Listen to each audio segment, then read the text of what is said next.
Chapter 351. Cabelli did not respond. He bowed silently to Vina's back and left her room. The door was closed. Vina turned her wrist, and a gem with a dark glow appeared. The star in the gem has become the master of space. There are still countless small stars around it, and they emit a faint light together. She can release those humans who have turned into stars from the gem at any time, but she didn't do that. After all, this is Rose Star. She has no power on Rose Star, and it is a bit troublesome to deal with her enemies. After returning to the Star City, she can release them, and use some small means to make them work for her wholeheartedly, so as to maximize the benefits. She has always been a selfish and ruthless person. For her, there are only two categories of other people, those who can be used and those who cannot be used. There is no need to help those who have no use value. It should be like this. Vina took a deep breath. Confusion and struggle flashed in her eyes, and then she gave up resistance, as if she had given up on herself. The star in the gem seemed to have received some instructions, and suddenly rotated and grew larger. The starry sky that originally emitted a little starlight seemed to be much dimmer. A small red vortex appeared in the center of the star, absorbing the light of the small star. After a long time, the small vortex stopped rotating, and a star that was as red as if it was about to drip blood formed in the center of the star. Vina turned her palm down, and all the stars disappeared with the disappearance of the gem. After she finished everything, she continued to pack her luggage, as if what had just happened had not happened. In the familiar third laboratory, the huge floating screen showed the situation in the experimental cabin. Lika closed his eyes, as if he was sleeping peacefully. His skin had returned to normal, without black lines covering it. The experimenters in the laboratory were talking, and they obviously did not look as nervous as when Hester left the cabin. Perhaps Lika's awakening was fine, or Lika's life was not important to them, so they could treat it casually. Lika's awakening ceremony was exactly the same as Hester's. In the cabin door filled with awakening gas, Lika coughed twice, and someone opened the cabin door for him, and he walked out. He didn't look much different from before, and everyone breathed a sigh of relief. Xiao Qingyue's hanging heart slowly fell. He was fine, so good. But before everyone had time to be happy, they heard Lika say, "Excuse me. Where is this place?" Everyone was stunned, and the experimenter immediately picked up the scanner and scanned him. Lika stood there, staring at the experimenter blankly. Soon, his physical examination was over. His physical examination report showed that there was nothing wrong with his body. The experimenters looked at each other, obviously confused by the current situation. What's going on? Amnesia? Didn't they say that the engulfed cells had recovered? Why is this happening again? Could it be that because of the new cells, he doesn't remember the past? But the memory cells were not engulfed. Should we ask Mr. Fei what to do? Let's call Dr. Cui. Okay, I go now. Lika had no interest in their actions. He yawned loudly, and picked up things in the laboratory to play with like a curious baby. Xiao Qingyue looked at the screen, and couldn't help but want to rush into the laboratory. Qingyue was quick to grab his sleeve. Qingyue shook his head and said, "We can't help much if we go in. Let's wait for Dr. Cui to come." Xiao Qingyue's emotions slowly subsided. Just as Qingyue expected, Dr. Cui arrived soon. After he came, he didn't look at anyone present, and went straight into the laboratory. Zizite also came late at this time. He found that the atmosphere was not right, and couldn't help asking, "Is he sick?" Qingyue responded reluctantly, "Yeah." In the laboratory, Lika saw Dr. Cui coming in, and cast a curious look at him. He put down the toy in his hand and asked, "Are you the Dr. Cui they mentioned? Can you tell me where this is?" Dr. Cui replied, "Laboratory." "Then what am I here for?"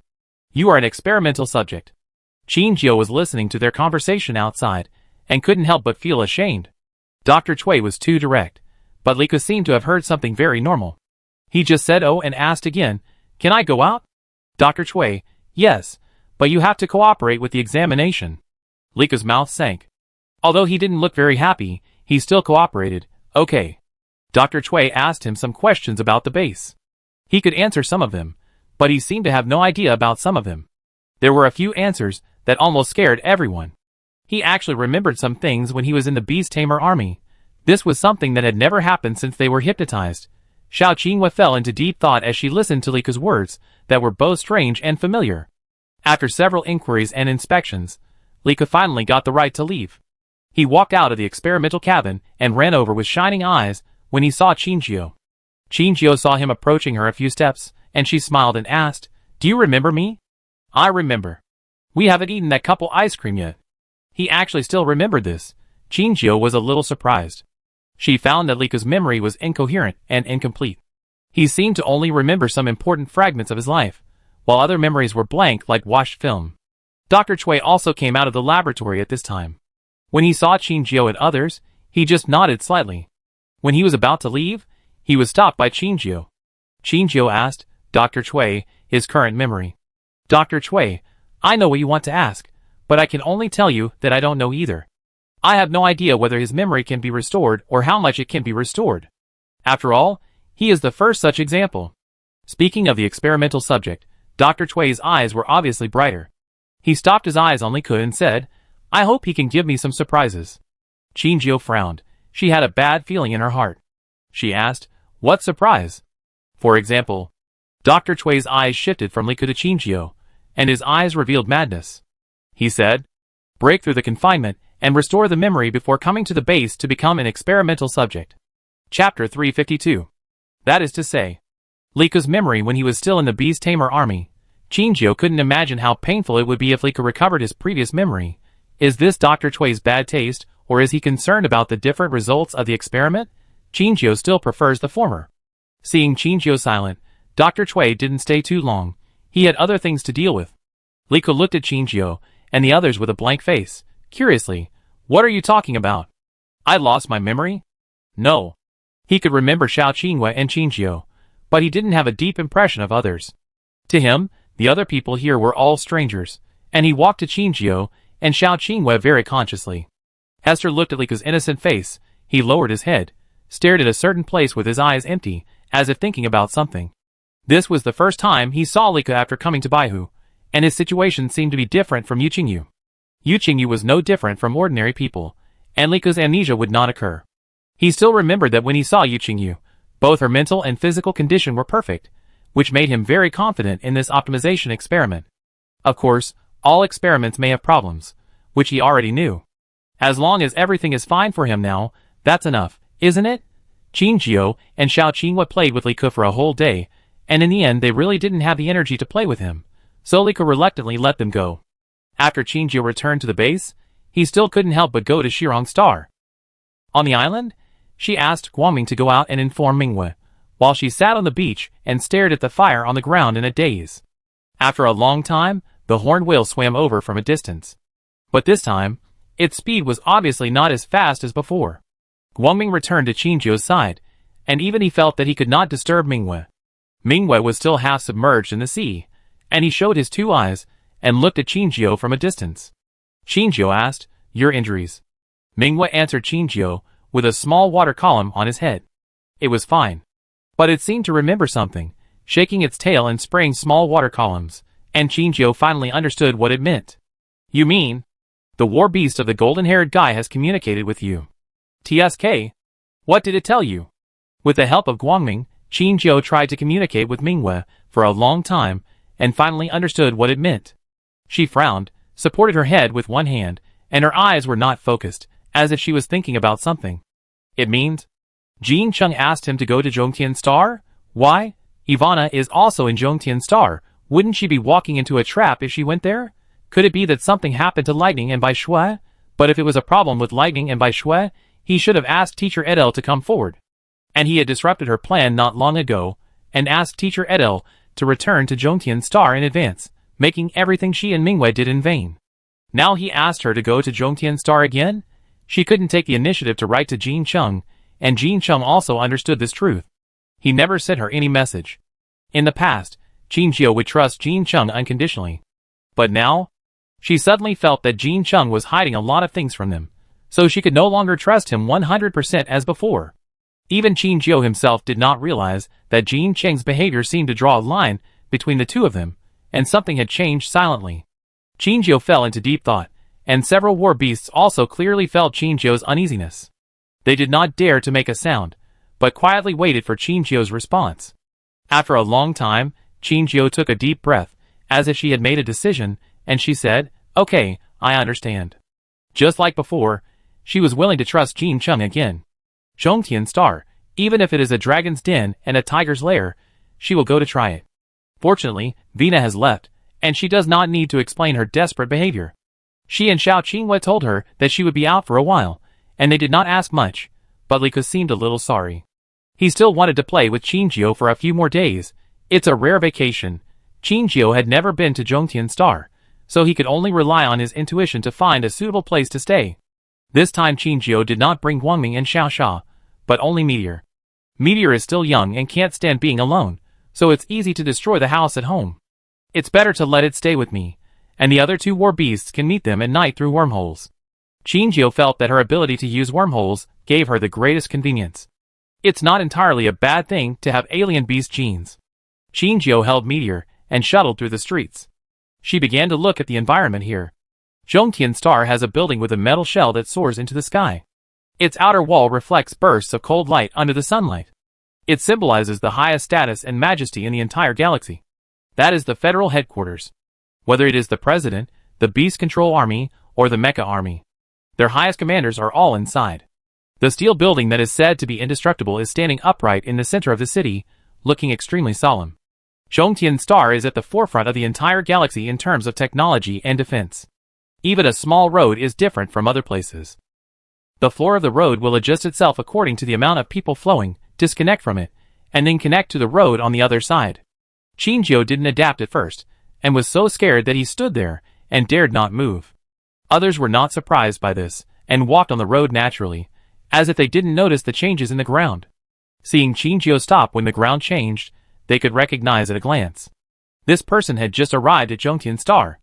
Their eyes made Qinjiu feel indescribable. Are they mocking himself? With this feeling, Qinjiu couldn't help but frown. It seems that the people of Zhongtian Star are not as friendly as she imagined. This is the center of the Federation, with top-level defense, so the cities here will not encounter wormhole disasters. Even if a wormhole appears on Zhongtian Star, the Federation army will be dispatched immediately to strictly guard against it and protect the safety of the people of Zhongtian Star. It is precisely because of the good protection that all the powerful people in the interstellar space gather on Zhongtian Star. They are arrogant and naturally look down on outsiders. Qinjiu looked at the streets full of technology and couldn't help but smile helplessly. Are these the people who enjoy the highest protection? In Qinjiu's heart, they are not even as good as a small soldier on the front line. Everyone didn't pay much attention to her as an outsider.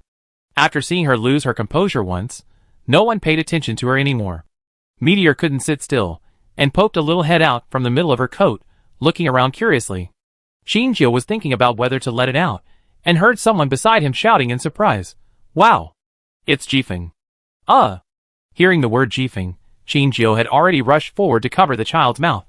She bought props for Meteor to disguise as a pet, but she hadn't put it on yet. Even if she wanted to let it out, Qinjiu hoped to prevent others from finding out that it was a Jifeng leopard. But she didn't expect that the moment Meteor showed his head, passers-by would recognize its identity. The boy whose mouth was covered by Qinjiu was whimpering, and his pair of dark and bright eyes showed a look of shock. Qinjiu took advantage of the fact that not many people noticed the situation here, and half-dragged the little boy to a small path where no one passed by. There were boxes piled here, and large boxes were neatly arranged on both sides, which looked like a place for a restaurant to temporarily store side dishes. The boy never struggled too much. His eyes stayed on the swift leopard in Qinjiu's arms. His eyes were full of obsession, as if his interest in Meteor was greater than his fear of being kidnapped. Meteor was a little scared by his gaze, so he shrank back into Qinjiu's coat. Qinjiu saw that there was no one here. She communicated with the boy with her eyes, signaling him not to shout. The boy nodded violently, as if he only felt the reality of being caught now, and fear slowly climbed into his eyes. Qinjiu slowly let go of her hand. She kept an eye on the boy's movements, preventing him from shouting for help as soon as she let go of her hand. A strange feeling climbed into her heart.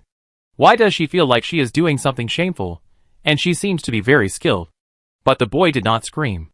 Although he felt a little strange and scared about the sudden situation in front of him, it was only a little bit. After all, this is Zhongtian Star. No one can get away with committing a crime in Zhongtian Star. Unless she kills him, he can always go back to his home. Just treat today's experience as an adventure. Thinking so, the only trace of fear that was left was gone. He looked at Qinjiu, and the fanaticism on his face was revealed. That was the swift leopard just now. His reaction was indeed beyond Qinjiu's expectations. Why did this kid seem to not know what fear is? Seeing Qinjiu hesitate, the little boy's eyes rolled around, as if he had thought of something. He had a mischievous smile on his face, and took the initiative. If you don't tell me, I will shout that someone stole the war beast here. Do you know what punishment you will get if you bear this crime in Zhongxing? The child showed a determined smile on his face, and Qingjiu raised his eyebrows, and couldn't help but laugh. Little ghost, you are in my hands now. If I really want to do something to you, you won't be able to wait for someone to rescue you. You still dare to shout at me, you are very brave? And Qingjiu smiled, and there was no fear on his face after being threatened. How can you be sure that I stole the war beast? Maybe I am a beast control soldier? Impossible. The child pursed his lips, his eyebrows slightly frowned, and muttered, I know everyone in the beast control army, and I know very well that no one has a gray hurricane leopard. Hearing this, Qingjiu was slightly stunned, and then relieved. She didn't believe what the child said. Although the number of the beast tamers is not the largest in the Federation, there are at least tens of thousands of people. The war beasts they have are also different, and it is not easy to remember them all. Even those who work in the beast tamers may not be able to remember them all. This is probably just a statement made by the child to scare him. Seeing that she didn't believe it, the child put down his arms in front of his chest, stamped his feet, and his face was full of anxiety. Really, you can ask anything. I must know everything. Qingjiu didn't want to pay attention to the child, but seeing that he was very serious, he also wanted to tease him. What are the names of Master Edel's 3 war beasts? TSK. The boy raised his head and pointed his nose at Qingjiu, saying disdainfully, Who doesn't know this? Why don't you change to something else? Answer me first. TSK. Lightning, Snow White and Bright Moon, they are the brother and sister of the swift leopard and a crested whale respectively. Qingjiu nodded, and immediately thought of a huge dog. She asked, What about Lieutenant General Su's? Su Zhongyuan's reputation in the interstellar world is not high, and his war beast is not a top-level S-level war beast. Maybe everyone has heard of his name, but they know very little about him. Qingjiu was sure that the kid was just bragging.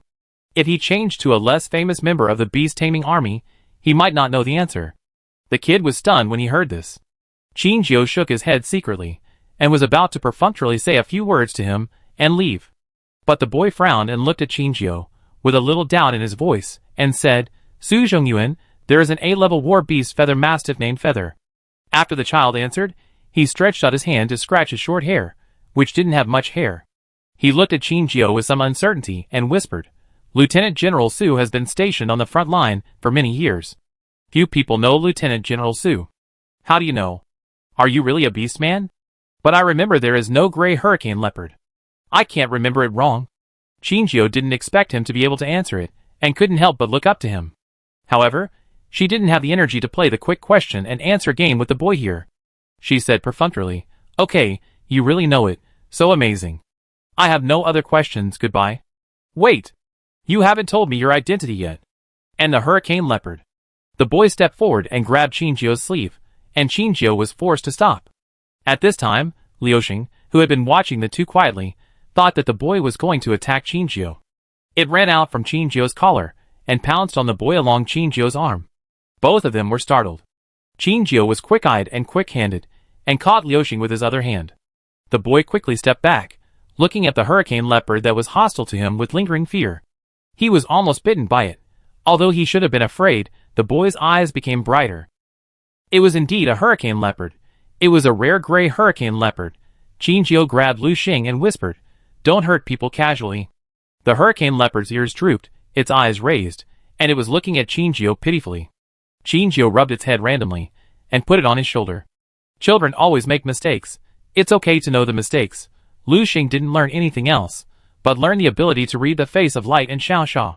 As long as they pretended to be pitiful when Qingjiu was angry, Qingjiu would most likely calm down. Xiao didn't lie to it. Liuxing climbed back from her shoulder to her arms, but still showed his little head, and looked at the boy in front of him vigilantly. The boy was shocked by the interaction between Liuxing and Qingjiu. Even Master Edel couldn't make Lightning and Snow White admit their mistakes. That was a swift leopard. A swift leopard with a very bad temper. Why could this woman tame it? Is it because it's a baby? But he remembered that even a baby swift leopard was very aggressive. Unless... He thought of someone and suddenly asked unconfidently, Are you Qingjiu? Chapter 353. Qingjiu turned around immediately after hearing this, and his eyes hidden under his hat were like sharp swords, hitting the boy's face. The boy suddenly felt a chill on his back. He touched his arm, and a layer of goosebumps appeared on his originally smooth skin. The boy seemed to feel a clear murderous intention at a certain moment, but soon, this inexplicable coldness dissipated like the ebb tide. He didn't dare to raise his eyes and look at Chinjio. Could it be that he was so unlucky to run into a wanted criminal? Wouldn't his life be in danger? Chinjio saw him lower his head and retracted his gaze, saying calmly, "No, if I were a wanted criminal, do you think you would still be able to talk to me?" The little boy swallowed hard, and the corners of his mouth pulled up a reluctant arc. He used a smile to cover up his uneasiness. "That's right, haha." Chinjio couldn't help but breathe a sigh of relief when he saw that he had fooled through. Her face was hidden under the mask, revealing only 2 eyes. If you just pass by the crowd, it is difficult to attract other people's attention. Zhongxing is in the season of change, and many people are wearing masks because of physical discomfort. She is not a special one. In order to prevent the same thing from happening, Chinjio first puts the camouflage on Liuxing. Even if it appears in the eyes of everyone, it is just a gray and white kitten. The little boy witnessed everything she did behind her, and couldn't help but walk up curiously and asked, "Why do you want to let it disguise? You know, the swift leopard is very famous in the whole galaxy. Didn't you say that you have never seen a gray and white swift leopard?" Chinjio's sudden question made the little boy stop talking. He looked at the meteor, which had completely turned into a kitten, with a complicated expression. He nodded and said, "Yes, I haven't seen it." "So?" Chinjio looked up at the little boy and said, "I don't want others to know its existence. It's just a child, and shouldn't enter the battlefield for the time being. But the war beast exists to destroy the alien beast. Even if it is a young war beast that doesn't even have much self-protection ability, does it have to enter the battlefield and fight with the alien beast?" Chinjio's question caused a crack in the boy's thinking that had been established for many years. No one has ever told him what a young war beast should do, and whether it needs to be protected. They only told him that the war beast is born on the battlefield, and the war beast that cannot kill the enemy loses its function. Chinjio asked again, "You are also a child, don't you live under the protection of others?" While the little boy was silent, Chinjio had already picked up the swift leopard and turned around and walked away. The little boy's voice suddenly sounded from behind her. He said, "I know. You care about it so much. You must be a war beast breeder." Chinjio paused and replied with a guilty conscience, "Yeah." The little boy approached Chinjio quickly. He stood beside Chinjio, as if he had made an important decision. He made a zipper motion in front of his mouth and said, "I won't tell anyone about it. I also like war beasts, He scratched his head again and said, "I also hope that every war beast is safe. Can I see it anytime?" As he said that, he opened his terminal page, which showed his contact information. His eyes were full of hope, and 2 burning gazes fell on Chinjio. Chinjio thought for a moment, and still agreed to exchange contact information with him. This little boy knew a lot of things, and his character was naive, and she had no help in Zhongxing, and the little boy might be able to help her. As for the problem of identity information leakage, this is not something she should consider. After all, she acquiesced to deem Lu's surveillance at the time, so she had to help herself deal with some troubles, didn't she? The little boy cheered and walked side by side with Chinjio on the road. His eyes were always on the meteor on Chinjio's shoulder, and he kept chattering. "What's its name? How big is it? Why is it so close to you? How long have you been its breeder?" Chinjio could still reply to him a sentence or 2 at first, but later he was annoyed and didn't want to talk, so he simply didn't say a word. Meteor even returned to Chinjio's arms. It held its head with both hands, looking impatient, and obviously didn't want to pay attention to the little boy. Seeing that they ignored him, the little boy shut up angrily and followed them silently. But after walking for a long time, Chinjio was still spinning in the same place. The little boy couldn't help asking, "Where are you going? Can I lead the way?" Chinjio stopped, and there was a rare confusion in her eyes. Indeed, Jean Chung just told her to come to Zhongxing, but she didn't know where to go or what to do. She wandered on the street, hoping to find the answer she wanted. But half a day passed, and she still didn't know what she should do. Seeing that she didn't say anything, the little boy asked cautiously, "You don't know, do you?" "Yeah." Chinjio admitted it generously. She glanced at the little boy and asked, "Do you have any good recommendations?" "Yeah." The little boy pondered for a moment, slapped his thigh, and said, "I do think of a place." Chinjio didn't trust the little boy without reservation. She was still paying attention to the surrounding environment on the way with him. If the little boy took her to some sparsely populated places, she would stay away without hesitation. Chinjio looked at the little boy's back silently, and couldn't help but smiled and shook her head. This little boy is really not afraid that he is a bad guy and kidnapped him. Can you trust a stranger completely? How well does his family protect him? He looks so innocent that people can't help but wipe the sweat for him. Luckily, I have no interest in kidnapping. The little boy brought Chinjio to a huge building, where the flow of customers is greater than the places Chinjio has been to today. Chinjio tightened his hood and looked up at the sign above. Pet. Shopping mall? Yes. The little boy nodded like crazy. His expectant eyes fell on Chinjio. He said, in addition to pets, there are also some retired war beasts here. Chinjio was stunned. Retired war beasts? Aren't they taken care of by the War Beast Management Center? Yes, this is also a branch of the War Beast Management Center, but it's different. He touched his forehead, as if thinking about how to explain the relationship between this place and the War Beast Management Center. After a long time, he said, the people here are all retired from the War Beast Management Center, and then some retired war beasts that the War Beast Management Center can't put down will be sent here. What do you mean the War Beast Management Center can't put down?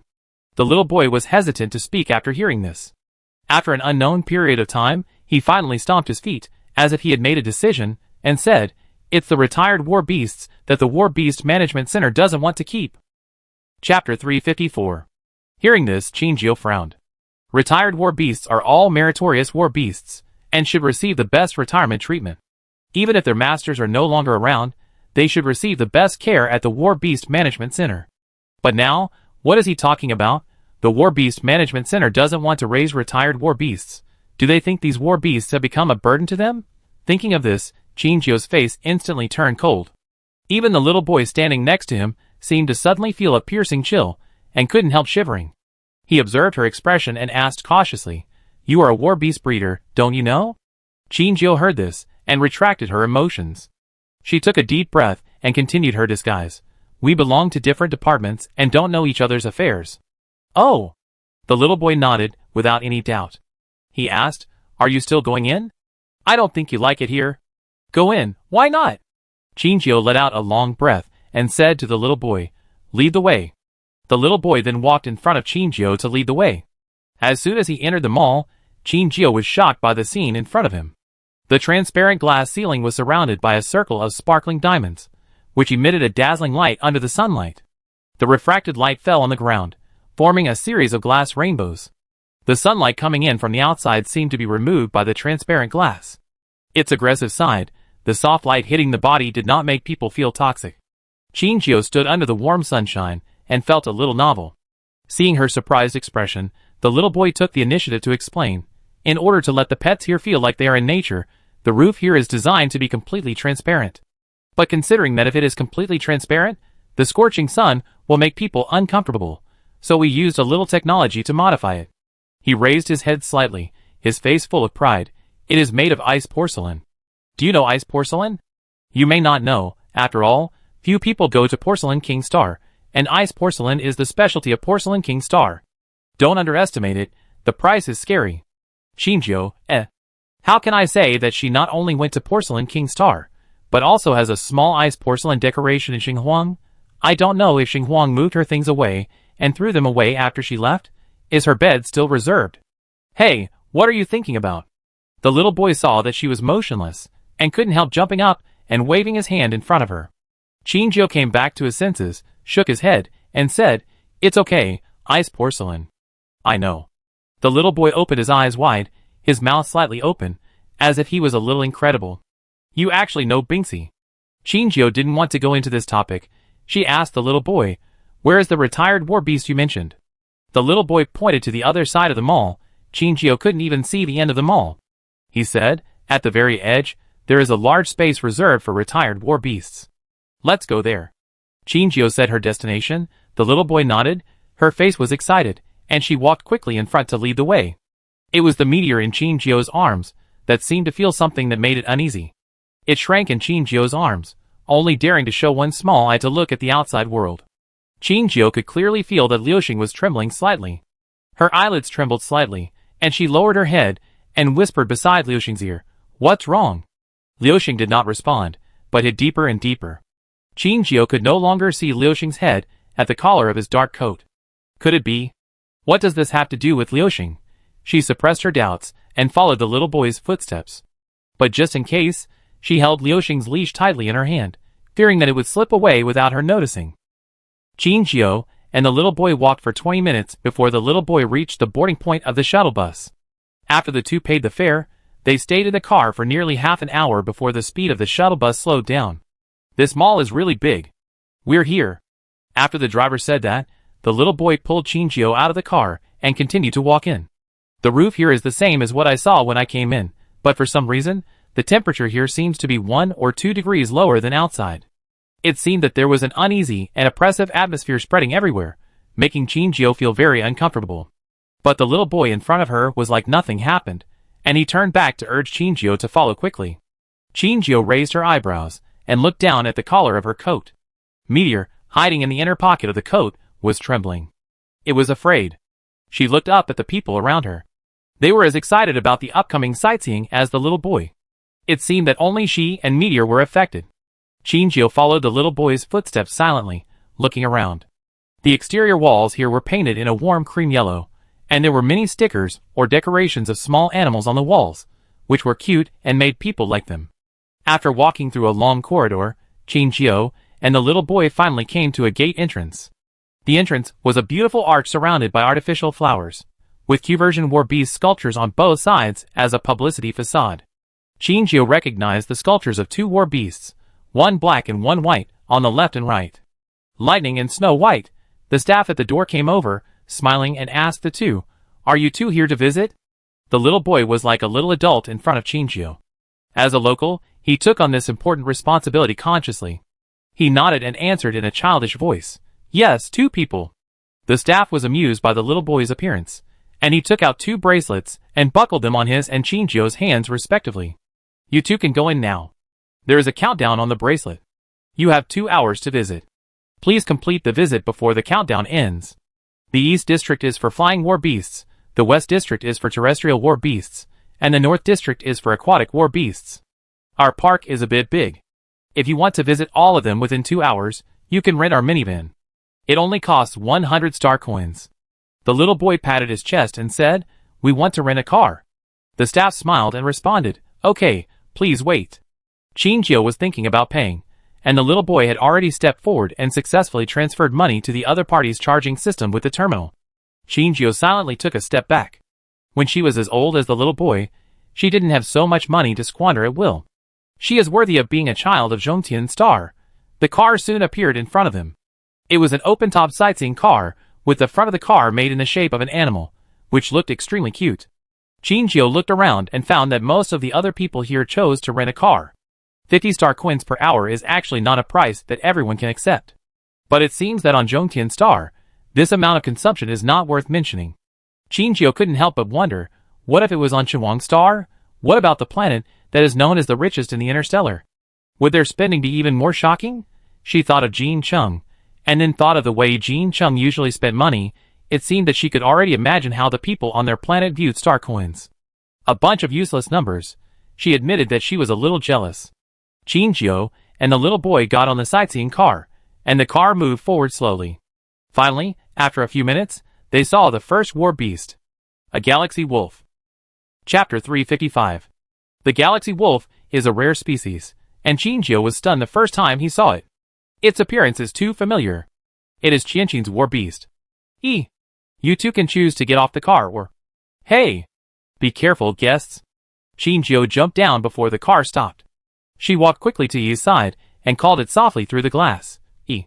The glass is soundproof glass, which isolates the external sound in order to give the war beast a quiet environment. But Jinjiu was close, and some sound still came in.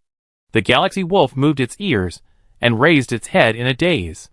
The glass is one-way glass, and he can't see Jinjiu. From Jinjiu's perspective, it didn't focus on the glass to find the source of the sound. Zi showed a desperate dead air all over his body. He couldn't find the source of the sound, and soon, he lay back silently. Jinjiu was choking. Why is he here? It seems that except for its poor mental state, its body is not defective. Is it something wrong with Qianqing? The driver saw that Jinjiu seemed to be very interested in this galaxy wolf, so he took the initiative to introduce it. This is a very rare galaxy wolf. Its name is Yi. Its owner was seriously injured in a mission, and is in a coma. It refused to accept a new temporary owner, so it stayed here temporarily. What he didn't say was that he had a stereotyped behavior of self-mutilation in the War Beast Management Center. Originally, according to its level of War Beast, even if there was no new owner, it should not be thrown here. But it seems that the environment of the War Beast Management Center will stimulate it to do more self-harming behaviors, so it has to be transferred out of helplessness. The people in the War Beast Management Center really have no choice but to put it here for a try and wait for its owner to return. But no one can say when its owner will wake up. Qinjiu looked at Z's current appearance through the glass, and his heart was not good. Qianqin named it Z, hoping that it can live more freely in the future. But now, it is a prisoner imprisoned in the tower, losing its freedom and soul. Qinjiu took a deep breath, turned around and asked, "Can we get close to them?" "This?" The driver scratched his head and replied, "Some war beasts can, but this kind of highly aggressive war beast is not within the scope of interaction." Qinjiu just asked casually, and did not hold out hope for this. The little boy next to him seemed particularly happy. "What? You can interact with war beasts? Why didn't I know that?" The driver chuckled. "That's because you are too young and—" He shrugged cunningly. "You didn't ask?" The little boy was obviously familiar with the driver. When he heard what the driver said, he looked like he was going to rush up to argue. He is a frequent visitor here. Since he could sneak out, he has been here for several years, rain or shine, at least 3 days a week. At first, everyone laughed at him because he was just a kid who was curious about war beasts. I would get tired of it after a few days. But they sent away batches of war beasts and received batches of war beasts, and the child still appeared here. Now, everyone stopped making fun of him and occasionally talked to him. The kid was a fan of war beasts. He knew every war beast here, and sometimes could even call out the names of war beasts earlier than the staff here. Qinjiu was silent, standing by the glass and watching the interaction between the two. She sighed softly and said, "Then can you take us to the interactive area?" The driver stopped playing with the little boy. He nodded and sat in the driver's seat. The little boy also got on the car from the other side. He shook his legs and was very interested in the next destination. "Xiaoji, is this your sister?" The driver asked casually, and the little boy paused and asked, "What if she is?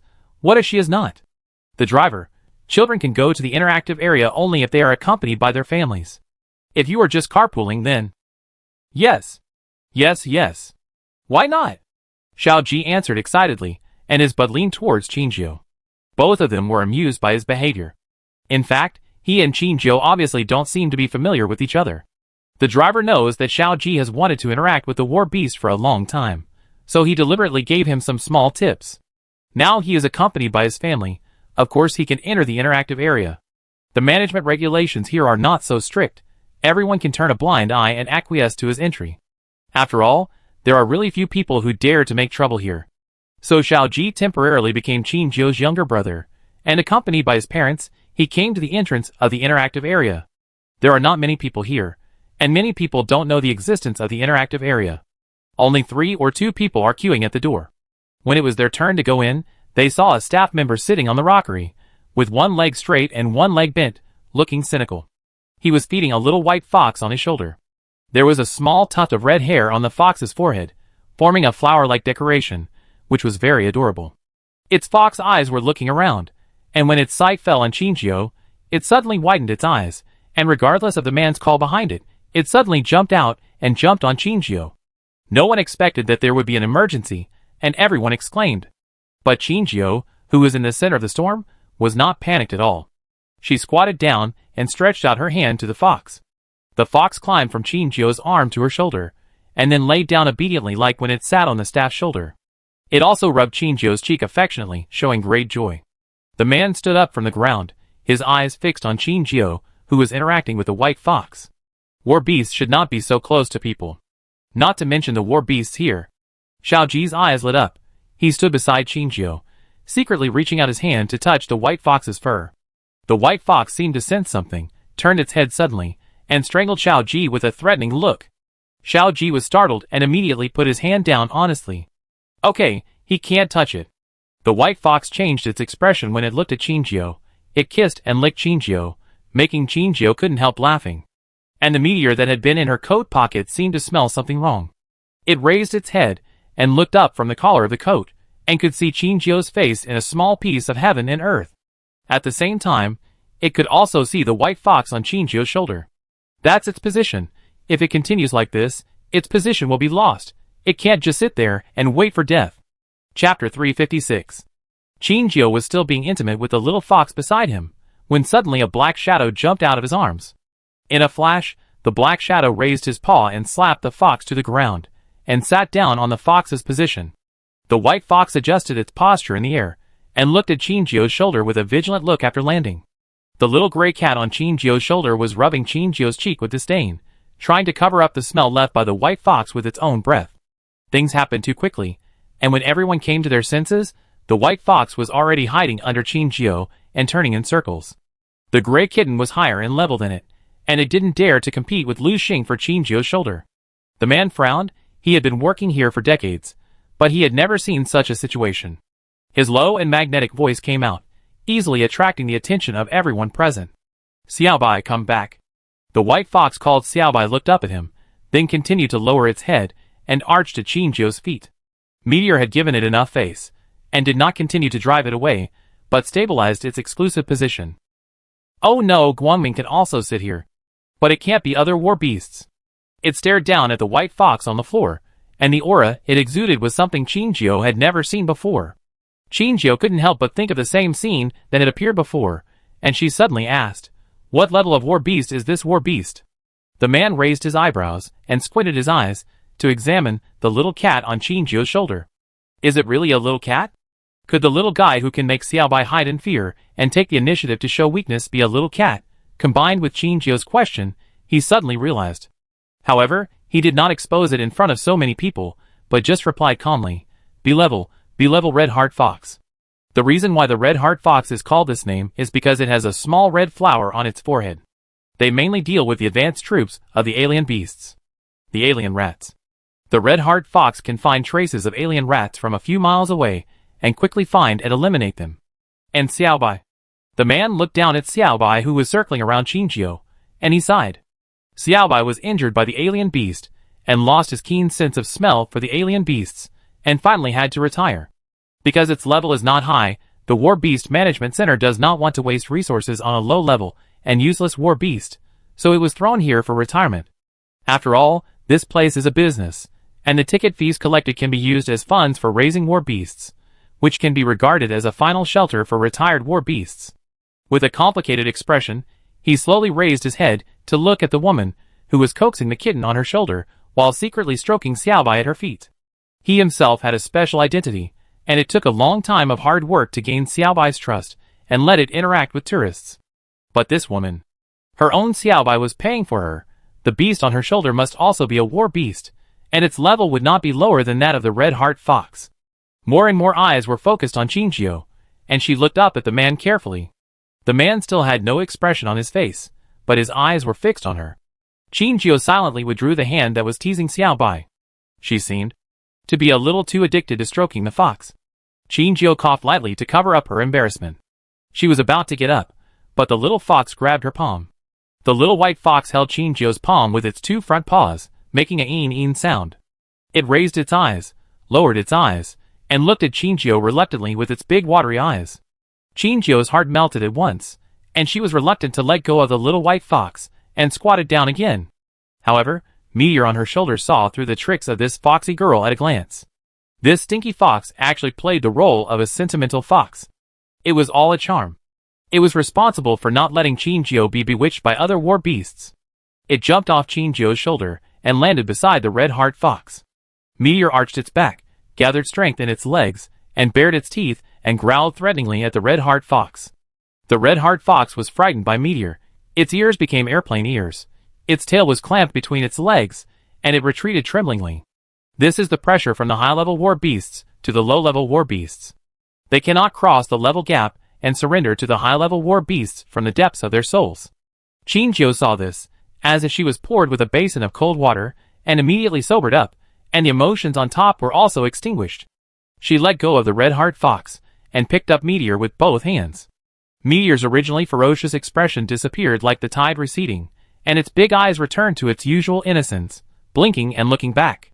Chinjio held it in his arms, and said to the man, I'm sorry. It loves jealousy. The man said him softly, and there was not much expression on his angular face. But the driver on the side finally came to his senses and began to scold. "Dear guest, don't you know that we don't allow animals to come in here? Now I'm going to ask you to leave." Xiao Ji was a little anxious when he heard this. He hadn't interacted with the war beasts since he came here. Why was he suddenly asked to leave? He was about to speak, but the man spoke before him. No need. The driver was stunned. He looked at the man, hesitant to speak. After a while, he retracted his gaze and quietly stepped back. Qingqiu looked at the man who was comforting the red-heart fox in front of her. She couldn't help but feel curious. It seems that this man has a special status here? Even the rules here can be changed by his words. The man who felt Qingqiu's gaze stepped forward, stretched out his hand to Qingqiu, and said, "My name is Weiss, I am the curator here." Qingqiu heard the words. Her eyes widened because of shock. She raised her hand mechanically, and gently held the man's hand. "Hello?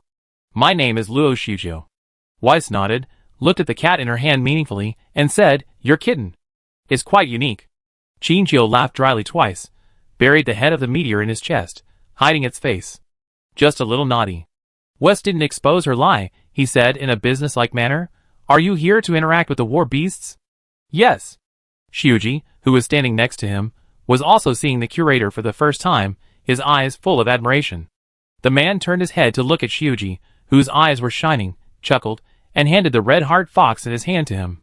The red-heart fox had obviously received professional training and would not attack humans, but it was just indifferent to humans.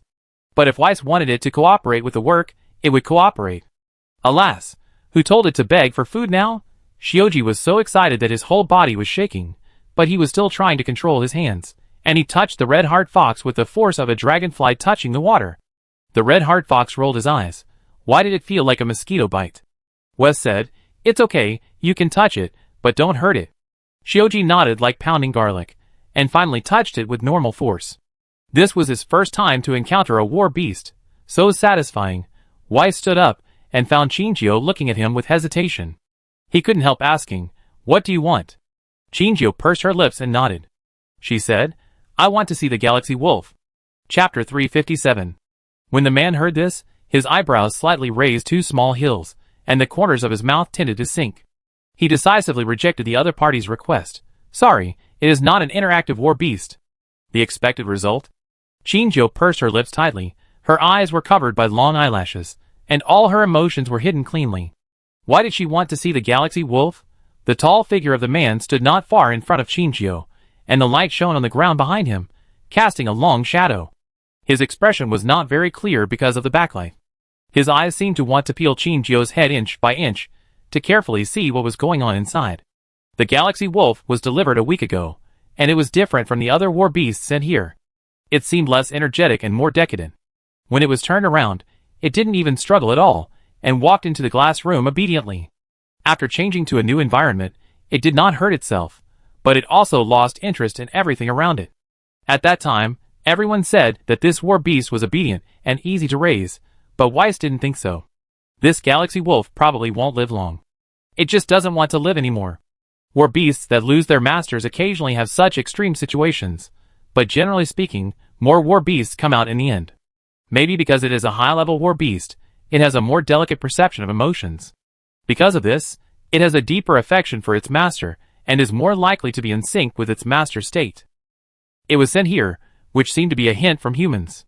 Perhaps its master is no longer here. On the battlefield, it had seen too many deaths and lives, and was not surprised by this result, but that did not mean it could digest it completely. Because it could not digest this tragic news, it caused problems with its own spirit. It became more dull, and less aware of the outside world. Over time, it would become an unconscious war beast, slowly dying in silence. Even though Weiss knew that its final fate would be like this, there was no better way to deal with it. Even he did not dare to easily approach the war beasts with damaged spirits to stimulate their precarious spiritual world. It raised its eyes slightly, and looked at the woman, who was shining under the beam of light. The woman stood under the spotlight, like an actor on the stage, being focused by the spotlight, and becoming the focus of the audience. Or maybe she was born with the ability to attract people's attention. She said that she wanted to see the Galaxy Wolf. Why was it the Galaxy Wolf instead of other war beasts? There was a flash of struggle in his eyes. The red-heart fox no longer wanted to continue business. It slapped Shuji's arm and landed lightly. It raised its head toward Shiji, and seemed to emit a scornful look from its nose. Shioji glanced at his hand, and the soft touch of the red fox's fur and the warmth of its body were still on his palm. Shioji, It was too ruthless. He hadn't touched it enough. After landing, the red fox did not return to Weiss's hand obediently, but circled around Chinchio's feet, rubbing her ankles affectionately. Weiss came back to her senses, sighed, and a look of hurt flashed in her eyes. He took 2 steps forward and picked up the red fox. The red fox was still a little reluctant, and its eyes stayed on Chinchio and made a whimper sound. Chinchio touched her nose, as if she had accidentally stolen the heart of another war beast. She looked at Lu Xing with a guilty conscience, and Lu Xing stared at her like a cheating adulterer, causing Chinchio to turn her head away and look around. Xiaobai did not struggle in Weiss's hand, nor did he look at Weiss. Weiss's eyes stayed on Xiaobai for a moment, and he suddenly said to the staff beside him, "Temporarily close today's interactive session." Although the staff beside her was a little confused, she did not hesitate at all in the face of the director's instructions, and immediately turned on the sign of suspending service. The people queuing outside were quite dissatisfied when they saw this. But it was obvious that this was not the first time they had solved the current situation. The staff of the Interactive Museum went out to explain to everyone and promised to compensate for 3 tickets for the entire museum and the full sightseeing bus service. Everyone heard the solution, although unwilling, but reluctantly accepted it and left. The door of the Interactive Museum was closed, blocking the outside tourists, and also locked Xiao Ji and Chinchio inside. Shioji is still young, and he is still a little panicky when encountering things. He hid behind the driver, pulled the driver's sleeve, and whispered, "Uncle driver, what's wrong?" The driver held his hand back, and this behavior made Shioji feel a little relieved. The driver said, "I don't know what's going on, but don't worry, we are a formal organization and will not hurt you." Shioji nodded in confusion, and his big watery eyes were carefully observing the situation around him. Chinchio rubbed her fingers under her sleeves. If she needed it, the mechanical weapon would appear in her hand in the next second. The curator's behavior was somewhat unexpected. Did his identity reveal itself? But the curator's expression did not look like his identity had been revealed. The curator placed the red heart fox on his shoulder, and the red heart fox naturally wrapped around his neck, with its entire body limply hanging on Weiss's neck. It looked like a warm fox fur scarf. Chinchio suddenly became curious about what it felt like. Just as she was lost in thought, the curator took 2 steps forward. Under the projection of the light, his shadow enveloped Chinchio, making Chinchio feel a little depressed. But Chinchio did not show weakness, but looked up and looked at him, with doubt in his eyes. The man's voice was calm, but his words were like thunder from the plane. "Don't you want to see Yi?" The staff present heard the roaring sound in their ears, and it took a long time to dissipate. "It's over." Their curator started again. "Curator?" The woman who had just been in charge of handling the tourists' dissatisfaction came to Weiss quickly. She frowned and said nervously, "What are you talking about?" Their curator is really not a worry-free guy. Originally, he had already taken a high-level position in the War Beast Management Center, but he was too individualistic and did many outrageous things, which led to his demotion step by step, and finally fell to guarding the retired war beasts that the Federation had given up. Everyone finally thought that he was demoted and would be quiet. But not long after he came, he built an interactive museum. Everyone strongly opposed it at that time, but under his will, the interactive museum was still built. At first, everyone was still worried about whether there would be any trouble, but somehow, the interactive museum was so well organized that people couldn't even find a single fault, and the number of tourists who came here increased. But this was only limited to the interactive war beasts being gentle, just like the red heart fox on his shoulder. And Galaxy Wolf? My God, they don't even dare to enter that territory. What is he talking about? He said he wanted this girl, who looked only in her early 20s, to see Galaxy Wolf. Is Weiss crazy, or are they crazy? Wes is really constantly pushing their limits of accepting his nonsense. But Weiss ignored the objections of others, shrugged and said, "Close the barrier door behind." He turned around and gave Chinchio a look. "Follow." Staff, Is there any way to assassinate the leader without going to jail? Waiting online. Very urgent. Chapter 358. Chinchio followed the man. Xiao Ji beside him heard that he could see Xinghe Wolf, so he followed closely behind Chinchio. But before he took 2 steps, his collar was suddenly grabbed. The force made his legs leave the ground, like a kitten being lifted up, which was particularly funny. He felt the teasing of the sisters beside him, his face flushed, and he waved his limbs and struggled desperately, looking more like an angry kitten. "Let me go! Let me go!" Don't join in the fun, little guy.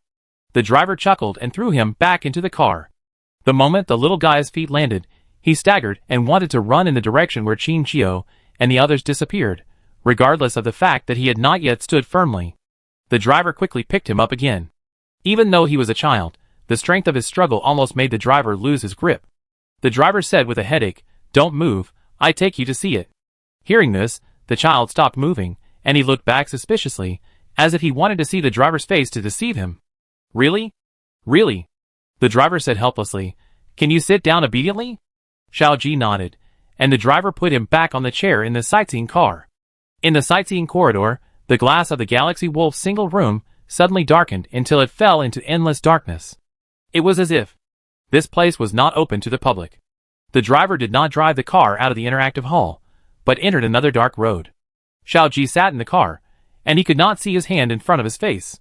He leaned forward nervously. The driver couldn't help laughing when he felt Xiaoji's movements. "What? Are you scared?" "No, no. I'm not afraid of the dark." "Oh, I didn't say you were afraid of the dark." Xiaoji choked and muttered, "I didn't say I was afraid of the dark either." The driver's hearty laughter echoed in the darkness, which did dispel some of Xiaoji's fear. The aisle was pitch black, with only the two headlights on the front of the car illuminating the area less than 1 meter in front of him. The driver used this little light to confirm that he was on the right path. The driver was silent again, and Xiaoji stayed quiet for a while, then leaned forward again and found a topic casually. "Where is this? Why is it so dark? How can you see the road?" The driver didn't expose Xiaoji's little tricks. He answered each question seriously to divert Xiaoji's attention. "This is the internal passage leading to different glass houses, but there is no door on this side, and the door is on the other side." "Oh, that's the direction the curator and the others went. The darkness is to protect the war beasts here. They don't like to be disturbed by other people. This road is mainly used for leaders to observe the internal situation, and is not open to tourists. This is not the first time I drive here, so I certainly know the way." As he drove, a single lit window appeared in front of him. Just as Xiaoji was about to ask, the other party took the initiative to explain. "That is the glass house of Galaxy Wolf. The lights in the sightseeing area are dimmed, and the lights here are lit." In the darkness, Xiaoji opened his mouth wide, and looked at the only lit glass house in shock. How could he not know that there are such high-tech equipment here? It is worthy of being his favorite place. He has class. On the other side, Chin-Chio and Weiss have arrived at the door. Weiss handed a set of protective clothing to Chin-Chio, who took it with a complicated expression, and finally put it on, with the help of the other party. In her cognition, this thing is not needed to contact with war beasts. Weiss himself moved quickly, and put on the protective clothing in a few seconds. Weiss said before opening the door, "Be careful later, no one can get close to it now. If it shows signs of attacking, remember to run away immediately. There is an emergency help button on your clothes, press it and someone will come to help you." Chin-Chio listened to his words carefully, and couldn't help but curiously asked, "So you think it is such a dangerous war beast? Why do you let me in?" I don't know if it was Chin-Chio's illusion. She seemed to hear a chuckle from Weiss's mask. The cumbersome transparent mask covered most of Weiss's face, and Chin-Chio couldn't see the other's expression through the mask. Under the mask, Weiss's buzzing sound came out, a little distorted. "I don't know, maybe it's just intuition. Can you help it?" Chin-Chio laughed. "Do your employees know that you are unrestrained?" "Yes." He moved his shoulders under the protective suit, as if he shrugged, and said, "Only they are willing to pamper me." After that, he pressed the door switch, and opened the only passage to the glass room. Chin-Chio took a deep breath and strode in. The Galaxy Wolf, who was originally dozing, seemed to feel something and raised his head suddenly. Its ears moved, trying to smell the air. Immediately, it confirmed a direction and ran away. Chin-Chio and Weiss entered the room, and Weiss closed the door casually. He asked Chin-Chio, "Where did you see you lying outside just now?" Chin-Chio tried to recall and answered, "On a small hill." Weiss nodded and raised his hand to point in a direction. "Then it should be over there." As soon as he finished speaking, a gray shadow approached quickly from the direction he pointed at a speed that could not be captured by the naked eye. Weiss was startled, and before he could click the call button, the gray figure had already fallen on Chin-Chio. Fortunately, Chin-Chio was wearing a protective suit with a buffer function, otherwise she would definitely have a bump on her head. He shook his tail at high speed, like a puppy finally waiting for the owner to return home, and it was difficult to control his emotions. It sniffed hard at Chin-Chio's neck, where the protective suit was put on and taken off. Only there could Chinjio's breath be smelled. Yi's tongue slid across Chinjio's mask, leaving one watermark after another. Chinjio was relieved to see that it was still in good spirits, and said, "Okay, Yi, let me get up." Yi then let go of Chinjio, and Chinjio's heavy body slowly sat up from the ground. She touched Yi's head through the protective suit. Yi sat in front of Chinjio obediently, not looking like a war beast at all. It was clearly a clingy little wolf dog. Weiss wanted to rub his eyes, but when he raised his hand, the back of his hand touched the mask first. He silently put down his arm and tried to take a step forward. Z felt his approach, his ears stood up, and he looked at him fiercely. "Weiss, please figure out who your bread and butter is now." But he didn't dare to ask Yi this question, so he had to stay where he was. Xiaoji and the driver finally came to the other side of the glass. Chinjio was facing away from them at this time, and seemed not to notice the danger. He reached out to untie the mask, and Yi was still watching from the side. Xiaoji was already anxiously shouting, "Stop!" But the glass was soundproof, so Chinjio's voice could not reach his ears. Chinjio took off his mask, and they could not stop him. But the bloody scene they imagined did not happen. He put his front paws on Chinjio's shoulders, and licked Chinjio's face with his tongue. Xiaoji and the driver? Are they hallucinating? Chapter 359. Chinjio took off his mask and hugged Z. Z suddenly seemed to press the pause button when Chinjio tightly hugged it.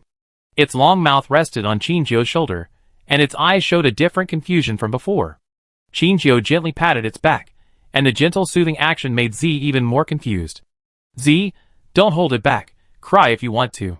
Chinjio's voice echoed in its ears, and Z, who was originally wagging his tail excitedly, suddenly had red eyes.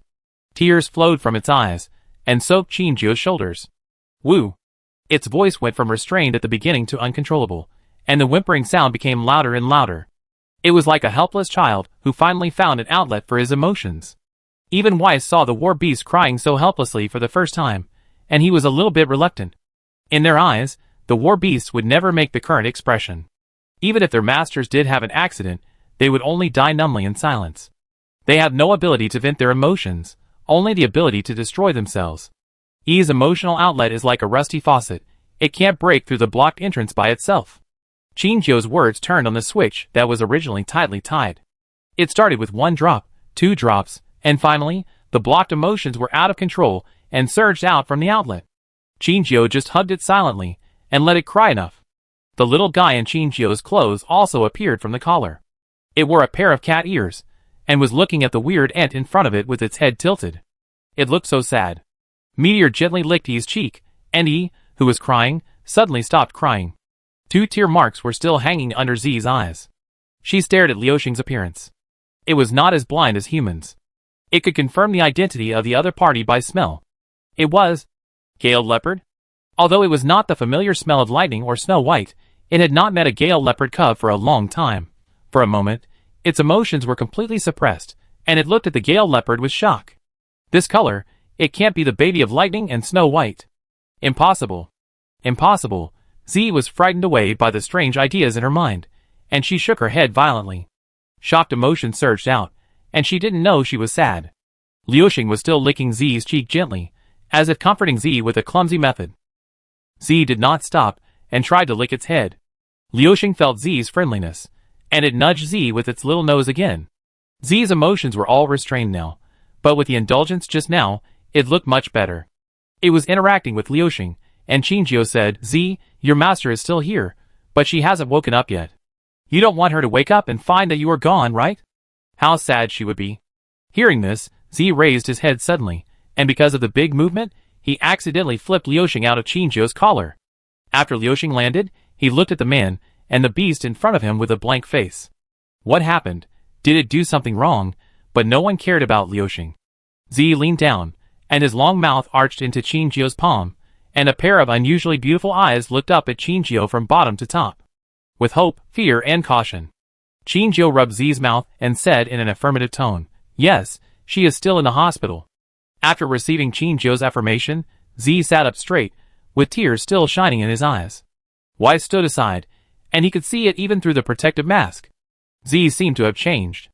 It was no longer the little guy who was autistic and waiting for death. The circle of black air that originally lingered around it was also slowly disappearing. Just when they thought everything was about to end, A scream suddenly came from outside the door. The two looked at the door at the same time. Through the huge glass door, a black dot that was slowly rotating and growing was reflected in their eyes. The small lightning that was cruising around the black dot was quite dazzling. This is... wormhole. Shinjio's pupil shrank suddenly, and he stood up with a swoosh.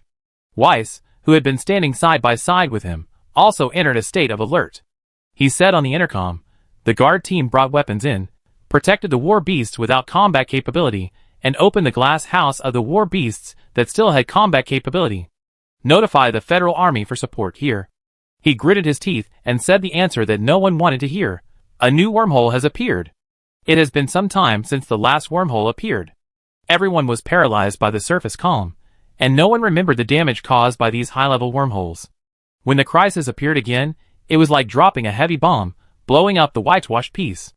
The most fatal thing is not the appearance of a wormhole, but the appearance of more than one wormhole. At the headquarters of the beast-taming army, the blond young man sitting on the armchair frowned. In front of him was an interstellar map, and the red dots on it were where the alarm was issued. More than 20 red dots appeared densely, flashing shocking lights. Outside the corridor, the footsteps coming and going did not stop, and it was obvious that there was a mess outside. Bang! Suddenly, the door of his office was opened, and other people passing by took a curious look inside and left in a hurry. Only the woman who pushed the door open stood at the door, with a cold expression. Their eyes intertwined in the air, as if they wanted to strangle each other with their eyes. Alas, I have said it many times. Assistant Yi, you have to knock on the door when you come in. Jean Chung retracted his gaze, leaned back in his chair indifferently, and even had the leisure to make tea. Want a sip? The best, Longjing. Are you still in the mood for tea? Assistant Yi closed the door and came to him in a few steps. Her eyes seemed to be spitting fire. Don't you know what happened outside? I know. Jean Chung slowly put down the cup in his hand. Isn't it just that 20 wormholes were created? No, just is it? Yi Suixin's voice squeezed out from between her teeth. Her eyes were bloodshot, and her whole body was shaking slightly because of anger. Assistant Yi, you should stay in your office now, instead of rushing to me. You mean, you don't plan to send reinforcements? Jean Chung smiled lightly, and sat up straight. He looked up at Yi Suixin. Didn't the president give the order for the Beast Control Army to be dispatched? Chapter 360. His smile did not reach his eyes, which made people feel a little chilly. His eyes were like a spider web, overwhelming her and compressing the air she depended on for survival. Yi Suixin felt that a big hand was pinching her neck, making her unable to breathe. She really didn't understand why a child could have such a strong pressure, as if he was born to sit in a high position and issue orders to everyone. It's just a pity that such a person is actually the president's faction. Assistant Yi, do you have anything else to ask now? Jean Chung issued an order to expel him, and the hustle and bustle of the outside world had no effect on him. He only needs to stick to his own little piece of land, and it seems that he can stay out of this battle. What a stupid idea. Yi Suixin thought so. She laughed in anger and shook her head. It's okay. After that, she turned and walked out of the door, closing the door hard, and the sound made the floor tremble. Jean Chung sat back in his seat with an indifferent look. Hurricane, whose sweet dream was disturbed, flew out of the cage.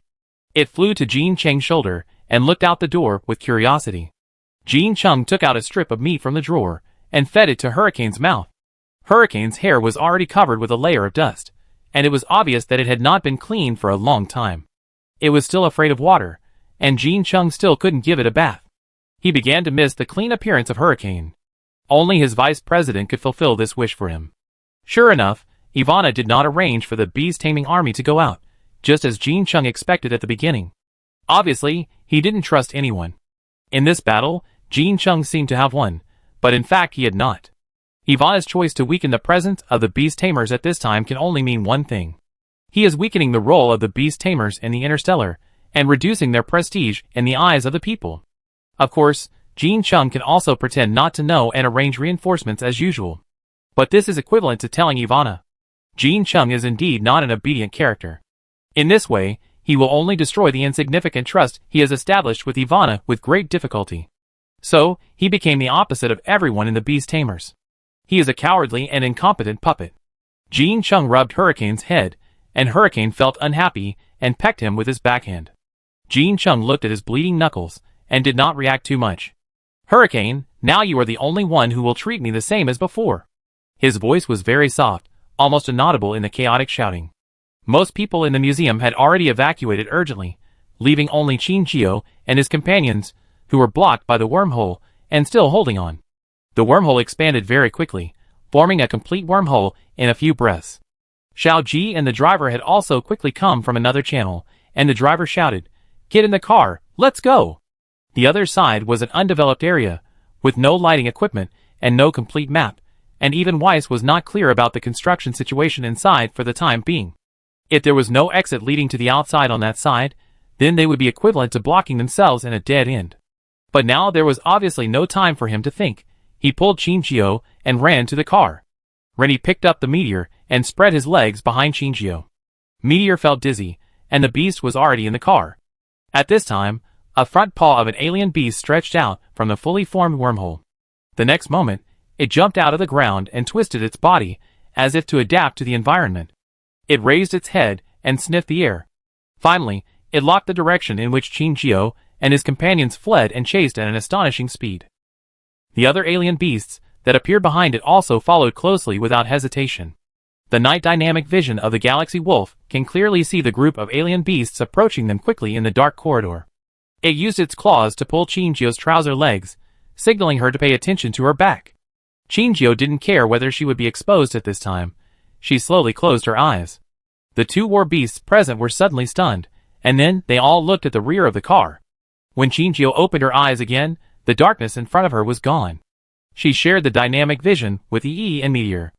Although Liuxing had hardly seen any alien beasts, the genes that naturally hunted alien beasts in his body seemed to be activated instantly. It suddenly jumped out of the car beside Z. "Hey! Your pet!" Wes clearly saw Liuxing's little figure jumping out of the car through the circle of lights surrounding the car. It was unknown what was happening behind the car. How could it resist the endless stream of alien beasts if it jumped out? Just when he was worried about the little guy, Z actually jumped down without hesitation. As the car left, the figures of the two could no longer be seen in the darkness. Wes's pupils shrank suddenly, and his mind was almost blank. Z was a retired war beast.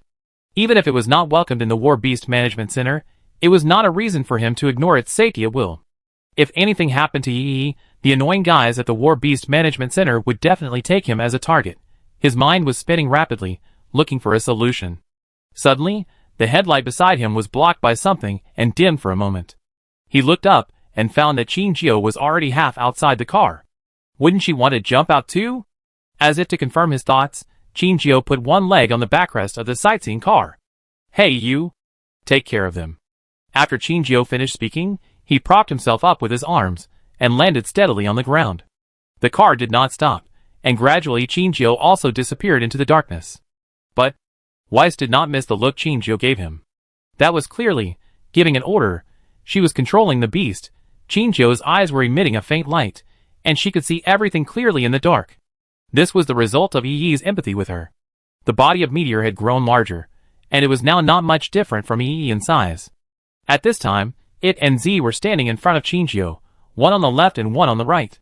The corridor, which had not been fully renovated, was full of rubble and tools scattered all over the ground, and waves of echoes came from the open ground. That was the sound of canine claws scratching the ground. And there was more than one.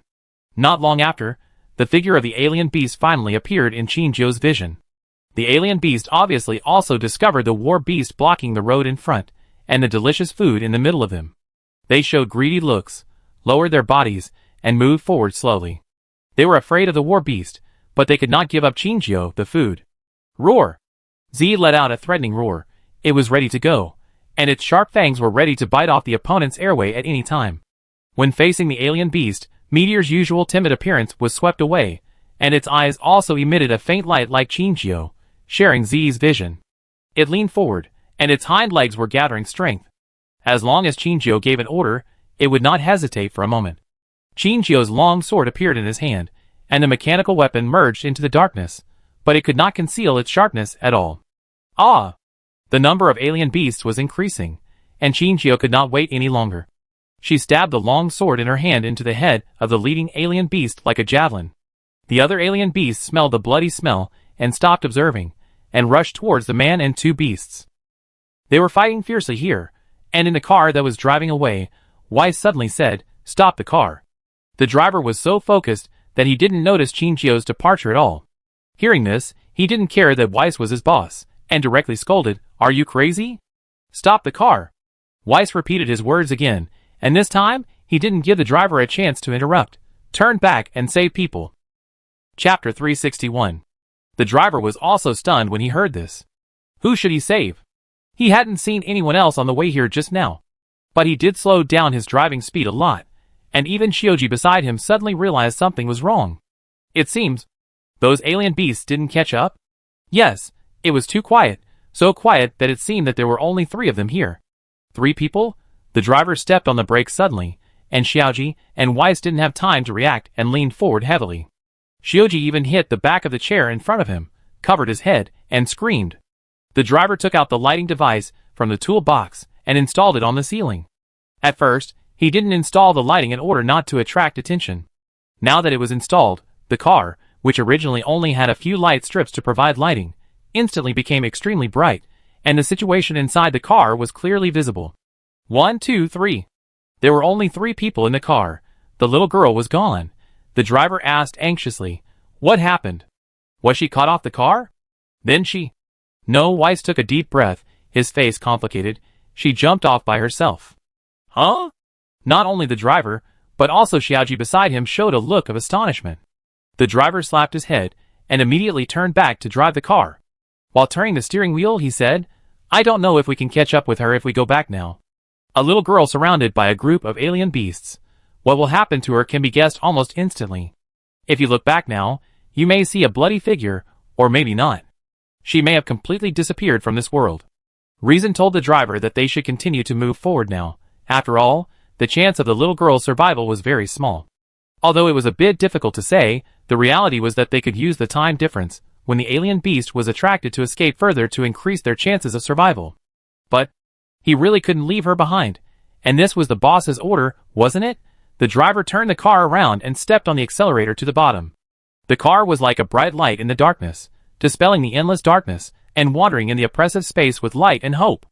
Qingqiu shook off the sticky blood on her hands, and she held the sword in her backhand to cut off the lifeblood of the alien beast in front of her. She got up panting, and after a moment of rest, she looked at the 2 war beasts. She bit off the neck of an alien beast at will, and threw it aside fiercely. The sharp claws of the meteor tore open the chest and abdomen of the alien beast and trampled on it. After doing all this, the 2 took a breath and continued to meet the alien beasts that appeared continuously. This is a circular tunnel, with the corpses of alien beasts lying all over the ground, making it almost impossible to step. The walls were dyed black and purple, emitting a strong stench. Liuxing and Zi finished dealing with 2 alien beasts again, and stood there for a while. Their physical strength was obviously decreasing. There were too many alien beasts. As long as the wormhole was still there, the alien beasts could be replenished. But the physical strength of the 3 of them would be exhausted sooner or later, and then no matter how strong their fighting power was, it would be gone. Qingqiu held his breath and looked at the distance thinking about countermeasures. It was not that she was suspicious, but every time a wormhole appeared, it must be related to the little white ball. Although the little white ball helped her close some wormholes last time, it was just a means for it to trade with itself. If it fell into a state of hunger again, Qingqiu had no doubt that it would threaten her with the same means. And she could only confirm it in one way: entering the wormhole space and talking to it directly. Thinking of this, Qingqiu threw the weapon in his hand with force. When the weapon reached the top of the tunnel, it was like a firework reaching the top, and it exploded directly, dispersing into countless small needles and stabbing the alien beast that was running. She had used this trick at the Xingyue auction house, but because the damage to the weapon was too great, she would not use it unless it was absolutely necessary. After all, there was a chance that the small needles that fell could not be recovered, which would eventually lead to the problem of missing parts of the weapon. But now she could not care so much. When the needle tip pierced the alien beast and slowed down their pace, Qingqiu shouted, "Meteor, ye cover me." Meteor and Yi, who heard Qingqiu's order, immediately became her left and right guards, and cut a bloody path for her. If all this was the chaos created by the little white ball, then they could solve it by entering the wormhole. They needed to go back to the starting point. The wormhole. Fortunately, they didn't run very far in the car. After running for a few minutes, Qingqiu finally saw the rotating wormhole. She didn't hesitate and rushed up directly. Bang! The moment she touched the plane of the wormhole, she was ejected by a huge force, and a small bump was knocked out of her head. Wormhole, can't enter, and the closer to the center of the wormhole, the more alien beasts there are, and even Meteor and E began to slowly lose their strength. Meteor was soon injured, and a long wound was cut on its abdomen, but fortunately it was not too deep, and did not hurt his life. Go! Chinjio stood in front of Meteor, and dealt with the crisis in front of it. Her physical strength could not support the high-intensity offensive, and began to fall behind. It's over. Will she really die here? Chinjio was looking for a way to survive, and trying to make a final struggle. But the wormhole suddenly began to run in reverse, gradually shrinking, as if the rewind button was pressed, until it disappeared completely. The weapon in Chinjio's hand was still dripping with black and purple smelly liquid. The two war beasts stood beside her motionless, as if they were stunned by the scene in front of them. The wormhole disappeared completely. If it weren't for the alien beast wreckage on the ground reminding them, they couldn't tell whether the battle just now was real or their imagination. What's going on? Could it be that the alien beast was bored and made a small wormhole to play with, and put it away when it got tired of playing? It's impossible. Just when Chinjio was lost in thought, the sound of a vehicle driving suddenly came from behind them. Rather than the sound of the vehicle running, it was the sound of the wheels rolling over the corpse of the alien beast. Chinjio instantly retracted the long sword in his hand, sat down on the ground, and pretended to be gasping for air. Weiss and the driver could no longer keep calm in the tunnel. Thanks to the driver for hanging up the lights, they saw the horrible scene. The black and purple liquid gathered into a smelly and sticky stream, and the alien beasts that had lost their vitality were everywhere. Some of the better conditions at least had a complete corpse, and the worst conditions were divided into several pieces and scattered in different places. This scene was like purgatory, and even Weiss and the driver were greatly shocked when they saw it. Their faces were pale, and they could only resist the churning in their stomachs. Shioji, a child, saw this tragic scene for the first time. As expected, he covered the car body and began to vomit. Poor Shioji was going to have his first childhood shadow. They followed the stream all the way, and as time went on, they gradually became numb. The driver could run over the alien beasts without changing his expression, and passed over them without any psychological burden. It was not until they saw the light that they suddenly realized that they had followed these corpses back to the original starting point. The arbitrary glass house. It was also the place where the wormhole appeared. Their spirits suddenly reached the first level of alarm. The driver slowed down the accelerator, and in addition to paying attention to the road in front of him, he also kept an eye on the surroundings. Along the way, they did not encounter the alien beasts, but they also did not see the two war beasts or the little girl. Are they dead or alive now? Although they did not know the answer, seeing the tragic situation in front of them, they believed in their hearts that the other party was still alive. The car slowly moved forward, and suddenly, a familiar voice came from the front. Hey, I'm here. Chapter 362. Hearing Chinjio's voice, they immediately looked towards the glass house. The woman was sitting on the ground, as if she had just been fished out of ink. Her whole body was black, without a single piece of intact white skin. Two war beasts were lying beside her, obviously in an extremely exhausted state. Meteor was even too lazy to change back to its original appearance, and didn't care whether they would be surprised after seeing its original appearance. This was not something that Xiao Xiaoshu should think about.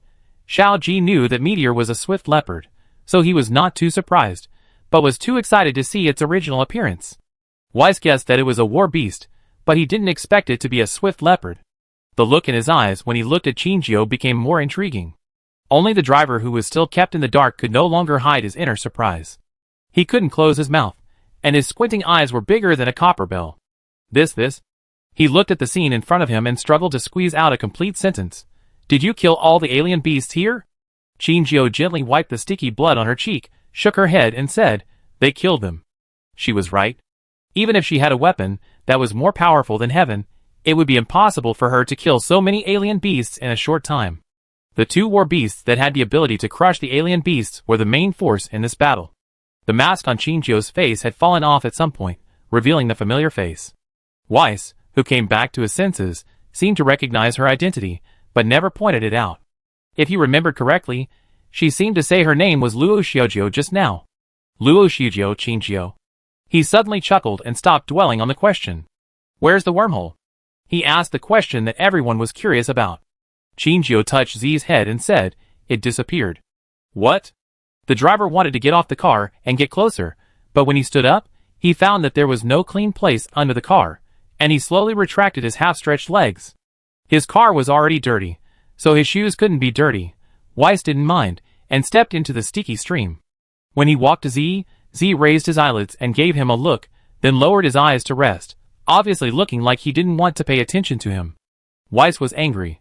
I have raised you for so long, but you are rude to me. Z was unmoved, but just moved closer to Shinjio. Shinjio looked at Z's mouthpiece rubbing against his thigh, and his trouser legs instantly turned a light purple. Shinjio, you can also not get so close. Shinjio stood up with the help of the wall, and she told Weiss what had just happened. Wes heard this, and a Chuan character formed between his brows. The reason why Shinjio could tell the story without reservation was that the same thing happened in the Interstellar not long ago. The story of the little white ball forcibly closing the wormhole was also on the hot search, and no one has been able to solve this mystery until now. Where did the wormhole come from, and why did it suddenly disappear? No one can give an answer. Just as the few people were silent, an emergency communication came from Weiss's terminal. Wes glanced at Shinjio, and whether intentionally or unintentionally, he turned sideways so that the camera could not capture the position of Shinjio and the two war beasts. Director? Great. You're still alive. The young man on the other end of the line cried with excitement. His voice was a little out of tune. Wes's temples were throbbing, and he twitched his mouth, saying coldly, Okay, stop crying. Are you crying? I, the director, am not dead yet. The man was about to say something else, but suddenly he was kicked as if by someone, and he flew out of the screen with a scream. The staff member who had just maintained order at the door appeared in the screen. Although she still had deep worry on her face, she was obviously much calmer than the young man. Director, what's the situation over there? The camera in the glass room just now had electromagnetic interference at the moment the wormhole appeared, and we couldn't see you. We tried to call the communication, but we couldn't get through until now. Wes said, We are fine. He paused, thinking that he would have to explain the tragic situation here later. He decided to put the blame on E. Z saw the alien beasts, and his state was completely different. It took the initiative to go out and kill all the alien beasts, and the wormholes that appeared suddenly disappeared. Z heard his words from the side, only opened one eye to glance at him, and then lowered his head to continue resting with a lack of interest. As expected. The staff breathed a sigh of relief, as if they had guessed the situation on Weiss's side. Wes heard this and couldn't help asking, What do you mean? Just now, more than 20 wormholes appeared in the Interstellar at the same time, and they all became hot searches. But just 1 or 2 minutes before we contacted you, almost all the wormholes disappeared. Although there are still 1 or 2 that have not completely disappeared, I guess the wormhole next to you must have disappeared. Her guess was well-founded. After all, being able to contact Weiss suddenly was the biggest omen. 20 wormholes. Upon hearing this, everyone present could not hide their inner horror. According to the time from the appearance to the disappearance of the wormhole here, it was at least more than half an hour. It happened that they had the assistance of war beasts, so they saved their lives. But the scenes they saw along the way told them that even in just half an hour, a large number of alien beasts could be produced, which was fatal to unarmed humans. It seems that the same disaster has swept more than 20 places in the Interstellar, but not everyone in each place has their good luck. The atmosphere became a little solemn for a while, and everyone bowed their heads and mourned for other compatriots who died in vain. Weiss sighed and asked, Did any alien beasts escape? Yes. The staff replied, but they were all strangled by the retired war beasts that were released, and we had no casualties. That's good. Weiss breathed a sigh of relief. This was a blessing in disguise. His eyes passed over the terminal screen and fell on Shinjio. If it weren't for her, there would have been heavy casualties in their hull. She was their benefactor. But the other party hesitated, and his eyes seemed to be evasive. Weiss, if you have something to say, just say it. Those retired war beasts refused to go back, and they seemed to be in a state of excitement. She gritted her teeth and continued, they even started fighting each other. Chapter 363. What? Wes could hardly believe his ears. He asked again, What did you say? Shinjio saw Weiss's incredulous expression from a distance. She couldn't help but look down at Meteor, who was yawning. War beasts fighting? She was most familiar with it. The two brothers and sisters of Meteor fight at least a dozen times a day, and they can make each other lose a piece of flesh when they are ruthless. It's just that in the eyes of outsiders, war beasts are aloof, ignore humans, and won't hang out with war beasts of the same level, so fighting between war beasts is a very rare situation for them. Especially here is the resettlement place for retired war beasts. For retired war beasts, they are not interested in anything in the outside world, let alone their neighbors who are old, weak and disabled like them. And as long as the war beasts fight, there is no room for humans to intervene. Of course, the reason for their fight must be different from Lightning and Snow White. Chinchio rubbed Meteor's ears, and she slowly got up. Meteor's ears felt a little itchy, and it shook. When it found Chinchio standing up, it also shook its head, and stood up beside her. Weiss glanced at Chinchio from the corner of his eye, and he said, "Wait a minute." Immediately turned off the microphone and video screen. He looked at Chinchio and asked, "Do you have a way to stop them from fighting?" Chinchio pondered for a moment and said, "Maybe we can try." She patted Meteor's head, and Meteor turned back into a gray-white leopard at her suggestion. It climbed a few times, and successfully returned to Chinchio's arms. "Chinchio, it is very common for war beasts to fight. Sometimes they don't see eye to eye, so they fight. But the fighting beasts here..." She narrowed her eyes slightly, and her vision, which seemed to be able to see through everything, slowly intertwined with Weiss. She continued, "Maybe the wormhole affected her mood, and it is not normal behavior." She grabbed the hem of her clothes with both hands, and twisted it left and right. The liquid that had not yet dried up was squeezed out by her like a towel. Chinchio's face did not show any emotional fluctuations, but her behavior was a little creepy in their eyes. Her clothes were soaked with blood, but she could remain calm. And even if she was chased by alien beasts, she seemed so calm. She must not be an ordinary person. Chinchio returned to the car with Liuxing in her arms, and he followed closely behind. She turned around and said to the three people who were stunned on the side, let's go and persuade them to stop fighting." Xiao Xian is the director's right arm. In fact, in the eyes of everyone, she is more majestic than the director. It's just that the director has been working here for many years.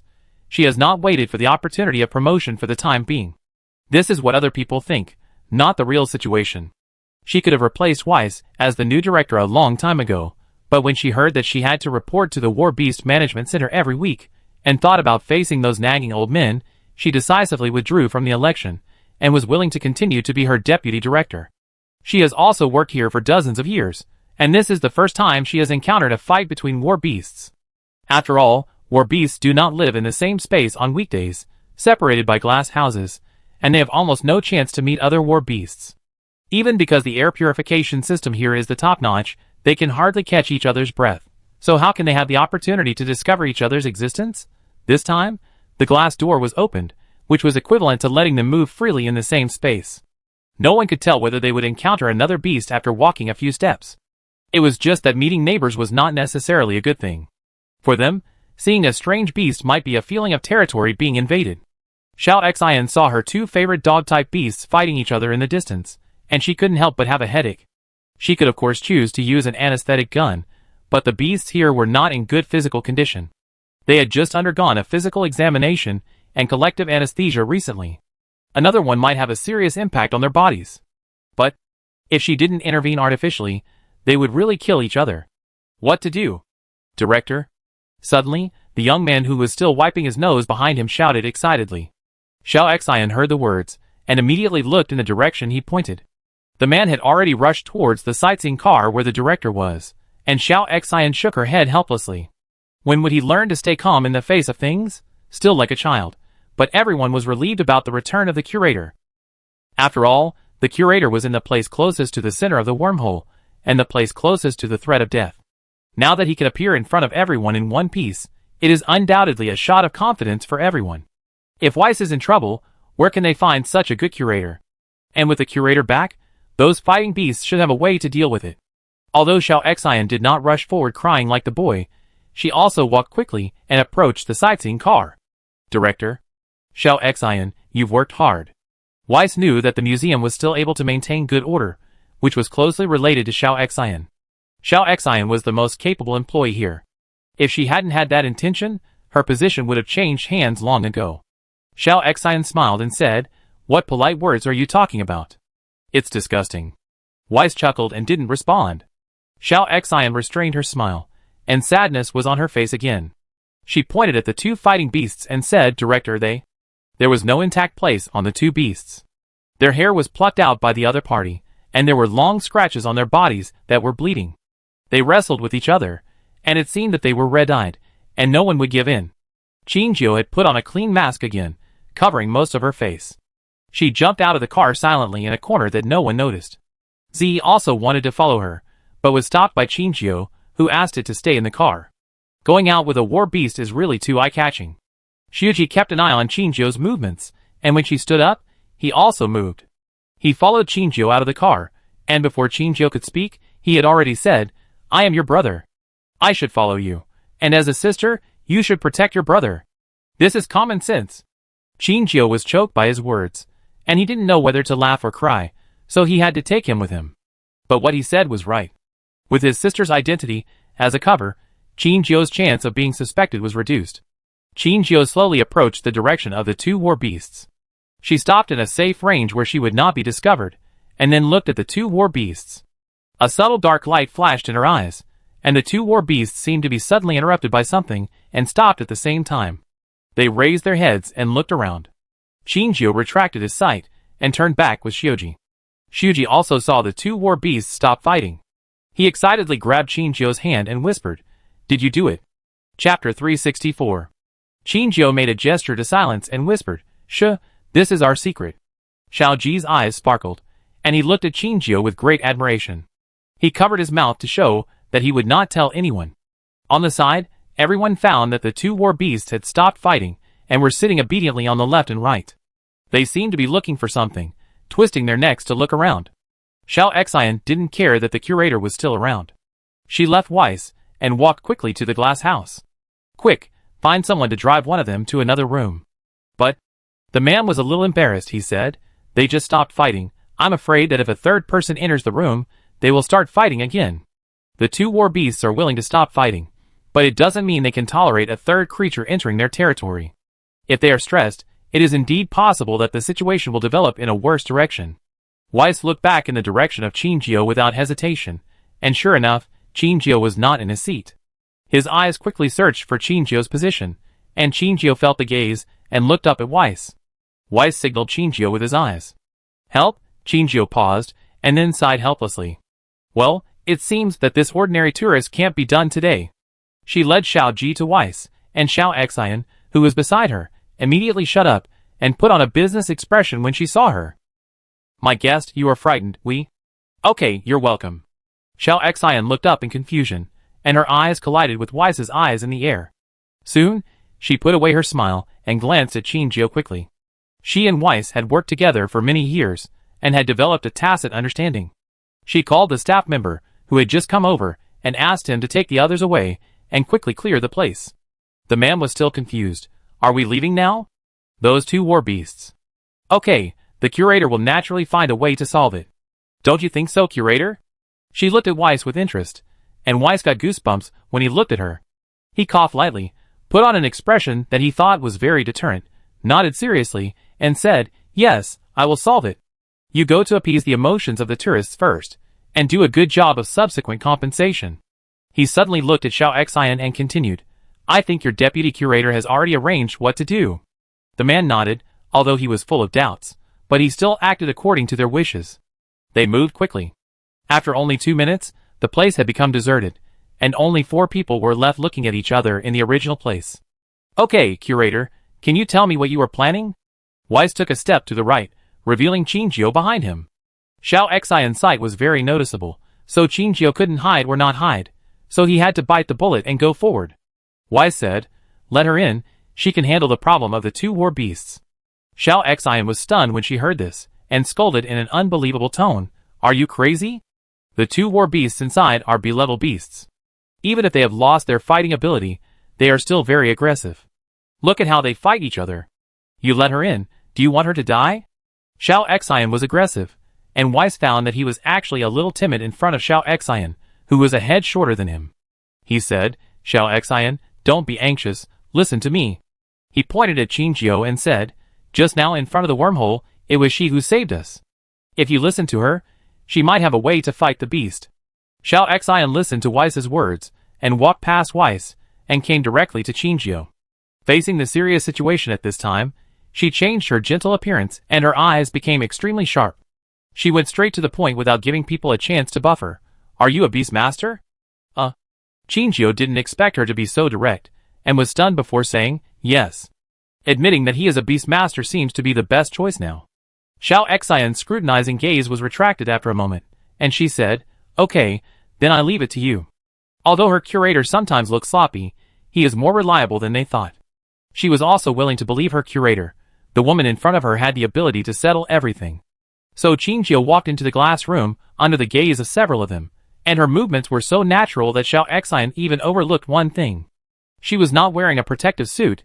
She was about to remind him, but the two war beasts suddenly turned around, looked at Qingjio together, and then shook their tails and pounced on Qingjio. Meteor broke free from Qingjio's arms. It jumped to the ground, and its small body seemed to contain infinite power. It bared its teeth at the two war beasts, and the two war beasts actually brayed quickly, and their fearful eyes fell on Meteor. And he, who had been not allowed to come out, didn't care about Qingjio's warning at all, and slowly came to Qingjio's side. It regained its usual elegance, looking down at the two war beasts. Seeing Z suddenly appear, Xiao Xian hid behind Weiss in fear. Weiss, pushed the curator out first for something, right? But when Weiss knew that Qingjio had a way to control Z, his fear of Z almost disappeared completely.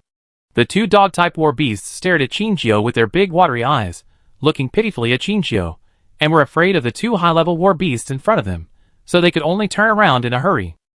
Qingjio picked up Liuxing and said to Z beside him, "Okay, don't scare them." Hearing this, Z turned back angrily and sat about 2 meters behind Qingjio.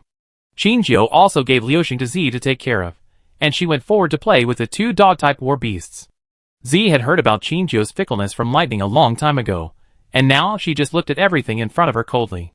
Meteor, however, wanted to move forward, so he quickly held it in his mouth to prevent it from hindering Qingjio. Qingjio drove the two war beasts back to their own glass house under Xiao Xian's instructions, and then helped the other war beasts that were still fighting to return to the cage. Qingjio found that their eyes were full of red bloodshot when they were fighting, and only after he appeared did their belligerent side slowly dissipate. Illusion? When everything returned to normal, Xiao Xian was satisfied and asked the staff to come in and clean up the mess. Weiss looked at Qingjio's back, and he suddenly shouted, "Xiaojiu, right? Do you want to come here to be my employee?" Chapter 365.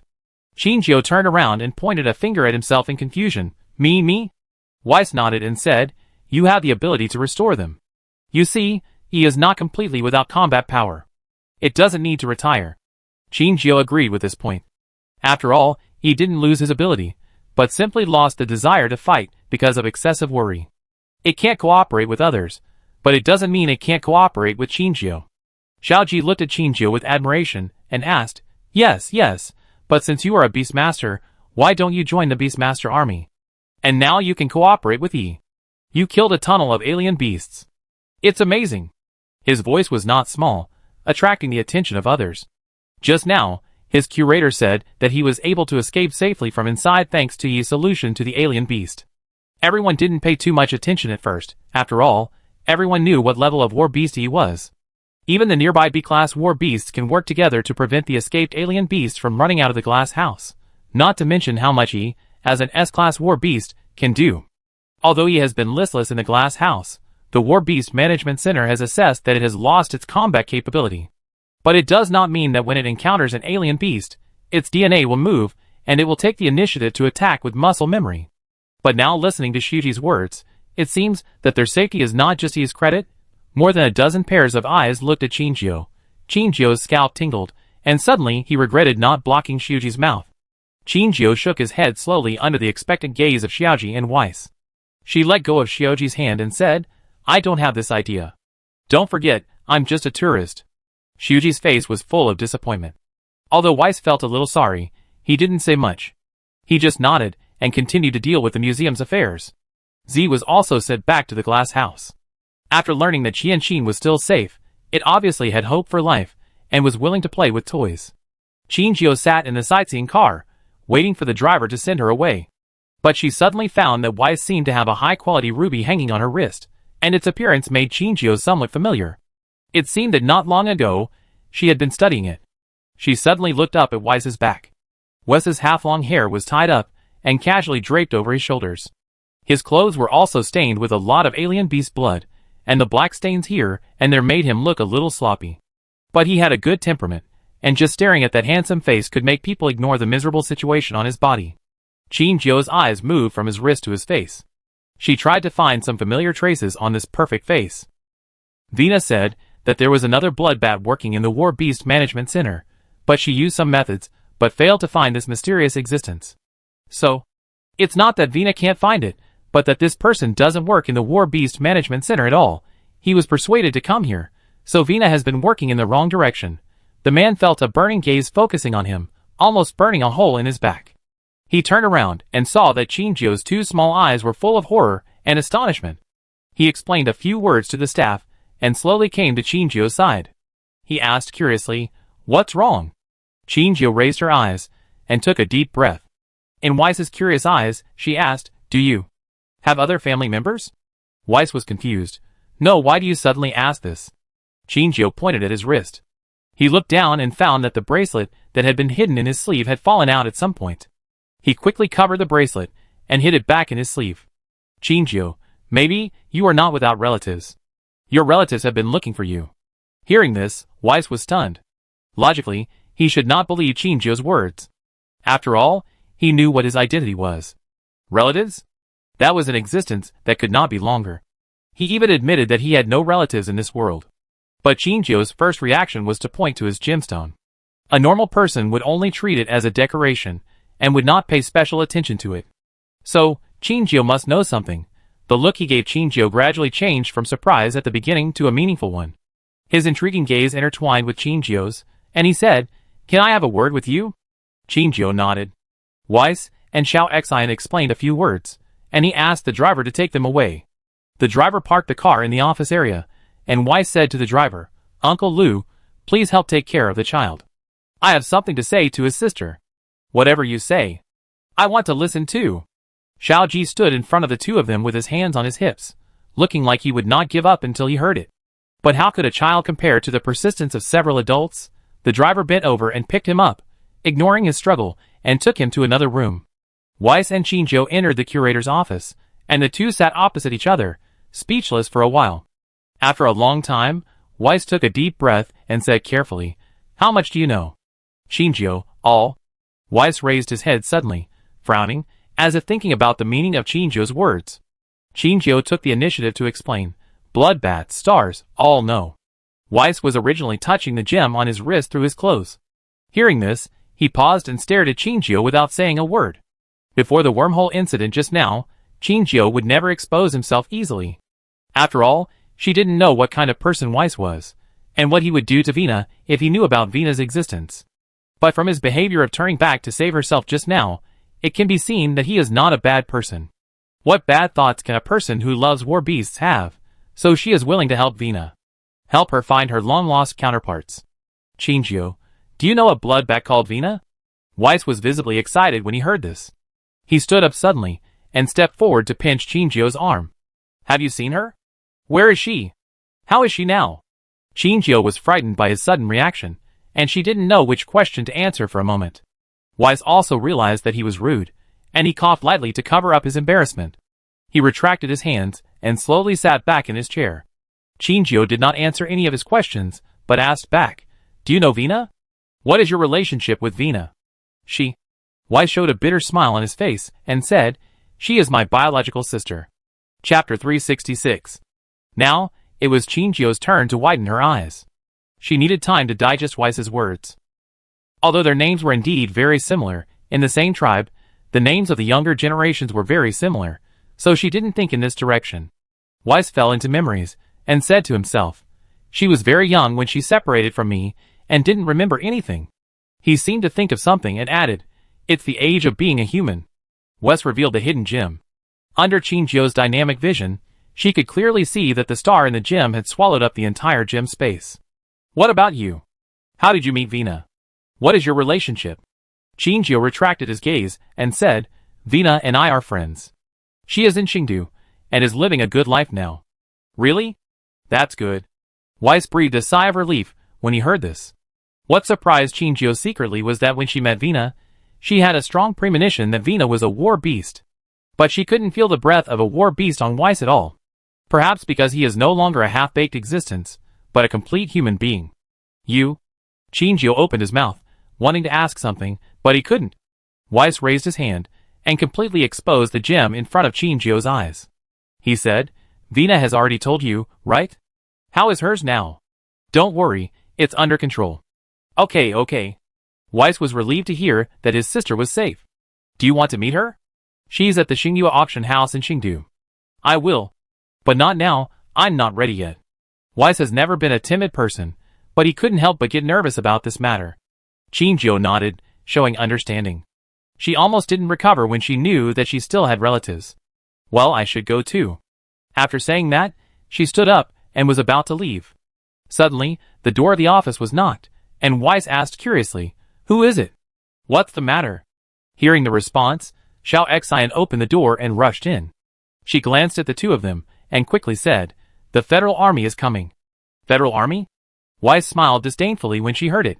They didn't come early or late, and they came after the wormhole was over. Zhongxing is the station place of the federal headquarters. When a wormhole disaster occurred, their reaction could still be so slow. It is estimated that few people would believe that it was not intentional. The various behaviors of the Federal Army recently are really unbearable, and the prestige of the Federation has become precarious under several wormhole attacks. Xiao Xian said, "They went to the tunnel and saw corpses all over the ground, and wanted to talk to you." Her face didn't look good, and she whispered, "They are not friendly." Weiss patted Xiao Xian's shoulder gently to calm her down a little. He looked back at Chengyu and told him, "Don't go out here." After that, he and Xiao Xian left together, leaving Chengyu playing with Meteor in the room. Of course she was willing to stay here. She didn't want to run into the Federal Army. It was also fortunate that this was a retirement home for retired war beasts, and even if there were casualties of alien beasts, there would be someone who could take the blame. Rennie was resting in the glass room, and suddenly sneezed loudly. It looked at the air outlet of the central air conditioner, with a confused look on its face. "It's not very cold, is it?" It retracted its gaze, and slowly moved to the group of people outside the glass house. The leader had long golden hair, and a dozing golden wind eagle stood on his shoulder. The golden wind eagle felt Yi's gaze, and turned his head to look at Yi. "Oh! Is it that wolf cub?" Jean Chum also cast his gaze on Yi, who was covered in dirt. The woman in front of him was still explaining to him. "The alien beast in there was indeed solved by our war beasts here. You also saw Yi. Didn't its appearance tell you the truth very clearly?" Jean Chung retracted his gaze, and looked up at Weiss behind the woman. "Are you the curator here?" "Yes, I am the curator here. My name is Weiss." Wes stretched out his hand to shake his. Jean Chung let go of his hand, and continued, "I don't doubt that your war beasts here have this ability, but..." As he spoke, he waved his arm forward. A man wearing the same beast tamer uniform came from behind him, holding half of the body of an alien beast in his hand. A foul smell spread in the air. The alien beast in the man's hand was cut in half, and the abdominal cavity was empty. The original organs inside were nowhere to be found. The faces of the people present changed drastically when they saw the half-body, and some staff members with poor acceptance could not help but vomit. Xiao Xian's face was pale. She suppressed the sour breath in her throat, and turned her face slightly to avoid the sight. Weiss's face was not much better. He stepped forward to block Xiao Xian and asked Jean Chung, "I don't know what you mean." Jean Chung pointed to the broken edge of the alien beast and said, "This wound can't be caused by the war beast. It was clearly cut in half by a mechanical weapon. I wonder if the curator can explain what happened." The features of the young man in front of him were too obvious, and Weiss guessed his identity almost instantly. He was the newly appointed temporary commander-in-chief of the beast-taming army, Jean Chung. To be able to achieve such achievements in a short period of time shows that he is not a good-for-nothing, and having sharp insight is the basis. But Weiss didn't expect that he would condescend to enter the tunnel in person and check the corpses one by one. There were at least hundreds of alien beasts in it, and because the tunnel construction was not completed and there was no lighting system, it was difficult to move. But to be honest, even Weiss didn't know why such a flat-cut alien beast appeared. After all, when he rushed to the scene, the woman named Luo Xiujio was already sitting on the ground with two war beasts. Weiss didn't know what they had experienced during the period. He said frankly, "I don't know, sir.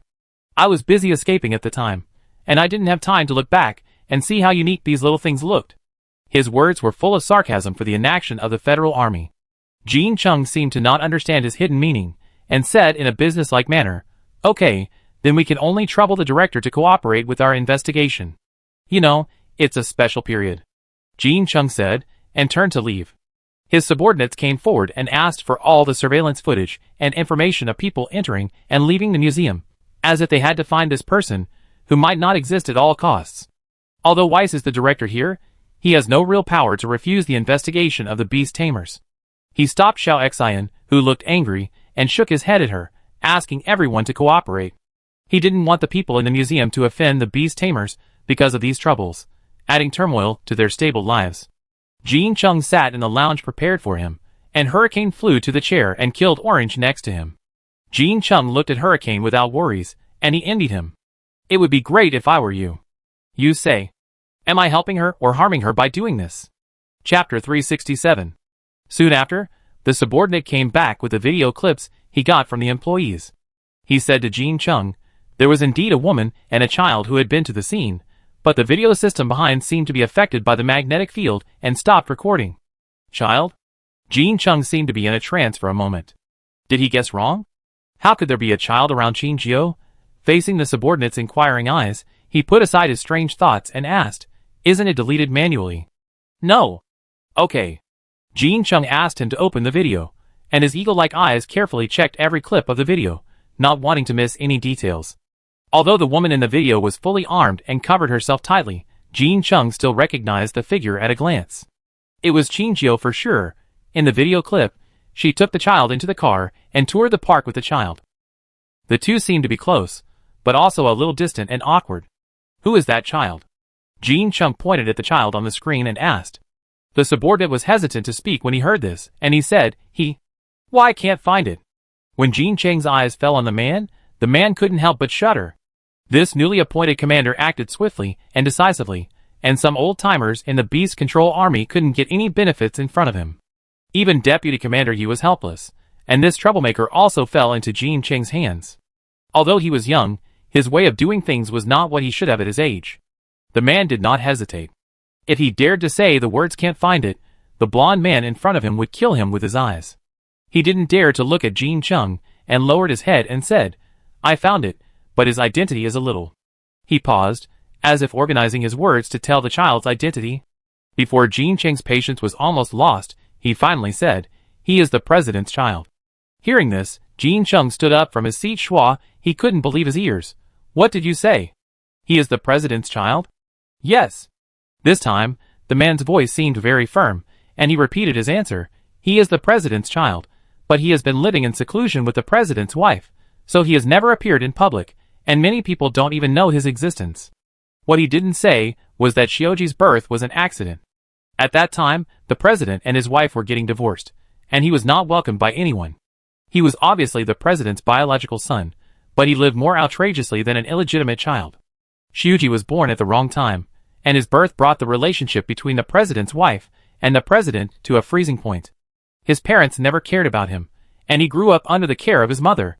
Maybe Xiaoji was rich in material terms, but he never received the love of his parents. Jean Chung said, how did he get involved with that woman? The man really couldn't answer this question, and he said truthfully, it's not clear yet. Where are they now? Xiaoji is with the driver, and the woman is in the curator's office. He took a deep breath and said, take me to see her. Yes. When they found Weiss and made this request, Weiss's performance was not as straightforward as at the beginning. I think your main task now should be to deal with the problem of alien beasts, not to embarrass my guests. In response to his sharp words, Jean Chung just said in a businesslike manner, please cooperate with our work. As far as I know, Director, you were originally a breeder at the War Beast Management Center. You were transferred here because you did not cooperate with the management, right? You don't want to lose your job again, do you? He stepped forward and whispered in the director's ear, don't think about yourself, but also think about your employees. You are cool and can run away at any time, but have you ever thought about what your employees will face? It must be said that Jean Cheng's words hit his soft spot hard. Since he became the director here, he has regarded everyone here as his family, and he doesn't want to break the peace here. He fell into silence, but put down his hand that was blocking Jean Chung. Jean Chung chuckled. He knew that Director Weiss had figured it out. Weiss did not lead the way in front. In addition to not wanting to show Jean Chung the way, the most important thing was that he felt he had no face-to-face Qin Jiao. After all, under the interests of everyone and her safety, he chose to abandon her. She had saved him not long ago. He had done something immoral, and he had no face to see her. Jean Chung came to the door of the curator's office, but he did not press the doorknob immediately. He stood in front of the door, like a standing statue, and did not move for a long time. Even the man next to him couldn't help but ask curiously, "Sir?" Jean Chung seemed to have come to his senses. He turned his head to look at the man and said lightly, "I'm fine." He took a deep breath, reached out, and held the doorknob. He seemed to have struggled for a long time in his heart before he pressed the doorknob hard. The sound of the door lock turning was particularly obvious in the quiet room. The door was slowly opened, and the light from the corridor rushed into the room through the crack of the door. The dark room was suddenly illuminated, and the light dispelled the darkness while also unveiling the mysterious veil of the director's office hidden in the darkness. A long desk, a low coffee table, a sofa chair, and a huge bookcase. There was everything a director's office should have, but there was no one. Jean Chung found that no one was in the room, and he couldn't tell whether he felt more disappointed or more fortunate at this moment. The man beside him showed a look of astonishment. He said in disbelief, "Impossible. We have been guarding here, and have not seen anyone go out. She should be inside." As if he was afraid of being blamed by Jean Chung, he was already panicking and said, "There must be a secret passage here. The director is helping her leave. The director is protecting her." Jean Chung just glanced at him lightly. "Don't embarrass yourself here. Since the director chose the employee between the employee and Qinjiu, at this moment, he will not interfere and wear down Jean Cheng's trust in him." However, Jean Chung had no idea what method Qinjiu used to leave. He said to his subordinates, "Search to see if she is hiding somewhere. Check if the windows are closed tightly, and strengthen the patrol nearby." Yes. Several people came in and began to search around. Jean Cheng's military terminal received a message from the president at this time. "You applied to go over there to check. Did you find any clues?" Jean Chung thought for a moment and typed a sentence on the terminal page. "I found a woman who looks very similar to Qinjiu. I am now searching for her." When the other party saw this message, the words "input is being entered" appeared on the dialog box. The other party was obviously very interested in this news. He quickly sent a message, "Speed up the investigation and arrest." Jean Chung replied with a "OK," and Ivana, who was in the president's office, could not hide the excitement on his face. Recently, he received bad news, and finally there was something that made him feel more satisfied. He sat back in his chair, rocked the chair, and said with a smile, "Fortunately, Jean Chung has turned from evil to good. If he were our enemy, it would be too scary." The assistant said nothing on the side. He did not dare to agree with the president's words. Since Jean Chung came to Zhongxing, his ability has indeed been impossible to ignore. He is vigorous and ruthless in his work. Being an enemy of him is like being entangled by a giant python, and you can't get away easily. But did he really turn from evil to good? The assistant is skeptical about this. He is the best at manipulating people's hearts, but he is the least trusting of people's hearts. Jean Chung does not need to climb up for fame and fortune. He has wealth that he can't spend in his lifetime, and he also has the title of the royal family of Morning King Star. Everything he has may be more than what he can get in the beast-taming army. But he joined Ivana's faction on the pretext that he was not the crown prince and urgently needed a backer. It seems that he is sincere, and even after Ivana gave him certain rights, he did help Ivana complete many tasks that Ivana could not complete personally. But how much selfishness and calculations are hidden in all this? No one knows. However, the assistant does not like the look of Jean Chung looking at him. It is like the fangs of a poisonous snake, which wants to pierce through him. It's just that when Jean Chung faces Ivana, he will put away his fangs, like a well-behaved little pet, showing absolute loyalty in front of his master. He couldn't understand Jean Cheng's actions.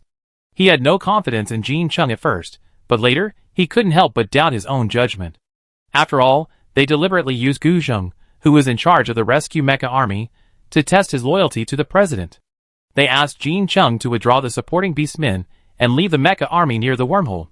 They wanted to know whether Gu Zheng, who was equal to Qinjiu, was more important to Jean Chung or the president's order. The result was beyond the assistant's expectation. He actually carried out the president's task without hesitation. During that rescue, he withdrew the reinforcements, and the mecha army complained to the president angrily many times. However, for them, the mechas of the rescue mecha army were almost exhausted and had lost most of their value. They were dispensable. And what was scarce in the interstellar space was combat mechas, not rescue mechas. With such frequent wormhole invasions, even if the rescue mecha army arrived at the scene, they could not rescue people from a pile of limbs. To put it cruelly, now every federal army in the interstellar is a disposable consumable, and can be abandoned at any time, so rescue is not so important. In the end, although Gu Zheng returned safely, Gu Chuanxing denounced Jean Chung for being emotionless, and not a human being after knowing this. He made a scene in front of the president, and Gu Sheng was withdrawn to the second line. Jin Chung was resented by Gu Chuingxing for this, and Gu Chuingxing would come to trouble him when he had nothing to do. However, Jin Chung always disdained Gu Chuingxing's fatherly love, and was indifferent to his troublemaking behavior. After Ivana believed in Jin Chung, he had more power in his hands, and even surpassed most of the veterans. Gu Chuingxing was one of them. Because of this, Gu Chuingxing could only be angry secretly, and turn to the battlefield he was familiar with.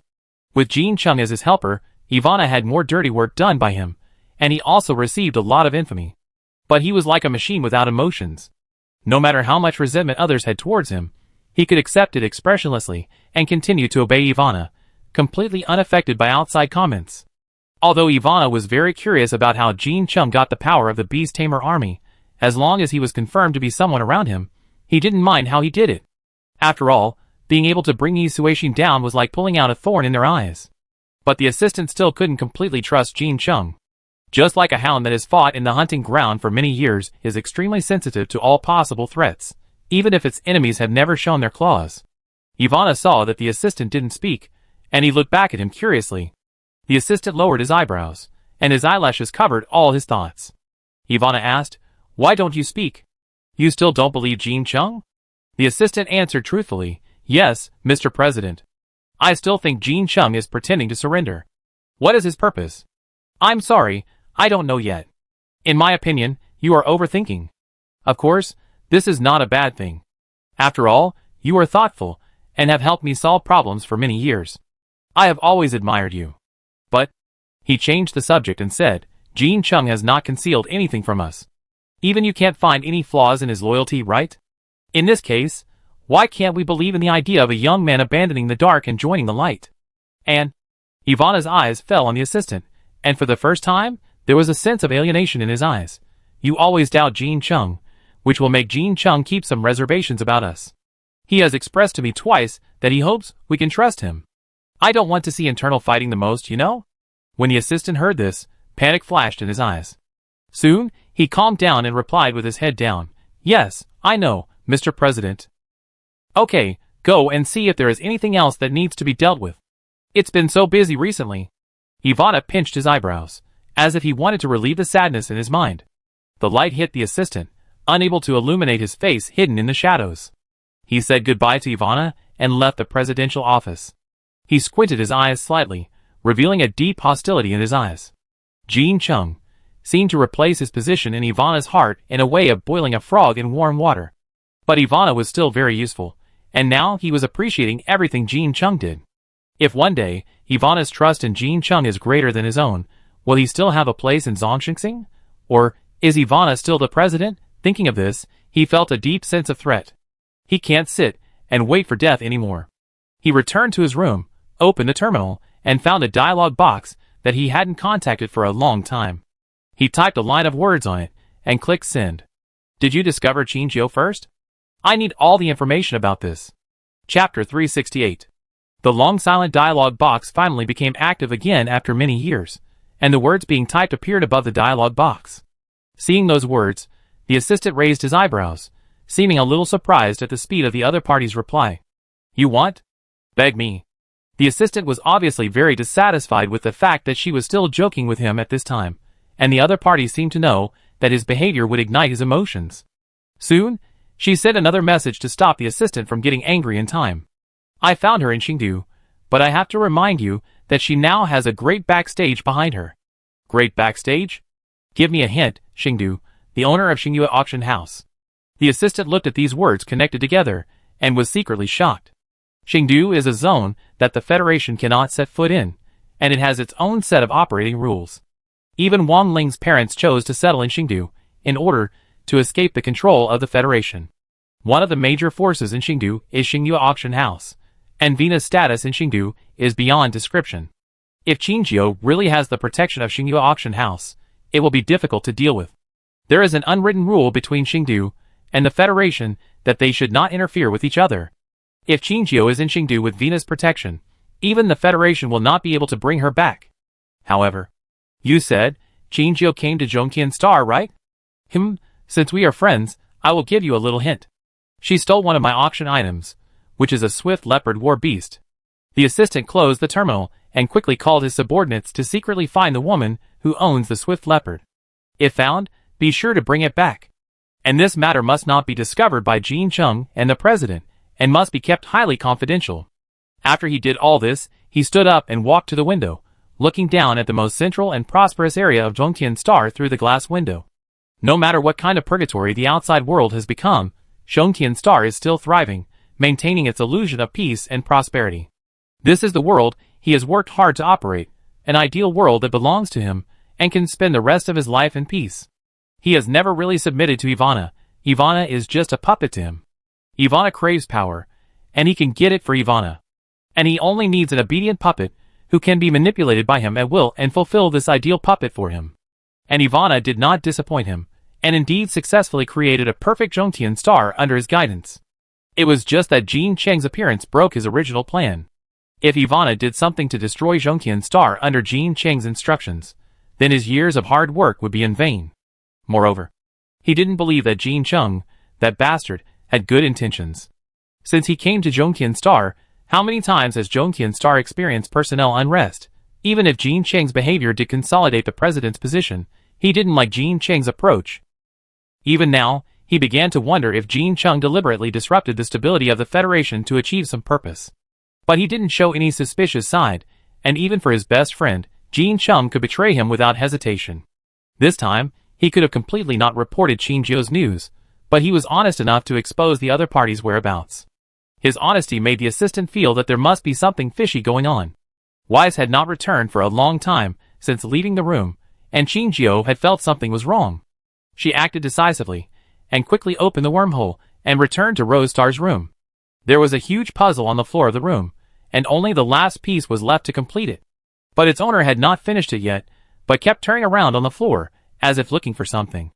As soon as Qinjiu came back, he saw Xiaoxiao walking around in the room. It only glanced at Qinjiu, and then continued to search the floor carefully.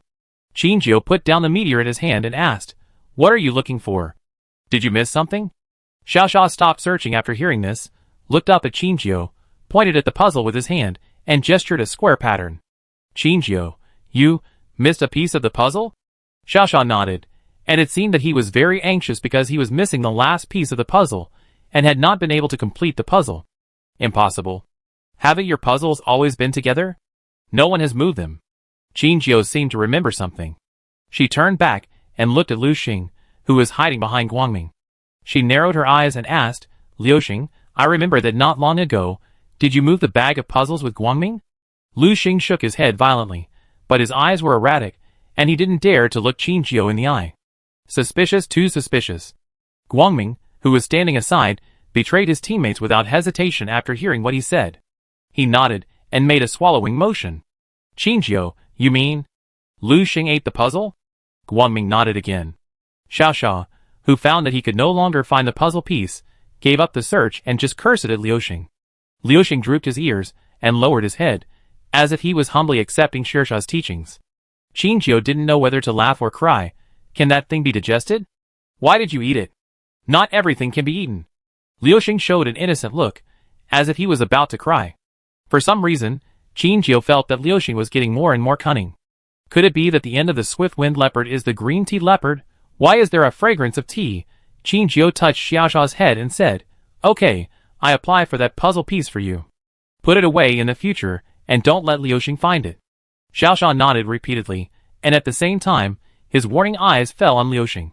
Liu Xing was still peeking at Xiaoxiao and Qinjiu, and found that Xiaoxiao was looking at him, so he immediately lowered his head and pretended to be deaf and dumb. Qinjiu prepared food for them, sat on a chair and began to check the news in the terminal. The hot search list was full of entries about the 20 wormholes, among which the entries insulting the Federation for inaction were the most numerous. Among these entries, Qinjiu saw a lot of comments about the beast-taming army.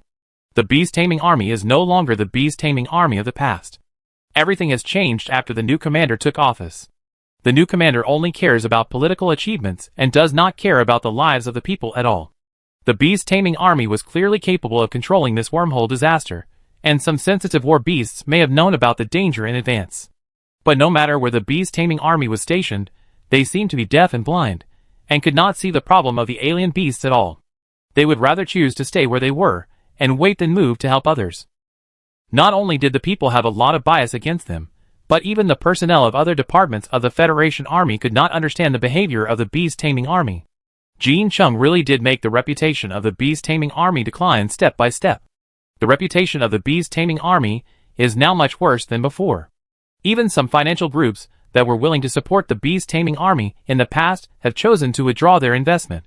They are extremely disappointed with the current beast-taming army. Because of this, the call for a replacement of the army commander is even louder. Maybe this is not what Ivana wants to see. After all, among these voices, there are many calls for Edel to be fair and let Edel resume his position as the army commander of the beast-taming army. And Jean Chung did not speak from beginning to end. He just firmly carried out Ivana's orders. Chinjio had some guesses, but he couldn't draw a conclusion yet. She flipped down the entry and saw the movements of Lilith and others in the entry. Lilith and Chiochio had rushed to support Shirong Star the moment the wormhole occurred. After she was suspended from school, she did not join the beast-taming army like Jean Chung. She helped others as a free person. Because of this, her prestige on Shirong Star is rising day by day. And Gu Zheng is still active in various rescue teams. He is like a puppet with a spring wound up, participating in rescue endlessly. Chinjio knew that this was a way for him to punish himself. He was blaming himself for not saving Xiaofeng earlier. The news of Xiaofeng's genius death was also lost in the vast information flow. After all, what people need now is genius and hope, not the falling new star and the increasing despair. But for the time being, Xiaofeng is still fine, but whether he can get out of the psychological shadow is an unknown. Seeing that everyone was doing well, Chinjio closed the terminal and walked to the window to look down at the entire base. There were not many pedestrians on the road, and even if there were a few people walking, they were in a hurry without stopping. She felt vaguely that something seemed to be different in the base recently. The smiles on the faces of the experimenters were gone, and they worked overtime several times more than before. It was supposed to be time to get off work, but there were not many people on the road, and the lights in the laboratory were bright.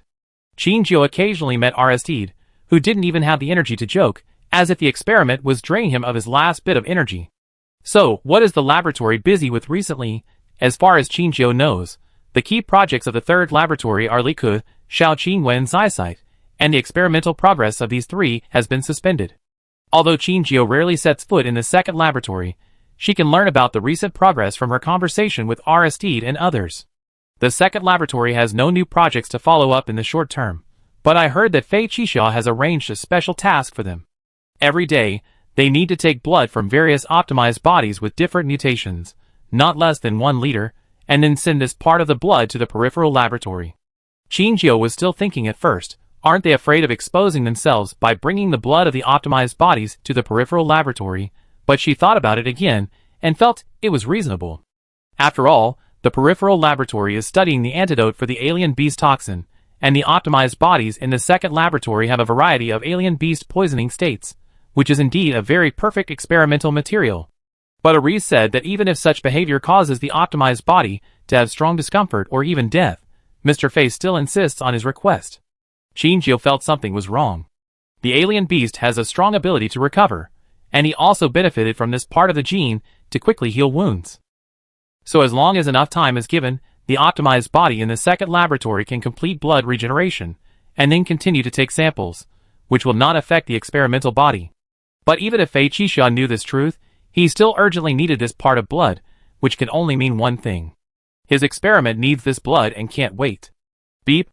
Various electronic monitoring equipment made working sounds, and the big screen was densely packed with numbers. Some of the numbers were so red that they seemed to be dripping with blood, stinging everyone's eyes.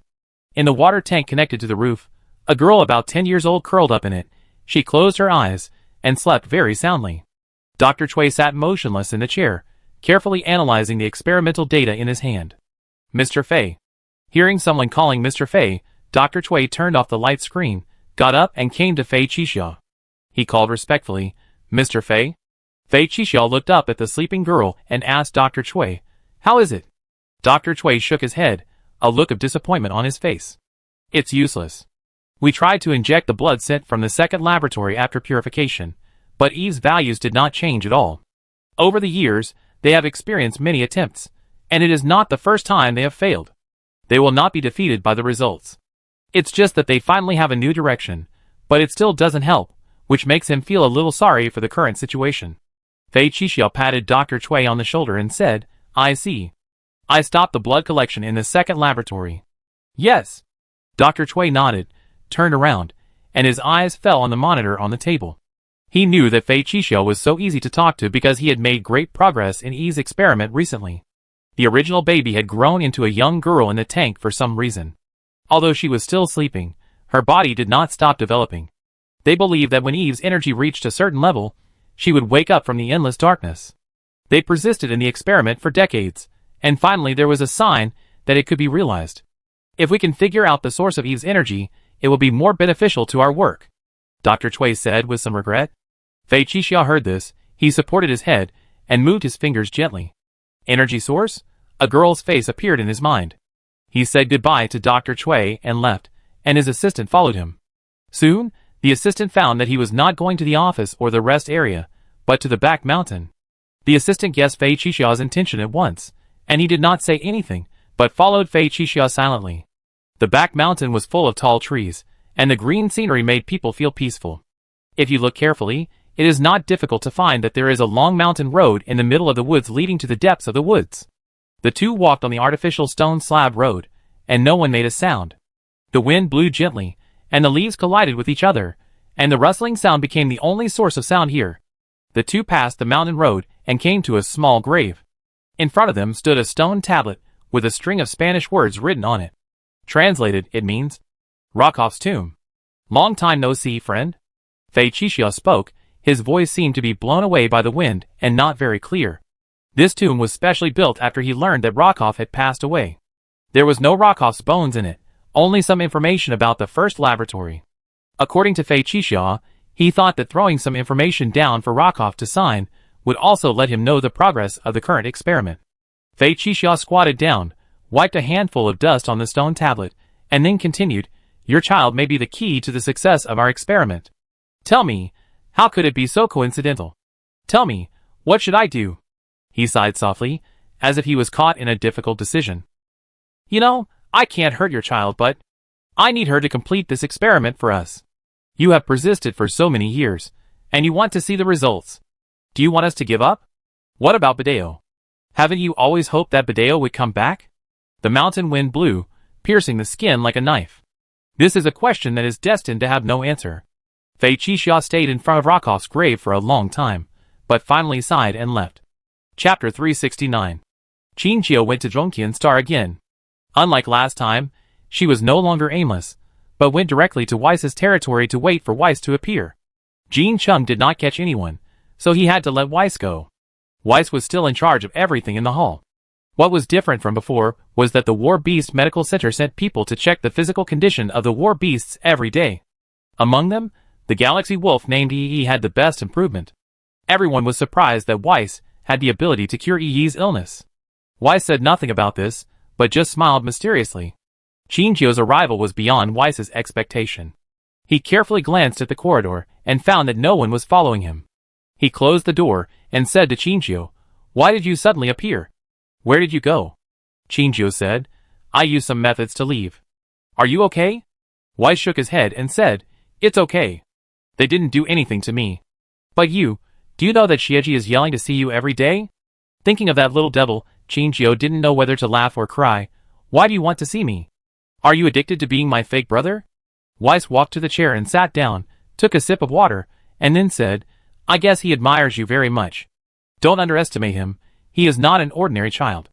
Qinqiu didn't show a particularly surprised expression on his face, as if he had guessed it early. After all, ordinary children would not be so calm when encountering things. He didn't cry or make a fuss from beginning to end, but he was not mature like a child of this age. Let me tell you a secret. Actually, Xioji.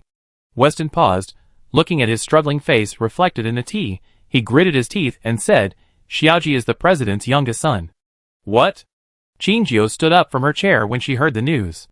She didn't want to have anything to do with the president, but now that she thinks about it carefully, Xiaoji does look a bit like Ivana. But his eyes are so pure and untainted by the mundane world, not like a child who grew up under the influence of a character like Ivana. He is much cuter than Ivana.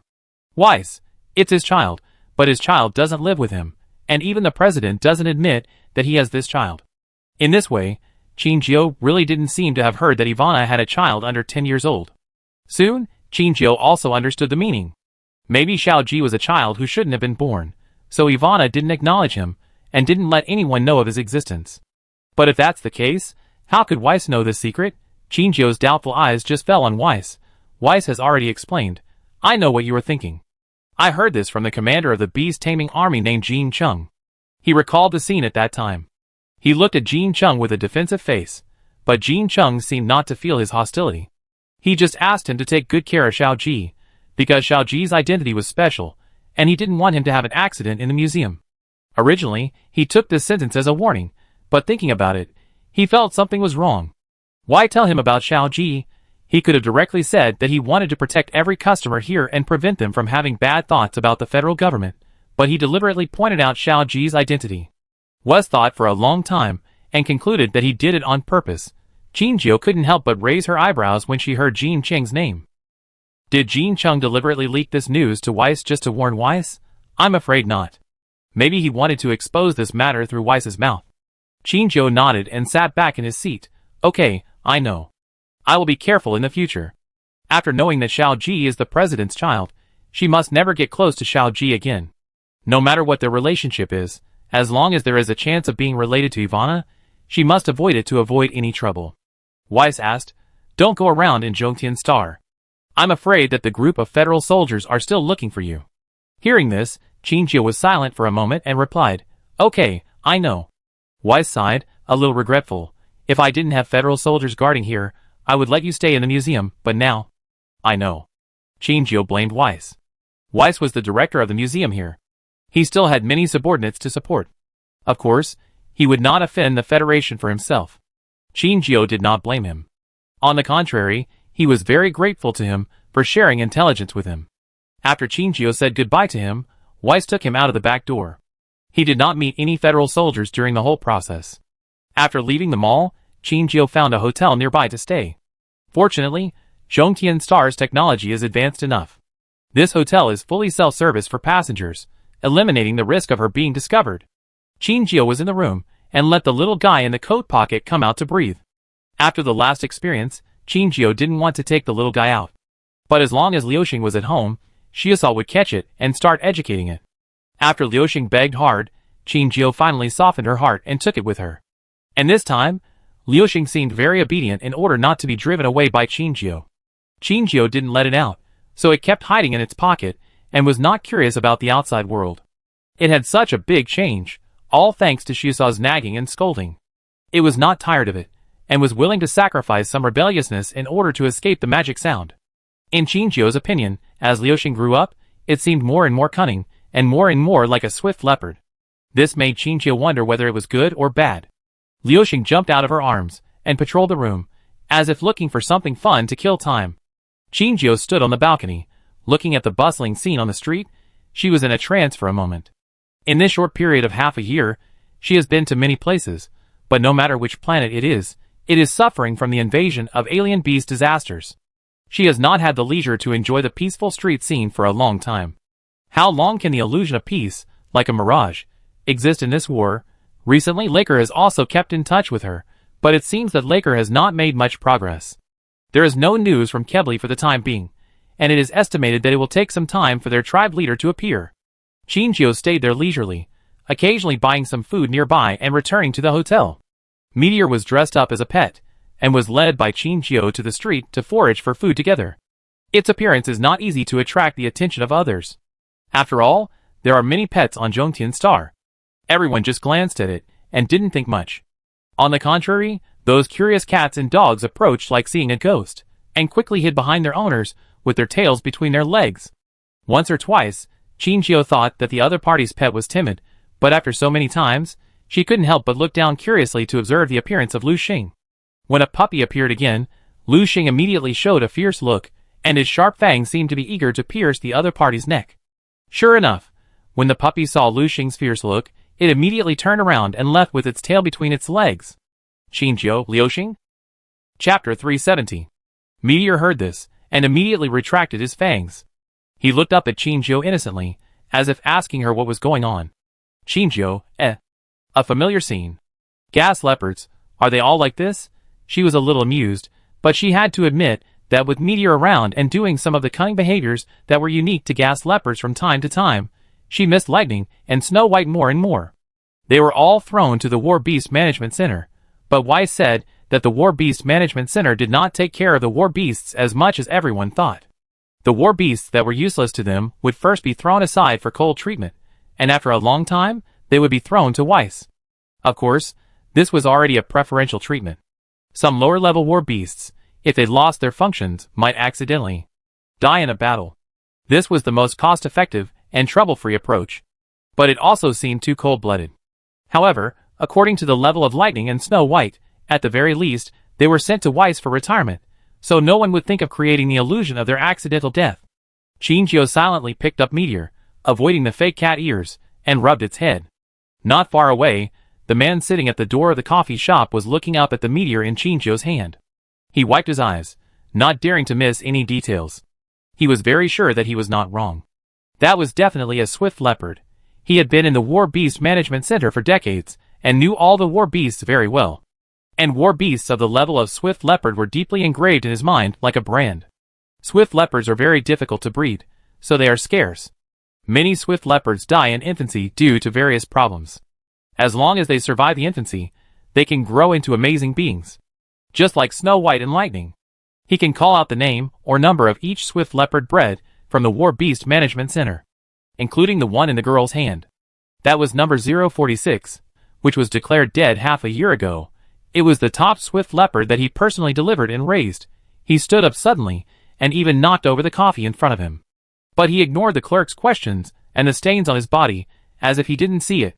He was like being possessed by a demon, and was bewitched by the Swift leopard. For the sake of the mental health of other pets, Shinjo put Meteor back on her shoulder, and prevented it from contacting other pets. Otherwise, its bad reputation should spread soon in this area.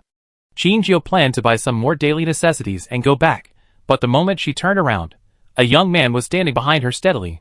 The distance between them was so small that Shinjo was almost touching him. Shinjo was startled and took a step back. The man did not move at all. His eyes never stayed on Shinjo, but were fixed on Lu Xing on her shoulder. Shinjo's eyes moved around the man's face, and she found that his eyes stayed on Lu Xing all the time. She thought to herself that it was not good. Could it be that he recognized Lu Xing's identity? The man was very sure that he was not mistaken. It was number 046, who he had raised with his own hands. It was not dead. Shinjo took Lu Xing back to his arms and covered its little head against his chest, so that the man could not see its appearance clearly. Because her attention was always on the man, Shinjo did not notice that the meteor in her hand was not reacting properly. Although the meteor behaved like other beasts when facing war beasts and alien beasts, it was always full of fear and alienation when facing humans. The man was so close that it would have reacted under normal circumstances, but at this time it did not react at all, and just looked at the man quietly. Seeing that Shinjo was about to leave quickly, the man stretched out his hand to block Shinjo's way in a hurry. Shinjo knew very well that he was coming for her, and her expression suddenly turned cold. She asked, "What do you want?" "Me." The man was so anxious that he was running around. He scratched his head and pointed at the meteor in Shinjo's hand, looked around, and approached Shinjo and said in a low voice, "Is the one in your arms a hurricane leopard?" Shinjo's pupil shrank slightly when he heard it. Sure enough, he recognized the identity of the meteor.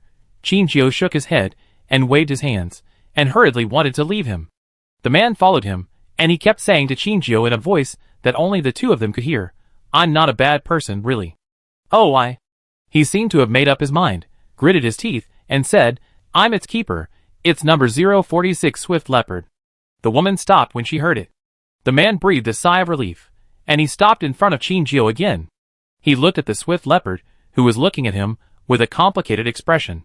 The Swift Leopard showed a confused look, as if recalling something. He said, "I have no ill intentions, and I don't want to take it away. I just... As he said this, a few small tears appeared in his eyes. His eyes were slightly red, tears welled up in them. He choked and said, "I just wanted to confirm if it's still healthy." Shinjo was shocked by his reaction. She looked around and saw that people were already pointing fingers at them. "Oh, why did you make me cry? Are you two quarreling? This man is crying." If you have something to say, find a place to sit down and talk. That's right, talk about it. If it's suitable, stay together. If it's not suitable, separate. Jinjiu felt her temples throbbing, and she felt angry. Why did she suddenly become the treacherous scumbag? It was the other party who harassed her first, but he set up a loving persona? Jinjiu was angry, and she was even more angry when she saw the man wiping his tears in front of her. She was a little interested in the meteor, but now she was also angry with him.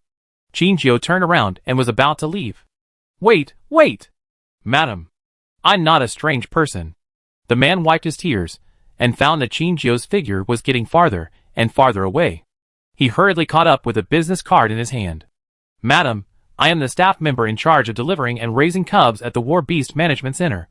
My name is Tianqing. Jinjiu scanned the card in his hand, and it did have all the information about him, including the fact that he is a senior breeder. Although Jinjiu did not stop, his speed was obviously slowed down. The man found that he seemed to have hope again, and he immediately took advantage of the victory and kept talking like a machine gun. Madam, I really have no ill intentions. I personally delivered and raised the War Beast 046 in your hand. I just want to see it. I don't want to take it away from you. I see it trusts you very much, and you treat it very well. I will just look at it and leave. After all, he suddenly stopped and said behind Jinjiu, I thought it was dead. His voice was very light, and it became less real when it passed through the breeze and entered Jinjiu's ears. But Jinjiu still heard his words very clearly. He said that he thought Liuxing was dead. Is that why he was so sad just now? He said that he didn't want to take Liuxing away. Can this sentence be believed? Jinjiu stopped completely at this time, and she looked at Liuxing in her arms. But Liuxing stretched out his head at this time, as if he wanted to look at the man over Jinjiu. Jinjiu asked, Liuxing, can he be trusted? Liuxing blinked his eyes, as if he didn't understand what Jinjiu meant. It stretched out its claws and scratched Jinjiu's chest, which seemed to mean that it wanted her to let go of itself. It wanted to find that man. Jinjiu was silent for a moment, but he finally sighed, and turned around with Liuxing in his arms. When the man saw Jinjiu turning back, he showed a look of joy on his face. Jinjiu, let's find a place to sit down and talk. The man nodded quickly, and immediately led the way. I know a coffee shop with better privacy. Please follow me. Jinjiu and the man came to a coffee shop where there were not many people. The waiter seemed to be familiar with the man, and quickly led them to a private room. The waiter placed the order for the two and left, leaving only the two people and the bees staring at each other in the room. The man looked at Liuxing sitting right in front of him. He couldn't hold back his inner joy and reached out to touch Liuxing's head. Jinjiu was startled and shouted, Don't, it will attack you. Meteor did attack the man, but it was not the kind of bloody attack Jinjiu thought. It just bit the man's finger lightly and whimpered. Feeling the familiar pain again, the man's nose was sore and tears almost burst. 046, 046. It's really you. Meteor released his finger, and there was a tooth mark on his finger without any surprise. But it was obvious that Meteor controlled the strength, and he didn't bleed. Jinjiu frowned. It was the first time she saw Meteor so friendly to humans other than herself. Is it time for you to tell me about it? The man named Tianqing nodded and rubbed Meteor's head. Although Meteor didn't like him touching himself, he only struggled slightly twice, and gave up the resistance and let him go. Tianqing's mouth corners have not been lowered, and he is obviously in a very excited state. He said, he is a war beast born in the War Beast Management Bureau, number 046, and is the younger brother of Lightning and Snow White. Jinjiu heard this, and showed an expression of as expected. She said that Meteor looked more and more like Lightning as he grew older. It turned out that they were brothers. They were equally bad. They are indeed excellent genes. Tianqing did not pay attention to Jinjiu's expression. His eyes were glued to Meteor, afraid that if he didn't look at it, it would suddenly disappear like a year ago. I raised it myself. Before I could find a beast tamer to adopt it, I heard the bad news about it in advance. Meteor bit Tianqing's finger again, and Tianqing did not pull it back. He just watched its childish behavior with doting. He said, I don't know if you know the way to adopt war beasts. The top war beast from the War Beast Management Center will be registered in major war beast breeding bases for a period of time. If they are adopted in the War Beast breeding base, they will be officially registered and become partners of the future Beast Control Army. If they are not adopted after the registration period, they will be returned to the War Beast Management Center and registered in another breeding base. Qingjiu remembered that they also adopted several high-level war beasts in the war beast breeding base on Shirong Star. Perhaps Chiuchiu, Hurricane and Guangming were in the registration period at that time. Before being adopted, they only had numbers but no names. Number 046 started to be registered in the War Beast Breeding Center a year ago. I remember clearly that the first one it was registered in was a breeding center on Shueia Star. Every time Tianqing recalled this memory, he always found it difficult to accept it. One day not long after it was listed, my subordinates suddenly told me that it had an accident and died of illness on Shueia Star. Because the death of a top-level war beast listed as a war beast will affect the reputation of the War Beast Management Bureau, people will denounce the Management Bureau for not seriously reviewing the qualifications of the breeding center, so I didn't even have time to go to Shueia Star to see it, and my colleagues told me that it had been dealt with. Whenever he thought of not seeing number 046 for the last time, he always felt regretful. After all, it was his first time to deliver a swift leopard, and he had a special feeling for number 046. It was precisely because of this incident that he fell into negativity for a long time, and some of his selections were postponed. But what he cared about at the time was not the false reputation, but the reason for number 040SIX's death. It struggled and made a scene, but was finally interrupted by its boss, with a sentence, "Don't make trouble anymore." Later, he came to his senses. Maybe this is the survival of the fittest. But he was still a little dazed. After all, he knew that number 040SIX's physical fitness was the strongest among all the war beasts born at the same time. He never thought that an accident would happen in the first breeding center. Just when he thought he would have to live with this regret for the rest of his life, God seemed to give him another choice. He actually met number 046. And it was still very healthy. Its owner took good care of it. Tianqing took a deep breath and thanked him sincerely. "Thank you for taking such good care of it and giving me the opportunity to see it again in my lifetime." His love for Meteor was real, and Meteor obviously trusted him. Qingjiu looked at the meteor that was still playing with Tianqing, and she said, "I gave it a name, Meteor." Tianqing was stunned for a moment, looked at the meteor, and smiled. "Okay, Meteor, good name. Like a meteor falling beside me, you will no longer be the cold number 046. The meteor heard him calling his name, and stretched out his claws to hold his palm, and stepped on it under himself. Tianqing was like an old father, letting the meteor do all kinds of things to him, looking at it kindly from beginning to end. Tianqing really likes the meteor, not to complete a task to show kindness to the meteor. Qingjiu thought for a moment, and still planned to tell the story of encountering the meteor. "I bought the meteor at an auction, and it was very scared at the time." The smile on Tianqing's face slowly dissipated, and he frowned, as if thinking about something. After a long while, he finally said, "Did you buy it at the Xingyue auction house?" Qingjiu was a little surprised. She nodded and asked, "How did you know?" Tianqing shrugged, "It's not hard to guess. After all, there aren't many places that dare to trade war beasts." "But you said he's afraid of people?" Chapter 371. Qingjiu told Tianqing how Meteor was hiding in the corner. Tianqing just listened silently without interrupting Qingjiu. Meteor was dissatisfied with Tianqing's ignoring him, and bit his finger again. Tianqing felt pain, smiled bitterly, and looked at Meteor, and scolded with a smile. "You kid." Meteor stuck out his nose, and continued to ruin Tianqing's hand. Tianqing rubbed Meteor's head and said, "It shouldn't be, I remember 04. "Oh no! Meteor is very brave. When he was in the War Beast Management Center, he often scared other breeders, and people often came to me to complain." Hearing this, Qingjiu raised his eyebrows, and slowly looked at Meteor, who was biting Tianqing. Qingjiu felt a little complicated. How to say it, thinking that it is the younger brother of Lightning and Snow White, Qingjiu didn't seem to be surprised by Tianqing's words. It's something they would do. Qingjiu rubbed his brows. That is, something happened to it before we found it that caused its personality to change drastically. I think it may be related to the people in your War Beast Management Center. You mean someone in the War Beast Management Center stole the meteor to create the illusion of death? But why? Tianqing was puzzled by this. Why would you attack a top-level war beast? What benefits would it bring to others if it was dead? I don't know about this. Maybe you can check whether your War Beast Management Center was experiencing internal strife during the time when it died unexpectedly. Tianqing lowered his head and pondered. At this time, the waiter brought in the coffee, and the only sound in the room was the sound of the cup hitting the table. After the clerk left, Tianqing suddenly looked up. I remember, it seems that it was true. At that time, we were doing internal ratings and selecting new department heads.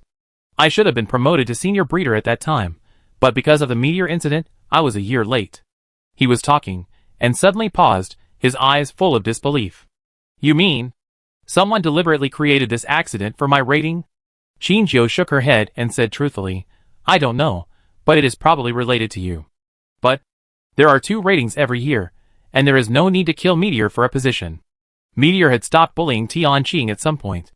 It walked back to Qingjiu and lay down without interest. It seemed to be bored with the topic between the two, and looked drowsy. Qingjiu poked its nose, and Meteor felt a little itchy and sneezed twice. But it didn't bite Qingjiu, but rubbed the back of her hand affectionately. Tianqing felt a little bitter when he saw the different treatment. His child was no longer close to him, and had liked the yellow-haired girl across the street. Yellow-haired girl. Feeling Tianqing's slightly resentful gaze, she coughed lightly, withdrew her hand from teasing Liuxing, and continued, maybe things are not that simple, but it is definitely related to this matter. But since it has passed, you can pretend not to know. No. Unexpectedly, Tianqing, who originally looked a little easy to bully, suddenly became tough. His eyes were still on Liuxing, and he said, I won't let this matter pass like this. Qingjiu, what do you mean?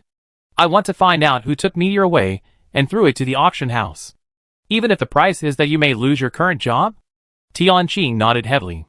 If there is 1, there will be 2, and if there is 2, there will be 3. Who knows if there will be the next number 046? He is just an ordinary breeder who joined the War Beast Management Center because he likes war beasts. He doesn't have so many twists and turns. But he can't accept that others disregard the lives of war beasts for their own selfish desires. War beasts should not be tools for their struggle. Qingjiu respects his choice. She said, but I won't let Meteor go back with you, and I don't plan to let others know Meteor's identity. Do you understand? I understand. The best way to protect Meteor now is to let it continue to be its kitten, and not be discovered by anyone in the War Beast Management Center. The truth is important to him, but Meteor's safety is more important. Qingjiu nodded and didn't continue talking. But, after a moment of silence in the air, Tianqing spoke again. He spoke carefully under Qingjiu's sharp gaze. I don't want to regret it, but I want to tell you. If you need help, you can go to the War Beast Exhibition Hall in the Pet Mall to find their curator. Qingjiu was stunned and asked, Weiss? Yes. Tianqing was a little surprised. Do you know him? Not only do they know each other, but there is also a secret between the two of them. She didn't know whether to laugh or cry, and nodded. He knows him, and he should also know that Liuxing is a hurricane leopard. Really? Tianqing's eyes lit up. That's great. I ask him to prepare the things that Liuxing needs, and ask him to give them to you. No need, I have them all. At this moment, Tianqing's terminal rang, and he said to Qingjiu, Okay, I still have work to do, let's talk later. After that, at his strong request, Qingjiu added his contact information. Before Qingjiu said a few more words, he had disappeared behind the door. Qingjiu silently retracted his gaze, and rubbed Liuxing's head hard. Your nanny doesn't look very reliable? Liuxing seemed a little dissatisfied. It bit Qingjiu's finger lightly, and then climbed up her arm to her shoulder. Let's go! Qingjiu took it out of the coffee shop. The lights were bright in the War Beast Management Center, which was the center for breeding advanced war beasts. Recently, due to some special reasons, 2 adult swift leopards moved in. The keepers who could have finished their work and rested had to spare time to take care of the 2 hurricane leopards. But the 2 hurricane leopards had particularly bad personalities, and often did things that frightened the keepers, making this job a hellish task. Lightning and Snow White were lying in the cage, bored. They looked at the keepers walking back and forth outside, and couldn't help yawning. There were only 2 words to describe them after coming here. Boring. I don't know if the old man Edel can take care of himself and their Qingjiu. They firmly believe that Qingjiu is not dead, and the implicit bond with Qingjiu still exists, but no one knows her whereabouts. They have been trapped here for a long time, and they probably know that Edel may be in trouble, so they made a fuss as soon as they arrived and made everyone unable to live in peace. If it weren't for the owner of Hurricane guaranteeing the safety of the old man, the condition was that they must be obedient here. They would not lie here quietly. Lightning never became smaller after returning to the War Beast Management Center.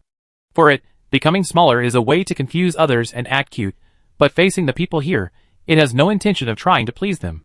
Snow White lay on the ground with one eye open, and when she saw Lightning walk to the cage, She slowly closed her eyes again. Being locked up here, even fighting is useless. They have been at a ceasefire for a long time, and usually ignore each other. Hey, are you serious? Doesn't this need Edel's consent? Chapter 372. TSK, Edel is in trouble now, and we don't know when he will be executed. Aren't these two swift leopards also the property of our War Beast Management Center? And they're already old enough, it's normal to match them. Don't you want more swift leopards in our interstellar space? Yes, but the combat capability of swift leopards will drop sharply after mating, and they are still in their prime. Don't be so nagging. If you don't want to do it, just get out of the way. We have already obtained the President's tacit approval. You know number 046, right? Its accidental death is a scandal for us. If we can breed more than 2 swift leopards this year, maybe we can clear this charge. I still think this matter cannot be done carelessly. Get out. The sound of quarreling came from the end of the corridor. Snow White and Lightning looked at each other and lay down to take a nap. Okay, then come in. See if they are soft persimmons that can be slaughtered at will. They moved their ears and closed their eyes, and did not move when they heard someone approaching. A slightly younger breeder looked around nervously, afraid that their current violation would be discovered. The slightly older breeder slowly approached the cage, with a tranquilizer gun in his hand. The 2 swift leopards in the cage seemed to have fallen into a deep sleep, with their eyes closed and breathing evenly. The older breeder breathed a sigh of relief. It was best if they were all asleep. If they were awake, he estimated that it would take some time to subdue them. The noise generated during this process might attract the attention of others, and their plan would fail. The breeder carefully unlocked the door, and he stepped into the cage on tiptoe, aiming the tranquilizer gun at Lightning's thigh. His heart almost jumped out of his throat, and he had to be quick. If the breeders on duty came back, they would have to leave. But just as he was about to shoot, Lightning, who was sleeping peacefully on the spot, suddenly disappeared, and then a black shadow flashed before his eyes. Before he could react, he felt a sharp pain in his hand, and the tranquilizer gun flew out of his hand, and flew in front of Bai Shui. Bai Shui, who should have been sleeping, had sat up at some point. When he saw the tranquilizer gun flying in front of him, he just exhaled with disdain, and then slapped him out of the cage with one claw. The young breeder was so scared that he trembled, his legs were shaking, and he didn't even have the strength to run away. The tranquilizer gun was lost, and the 2 of them were like 2 pieces of fresh meat falling into a tiger's den in the territory of the 2 swift leopards. They could not fight against the 2 war beasts when they were awake. The old breeder attacked by Lightning was now falling to the ground. There was no wound on the back of his hand, but the skin was dazzlingly red. It was very likely that he had internal injuries. He struggled to stand up several times, but was knocked down by Lightning every time. He became a toy that could be treated at will in front of Lightning. Snow White slowly stood up and walked to Lightning's side with an elegant step. It looked up at the young breeder, who was standing by the cage, and yawned loudly. The breeder was so scared that he fell to the ground. Snow White withdrew her gaze in disgust, and looked at the old breeder, who was stepped on by Lightning, with interest. He groaned in pain, and cried for help one after another, which was extremely shrill. Although he did not crash directly after being frightened like the young breeder, he obviously did not look too calm. Lightning and Snow White knew this person. He was responsible for their routine inspections in recent days. They were fine before, and I don't know why he suddenly had evil intentions to deal with them. Snow White gently patted Lightning's claws, indicating that it should let him go. Lightning silently glanced at Snow White, but still obediently withdrew his claws. After all, Lightning asked himself that he could not beat Snow White in terms of heart. The man was released, and rolled out of the cage. He closed the door heavily before leaving, without noticing that there was a companion inside. When the young breeder heard the sound of the automatic lock falling, he suddenly widened his eyes, turned around and slapped the iron cage, and cried for help in fear. "Open the door! Let me out! I don't want to be in there!" The older breeder didn't even look at the young man, and turned and ran. "No! No! Don't go! You can't do this! You—" Just as it was calling for help, 2 black shadows appeared behind it, one on the left and one on the right. The 2 shadows cast by the light were like 2 mountains, pressing on the breeder's heart, making him almost unable to breathe. His voice seemed to be choked in his throat, and he couldn't make a sound. He turned his eyes slowly after he was dilated with extreme fear, and less than a meter away from him, 2 swift leopards were looking down at him. Lightning yawned, and the bloody mouth seemed to swallow him in one gulp. The young breeder stepped back suddenly, getting closer to the cage door. He tried to reduce his presence, but in this small space, his efforts were in vain. Lightning wanted to move forward, but was stopped by Snow White. Snow White did not move forward or back. It suddenly leaned down and put its head next to the breeder. The breeder was frightened and stepped back again, but there was really no way to retreat. The cage was made to creak by his movements. Snow White waited patiently for the breeder to stop struggling. It tentatively moved forward and nudged his thigh with its head. The breeder froze. Is he dreaming? Just now, did Snow White gently nudge him? This behavior of the swift leopard represents a gesture of goodwill. For some reason, the trainer suddenly calmed down. He looked down at Snow White, who was blinking her big golden eyes, and asked tentatively, "You won't kill me, will you?" When Snow White heard this, she shook her head, and then gently nudged his thigh again. Lightning witnessed all this from behind, and almost wanted to roll his eyes. Here it comes again. Its classic trickery and deception skills have begun again. Sure enough, the tears in the eyes of the trainer, who was still afraid, slowly withdrew. He gently stretched out his hand, and tentatively touched Snow White's head. He leapt as soon as he touched it, fearing that if he was a step late, his hand would become Snow White's food. The imagined rage of Snow White did not occur. Snow White seemed very happy to be touched on the head by him, and continued to lean on the trainer. This time, it directly put its head on his thigh, squinting its eyes, and looking relaxed. The trainer was a little flattered.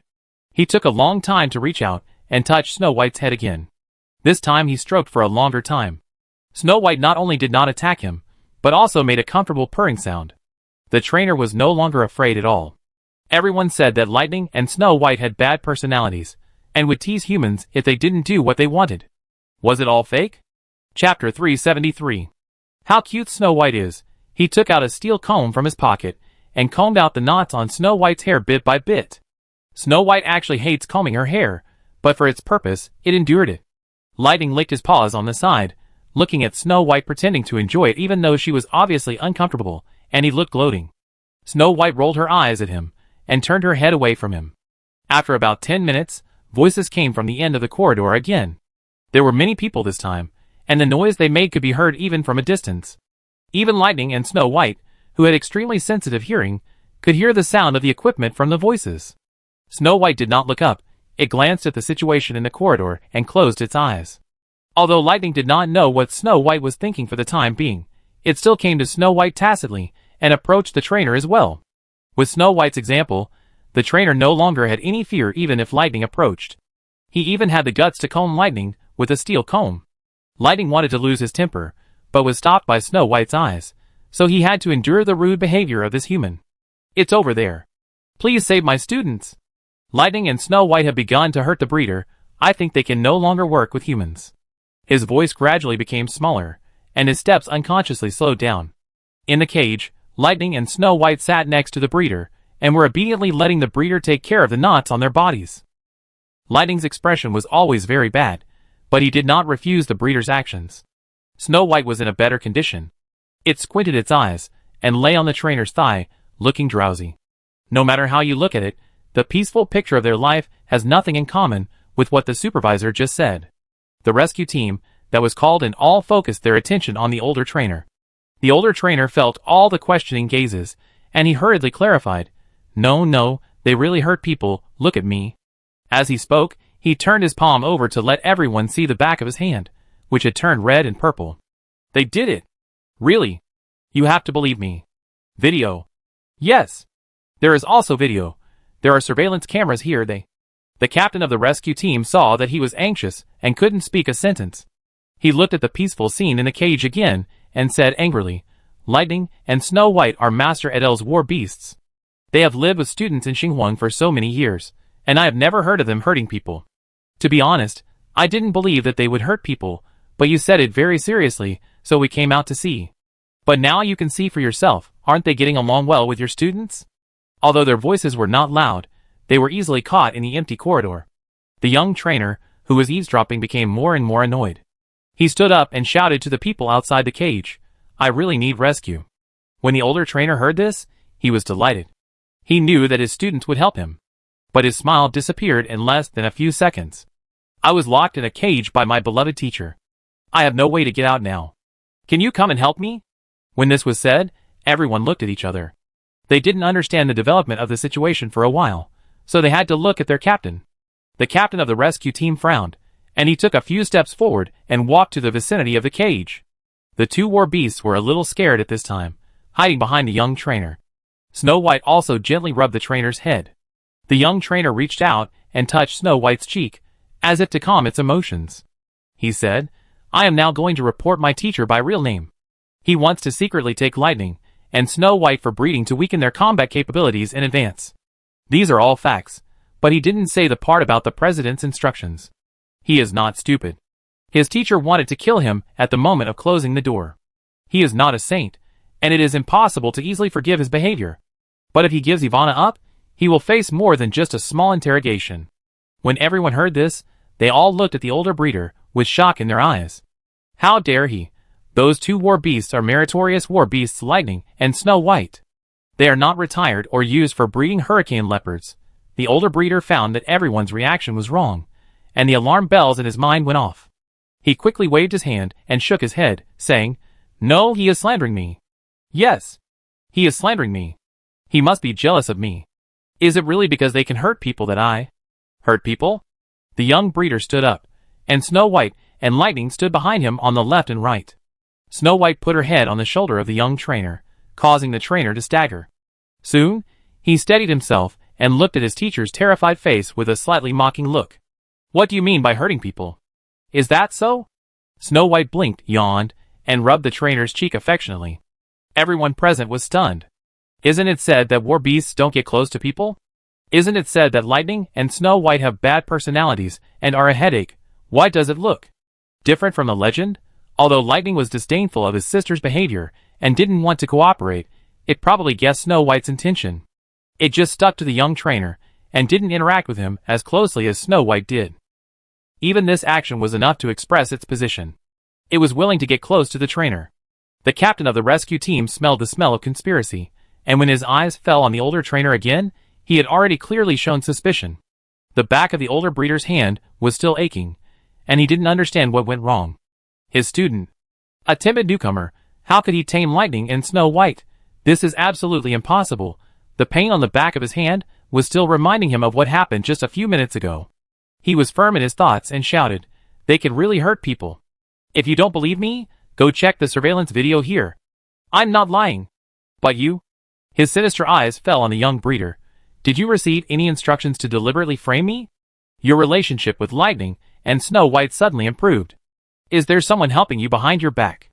Although he didn't say it clearly, the meaning of his words was already very clear. He was hinting that Edel was the mastermind behind the scenes. Edel's crime was that he was a member of the rebel army. According to him, he wanted to lead everyone to suspect the young breeder. He could also be a member of the rebel army. Chapter 374. The young breeder immediately took 2 steps forward upon hearing this, pointed at his nose and cursed, "You are talking nonsense. It's shameful for me to have a teacher like you. Do you dare to admit that you just want to take them for breeding? You are right, there is a video. I believe the video in the corridor should also be able to clearly record what you said." The man's face turned pale upon hearing this. He had thought of a way out from the beginning. As long as he took Lightning and Snow White to the breeding center, he would have a way to delete the video. But now it happened suddenly, and he didn't have time to deal with the aftermath, so he left himself with a hidden danger. The captain of the rescue team was also a smart man. Looking at the reactions of the two at this time, he already had a guess in his mind. He did not alarm the snake, but ordered someone to open the cage. When Lightning and Snow White saw someone coming to open the door, they stepped back a few steps and stood farther away. After the cage was opened, the young breeder stepped out, and he did not forget to turn around and wave to Snow White. Snow White came to the trainer with her head shaking. The trainer rubbed her head and said softly, "Be good, don't be afraid. I won't let anyone hurt you." Snow White pretended to be ignorant and nudged the trainer's hand. The trainer left the cage with a firm look. The group of people left as loudly as they came. Snow White stretched out her claws and scratched the place where she had just been touched. She only glanced at Lightning, who looked disgusted, and then she slowly returned to her sleeping mat and lay down. Human affairs must be solved by humans. They cannot decide where they will go, but they can guide humans to push things in a direction that is beneficial to them. This is the way of survival that Snow White has learned over the years.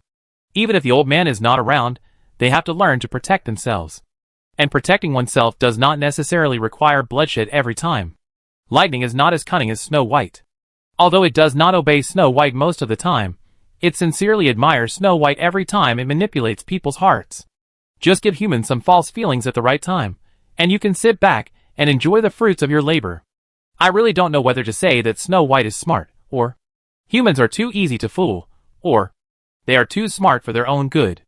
After a long time, the sound of human movement appeared in the corridor again. Judging from the sound, only 2 people came this time. Snow White was too lazy to even raise his eyes. There are so many people coming and going here every day, and he doesn't have the extra energy to pay attention to other people's movements. Anyway, he is just a new shit shoveler. But when the footsteps gradually approached, Lightning and Snow White, who were still dozing, suddenly raised their heads. They looked at each other, walked to the door together, and looked at the 2 approaching little people. Brother Chin, why do you say they leave everything to us? They are arrested for interrogation, so we have to do another job? Isn't this obviously bullying? We are the main new war beasts, not the adult war beasts. Don't gossip behind your back, be careful of the walls. Who told us that we are in the same bureau? Isn't it normal to be urgently deployed when something happens? That being said, alas, but I heard that their personalities are very bad, I'm afraid.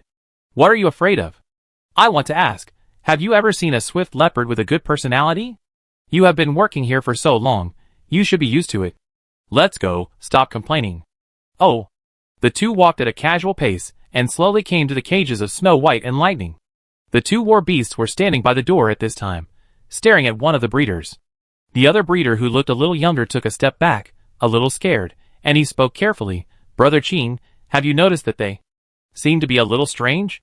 Tian Chin pushed his glasses, facing such a great gift from the 2 war beasts. He was also a little confused. That's not right. According to the habits of the swift leopards, they are either sleeping or bored and dazed now. It is impossible for them to stand by the door motionless. What's going on? Is Master Edel's swift leopard different? He coughed lightly. After all, he was experienced and not as panicked as the young man. He said, "It's not time for you to go out for a walk. There is no point waiting here. We will naturally take you to the garden in an hour. Also, the 2 guys who originally took care of you were asked to leave for investigation. From today on, your daily life will be taken over by us." The 2 swift leopards still did not move. They stared at Tian Chin with a hint of doubt in their eyes. Tian Chin saw that they did not move, and he was too lazy to delve into the meaning behind their behavior. He and the man he was traveling with confirmed the data of the 2 swift leopards. After doing all this, Tian Chin took a last look at the 2 swift leopards, who were still staring at him, before leaving. He shrugged and left with his partner. Lightning and Snow White looked at each other, and both saw surprise in each other's eyes. He has the aura of Qingjiu. He has seen Qingjiu. Lightning stretched out its claws and scratched Bai Shui. Bai Shui dodged to the side in disdain, but she also understood what Lightning meant. It was asking itself, is there any way to contact Qingjiu through Tian Chin? Bai Shui turned back and sat back on her blanket, staring blankly at a certain place with a pair of big golden eyes, her mind working fast. This matter is not simple, it needs to be considered in the long run. What news have you heard? Jean Chung stood in front of the window, looking at the prosperous streets outside, in a daze. The president's assistant seems to be looking for someone, and even sent his confidants to search secretly, but there is no reply yet. Oh! Jean Chung turned to look at the man in front of him. He showed a very interested expression, and asked, "What kind of person are you looking for?" "It's not confirmed yet, but it seems that he is looking for someone related to the Gale Leopard." Gale Leopard? Jean Chung frowned slightly when he heard this. If the person he is looking for is Qingjiu, then he should look for someone related to Guangming or Xiaoxia. But Gale Leopard? The only Gale Leopards that Qingjiu had dealt with were Lightning and Snow White, and they are still in the War Beast Management Bureau.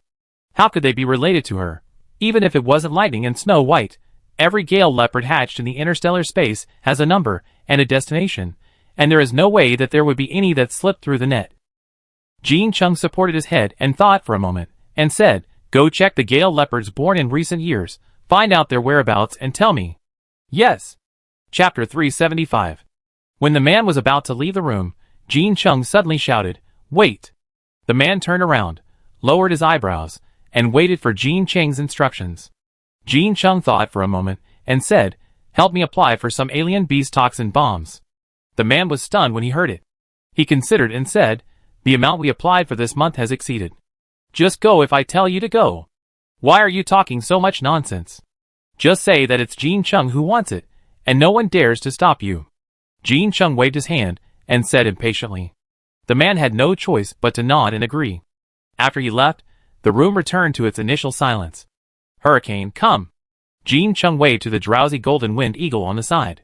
Hurricane looked puzzled, but still obediently flew to Jean Chang's arm. Jean Chung tied a small chip on its ankle and said to it, help me deliver it. Hurricane flapped its wings, jumped down from the window, and flew up with the wind. Jean Chung looked at Hurricane's hair shining in the sun, and he slowly sat on the chair. Gale Leopard? His vice president is really annoying to the war beast. Huh? Why is E's glass house closed today? Is there something wrong? Oh, E has a routine physical examination today, so it is temporarily closed. Ah.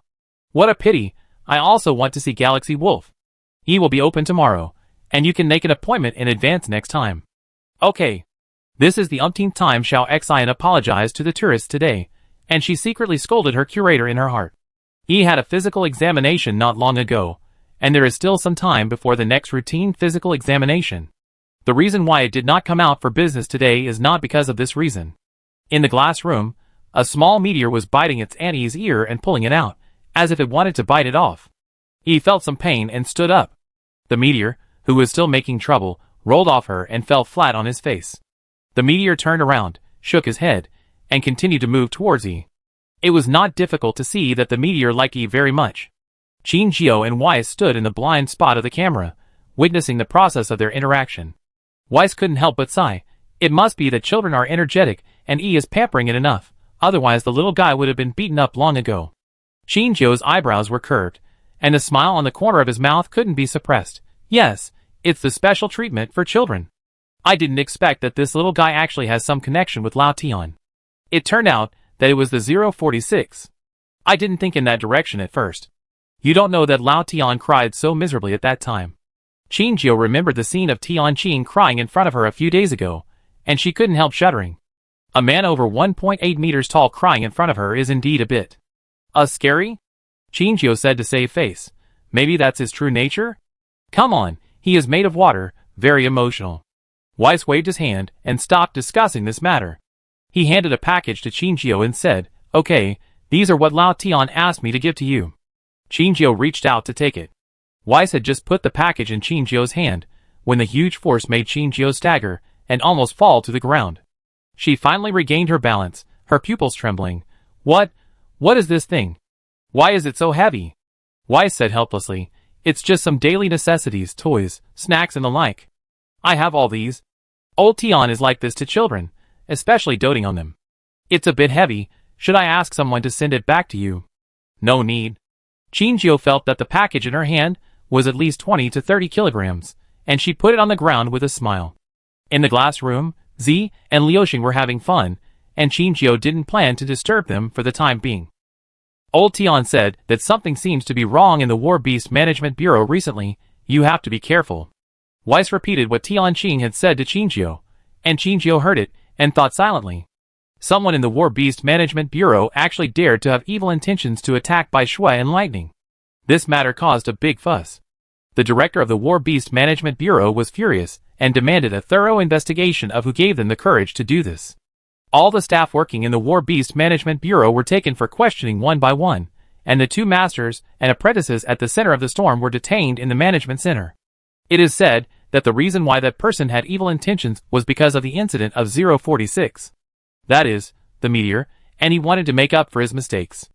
Lightning and Snow White are no longer on the battlefield, and he doesn't want to miss such excellent genes. But this statement obviously has too many loopholes, and cannot convince the public. Make up for his mistakes? Throw Lightning and Snow White away for breeding to get new swift leopards. Weaken 2 powerful weapons in order to train a few swift leopards that may not have super combat capabilities to make up for their mistakes? It sounds ridiculous. But both he and his apprentice insisted on this argument, which made people suspicious. The director gave them both extremely severe punishments on the surface, and the matter seemed to be over. But in fact, the director has begun to reinvestigate the cause of number 040 SIX's death. Maybe number 040 SIX's death was indeed an accident, but it was implicated and used as a shield by the other party many years later. In any case, there must be something that they overlooked in this matter. As the trainer of number 046 at the time, Tianqing was not surprised to become one of the key monitoring targets. Although he was not detained like the other two, his whereabouts were all monitored. Therefore, before he discovered this sign, he explained everything he needed to explain to Weiss. Old Tian said that if they re-examine the cause of number 040SIX's death now, it is very likely that they will find the truth that it is not dead. He asked you to run as far as you can with Meteor, and it is best to go back to Xingdu, where no one can control you. Qingjiu nodded and began to consider returning to Rose Star. She still hasn't figured out what Jean Cheng's hint means. Moreover, Zhongtian Star is becoming more and more dangerous for her now, and there is really no need to waste time here. Okay, I got it. Oh, do you want to see Xiuji before you leave? Weiss showed a helpless look on his face, and he said, his persistence is more terrifying than I thought. He is worthy of being a child who can come to see the war beasts regardless of the weather. He comes to ask me about your movements every day, and everyone in the museum is annoyed by him. Anyway, you are leaving, so let's meet him for the last time and ask him not to bother us in the future. Qingjiu smiled, thinking of Xiuji's face that still had some baby fat. She said, okay, then meet him. Xiuji sat with the driver, holding an ice cream in his hand, scooping it up. He sat with his feet not touching the floor, dangling in the air. For some reason, since that incident, Uncle Lu has become his exclusive playmate. Whenever Xiuji came to this place, he would definitely look for Uncle Lu. And the curator also gave the task of taking care of Xiuji to Uncle Lu, and inexplicably, Uncle Lu almost became his exclusive driver. Of course, Uncle Lu had no objection to this. After all, Xiuji actually paid the car fee every day, and he could get a commission from it. There was no loss for him, and the process of going to work was even easier than before. And although Xiuji was a half-grown child, he was actually very sensible, and would not make trouble to increase Uncle Lu's workload. For a worker, this is a good career chosen by God. Therefore, his eyes looking at Xiuji also seemed more passionate. Uncle Lu received a message from the curator half a minute ago. He stood up, straightened his clothes, and said to Xiuji, "Let's go." Where to? Xiuji still held the spoon in his mouth and spoke unclearly. He looked up at Uncle Lu, who was sitting beside him, his eyes full of doubts. Uncle Lu closed the terminal page, ruffled Xiuji's hair, and smiled. Go do what you want to do every day. Xiuji? ? Xiuji got into Uncle Lu's car in a daze, watching the sightseeing car driving towards the office area. He was still eating the last 2 bites of ice cream, looking indifferent. He was not afraid that Uncle Lu would do anything dangerous to him. If Uncle Lu had bad intentions, he would not have to wait until now. He had enough opportunities to do it during this period of time. Besides, this is half of the federal government department. Although he is not welcome, if he disappears here, his mother will definitely turn the place upside down. The light in his eyes gradually faded. Because his mother has been looking for an opportunity to attack his father, maybe dying here is more in line with his mother's expectations. The last bite of ice cream in his mouth was a little bitter for some reason, and he threw the garbage into the trash can beside him with disgust. He took a deep breath and exhaled slowly. When he opened his eyes again, he had regained his original childish innocence. Uncle Lu, where are you taking me? To the director's office. What do you want to see the director? Don't you keep shouting that you want to see your sister? Huh? Xiaoji was originally half lying on the railing, and he sat up immediately after hearing this. He opened his round eyes wide, and held the car tightly with both hands to prevent himself from flying out. He looked at Uncle Lu in disbelief and asked, You mean, she's back? Yeah, she said she's willing to meet you. You're so shameless. Uncle Lu joked, and Xiuji was already shaking Uncle Lu's arm excitedly. The sightseeing car, which was originally driving in a straight line, suddenly began to sway from side to side. Uncle Lu steadied the steering wheel, still in shock. Oh, my little ancestor. I'm driving. Go and have fun by yourself. Get off the car later and get excited. Don't interfere with driving. You're Uncle Lu, and I want to live a few more years. Xiuji couldn't hide the waves in his heart. He let go of Uncle Lu's arm, and sat uncomfortably in the car. Why hasn't Uncle Lu arrived yet? Uncle Lu, you don't seem to drive so slowly normally, do you? Why is the office area so big? Aren't you tired of going to, and from get off work? Uncle Lu, can you please hurry up? Uncle Lu was annoyed and smiled helplessly. Grandpa, stop yelling, we're almost there. Under his urging, the car quickly arrived at the director's office. The door of the office was closed at this time, but light could be seen from the crack of the door. Xiaoji jumped out before Uncle Lu's car stopped. Uncle Lu scolded him from behind, but he rushed to the door and started knocking. It's me. Uncle Director, open the door.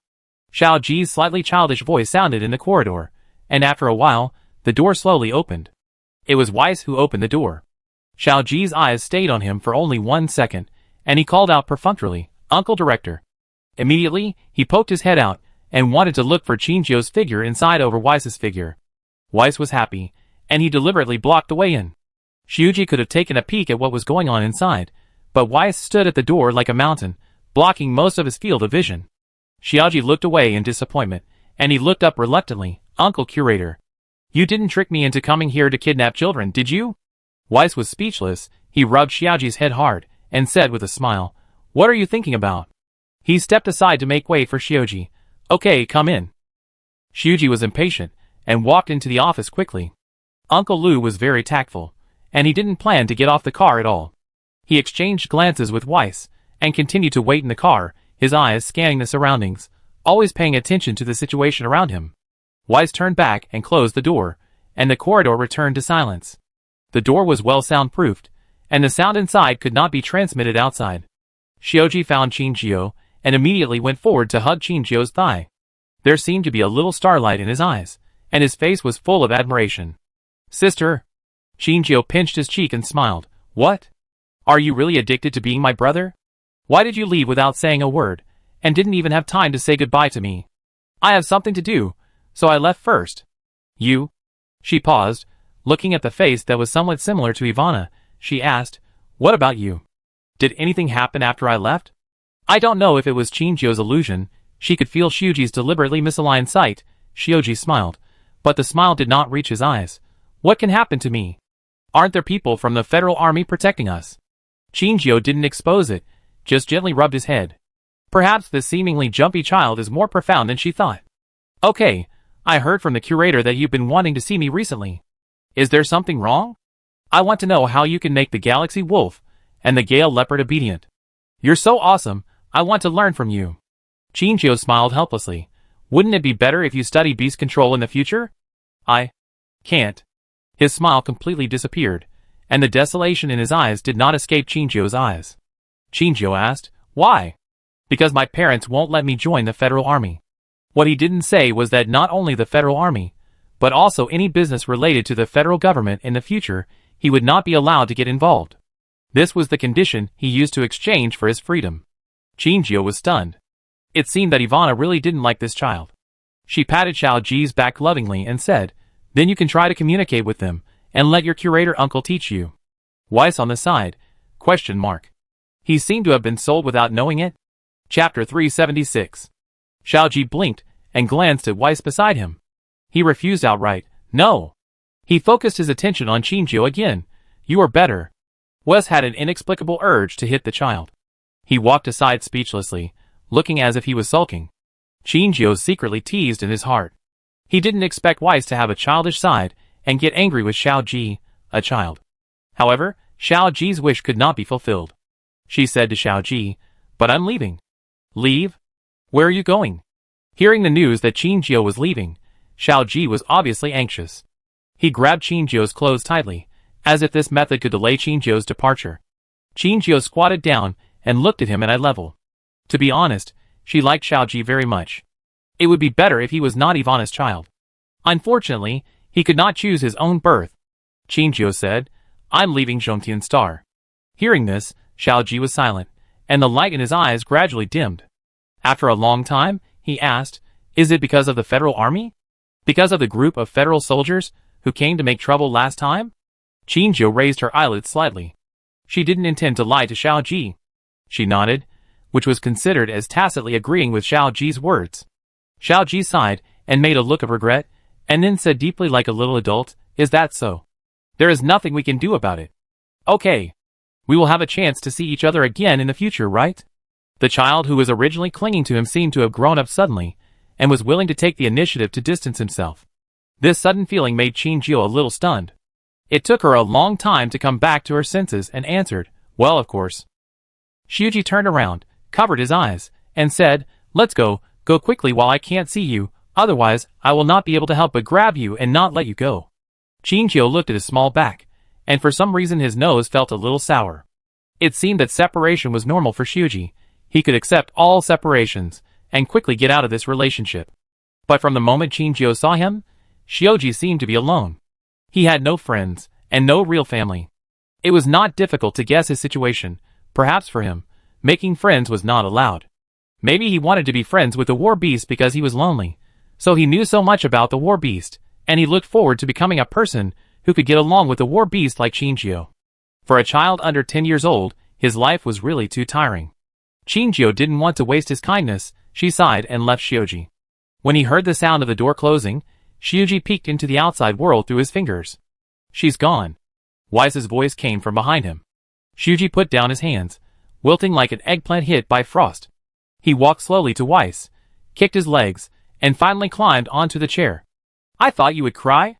Wise saw that although he was in a bad mood, he didn't look tearful, so he couldn't help asking. Shioji glanced at him and snorted softly. It's not the first time.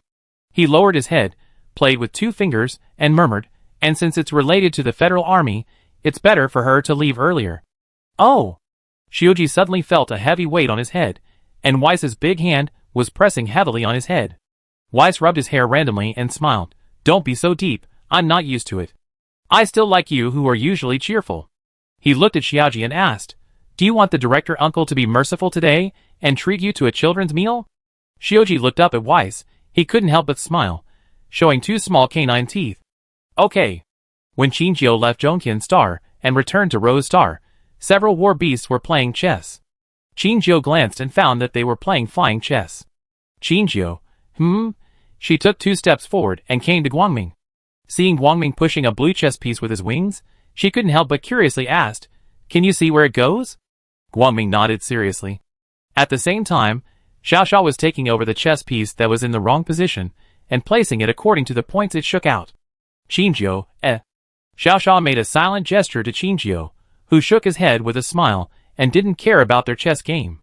She sat on the chair and opened the terminal, pausing for a long time in a dialogue box. It was so strange.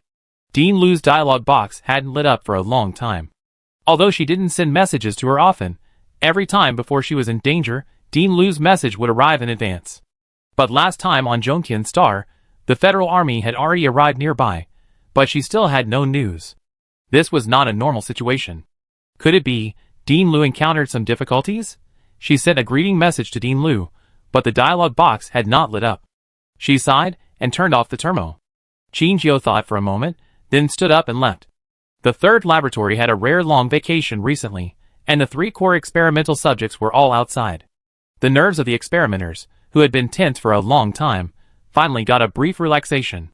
When she came to the exaggerated canteen, she saw Zysite sitting on a chair in the garden outside the door, looking at the information on the terminal. Zysite also saw her, and he waved to Shinjio to come over. How do you feel after being out for a few days? Not bad. Shinjio sat down and ordered a drink. Zysite smiled and said, you did what happened to Zongxing, didn't you? Shinjio raised his eyebrows and looked at Zysite. He shouldn't know what happened to Zongxing. Zysite shrugged and said, don't underestimate my intelligence network.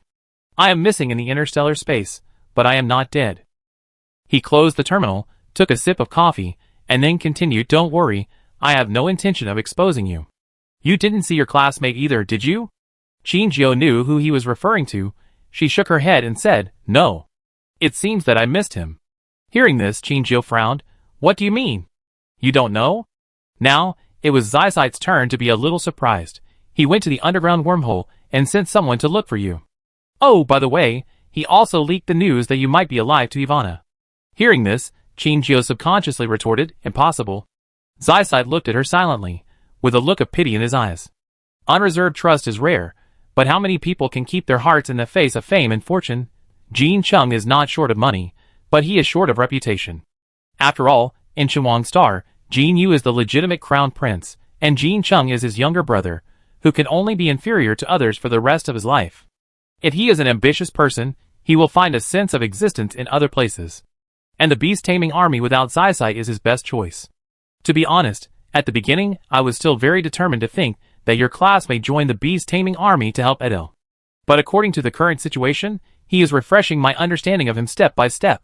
He may really want to replace Edel's position and become the new commander of the beast-taming army. And I have to say that he is really capable. Thinking that his deployment in the bees taming army was completely disrupted by a yellow-haired boy, he had to look up to Jin Chung. If it weren't for the fact that he couldn't contact Yi Suixin for the time being, he would have wanted to ask Yi Suixin how she defended the bees taming army for him. It was the first time that he doubted Yi Suixin's ability. Yi Suixin was a subordinate he cultivated. He trusted Yi Suixin's ability, and now he was afraid of Jin Cheng's ability. Jin Jiu heard this, and stirred the drink in the cup silently. Even though Jin Chung gave her too many doubts now, she was still willing to believe in Jin Chung. Seeing that she didn't speak, Zai could probably guess her thoughts. What are your plans next? Jin Jiu sorted out her thoughts and said, Teacher Edel has not been brought to trial yet. I guess it's because of Jin Chung. So I don't need to consider the things over there. She paused, and suddenly looked up at Zai, who was looking at her with a thoughtful look. She shook her head, and swallowed the rest of her words. No more, let's take it one step at a time. For Jin Jiu, it's not that there are no things he wants to do. For example, how to make Li Ke and Xiao Qing will return to their original appearance. Unfortunately, this idea cannot be known by Zai. As for the matter of the first laboratory, Zai probably doesn't know about it, and there is nothing to say to him. And she is still worried about the little white ball that may appear at any time. This wormhole disaster is not the work of the little white ball, which is a bit beyond Jin Jiu's expectations. The little white ball disappeared longer than she thought this time, most likely because it absorbed too much energy and needed a longer time to digest. Jin Jiu took a sip of the drink, and the terminal suddenly sent a message. She opened it, and found that it was actually a letter from Tianqing. SOS, save me! Save me! Jin Jiu could also feel his anxiety from the text. Jin Jiu put down the drink and immediately wrote him a reply. What's wrong? What happened? Tianqing's dialogue box showed the words being typed, and soon, Jin Jiu received another message. Lightning and Snow White. I don't know how to help them now. Seeing the names of Lightning and Snow White, Jin Jiu's pupil shrank suddenly, and she straightened her waist unconsciously. She quickly typed the words. What's wrong? Are they okay? Did they have an accident? Tianqing looked at the two swift leopards in front of him, looking depressed and not wanting to move at all, and was anxiously spinning in place. After he took over these two little guys, their condition has been very poor, and Snow White often coughs, obviously sick. Tianqing asked the people from the medical center to come and see them. They only said that the two war beasts were in very good health, and had nothing to worry about. He didn't believe it, and insisted that they do a psychological test. It would be fine if they didn't do it, but this time it was terrible. The two meritorious war beasts actually suffered from severe depression. The medical center reported this matter to the beast taming army, hoping to get their owner Edel to do psychological counseling through Jin Chung. But for some reason, there was no reply for a long time after the message was sent. All the affairs of the beast taming army were proceeding in an orderly manner, but only the War Beast Management Center did not receive a response. He strongly requested to continue reporting, but the results were not ideal. Although the people from the War Beast Medical Center did not say it explicitly, they could already know something from their expressions. Maybe it was not that the message was not sent, but that it was intercepted at a certain link. As for who had such courage, the answer was self-evident. Jin Chung did not have the courage to conceal it, but what if it was Ivana's instruction? Thinking of this, Tianqing felt like falling into an ice cellar. It seemed that before he took over, how did the previous breeder get transferred away? He wanted to bring Lightning and Snow White to breed? How brave would two little breeders be to do such a thing secretly? Is there really no one behind the scenes? If there is, who is the person behind it? The more he thought about it, the more frightened he became, and he didn't plan to continue reporting the illness of the two swift leopards. He could only find a way to treat Lightning and Snow White's symptoms himself. But he had tried all the methods he could, and the two war beasts still looked uninterested in everything around them. Tianqing even borrowed the corpse of the alien beast from the laboratory next door, hoping to stimulate the two war beasts with the breath of the alien beast and stimulate their hunting instincts. But the final result was not ideal. They even lost the idea of hunting the alien beast. This is not a good sign. Even if they are Edel's war beasts, as long as they are not useful, they may be discarded. Tianqing has been in the War Beast Management Bureau for so many years, and has long seen through the operating rules here. Hiding them now is also to reduce their presence in the Interstellar. Thinking deeply about its purpose, Tianqing felt cold on his back and unconsciously broke out in a thin layer of cold sweat. He couldn't let Lightning and Snow White live that kind of life. At this moment, he suddenly remembered the child he raised with his own hands. Meteor, A hurricane leopard that was well raised by her current owner. Could it be that its owner Luo Xiaojiu has a special way to deal with a hurricane leopard and can also deal with his current urgent needs? He was desperate and sought medical treatment, and immediately sent a message to Luo Xiaojiu. They seem to have suffered from serious mental illness, because their owner is not around. I have asked someone to come and see them, but there is still no way to cheer them up. I am afraid that something will happen to them. Tianqing was typing over there, and Lightning and Bai Shui in the cage secretly opened one eye and looked at him. Bai Shui's ears moved, as if she wanted to listen carefully to whether Tianqing was communicating with anyone. Tianqing sent messages over there for a while, and then moved the terminal towards the cage. The two war beasts closed their eyes again, looking lifeless. Tianqing said while shooting a video, "Look, they look like this every day now, completely without spirit. Their bodies are fine for the time being, but no one can say what will happen in a while. And their appetite is not very sufficient, and they are not very interested in alien beasts." He was explaining the daily life of the two war beasts, and during this process, the two war beasts did not react at all. For the swift leopard, they are very sensitive to sound, and under normal circumstances, it is impossible for someone to talk to them without being discovered. Unless they knew who the other party was and deliberately ignored them, the two war beasts never raised their eyes from beginning to end, which was a bit strange.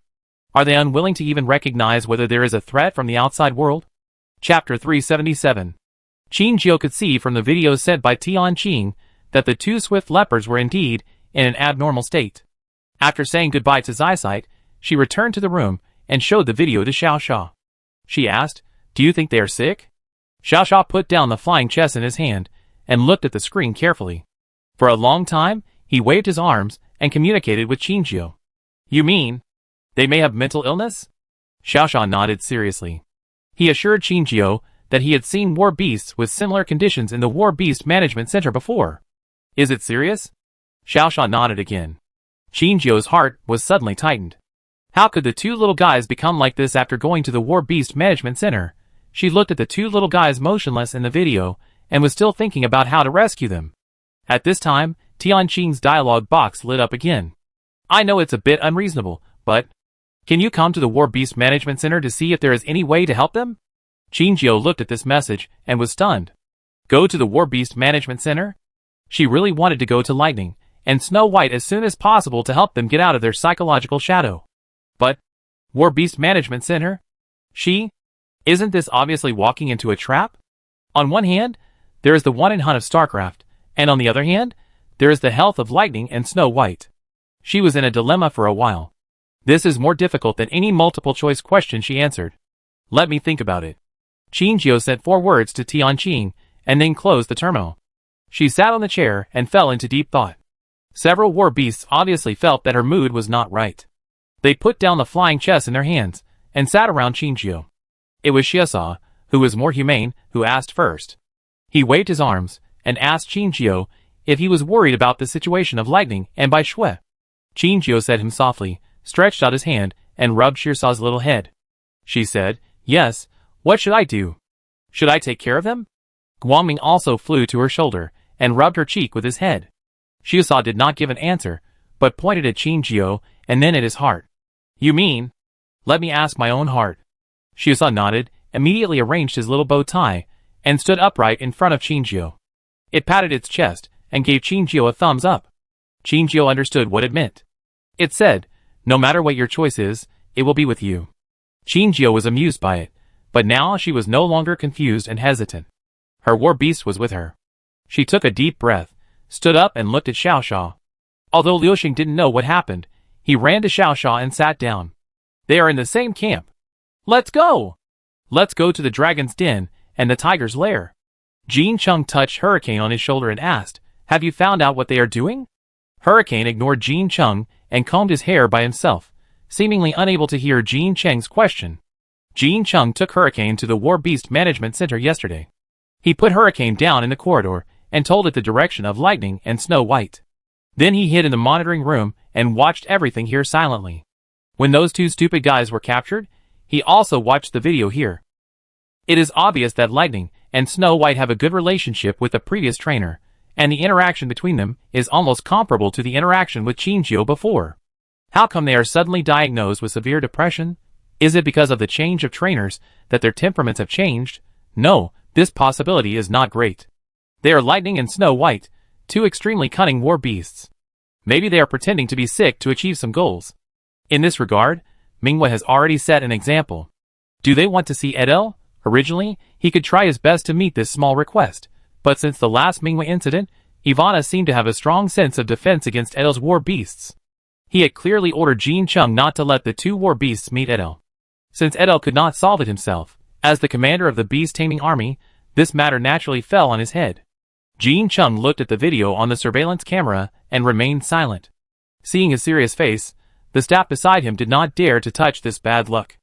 Everyone knows that the new commander of the beast-taming army is a terrifying character with ruthless means. If you underestimate him because of his age, you will be in big trouble. In the picture, Hurricane flew outside the cage of Lightning and Snow White. It tilted its head and called twice. Lightning and Snow White just raised their eyelids and lowered their heads listlessly. Hurricane was obviously very dissatisfied with the two people's behavior of ignoring him. It also learned the action it learned from Guangming before. Raised its wings and slapped the cage door. Bang, bang, bang. The loud noises from the cage door were so annoying. Lightning and Snow White resisted the urge to beat it, covered their ears and turned around, facing Hurricane with their backs. Hurricane made a sharp cry, flew above the two, and jumped on the cage. Staff in the monitoring room, ? Jean Chung, How could he not know that Hurricane would do such childish behavior? It jumped for a long time, but the two hurricane leopards were still unmoved. It suddenly sat down directly, as if it wanted to fight with them. In a place where the surveillance camera could not see, Lightning opened one eye and glanced at Hurricane. It twitched its nose and shook its head calmly. Hurricane blinked. It obviously saw the hurricane's movements, but pretended not to react. It knew that someone might be watching them not far away.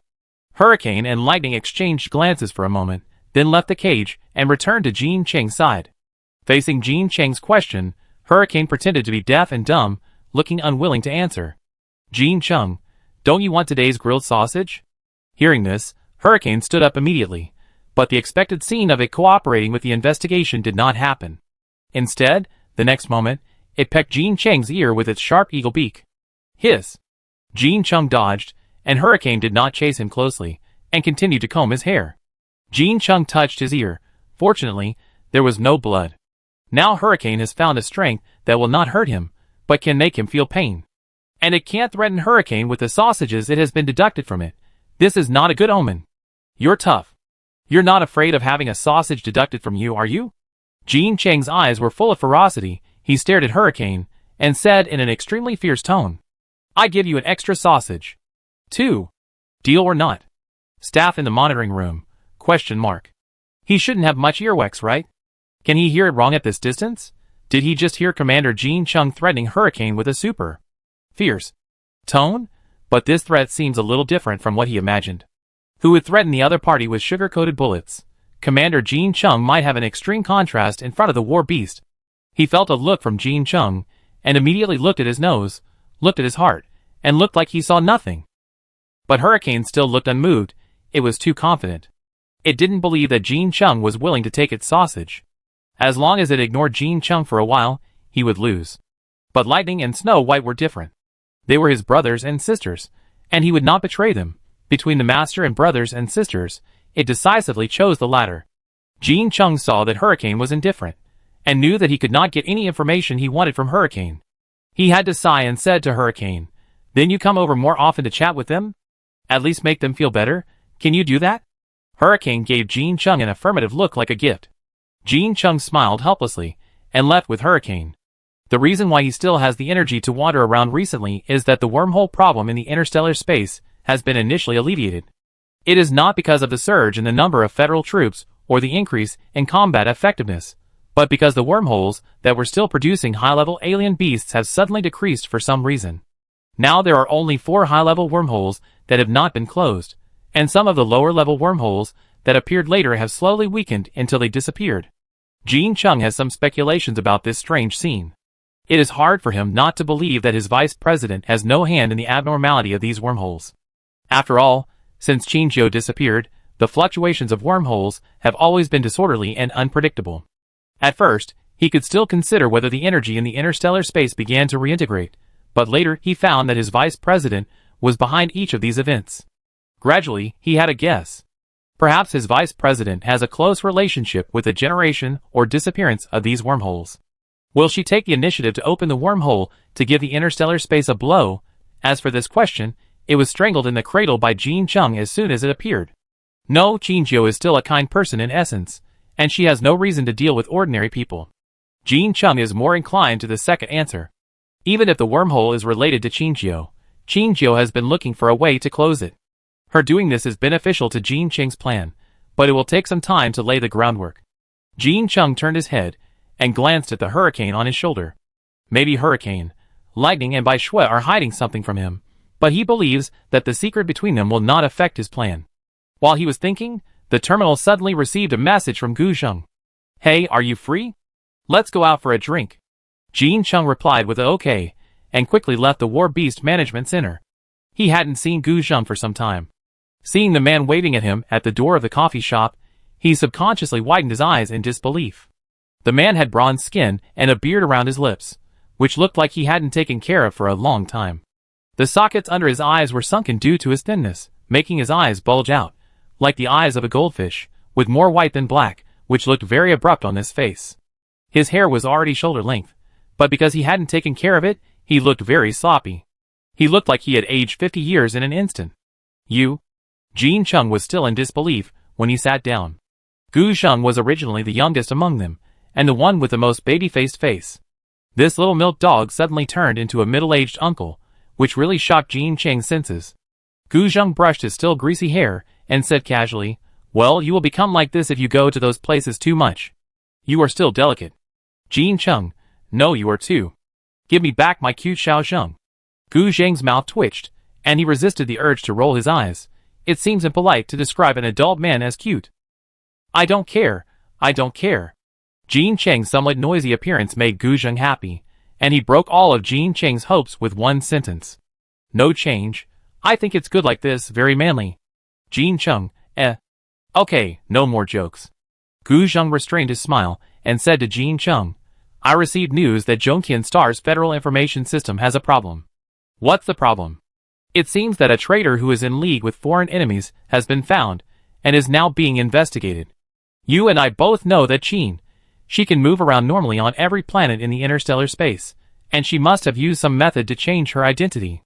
But if the traitor is found out, her fake identity will also be exposed, then That's good too. Jean Chung suddenly interrupted Gu Zheng. Gu Zheng was stunned when he heard this, and his eyes, which were already bulging enough, looked even more terrifying at this time. He couldn't believe his ears. What did you say? I said. Jean Chung put down the drink in his hand and repeated his words again. Isn't this good? She is a wanted criminal in the interstellar space, a person who poses a major threat to the interstellar space. If her fake identity can be found out, and she can be arrested, it will be a good thing for the interstellar space. Gu Zheng slowly sat up straight, and his eyes became extremely sharp at this moment, as if he wanted to see through Jean Chung. He asked, Are you telling the truth? Jean Chung raised his eyebrows slightly, and then his eyes were full of affirmation. Yes. I don't know what you were planning, but don't you think you have gone astray? From the beginning, when Jean Chung said he wanted to join the Beast Control Army in advance, he had a hunch that Jean Cheng's trip would definitely not be simple. He did not disappoint his expectations of him. He became the new commander-in-chief of the Beast Control Army in just 1 or 2 months. Even though he was only temporary like Yi Suixin before, it was a height that others could not reach.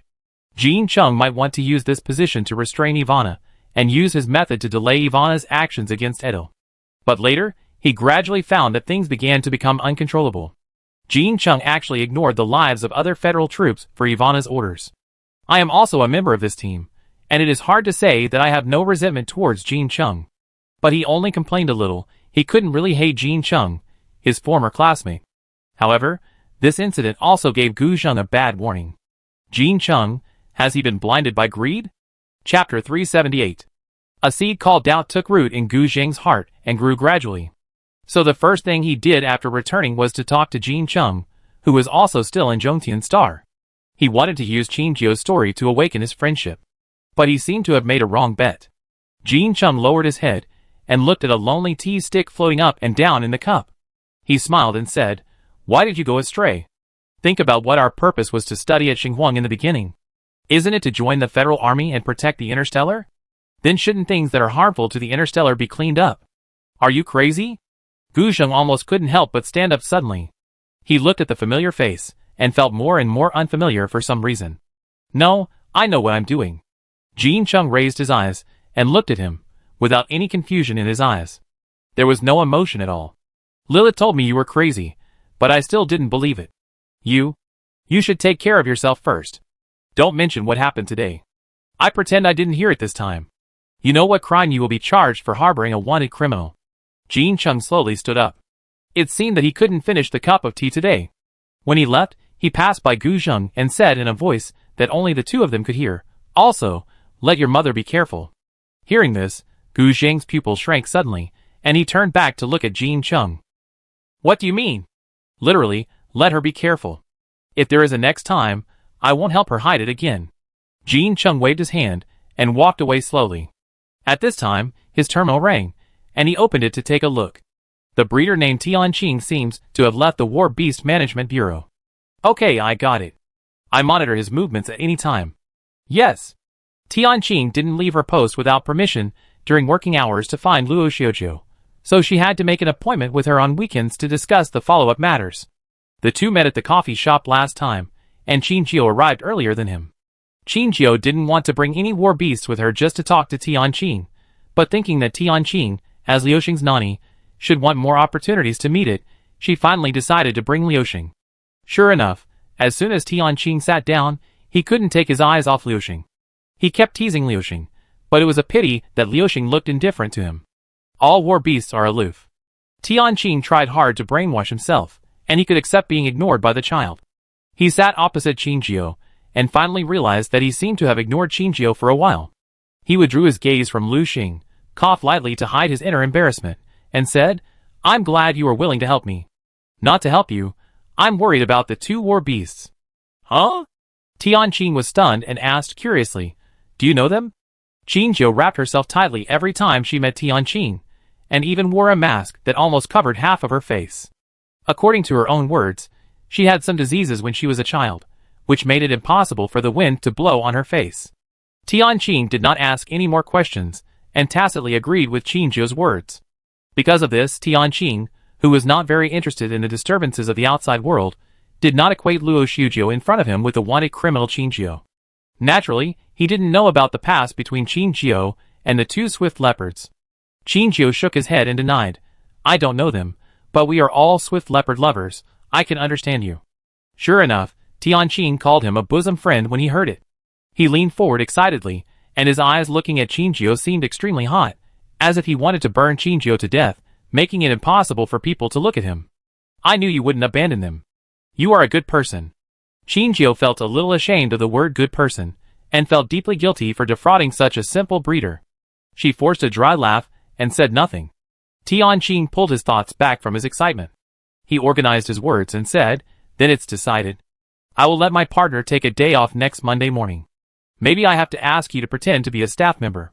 You know, Lightning and Snow White are the key targets of surveillance now, and outsiders are not allowed to contact them. Only our staff can get close." "Qinjiu, I know, but can I pretend to be a staff member? Don't you need to scan your face to punch in when you go to work? The place where they are is a strict control area, right?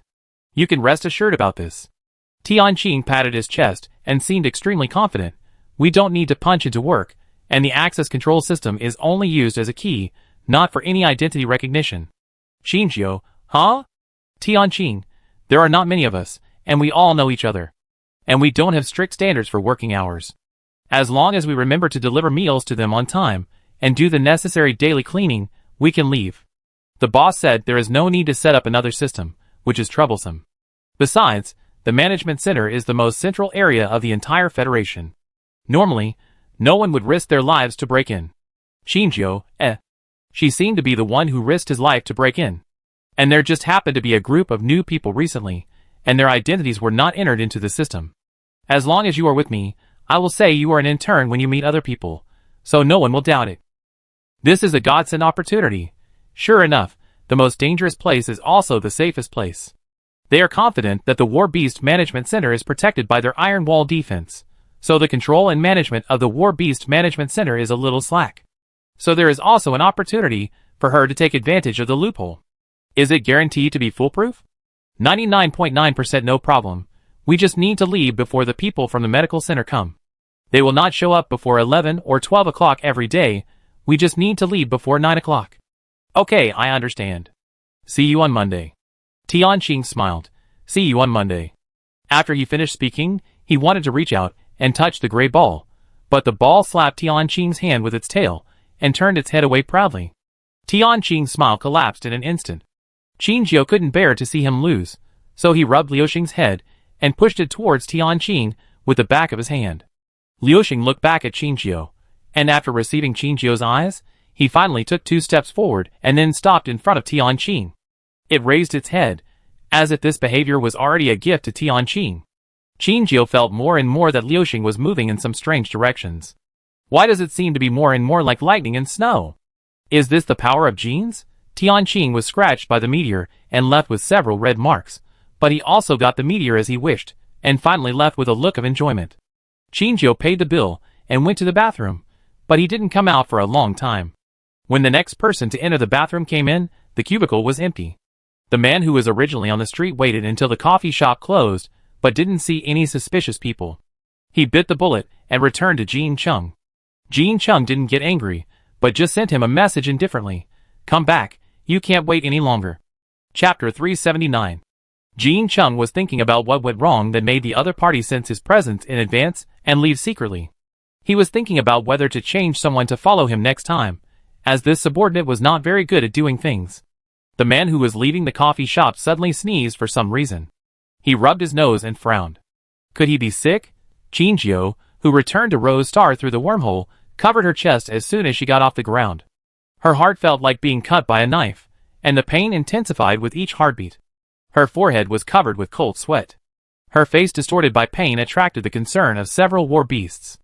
The side effects of using wormholes have become more and more serious recently, which should be related to her recent excessive frequency of using wormholes. This sudden ability came from the unknown, but it is undeniable that it must be related to the part of the genes in her body that belonged to the alien beast. Then she had no doubt that her excessive use of it would cause it to devour her mercilessly. This feeling is not much better than the little white ball asking for it from her. It seems that after dealing with the matter of lightning and Snow White, she has to come back to rest. If there is nothing else to do in the short term, she must stop using the wormhole.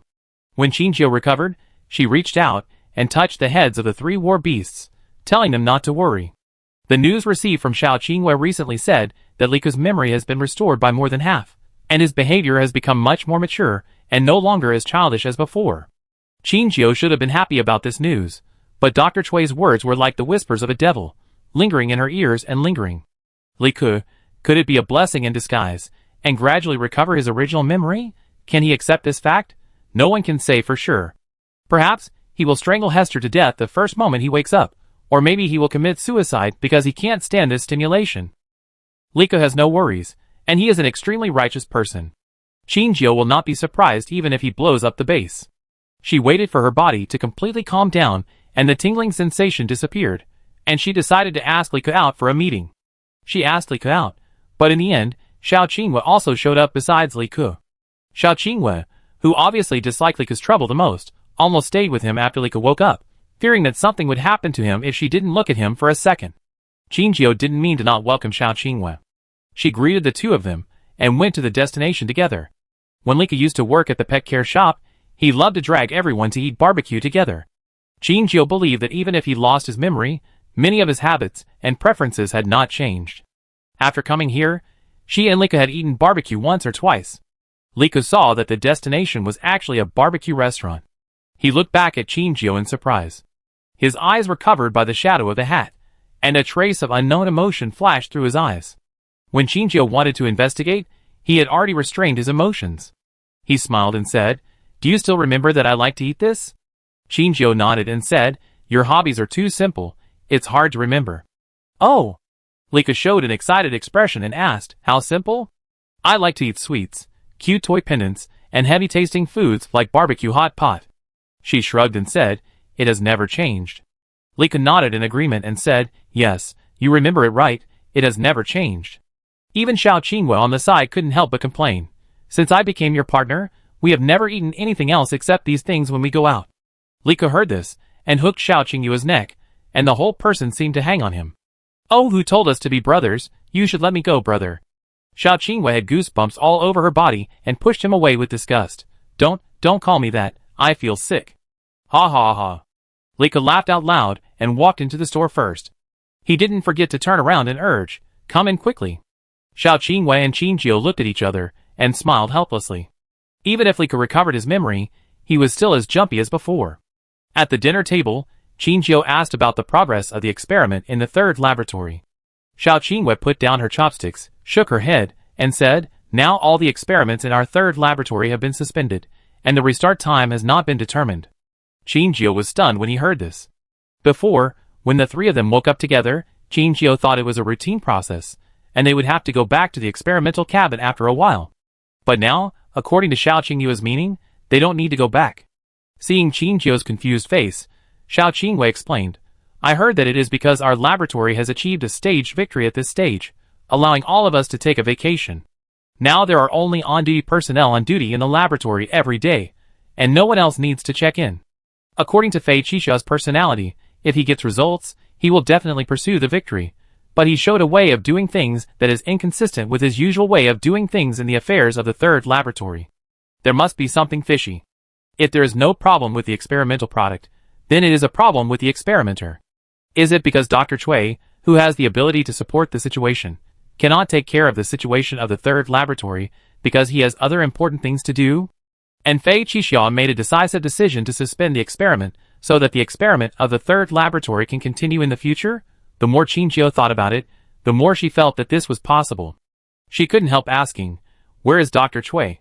Have you seen Dr. Cui recently? Xiao Qingwei shook her head.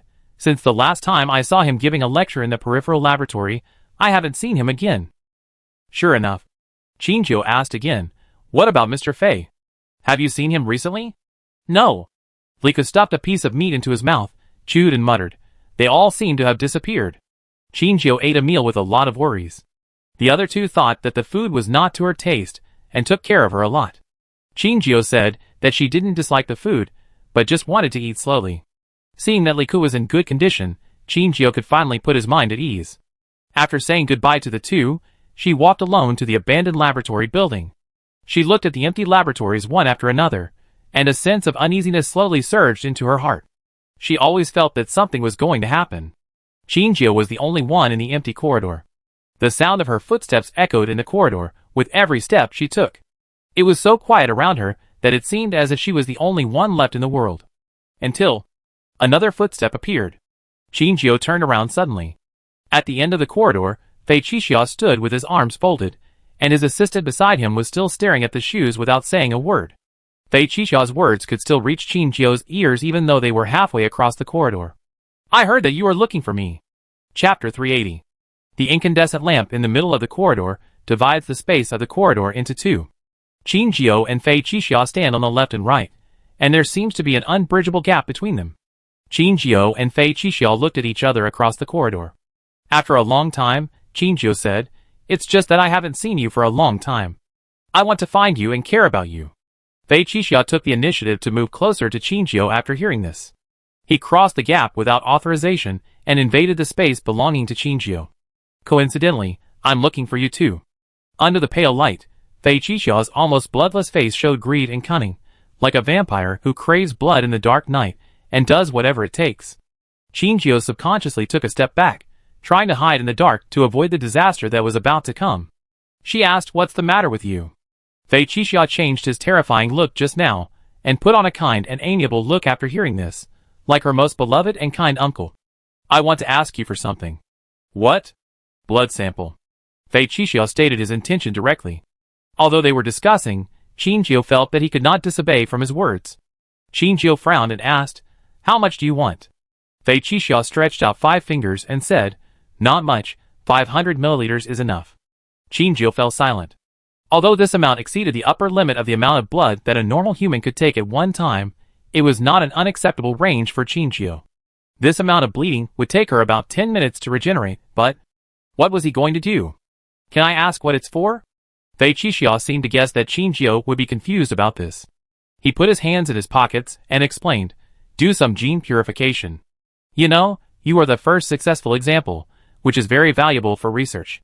He paused, suddenly smiled, and said, if you were not Rakov's daughter, you would have been cut into pieces by us and studied thoroughly inside and out. Qin Jiao seemed particularly calm in the face of his undisguised remarks. She had no doubt about Fei Qixia's words. Considering the degree of madness of Fei Qixia and his team in the experiment, this moral fall was not worth mentioning at all. Qin Jiao did not refuse, or rather, she did not have the ability to refuse for the time being. She had a hunch that Fei Qixia was using courtesy before force. The greed and desire in his eyes would not let him give up this idea. If she rejected his proposal, it was not ruled out that Fei Qixia would take coercive measures. She could only agree. Qin Jiao originally thought that Fei Qixia was so concerned about the experiment that he must be in a hurry to need her blood. But this time, he just asked Qin Jiao to go back and wait for notification, and he would arrange a time with her before taking samples. Qin Jiao found that when she agreed to Fei Qixia, the originally oppressive atmosphere gradually dissipated, and Fei Qixia in front of her turned back into her amiable uncle. She suddenly felt very fortunate for her choice. Just as Qin Jiao was about to leave, Fei Qixia suddenly called her. Wait, don't leave yet, I give you something. After he finished speaking, he took out a small bottle of injection from his pocket and threw it into Qin Jiao's hand. Qin Jiao took the small bottle of injection. The liquid inside was transparent and colorless, and there was nothing special about it. What is this? Antidote for the alien toxin bomb, he said slowly under Qin Jiao's puzzled eyes. The latest research results of the laboratory outside can completely eliminate the damage and side effects of the alien toxin bomb on the alien beast. After injection, it will be effective within a week. Qin Jiao couldn't keep calm when she looked at the injection in her hand.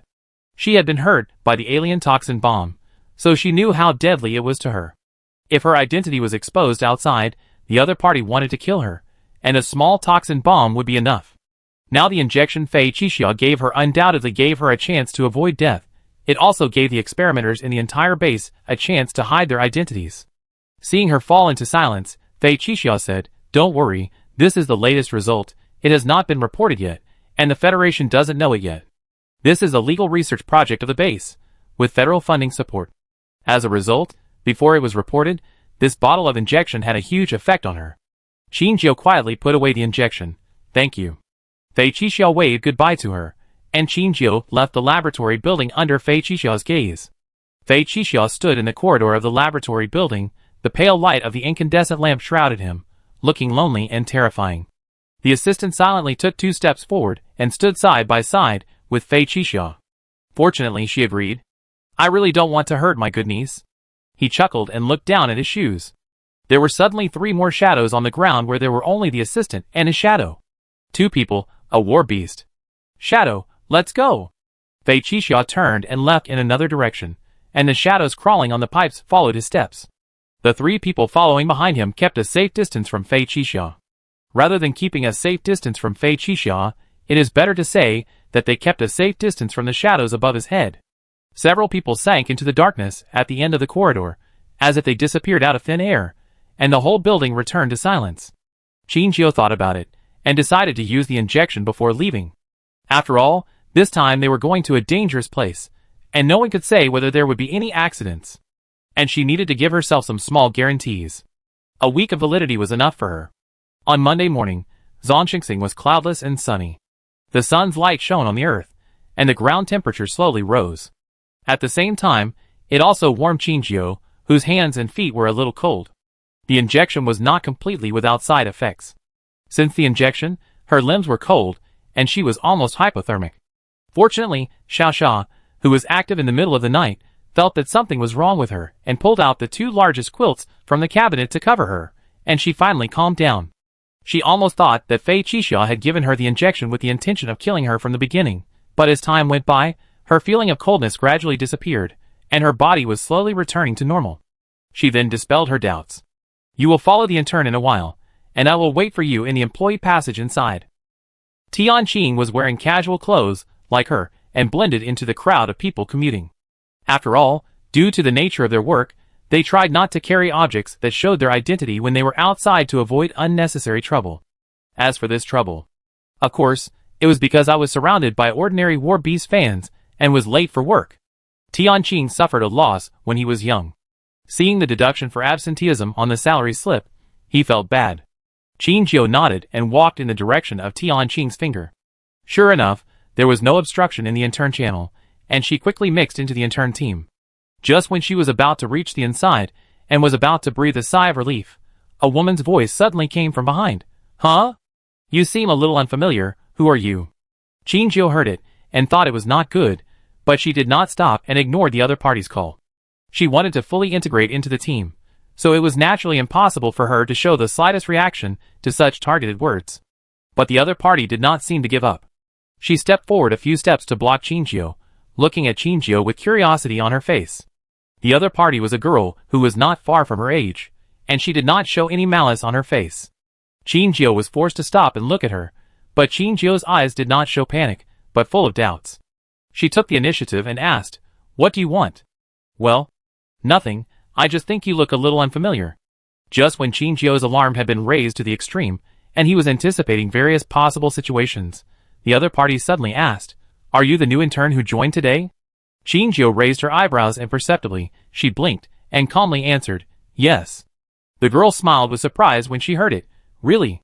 I was wondering why you look unfamiliar." "Hello, my name is Ziqing, and I'm also an intern." Qingjiu stretched out his hand and shook hers. The girl in front of him kept chattering, "I know all the interns here. I called you because you look strange. You are indeed a newcomer." "That's great. We have one more friend. What's your name?" Qingjiu was impressed by her strong social skills. She forced a smile and responded, "Oh, my name is Luo Xiujiu." Ziqing smiled and took Qingjiu's arm, looking very familiar. She walked and said, "Hello, Xiujiu. If you don't understand anything here, you can ask me at any time. Look, the tall man walking in front is our captain. Him."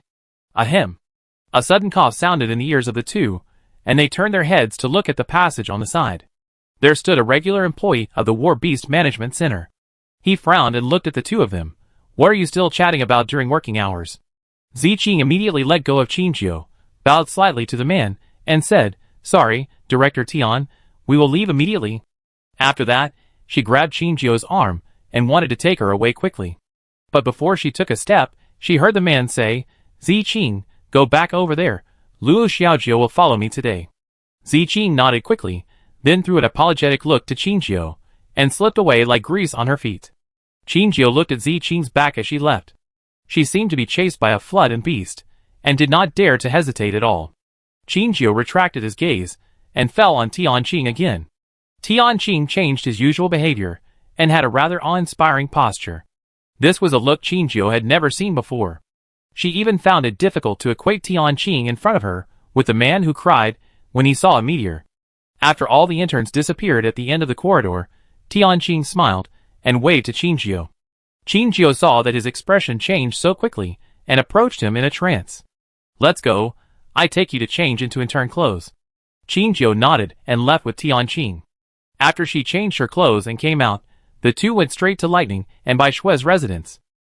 Tianqing said, as he walked, "Don't worry, the camera is broken today. Nothing you do later will be recorded." Qingjiu was stunned and asked in a low voice, "Will this not arouse suspicion?" Tianqing seemed particularly calm.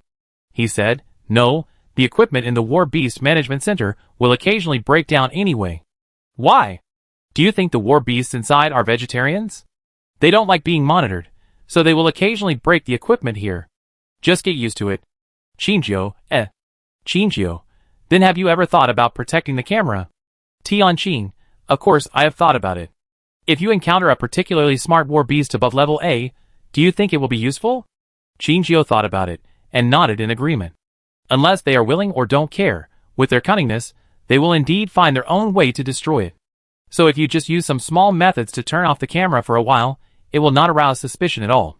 Tianqing and she were walking in the empty corridor, when suddenly an eagle cry came from the end of the corridor, startling both of them. Tianqing frowned and immediately pushed Qingjiu to one of the rooms. Qingjiu saw Tianqing's anxious look, and she couldn't help but ask curiously, "What's wrong?" "It's Jin Cheng's war beast. It's here again. You can't be discovered by it. Qingjio slowed down his movements when he heard this. Is it the golden wind eagle named Hurricane? Yes. Tianqing didn't understand what Qingjio was still hesitating about, and urged him, hurry up, otherwise it might go back and tip off, and then we will. The eagle's cry seemed to be getting closer and closer, as if the other party had a positioning tracker, and was heading straight towards the two of them. It's over, hurry up. Tianqing opened the door, and pushed Qingjio in. But he was still a step slower, and Hurricane had a clear view of all his movements. When Tianqing just closed the door, Hurricane had already flown to the door.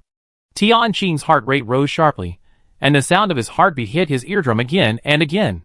He heard his own voice mixed with the sound of his heartbeat. Hurricane, what are you doing here? Hurricane seemed to not hear him talking and kept staring at the door. It suddenly stepped forward and knocked hard on the door with its sharp eagle beak. Dong! Dong! Dong!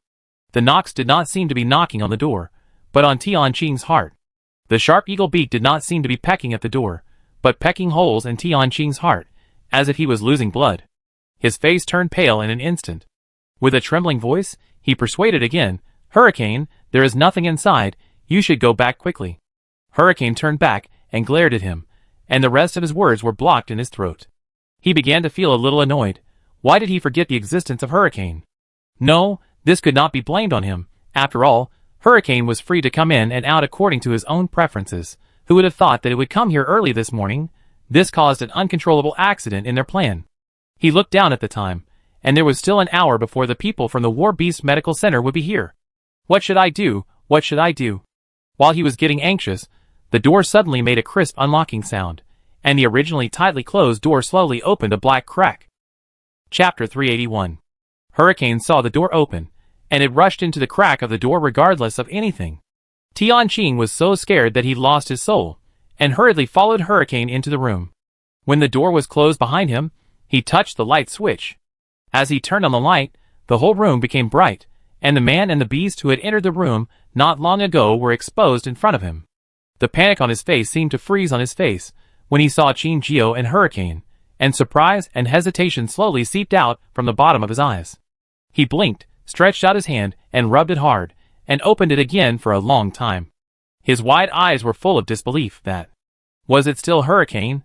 On Qingjio's arm stood a dark golden wind eagle, and the expected situation of it attacking Qingjio did not happen. It was sitting on Qingjio's arm obediently, enjoying Qingjio's touch. Tianqing? Tianqing? Is he seeing right? The golden eagle that can even chase and peck its owner is actually acting like a spoiled child to her? He must be dreaming. Tianqing rubbed his eyes several times, and finally he accepted the fact in front of him. He was not dreaming. Everything in front of him was real. Qingjio raised her sore arms. She looked at the gradually rounded Hurricane. Her eyes narrowed slightly. Her sharp eyes fell on Hurricane. She hit him mercilessly. Are you a little too fat? Hurricane originally wanted to get closer to her, but when he heard Qingjio's words, he stopped instantly, his eyes full of disbelief. What did he hear? Qingjio said he was fat. After not seeing each other for so long, did he have to hurt an eagle's heart with the first sentence? It looked down at its slightly bulging belly unconfidently. Well, it was a little bit. It turned its head away guiltily, and no matter how Qingjio teased it, it didn't dare to look at her. You must be lazy and gluttonous. Qingjio deliberately poked its somewhat, plump belly, with a teasing look on her face. Hurricane pretended not to hear, but just raised its paw and gently pushed Qingjio's hand away. Qingjio's behavior of poking its flesh really hurt its self-esteem. Qingjio couldn't help but laugh at its reaction. She retracted her hand and continued to stroke its hair. It's so dirty, all dusty. Hurricane. Critical hit *1. Don't you pay attention to animal hygiene? Look at the corners of your mouth. There are food residues. Hurricane. Critical hit *2. Bing. Hurricane finally couldn't bear it anymore when Qingjio touched its wings and made a weak resistance, signaling Qingjio not to say anything more. If he continues to talk, where will he put his face? Qingjio smiled and was about to make another joke. At this moment, Meteor, who had been hiding in her inner pocket, suddenly showed a small head from her collar and looked at Hurricane with curiosity. Hurricane had just felt the breath of the Gale Leopard, but he had always thought that it was because of the breath of the two guys inside that affected his judgment. When he saw the round gray head, he was shocked to realize that he was not wrong. Another Gale Leopard. Hurricane stared at Meteor in front of Qingjio's collar. Shinjio was worried that it would attack Meteor, so she said in advance, "It's called Meteor, it's my war beast, you two should get along well." Under Hurricane's puzzled eyes, the courageous Meteor had already crawled along Shinjio's arm to Hurricane. Its big round golden eyes were curiously looking at Hurricane. After a long time, it suddenly took 2 steps forward and sniffed Hurricane. After a moment, it covered its nose in disgust and retreated to Shinjio's shoulder. Hurricane, So, it hates the Gale Leopard. Hurricane was angry and flapped its wings as if it was going to fight with Meteor. Shinjio immediately stopped him. No, it's still a child. Let's not argue with it, okay? Shinjio was caught between the two and tried hard to persuade the 2 war beasts to be peaceful. It took a lot of persuasion to calm Hurricane down. Tianqing kept his jaw open throughout the whole process. The scene in front of him was too shocking to him. What kind of temper is Hurricane? Even if he is not its owner, he can get a glimpse of it in the daily life of Jin Chung in it. It is the one with the worst temper among the war beasts Tianqing has seen. It explodes like a small firecracker. Jin Chung was bullied by it a lot, and giving it more benefits would not help. He would still beat and scold Jin Chung. So when he first found out that Hurricane was interested in Luo Shujio, he was terrified. Even if its owner was there, he might not be able to control it, not to mention that he was the only small breeder here. Of course, he could take coercive measures to anesthetize Hurricane, but how would he explain it to Jin Chung afterwards? His heartbeat almost jumped to the upper limit, making him unable to control it. But the dreamlike scene in front of him made him forget to breathe. So, Hurricane also has a well-behaved and obedient side? He looked at Shinjio's little face, which only showed a pair of eyes, with a complicated expression. Who on earth is she, who can make the war beasts put away their claws and obey obediently? Such a person cannot be unknown in the interstellar space. Tianqing searched in his mind for a long time, and he finally found an answer that he didn't want to believe. A wanted criminal with a huge bounty. Shinjio, then she. Isn't she a rebel? Tianqing took a step back unconsciously, with fear in his eyes. But in an instant, his fear turned into doubt. No, although he is a big-hearted person, he can't let anyone into the center of the War Beast Management Center casually. From the moment he knew Luo Shijio's name, he had asked someone to investigate her identity. There was no problem with her identity and resume, so clean that people couldn't find any flaws. It seems she is a half-orc. Suddenly thinking of this, he quietly regained his calm. If she is a half-orc, then everything can be explained. Half-orcs can communicate with war beasts, and it is not surprising to become good friends with war beasts. Although there are not many orcs in the interstellar space, they are all active in their respective fields and abide by the law. The interstellar space does not have much prejudice against them. Thinking of this, Tianqing slowly breathed a sigh of relief. He glanced at the time and urged, "We don't have much time." At the moment he spoke, Hurricane turned back suddenly, with a pair of eagle eyes that were extremely sharp. The strong sense of oppression made Tianqing swallow the rest of the sentence. He and Hurricane have no grudges. Why do I always feel that it seems to want to eat me? Shinjio saw this and couldn't help but feel funny. If you are afraid of being known that you are fat, exercise more and don't scare Brother Qin. Hearing this, Hurricane turned his eyes away angrily. Shinjio put Hurricane on her shoulder, and then she said to Tianqing, Let's go see Lightning and Snow White." Chapter 382. Lightning and Snow White, like Hurricane, had already smelled Shinjio's scent. But Hurricane was much freer than them, so he could leave his 2 siblings behind and come to Shinjio alone. At this time, they felt Shinjio getting closer and closer, and they sat upright in the cage, staring at the end of the corridor. Lightning had been combing his hair since just now, and he repeatedly confirmed whether he was in good condition by the reflection on the iron cage bars. "It's been too long since I saw Shinjio." He actually started to get a little nervous. He was even considering whether to change back to a little leopard. After all, Shinjio liked. Snow White couldn't help rolling her eyes at its conceited behavior. When it was carefully grooming itself, Snow White messed up its hair with a claw. Lightning was instantly angry, and it made a low threat in its throat, baring its teeth, as if it was going to fight Snow White to death. Snow White didn't care, and looked down at its face twisted by anger. They have been here for too long, so long that they have lost their passion for life, so that they can't even find the original fun in fighting, so they just stop fighting temporarily. Now it seems that they have finally found this little happiness, and Bai Shui also looks eager to try, and the two seem to have forgotten Shinjio and others who are still rushing here. Shinjio rubbed the meteor on his shoulder. She brought the meteor here in the hope that the meteor can soothe the emotions of the 2 war beasts and restore their previous vitality. After all, the meteor is still a child, with unlimited energy, which can add a little fun to their dull and dark life. The meteor seems to have sensed that there are other war beasts not far away. It tilted its head and looked at the other end of the corridor, as if thinking about something. Bang! Suddenly, a loud sound of the iron cage being hit came from the end of the corridor. Qinjiao and Tianqing looked at each other, and quickened their pace to run in the direction of the sound. It's the cage of lightning and Snow White. Tianqing knew the layout here very well. As long as he traced the source of the sound, he could know where the sound came from. Hearing this, Qinjiao's footsteps moved faster.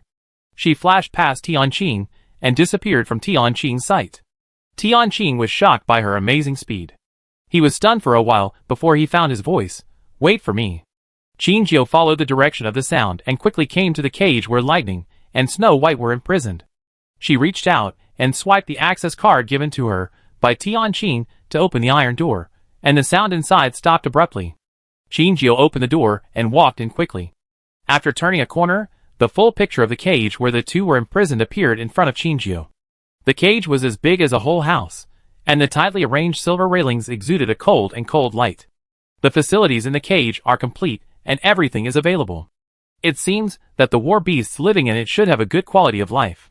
But anyone who is imprisoned in the same place for a long time will not be able to bear it. Maybe this is also the reason why they suffer from serious mental illness. At this time, there were two swift leopards, one big and one small, sitting in a place separated from Qinjiao by only one door. For some reason, they were panting and their chests were heaving.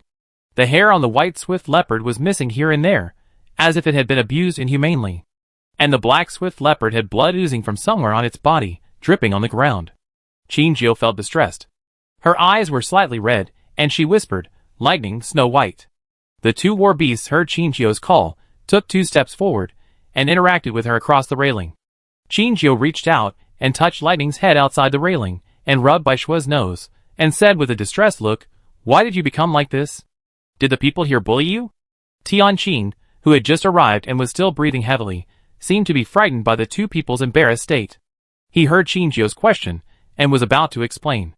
But the two war beasts in front of them looked at each other, and nodded at the same time. Their eyes were so aggrieved. Tianqing? ? No, he remembered that when he turned off the surveillance just now, he saw that the two war beasts were fine. How did they become like this in just a few minutes? What did they do? More importantly, why did they frame him? Tianqing's original explanation was choked in his throat. Why did he feel that these two war beasts were a little different from usual? They looked like they were obviously competing for favor, and wanted to get close to Qinjiao. Are they really the two swift leopards with serious mental illness?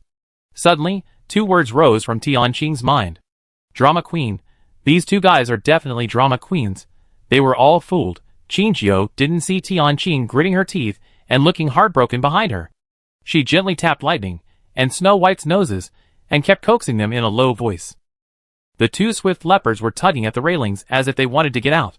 Seeing that their wounds were getting worse, Qinjiao turned to look at Tianqing, who had a strange look on his face, and asked carefully, Can we open the cage? They are injured and need treatment. Tianqing was angry, but he was helpless. When he encountered 2 injured war beasts, he still had to take emergency measures immediately. He was about to take out the tranquilizer gun, but Qinjiao stood in front of the 2. No need for that thing, I will let them stay inside, just give me the tools.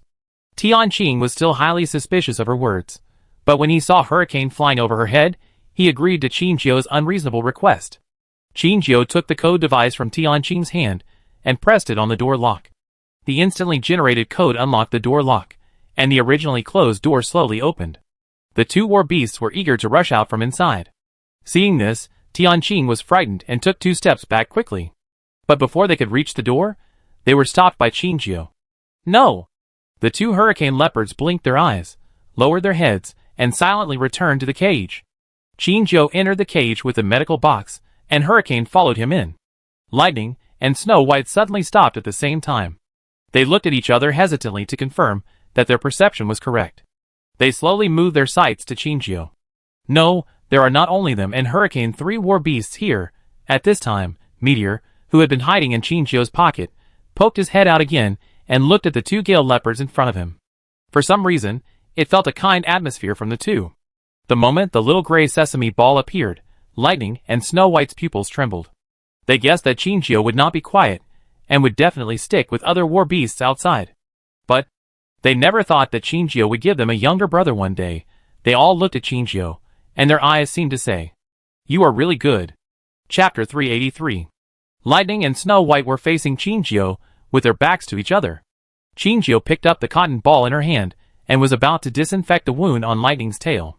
But before her hand touched Lightning's tail, the black, furry long object suddenly swung to the side, barely avoiding Chinchio's touch. Chinchio didn't care, and stepped forward again, to grab its tail. The next moment, the tail swung to the other side again. This time Chinchio would not treat it as an accident. She looked at Lightning helplessly, poked its back gently, and asked, "Why don't you let me touch it? Are you angry?" Lightning turned his little head, pursed his nose, and turned back again. Chinchio saw that it didn't cooperate, so he had to turn his target to Snow White next door. Before Chinchio approached Snow White had slowly stood up and walked towards the inside of the cage, looking like she didn't want to pay attention to Chinchio. Huh? What happened to them? Tianqing was puzzled by their sudden alienated behavior. They were obedient and wanted to get closer to Chinchio just now, but how come their attitude changed 180 degrees in less than a minute? Chinchio looked at Lightning, then at Snow White, and finally set her eyes on Meteor beside her. She knew what happened to the two war beasts. They were jealous. Well, Chinchio knew she was in the wrong about this matter. With her rich experience as a bad girl, she knew how to deal with Lightning at this moment. After coaxing more, she naturally gained experience. Chinchio knew that Lightning was easier to fool than Snow White. Oh no! It was easier to make a breakthrough. She took 2 steps forward and pretended not to see Lightning's side-eye movement. She gently poked Lightning's ears and said, "Adopting Meteor was an accident. You have to believe me. It was going to be sold at the time. It was young and timid. I couldn't just stand by and watch it die." Lightning's ears moved, but with Chinchio's active explanation, it didn't resist Chinchio's touch at first. Chinchio knew there was a chance. She picked up the little Lightning with one hand. Lightning was like a ball of weak dough, gradually stretched in a relaxed state. Chinchio didn't turn it around to look at her, but kissed its ears and whispered in its ears, "Don't be angry with me, okay? Forgive me for hearing that you were ill and risking my life to come to see you." Her voice was very soft, and Tianqing, who was standing outside the cage, couldn't hear it clearly. He could only see Lightning moving his ears and his tail, which had been stagnant, shaking left and right. According to the war beast psychology he had learned before, this was the way the swift leopard showed happiness. She really has a way to deal with the swift leopard.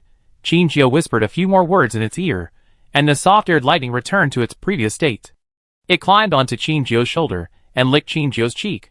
Chinchio and Lightning were interacting here, and Bai Shui, hiding in the corner, was watching all this with a cold eye. Oh! It's silly brother. It's too easy to surrender. In any case, Chinchio bringing back a new swift leopard this time is an extremely bad sign. If that swift leopard is more spoiled than them, and is better at pleasing Chinchio than them, and now accompanies Chinchio every day, sooner or later they will fall out of favor. It can't accept it easily. Just as it was daydreaming, it suddenly felt something furry touching its front paws at its feet. It looked down, and saw a round sesame ball rubbing its front paws gently. The sesame ball seemed to like Snow White very much. It licked Snow White's hair affectionately, and combed its hair for it. Snow White was stunned. It paused when it wanted to kick the sesame ball away, and then looked down at the sesame ball suspiciously. Meteor looked up at Snow White, who was much taller than it, with unadorned admiration and love in its eyes. "This is the big leopard. It's family." Snow White blinked, and patted Meteor's head gently with its paw. Meteor fell to the ground, then got up and continued to rub against Snow White affectionately. Snow White looked at the paw that had knocked down Meteor, and it silently retracted it, allowing the sesame ball to rub against itself. After an unknown amount of time, the high wall it had built melted away bit by bit, and it took the initiative to lick Meteor's hair for the first time. Meteor's face was washed by its big tongue, and even its entire body rolled a distance because of Bai Shui's action. Just when Bai Shui was panicking, Meteor had stood up again and ran back to Bai Shui. It also licked Bai Shui's hair with its tongue, but the combing effect was almost zero. However, Bai Shui narrowed her eyes and stared at Meteor, who was entertaining himself at its feet. It didn't hate this little sesame ball now.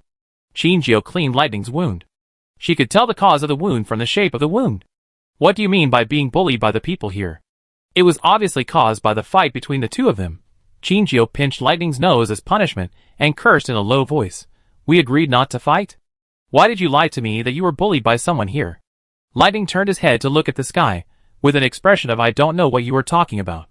Qingjio smiled helplessly, put it on the ground, and was about to walk towards Bai Shui.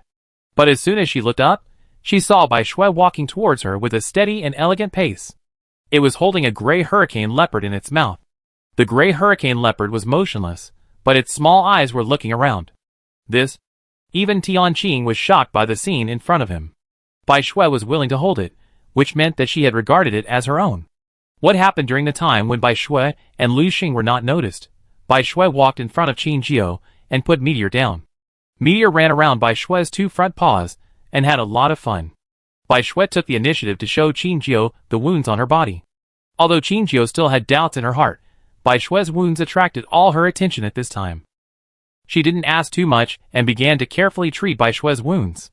When the curious baby Meteor saw Lightning, who was about the same size as himself, he took a few steps forward and stood opposite Lightning without fear.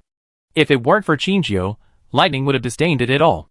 Seeing it approaching actively at this time, Lightning didn't beat it, but he didn't show too much enthusiasm either.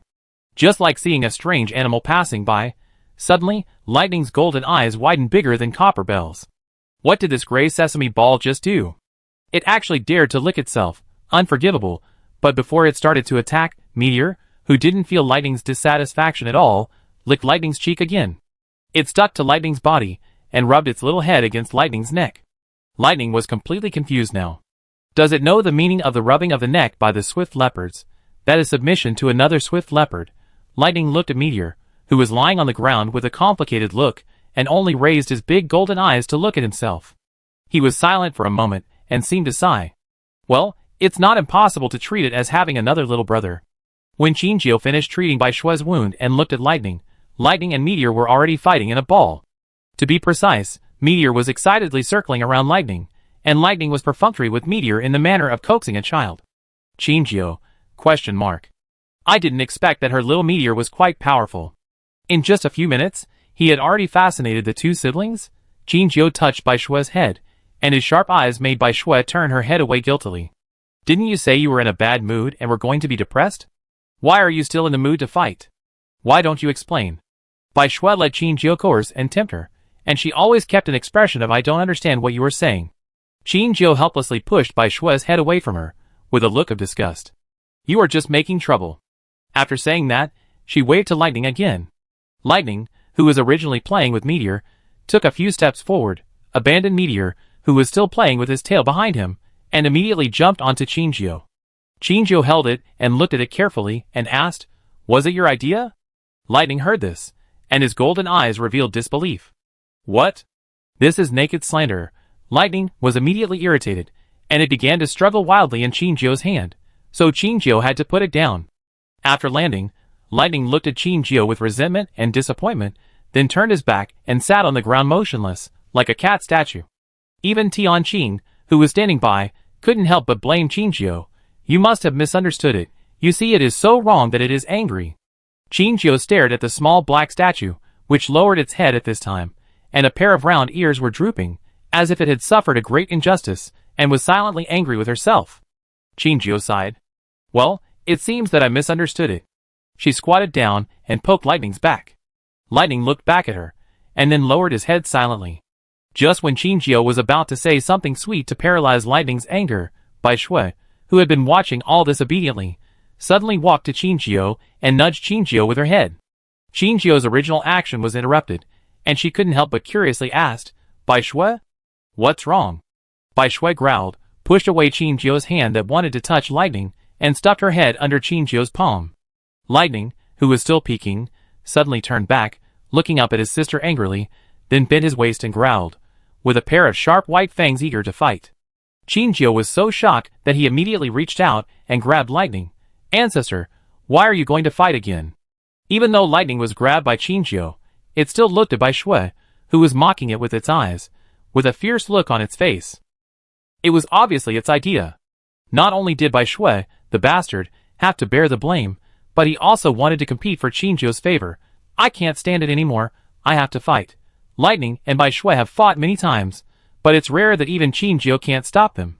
Chinjio was afraid of hurting Lightning, so she didn't dare to pull it too hard.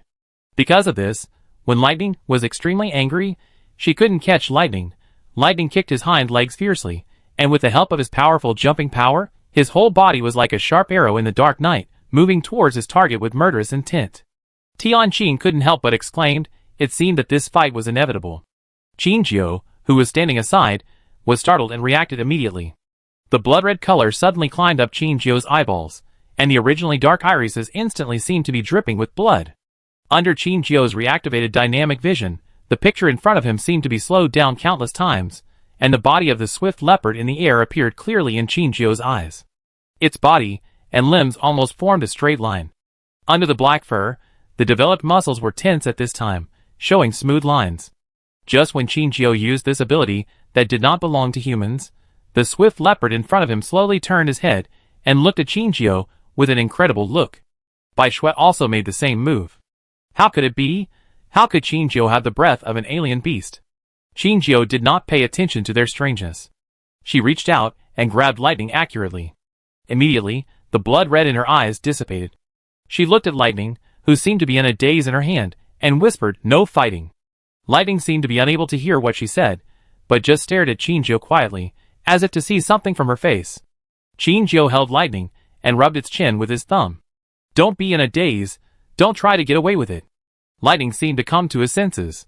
It struggled twice. Chinjio didn't dare to put it back on the ground, fearing that it would pick a fight with Bai Shui again. She put Lightning on her shoulder, took a step forward and touched Bai Shui's head, and persuaded her earnestly, "You are two siblings after all, don't act like enemies all day long. You still have to set a good example for Meteor. It's not good if children learn from you to fight every day." While Chinjio was talking, Lightning and Bai Shui didn't listen carefully, but instead moved their noses as if to catch some breath. Lightning sniffed Chinjio's neck, and Bai Shui looked for clues on Chinjio's wrist. No. There was no smell of the alien beast. Was it an illusion just now? As top-level war beasts, the two did not believe that their feelings would be wrong.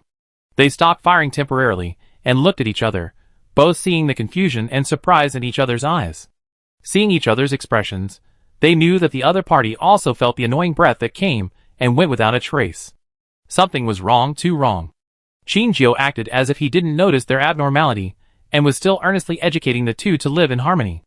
In fact, she was already secretly shocked. She didn't expect that Lightning and Snow White, the two swift leopards, were so sensitive to the alien beast's breath on her body. She just used a little bit of ability, and it would not be discovered under normal circumstances. Even Meteor, who was standing next to her, still looked innocent now, and obviously didn't feel the change. But Lightning and Snow White were not easy to fool. She decided to quickly change the subject. Who came up with the idea of pretending to be sick? The two swift leopards saw that their sniffing was unsuccessful, so they temporarily put aside their doubts.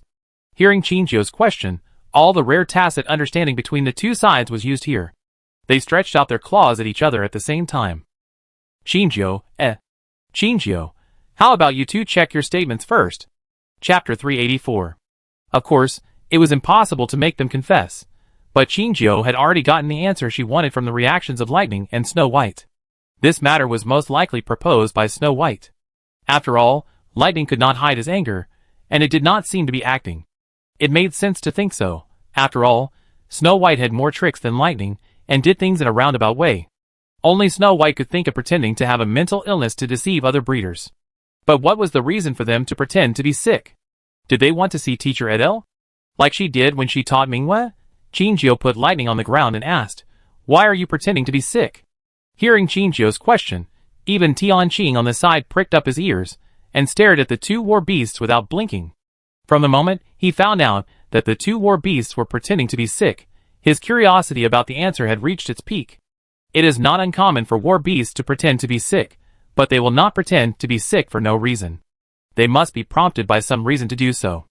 Especially for high-level war beasts like Lightning and Snow White, their IQ is comparable to that of humans, and many of their behavior patterns are similar to humans.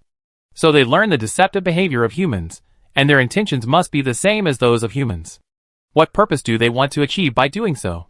Hearing this, Lightning and Snow White stood still and chose to stop. They stared at each other for a long time before walking towards Chinjio together. Snow White nudged Chinjio's palm with her head, and lightning rubbed her ankle. Their answers were already very clear. To see Qinjiao. Of course, only Qinjiao, who had always been clear-headed, got this answer, while Tianqing, who was confused outside the cage, did not understand what lightning and Bai Shui meant. He frowned and asked, "What do they mean? Are they still playing crazy and refusing to say anything?" Qinjiao raised her eyebrows slightly, and she uttered an ambiguous "hmm." At this time, Liuxing, who was still in a state of confusion, saw the two siblings and Qinjiao sticking together, and he was unwilling to lag behind, imitating lightning and rubbing Qinjiao's other ankle. Qinjiao was a little amused. Why are you joining in the fun? However, Liuxing's behavior solved her doubts just now. Why did Lightning and Snow White know that doing so might attract her presence? She turned around and asked Tianqing, "Brother Qin, when did you become their breeder?" Tianqing was stunned, not knowing the meaning of Qinjiao's question, but still answered truthfully, "A few days ago."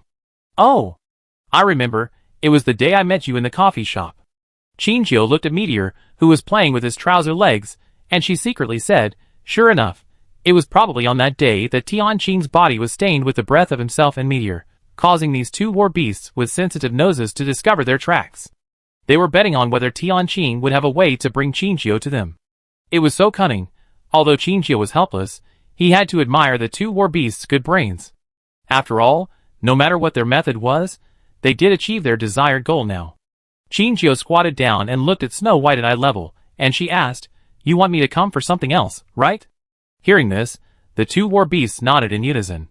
Lightning sat down, stretched out a small paw and pushed the non-existent glasses frame next to his eyes. Qinjiao understood and said, "Master Edel is safe for the time being, you don't have to worry." Then Lightning pointed at himself, and by Shui again, his eyes seemed to ask, "Why didn't he come to see us?" Qinjiao choked, she rubbed Lightning's head and said, "He is busy." As if she could feel Qinjiao's guilty conscience, Bai Shui also came forward and touched Qinjiao's head. "Ah?" it asked cautiously, as if worried and a little afraid of getting an answer it didn't want to hear. Qinjiao hugged Bai Shui's neck and whispered in its ear, "It's okay, I will definitely find a way to rescue Teacher Edel this." She paused and swallowed all the words she wanted to say to criticize the Federation. The two war beasts then withdrew their concerns half-heartedly. In addition to wanting to see Qinjiao, they do have other purposes. Now Qinjiao has become their only support. They cannot protect their master, but they can ask Qinjiao for help. It's not that they have no way to escape from this steel cage, but they know that they can only guarantee the safety of their master to the greatest extent by being obedient here and not doing any reactionary behavior. They suppress their nature all for Edel. Even if they usually show that they dislike Edel, Edel is their master after all, and there is an unbreakable bond between them. They are indeed pretending to be sick, but who can guarantee 100% that they really don't have mental illness? Maybe when they couldn't get any news from Edel every day, and could only stay in the cage helpless, they began to feel anxious and panic. Tianqing's eyes almost popped out of their sockets. Qinjiao was hugging Bai Shui's neck. Bai Shui even put her head on her shoulder. God! This was something that Edel might not be able to do. He almost shed bitter tears of envy and jealousy. Orcs are so good, so good. Suddenly, there was a sound of someone talking at the end of the corridor. The two of them looked up and looked outside, their eyes full of horror. Tianqing looked down at his terminal. The time on it was clearly only between 7 and 8 o'clock. Under normal circumstances, it is impossible for other people to appear at this time. What happened today? It happened suddenly, and Tianqing could not care so much. He directly opened the door of the cage and said to Qinjiao inside, "Hurry, let's go." Qinjiao also understood the seriousness of the matter. She immediately nodded and stood up, picked up Meteor, and stuffed it back into her pocket. She said goodbye to Lightning and Snow White. The two war beasts obviously knew that this was not the time to be petty. They did not deliberately block her, but stood there obediently, watching Qinjiao leave. Qinjiao followed Tianqing and left quickly. Meteor, who was still confused, showed a little head from Qinjiao's pocket, looked at Qinjiao, and then looked at Lightning and Snow White, who did not leave with them, with a confused look. "Hurry this way." Tianqing suppressed. An anxious voice came from the front. Qinjiao followed Tianqing, and was about to leave from another fork. They were a step slower, and the people who appeared at the end of the corridor had already seen their panicked figures trying to escape. The leader spoke in a cold voice with an irresistible tone. "Stand." Chapter 385. Qinjiao stopped when she heard the voice, but Tianqing beside her looked anxious. He didn't dare to speak now, so he could only use his eyes to ask Qinjiao, Why don't you run? Qingjio shook his head gently and turned back to the corridor. She could ignore the woman's words and run away, but what about after that? They would be regarded as suspicious people, and it is very likely that the entire War Beast Management Center would block all exits and sound the first-level alert in order to catch two unidentified people who were fleeing everywhere. At that time, it would only attract more federal troops to come to assist, and Qingjio's only chance of escape would be strangled by her own hands. After weighing the pros and cons, Qingjio decided to be obedient and take one step at a time. Seeing Qingjio and Tianqing slowly turn back, the medical team members, who were originally in a tense state, breathed a sigh of relief. Scared to death, I thought the other party was a dangerous person sneaking in. One of the team members said to the leading woman, Dr. Shen, that is the temporary breeder of Lightning and Snow White, named Tianqing. After several deployments, Shen Jinglan finally returned to the headquarters. As the chief of the War Beast Medical Center, she naturally has the right to freely enter and exit all the War Beast rooms. When she came back, she heard that Lightning and Snow White had mental illnesses, and no one under her could deal with them. She decided to follow their dedicated medical team to see what was going on. For this reason, today's medical team did not dare to be lazy, and came to their posts early, waiting for Shen Jinglan to appear. Shen Jinglan did not expect to see two sneaky people who fled desperately when they saw them as if they had seen ghosts. They did not look like good people at all. But after listening to the explanation from the person behind her, she felt an inexplicable sense of disobedience. Since they were the staff of the War Beast Management Center, why did they run away when they saw her? Their guilty look made it hard for people not to suspect that they had done something shameful. Especially in the War Beast Management Center, where Lightning and Snow White were. Once this idea came up, it took root in Shen Jinglan's mind. She couldn't let Lightning and Snow White get into trouble in her hands. She moved quickly and approached Tianqing and the others. Shen Jinglan found that the person who just spoke only introduced Tianqing's identity to her, and did not mention the woman standing next to him. She was even more suspicious. Where is the woman next to Tianqing's breeder? The man tried to identify her for a long time, and she shook her head and said, I don't know, I don't seem to know her, but she looks a little familiar. Maybe she is an intern who came here for internship recently. Intern? Oh, the War Beast Management Center has recently recruited a group of new people to learn. Dr. Shen, you know, there are fewer people in the War Beast Management Center recently. She didn't say it clearly, but Shen Jinglan understood what she meant. Because the War Beast Management Center sacrificed too much in this seemingly endless wormhole war, it had to inject fresh blood. Not only the War Beast Management Center, whether it is the War Beast Medical Center or the Beast Control Army, the number of dead and injured has dropped by more than half. Every time they are at the forefront of the wormhole disaster, they can only watch their companions disappear one day, or even their bodies are gone. Endure the increasingly deserted working environment. Perhaps injecting fresh blood can not only replenish the lost labor force, but also revitalize the lifeless War Beast Management Center.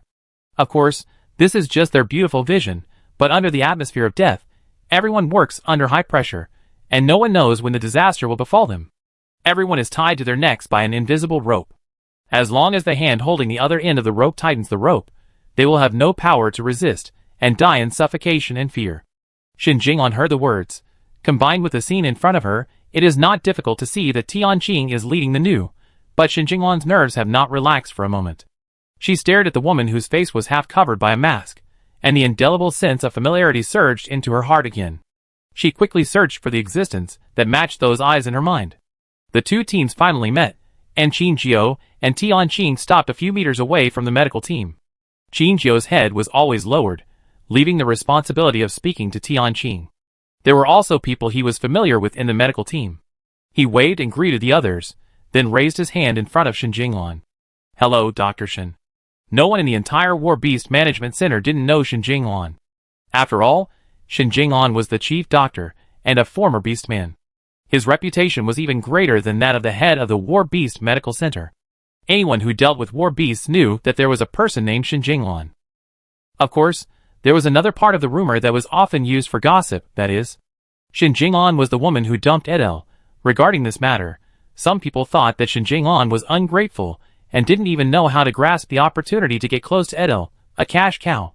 Some people thought that Shen Jinglan was very independent and sober, and was unwilling to cling to the powerful.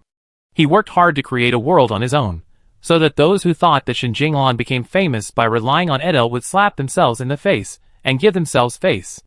However, Shin Jinglan did not explain much about this. Instead, Edel strictly prohibited them from slandering Shin Jinglan. Edel obviously looked like he was protecting Shin Jinglan, and Shin Jinglan showed an attitude of the queen does not need to listen to the cries of ants, so that everyone speculated about their relationship. Some people thought that they still had feelings for each other, and would get together one day. But since Edel was arrested, the wind direction has changed. Everyone began to praise Shin Jinglan for her foresight and ability, and sooner or later, she would be more famous than Edel. Shin Jinglan was dismissive of this. Her cold attitude was as famous as her face. So Tianqing was mentally prepared to be humiliated. Shin Jinglan still had an indifferent expression on her face, but she still shook hands with Tianqing gently out of politeness. "Hello, Breeder Tian." The two touched and left, and Shin Jinglan's eyes moved away from Tianqing and slowly fell on the woman next to him. Although there was no actual eye contact, Qing Jiu could still feel the coldness coming from Shin Jinglan. That sight was like a thin needle made of ice, piercing Qing Jiu's skin, and then turned into a stream of cold currents under her skin, flowing through her blood vessels and into her limbs, creating a coldness that seeped out from the inside of her body. It just happened to be someone she knew. Qing Jiu's palms were slightly sweaty. She couldn't move, couldn't speak, as if waiting for Shin Jinglan to judge her. If she recognized her, could she use Luo Xiajiu's identity to fool her? She was unsure. After all, along the way, the people she had fooled with her fake identity were all people she had met for the first time, and Shin Jinglan, she probably couldn't fool her. What to do? Should I escape later? Where to escape? Just when she was extremely uneasy, Shin Jinglan really asked the question she feared the most. Keeper Tian, who is she? Chapter 386. Tianqing could hear the unyielding roar of his heart that was trying to break through the restraints of his chest. He finally found his voice in the strong encouragement. She is a new intern named Xiujiu. Xiujiu? Shin Jinglan's scrutinizing eyes swept back and forth on Qing Jiu's body, and Tianqing's smile on his face was a little distorted. Qing Jiu followed Tianqing's words. Facing Shin Jinglan's sight, she deliberately lowered her voice and said calmly, "Hello, Dr. Shin." "Yeah." Shin Jinglan made a soft response. Time passed by, there was no sound at all, and the atmosphere became extremely depressing. Suddenly, Qing Jiu felt a relaxation in her body, and the discomfort that was originally suppressed disappeared. Even if she didn't look at Shin Jinglan, she could feel that Shin Jinglan's eyes had moved away from her. Shin Jinglan retracted his gaze, and said to Tianqing in a calm and cold voice, "How are Lightning and Bai Shui doing today?" Tianqing was relieved when he heard this. It seemed that Shin Jinglan had given up his curiosity about Qing Jiu. He quickly replied, "Very good, they are in a much better mood than before, and it is all thanks to your medical center." Shin Jinglan did not react to his flattery at all, and said in a businesslike manner, "Okay, thank you for your hard work, Keeper Tian. We will go to assess their status now, and we will not disturb you." "Hey, okay." Tianqing felt relieved. He reached out and grabbed Qing Jiu's sleeve, urging, "Let's go, we have other things to deal with." Qing Jiu nodded and left quickly beside Tianqing. Shin Jinglan did not take any action, and even the others behind her could not help but ask curiously, "Dr. Shin?" Shin Jinglan looked at the two disappearing figures. She retracted her gaze and whispered, "Let's go." Everyone didn't understand why Dr. Shin was in a daze just now, but due to Shin Jinglan's identity and status, they did not dare to question too much. At this time, they heard Shin Jinglan's instructions, and hurriedly followed behind Shin Jinglan. Shin Jinglan, who was walking in the front, suddenly showed an intriguing smile. Xiaojiu. It was a very low-level disguise. If it was Shin Jinglan, she would use a name that had nothing to do with her original name. But this is also in line with Mr. Fei's high profile. Qing Jiu's disguise is not very clever, and anyone who is familiar with her can easily see through it. Although Shin Jinglan herself was not a loyal member of the White Tiger organization, she disliked Ivana in the first place. It was not difficult to turn a blind eye and let Qing Jiu go. Why not leave him a little trouble? The reason why she did not see through Qing Jiu's disguise was that she wanted to see how much trouble Qing Jiu could make here. A wanted criminal who dared to go deep into the heart of the Federation, with countless unsolved secrets, and the support of the largest interstellar rebel organization, the White Tiger. What an interesting combination. She walked briskly, and even the people following her could feel her joy. The assistant who had been with her the longest asked, "Dr. Shin, you seem to be in a particularly good mood today?" Shin Jinglan usually ignored such questions, but today she responded for the first time. She said, "Of course, I encountered something interesting early this morning." Interesting things? Shin Jinglan did not respond again, and the others did not ask again.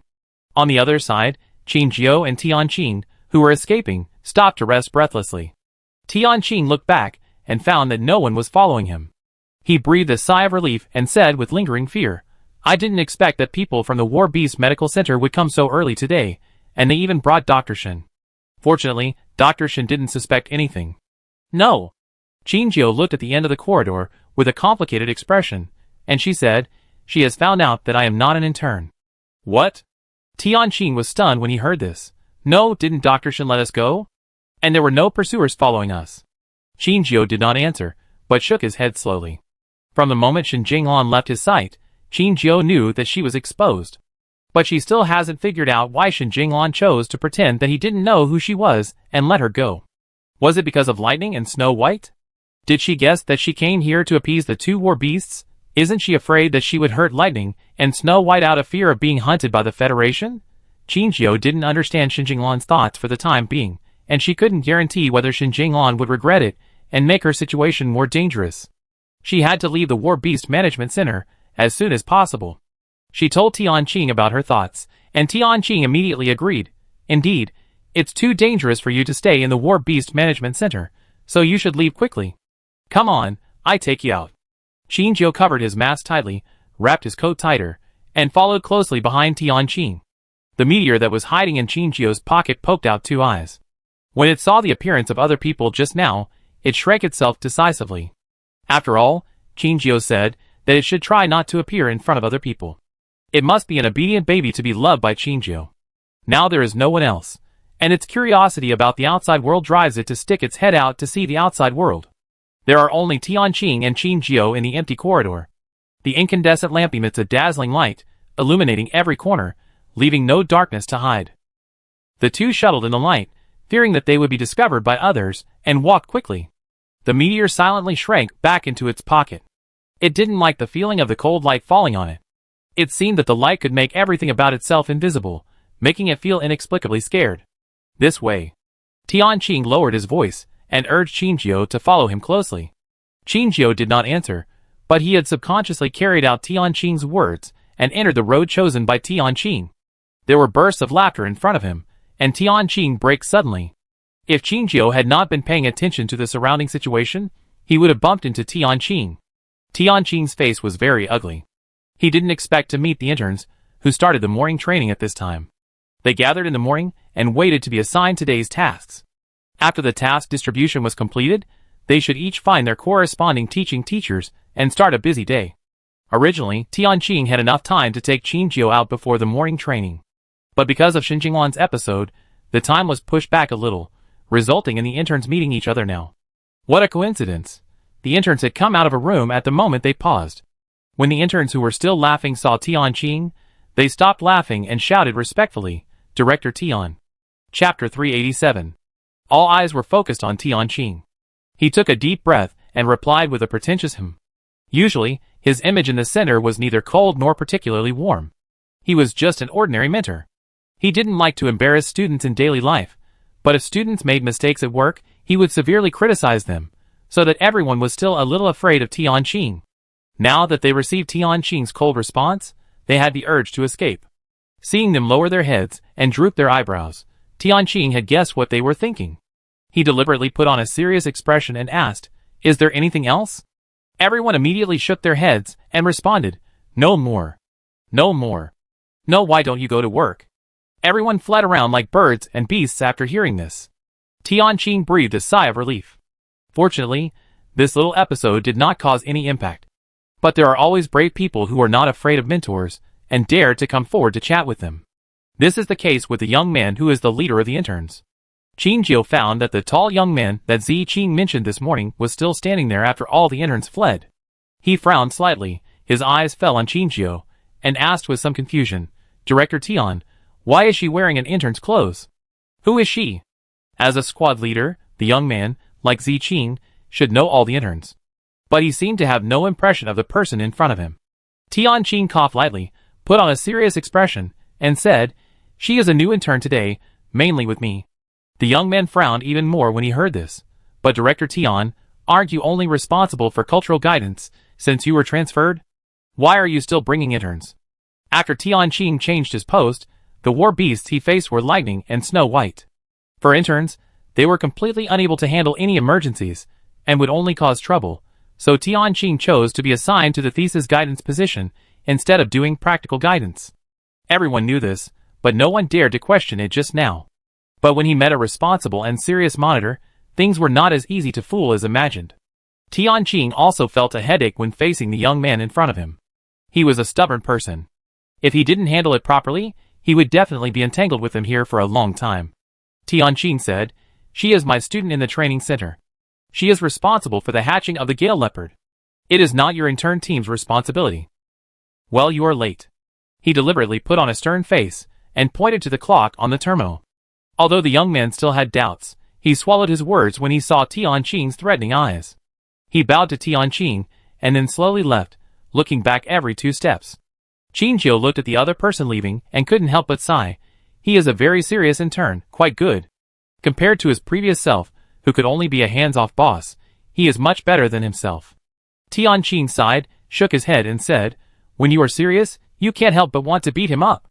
Well, there should be no other obstacles, let's go." Tianqing patted his little heart. It really endured too much today. On weekdays, everyone worked step by step, but when he was about to make a bold move, everything went wrong and accidents happened. But fortunately, now almost all the difficulties have been overcome by them. As long as Qingqiu is sent out of the door, no one will know about today's incident. Now, the locker room and the door were within reach, and his heart had slowly settled down. Qingqiu changed her clothes under his guidance and left the central building. Tianqing waved goodbye to her. Qingqiu could walk the rest of the way by herself. Tianqing watched her walk away and turned back to the building. At this moment, she suddenly heard a scream, and the meteor in her pocket suddenly moved, and then it seemed to have forgotten Qingqiu's instructions and jumped out on its own. Qingqiu was startled and shouted in a suppressed and nervous voice, "Meteor!"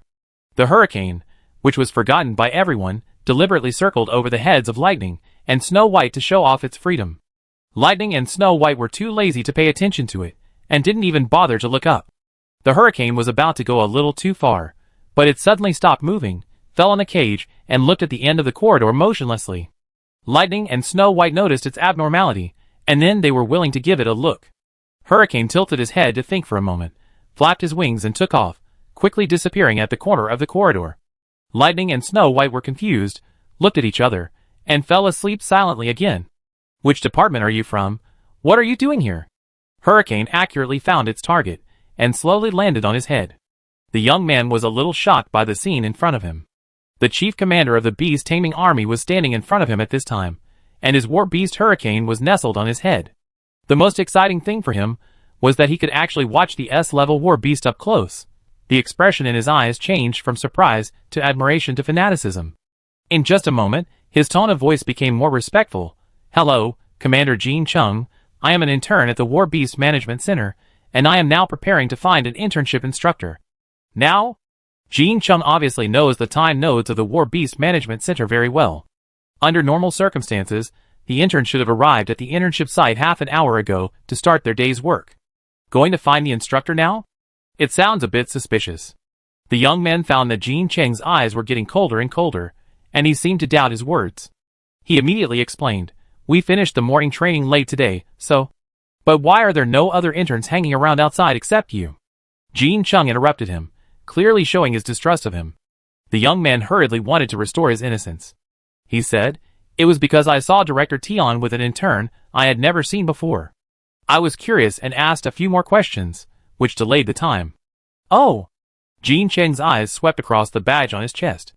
Although he did not have the ability to remember everything like his vice president, he had a good memory. He could recognize that this intern had been there since last week, so he was not a suspicious person. But when he heard that there was an intern whom he had never seen before, Jean Cheng's eyes became sharper. He approached, and an invisible sense of oppression came from all directions, tightly enveloping the young man. The young man trembled, and was somewhat afraid to look directly into Jean Cheng's eyes. Jean Chung asked, "What does the person you were talking about look like?" The young man tried to think under this terrifying pressure, and he stumbled and said, "It's a woman. She wears a mask, and I can't see her eyes clearly. About this height." As he spoke, He compared the position above and below his earlobe. Jean Chung heard this, and a little fanatical flame burst out in his eyes. He asked, "Where did she go?" Chapter 388. She. Ouch. Before the young man could give his answer, he saw Hurricane on Jean Cheng's head grabbing a bunch of Jean Cheng's hair and pulling it out hard, as if he was going to pull it out. The young man was interrupted when he asked cautiously, "Do you need help?" It is not uncommon for war beasts to beat their owners. Even though the young man is not a beast master, he has seen many such incidents at the War Beast Management Center. The breeders will be attacked by the war beasts they raise, and the beast masters will be hurt by their own war beasts. Although their attacks will not be fatal, and will not even leave wounds, this behavior does sometimes make those who deal with war beasts miserable. Jean Chung waved his hands, and snatched his hair back from Hurricane's hands. Hurricane is his war beast, he will not be angry with Hurricane, but its behavior at this moment is too suspicious. This is the first time that Jean Chung has forcibly controlled Hurricane since he adopted it. He held Hurricane in front of him, like holding an old hen. His eyes were sharp and serious. "Do you know something?" He used a question, but his tone was very sure. Hurricane was guilty when facing Jean Chung. He turned his head away, and dared not look at Jean Chung. As if to divert Jean Cheng's attention, he began to struggle to get away. Jean Chung was afraid that it would hurt itself by struggling, so he let go of Hurricane and let Hurricane fly again. Hurricane made a few eagle calls, and the harsh sound made the young man at a loss. He covered his ears tightly. Well, Hurricane cursed quite dirty. Jean Chung was used to it. He looked at Hurricane in silence with a look of understanding. The more angry Hurricane was, the more likely his guess was to be true. Jean Chung ignored Hurricane and turned to ask the young man, "Where did the intern go?" Hurricane stepped forward again, but this time Jean Chung just stopped it with his arm. Hurricane didn't even expect Jean Chung to stop him, so he grabbed his arm hard, causing several blood marks on Jean Cheng's arm. It was the first time that Hurricane was defeated by Jean Chung. In the past, it was the only one who gave Jean Chung the cold shoulder, and Jean Chung never dared to ignore it. Now, he seemed to have built a copper wall between the two, making it insurmountable. The young man was stunned. This golden-winged eagle is too fierce. It really takes a figure like General Jean Chung to tame it. Don't be stunned. Which way? Hearing Jean Cheng's dissatisfied urging, the young man came back to his senses, and quickly pointed in a direction and said, "Over there, it went over there." Jean Chung looked up, and his expression became extremely serious. That direction is the direction leading to the gate of the War Beast Management Center. If she was fast enough, she would have left the War Beast Management Center now. Was she going to miss it? He didn't even have time to say goodbye to the young man and ran away. And Hurricane sometimes flew in front of Jean Chung to block his sight, and sometimes flew behind him to hold its hair or clothes, but no matter how it blocked it, Jean Cheng's speed did not stop at all. "Hurricane, it's useless for you to hide it. I know that person is Chinchio." He deliberately lowered his voice to ensure that the monitoring equipment here could not capture such a light voice. Hurricane beside him could clearly hear all of Jean Cheng's words. Hearing this, Hurricane paused in his attempt to stop Jean Chung, and it was full of disbelief. Why was Jean Chung so sure that the other party must be Chinchio? Did he do something without his knowledge? It still did not give up. Even if it was not as tough as before, it did not stop interfering with Jean Chung. Jean Chung was not in the mood to deal with it now, and was still on his way at full speed. Suddenly, his military terminal dialed an emergency call. He was a little annoyed, but he had to deal with it, so he had to walk quickly while answering it. He was concise and asked, "What's the matter, tell me?" "Captain Jean Chung, there was an accident at the War Beast Management Center. An A-level antler bear suddenly went crazy and attacked humans and war beasts indiscriminately. Its breeder was seriously injured and is now being sent to the hospital for treatment. What should we do next?" "What?" Jean Chung couldn't help but slow down his pace, and he sighed with some regret. Obviously this opportunity is rare, but there is trouble along the way. Between catching Chinchio and protecting the lives and health of others, Jean Chung decisively chose the latter. He stopped and asked, "Which direction?" "Hurricane and I are now in the War Beast Management Center. I will go and see it myself." "This?" The other party's voice was obviously hesitant, and Jean Chung urged, "Where is it?" Jean Chung is the current commander of the army, and there should be no accidents. However, under Jean Cheng's urgent order, the other party still said truthfully, "When we just discovered this, the antler bear was running towards the exit of the War Beast Management Center. We are preparing to send more people to stop it, and never let it leave the center." Jean Chung couldn't help but smile. What a coincidence, he was going there too. But the next moment, he seemed to have thought of something, and his smile froze on his face. Damn! Chinjio was there too. Although we don't know why the elkhorn bear went crazy for the time being, but according to the other party's report, it will attack humans indiscriminately. What if he attacks Chinjio? Jin Chung quickly told the other party how to deal with it, and then his feet were full of wind, and his speed was even faster than before. Hurricane also heard their conversation, and it didn't make trouble, and flew side by side with Jin Chung obediently. Both the man and the beast prayed that Chinjio was fine. Chinjio saw that the meteor had disappeared in the blink of an eye. She was anxious, but she couldn't attract attention. She could only lower her head and quickly catch up. Fortunately, no one was wandering outside at this time, and Chinjio's shuttle on the road did not attract too much attention. Meteor, meteor? Chinjio called out softly in a place where no one was around, but since Meteor disappeared from her sight, she had never seen its little sesame ball again. Meteor is not usually very obedient, but it knows when to be naughty and when not to be. This is the first time Chinjio has encountered a situation where it runs away without saying a word. Combined with the scream just now, she felt something was wrong. But now her whole mind is on finding Meteor, and she didn't think too much about other matters. Chinjio was walking and suddenly heard two animal calls. Immediately, there was a loud noise and a scream from something colliding, mixed with fear and terror, as if it had encountered something extremely terrifying. Could it be a meteor? Her heart was already in her throat, and she quickened her pace and ran in the direction of the sound. When she came to the center of the storm and saw the scene in front of her, she couldn't help but be stunned. The ground was covered with blood, and the human lying on the ground was motionless, and it was still unknown whether he was dead or alive. A brown bear with antlers was covered with blood, and was watching the gray leopard in front of it vigilantly. The gray leopard was similar in size to the brown bear. It bent its waist and growled, issuing a very threatening warning. A war was about to break out. Chinjio's mind was quickly analyzing the situation in front of him, but his mind was still blank. What happened? Chapter 389. The human on the ground had obviously lost consciousness. Looking at the blood flowing on the ground, Chinjio even felt that the possibility of the other party still being alive was very small. Meteor was no longer a little leopard, and it returned to its original posture. The tendons were tense at this time, and the amazing speed it could produce could be felt from the muscles.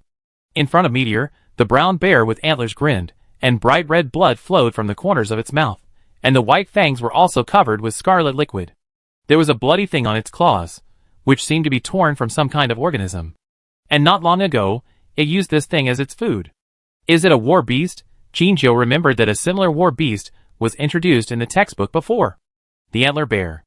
A brown bear with antlers, its bite force is amazing, and it can easily break the bones of alien beasts. At the same time, they move faster than ordinary bears, and their antlers are very hard and can pierce the body of alien beasts. As a B-level or A-level war beast, the antler bear is also one of the popular war beasts on the battlefield. But the antler bear in front of her is different from what she remembers. The antler bear she saw in the book did not have such sharp claws, and there were no deformed crystals on the antlers that appeared inexplicably. The most important thing is its eyes. Its eyes are completely black. There is no pupil, no iris, just like a black paint bucket that has been knocked over and flooded with darkness, erasing all its colors. It is very wrong. At this time, Chinjio should ignore it and let Liuxin come back and leave with him. But seeing the human on the ground, Chinjio gritted her teeth and still couldn't walk away. She is the descendant of the founder of the White Tiger organization and a human with alien beast genes. She should learn to be a little hard-hearted. But she doesn't have a twisted soul like Fei Qixia and others. She can't stand by and watch her life that is about to pass away. If you want to blame someone, blame Dean Lu for not instilling cold-blooded ideas in her. Dean Lu really regards Chinjio as his own daughter and wants her to grow up happily and healthily like all ordinary children. That's why, even though Dean Lu himself is not a decent person, the ideas he instilled in Chinjio since childhood are sunny and positive. Well, maybe she is like her dead father, a good person who will push herself into the abyss. But she won't regret it. Meteor, control it, don't let it go out and hurt others. Roar! Meteor responded, and the meteor that was still confronting the antler bear had completed its accumulation of power, and suddenly turned forward into a light gray meteor, rushing straight to the face of the antler bear. The antler bear was startled, put down the piece of meat in his hand, roared and raised his claws to wave into the void. The gray lightning that was originally moving straight forward suddenly seemed to make a detour, drew a semicircle, and came to the front of the antler bear again. The antler bear exclaimed, and was knocked to the ground by the meteor, and the two entangled and rolled a few meters away. The meteor was holding down the shoulders of the antler bear, and the antler bear wanted to pierce the meteor with its spikes. Chinchio exclaimed, "Meteor, be careful." The meteor that was still fighting with the antler bear immediately dodged, and avoided the attack of the antler bear. Chinchio took a closer look and found that there was a cut on the neck of the antler bear, and the shape was obviously the work of meteor. Chinchio wanted to help, but she did not bring out the mechanical weapon in order to pass the safety audit. After all, in her expectation, she had returned to Rose Star, and slept with Guangming Xiaoxia and the others. In a breath, meteor and the antler bear were entangled again. Chinchio quickly looked around, trying to find a weapon. Suddenly, a silver object on the ground emitted a dazzling light under the sun, which just caught Chinchio's attention. She was happy and walked in that direction secretly. It was very close to the human lying on the ground, and also very close to the place where the two war beasts were fighting. She had to be extra careful not to attract the attention of the antler bear. The closer she got, the louder Chinchio's heartbeat became. Almost there, less than 5 steps away. 1 step. 2 steps. 3 steps. Roar! The antler bear that kicked meteor away suddenly found the human approaching it, and it threatened and immediately changed its target. It rushed towards Chinchio with a pair of antlers covered with terrifying patterns. Chinchio could see the sharp dots getting closer and closer to her. Her pupils shrank suddenly, and she rolled forward almost subconsciously, barely avoiding the attack of the antler bear. The antler bear's antlers pushed a hole in the wall behind Chinchio's original position. Chinchio couldn't help but feel a little scared. If its attack had landed on her, she would probably have been pierced by now. Meteor saw that it dared to hurt its master, and rushed up like crazy at this time, not caring whether it would be hurt by the antler bear or not, just wanting to teach it a lesson. Chinchio also touched the gun that was emitting silver light because of this roll. There was still blood on the handle. It seemed that its owner had used it to attack the antler bear, but failed in the end.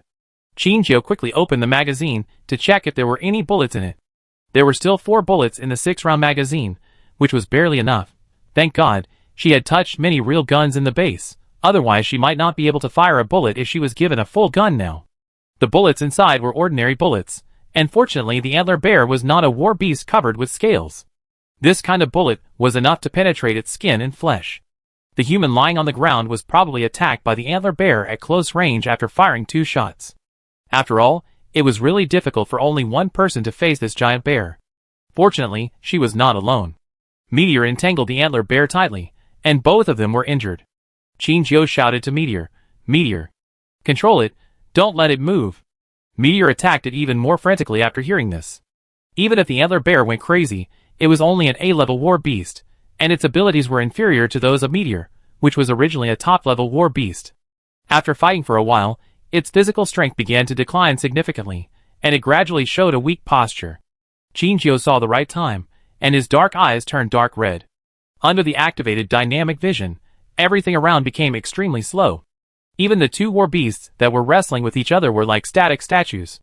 Chinchio raised her hand, holding the pistol steadily with both hands, and she pulled the trigger at the approximate position of the antler bear's heart. Bang! The bullet left the barrel, slowly pierced the air, and landed on the brown fur. Ah! Chapter 390. The antler bear wailed, and the bullet left a hole in its back. Red liquid flowed down the hole, and a burning smell came from it. If you look closely, you can find that the hair around the bullet hole has turned gray and black after being burned, and the skin and flesh that were opened have lost their original pink color and turned into a piece of charcoal. This should be a special bullet used to deal with large beasts, and its attack power is stronger than ordinary bullets. Chinchio is sure that at this angle, the heart of the antler bear must have been pierced. The roar of the antler bear now is just its unwilling wail before death. The blood in Chinchio's eyes was slowly dissipating, and she breathed a sigh of relief. There was a meteor watching the antler bear, so she could ignore it for the time being. She turned around and squatted, patted the cheek of the unconscious man in front of her, and shouted, "Wake up, are you okay?" The other person's body still had body temperature, and he should not have died. After Chinchio called several times, the other party's eyelids trembled, and then slowly opened his slightly cloudy eyes. He looked up blankly, looking at Chinchio's unfamiliar face, and his lost consciousness slowly returned. Just now, the antler bear they took care of day, and Knight suddenly went crazy and attacked his leader and other keepers. At the critical moment, they attacked the antler bear with weapons, and finally drove it away. He and another keepers volunteered to pick up guns, and chased out despite the advice of others. He caught up with the antler bear, and in order to attract its attention, and prevent it from escaping to other places in the management center to hurt people, he drew his gun and shot at it. But for some reason, the gun that could cause terrible damage to large beasts could not stop it at all. Although the antler bear's movement slowed down a bit after being shot, the delay was short-lived.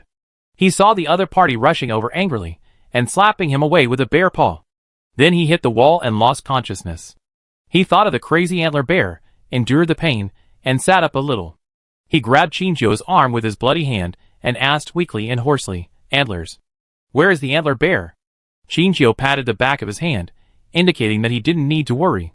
She said, "I have hit its heart, you don't need to worry." "No." The man shook his head with difficulty, and grabbed Chinjio's hand more tightly. He held his breath and said nervously, Guns are useless to it." Hearing this, Chinjio's face showed a stunned look. As soon as he finished speaking, a sound of breaking air came from behind Chinjio. Without thinking, she grabbed the man and rolled to the side. The next moment, a huge bare claw appeared where the two were just now. Its unusually sharp long claws pierced through the hard concrete floor. If Chinjio hadn't reacted quickly, both of them would have become skewers under the bear's paw. Chinjio suddenly looked up at the back of the antler bear. The antler bear was facing Chinjio and the others from the side at this time. Chinjio could clearly see the burnt hair and dried blood on its back. Under the burnt hair, the hole that was originally pierced disappeared at this time, and its skin without a piece of hair looked extremely smooth. If it weren't for the blood and burnt hair, Chinjio would have doubted whether his bullet had hit the back of the antler bear just now. How is it possible? Even if the war beast has a super strong self-healing ability, it still needs time to recover. It is impossible to restore itself to its original state in such a short time. This ability is more like. Chinjio's pupils trembled slightly, and she had a crazy answer in her heart. This is the ability of the alien beast. As a carrier of the alien beast gene, Chinjio has similar abilities, and therefore cannot suppress her surprise. What does it mean? The war beast has become an alien beast. The last existence with such an ability was the big black snake in the base. How come even the management center? Meteor, who thought that the antler bear had died suddenly just like Chinjio, was not careful and looked at the antler bear less, which gave it an opportunity to attack Chinjio. It is a taboo on the battlefield to relax vigilance before the enemy is completely dead, but Meteor has too little actual combat experience, so it is inevitable that he is a little careless. Now it reacted and immediately stepped forward to tangle with the antler bear again. This is the second time the man almost died at the hands of the antler bear, and he breathed a sigh of relief. However, when he discovered the existence of the meteor, his original fear also disappeared a lot, replaced by shock. This is a swift leopard? There are only about 30 swift leopards registered in the interstellar space. It is not that new swift leopards have been bred over the years, but the hatching rate has always been very low. In addition, some swift leopards that have been successfully hatched died prematurely before they could grow up, and the number of swift leopards has not increased. As a worker in the B-to-A-level war beast management area, he has not seen swift leopards other than Snow White and Lightning for many years. He is very sure that this is the first time he has encountered the gray swift leopard in front of him. His surprise overwhelmed his fear, and his eyes were fixed on Meteor, with a fascinated light in his eyes. Chinjio glanced at the scene and confirmed that the man would not be in danger here for the time being. She immediately picked up the gun and stood up to join the battle between Meteor and the deerhorn bear. The man covered his chest, which was still a little painful. He firmly believed that he should have broken several ribs. He endured the pain and shouted in a weak voice, "Don't go, it's useless. We should wait for support here." Bang! Chinjio ignored his kind reminder and fired another shot at the deerhorn bear. Since the opponent cannot be killed by shooting the heart, try other places, the head or the artery, anywhere. Chinjio tried to shoot at its head, but the opponent seemed to have the experience of the last time. When he heard the gunshot, he didn't care about anything else and fell forward. Even though he was attacked by Meteor, he did avoid Chinjio's fatal blow. This is not going to be easy.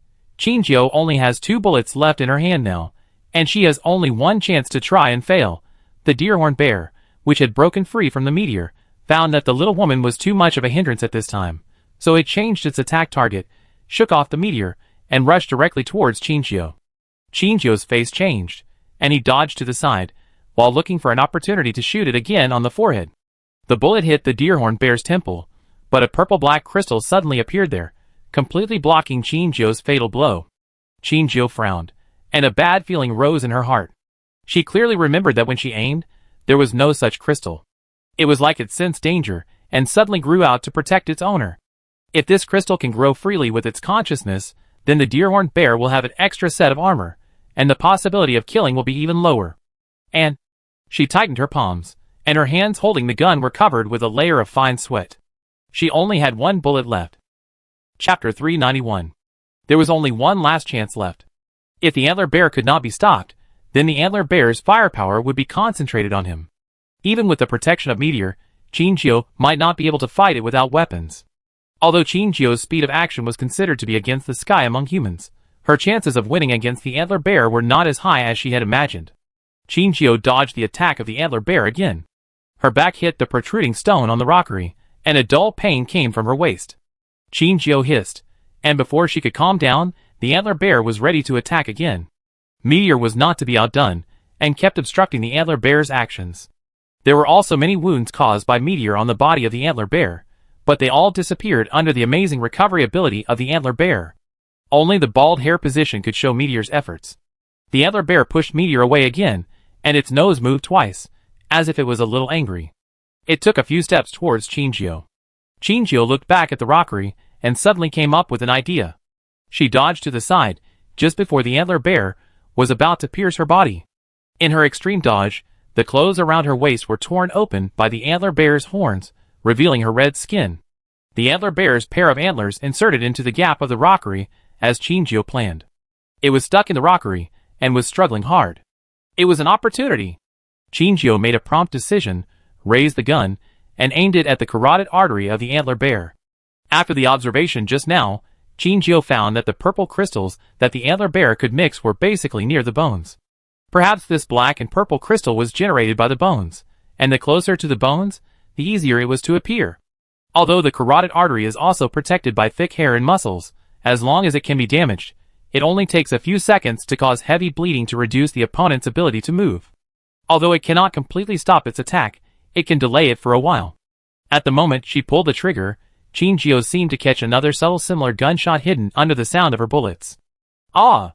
Sure enough, Qinzhou's plan was successful. A large amount of bright red liquid gushed out of the neck of the antler bear. It seemed to be in great pain and struggled desperately. But this would only speed up its blood loss. Qinzhou felt a little strange. In the previous few attacks, the antler bear was not as manic and painful as it is now. It seemed unable to extricate itself from the nightmare, and was gradually swallowed by the darkness. Soon, its movements began to slow down, and a pair of bare claws slowly dropped. The wound on its neck did not heal as usual. Like a punctured water pipe, red liquid continued to flow out of it. Why did its healing ability disappear without a trace at this moment? Is there some external force affecting its recovery? She remembered the almost inaudible strange sound just now, and she turned back suddenly and looked in the direction she came from. There stood a man with long golden hair, his hair was tied at the back, and the broken hair fluttered in the wind. He raised one hand, holding a silver-white pistol, which seemed to be smaller than the one in Qinzhou's hand. There was a gap above the pistol, which seemed to be the position for loading special bullets. Qinzhou's eyes met his, cold, serious, and emotionless eyes deeply penetrated Qinzhou's eyes. 1 minute ago, Jin Chung arrived just in time. Hurricane saw Meteor being pushed away by the antler bear and rolling on the ground, and it immediately went forward to check on Meteor's physical condition. Jin Chung just witnessed the scene where Qinzhou's back hit the rockery, in order to avoid the attack of the antler bear. The antler bear's appearance was somewhat different from what he knew, and now it suddenly went crazy, and could not be controlled. If it ran away, it would only hurt more people.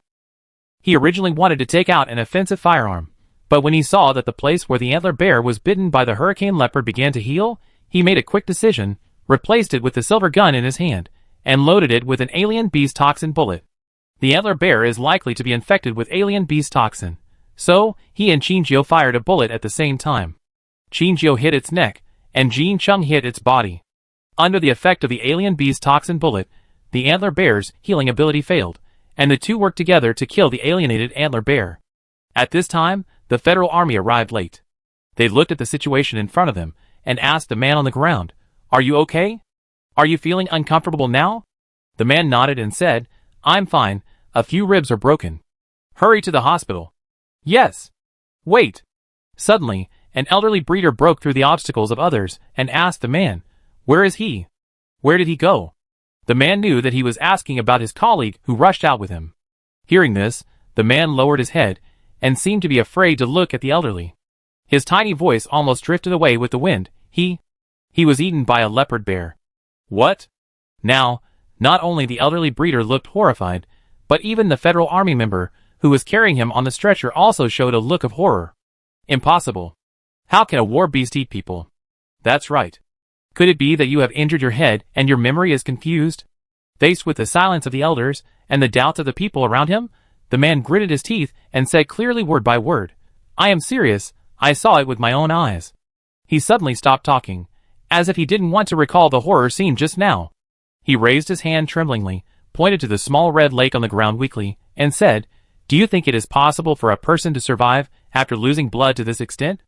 As soon as these words came out, there was silence all around.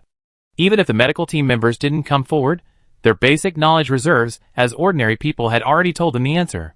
The man in front of him was not without injuries, but his external injuries were all skin injuries, and he was still conscious now, which meant that his condition was not too bad, and he couldn't have lost a lot of blood. And the pool of blood on the ground contained at least the blood content of a complete adult. Even if the man was injured, the amount of blood loss should not exceed 500 milliliters. There were nearly 5 or 6 liters of blood on the ground. Even if the man's blood was counted, the other contributor would definitely not survive. But, eating people. This is something that only alien beasts would do. This antler bear has been under the monitoring of the War Beast Management Bureau since its birth. It came back to recuperate and prepare to welcome the next master after its owner died not long ago. No one would have thought that it would have such a problem. Alas. The man sighed and asked someone to send the wounded away. He stood up and looked around, only to see a gray hurricane panting and lying on the woman with a mask covering half of her face. He raised his eyebrows and confirmed that he had never seen the gray hurricane panther. He was about to walk towards the woman when a nervous and hurried voice suddenly came from behind him. Don't go. She is the wanted criminal Chinjio. Chapter 392. As soon as these words came out, the whole audience was in an uproar. Even the man who was still moving forward immediately pulled out the gun on his waist and pointed it at the woman. Chinjio had already guessed that this might happen, but she seemed extremely calm. If there was really no other way, she would risk being exposed and use the wormhole to escape at a critical moment. From the moment she chose to save people instead of taking Meteor away, she had accepted her possible fate. Chinjio did not move at this time. She slowly turned her head and looked at the person who had just made the sound. With just one glance, she raised her eyebrows, and a face that she was somewhat familiar with was reflected in her eyes. It was Ivana's assistant. At this time, he was standing on the stairs of another central exit, his chest heaving, as if he was still calming down his unstable breath caused by running fast. He showed a fanatical expression on his not-so-handsome face, and his whole face seemed a little distorted due to extreme excitement. He spoke again, his voice full of excitement. She is Chinjio. She is the fugitive that the president wants to catch. Why don't you hurry up and control her? Hearing this, the Federal Army, who were still watching, exchanged a few glances and began to create an encirclement, gradually compressing in the direction of Chinjio. The meteor, which was still panting on the ground, felt the hostility from all directions. It stood up, bared its fangs, and roared in a low voice to scare them away. Faced with the anger of the top war beast, everyone was still a little scared. The commander-in-chief of the Federal Army in this operation called for help from the War Beast Management Center and asked them to bring some anesthetics to deal with the war beast. At this time, the woman standing in the center circle suddenly spoke, attracting everyone's attention. You said I am Chinjio. Do you have evidence? Evidence? The assistant curled his lips and sneered. I received a tip-off that Chinjio had appeared with a gray hurricane leopard after escaping. Evidence. Do you dare to take off your mask? Chinjio raised his eyebrows when he heard this, and a vague smile appeared on his lips, which made the assistant frown. There is probably no one else who knows all this, and has a grudge against Chinjio except the woman he met at the auction. He said that he got the tip-off. Then what kind of shameful relationship does the assistant have with that woman? She remembered that the relationship between the woman and Ivana didn't seem to be very good. Chinjio retracted her gaze, faced everyone, and slowly took off her mask. That familiar, beautiful face that people can remember at a glance was exposed in front of everyone. Even people who have never seen Chinjio can overlap the facial features of the woman in front of them with those on the wanted poster. At this point, the Federal Army was even more nervous, and the leader was already asking for reinforcements. "Ha ha. Chinjio. You've fallen into my hands." Facing the crazy expression of the assistant, Chinjio just said lightly, "I'm not Chinjio." "You still want to quibble, you?" Chinjio interrupted him, and held up a transparent card in his hand. "This is my Interstellar resident ID card. My name is Luo Shujio, not the Chinjio you are looking for." "Heh! You want to fool us with such a little trick?" The assistant was about to ask others to capture her directly, but Jin Chung, who had been silent, suddenly said, "Throw it to the Federal Army over there, and you can check its authenticity." Chinjio nodded, and obediently threw the ID card at the feet of the Federal Army. The Federal Army immediately picked it up, and used the Federal Army's authority to check the woman's identity information. The assistant frowned at this time, and was obviously highly vigilant when facing Jin Chung.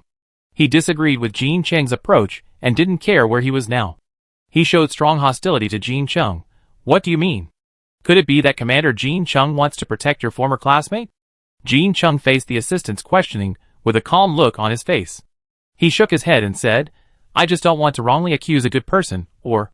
He glanced at the assistant meaningfully and said, "I don't want to use a fake Chinjio to deal with the president and then take credit from him." "You?" Jin Cheng's implication was that the assistant forged a wanted criminal in order to take credit from the president, and wanted her to replace Chinjio's position. In this way, he can indeed get the president's praise, but the president's problem has not been solved, and his worries still exist. The assistant laughed in anger, snorted coldly, and stopped trying to stop him, waiting for what tricks Jin Chung could come up with. Soon, the Federal Army checked the woman's identity, and looked at the assistant with an ugly face. He said carefully, "She is indeed not Chinjio. Her name is Luo Shujio, and she is a half-orc. All her identity information can be traced, and it doesn't seem to be forged." "What?" The assistant looked at the face that could never be mistaken, and he remembered the information leakage case that happened not long ago. He said, "Her identity may be fake. Have you forgotten that it was discovered not long ago that someone was working together to steal the federal information?" This incident caused quite a stir in the Federation, but it was not publicized for the Federation's face, but everyone in the Federation had heard about it. As a result, the identity of the woman in front of him became confusing. No one dared to easily believe the information on the ID card, nor did they dare to relax their vigilance against Chinjio. TSK. Suddenly, the blond man lowered his head and sneered, then raised his head, and looked at the assistant with disdain and pity. When the assistant heard his ridicule, he immediately turned his head, and looked at the man opposite vigilantly. "Captain Jin Chung, what do you mean?" "Nothing." Jin Chung brushed the broken hair on his temples. He stood there alone, looking lonely and solemn. Under everyone's gaze, Jin Chung mercilessly mocked his assistant. "Is this how you identified the suspect, Special Assistant? If the entire interstellar system relies on a guess and a doubt about the stability of the interstellar system, then the efficiency of interstellar work is really backward." He was an assistant to the president after all, and was humiliated by a temporary commander of the beast-taming army in front of everyone, and his face instantly darkened. He sneered. "Then, I wonder if Commander Jin Chung has any good way to confirm whether the other party is the one we are looking for in a short time." Jin Cheng's voice was very light, and he did not answer but asked, "What do you think? If she is really Chinjio, what should we do?" "Kill her on the spot." "Well, I think so too. After all, she is a serious criminal in the Interstellar." Jin Chung nodded in agreement. Chinjio said nothing, looking at Jin Cheng's familiar yet unfamiliar face. A strange feeling rose in his heart. He doesn't seem to be the Jin Chung I know. The assistant was also stunned when he heard Jin Cheng's answer. He thought Jin Chung would continue to oppose him, but why? So, Jin Chung suddenly spoke again, and the silver gun in his hand was already loaded. The purple liquid in the special bullet looked as dazzling as amethyst under the sun. Since she must be executed on the spot if she is Chinjio, let's use the alien beast toxin bullet that she fears the most to test her authenticity. He turned his head and looked at the assistant with a bright smile. "Don't you think so, Mr. Special Assistant?" Chapter 393. The assistant was a little scared by his eyes.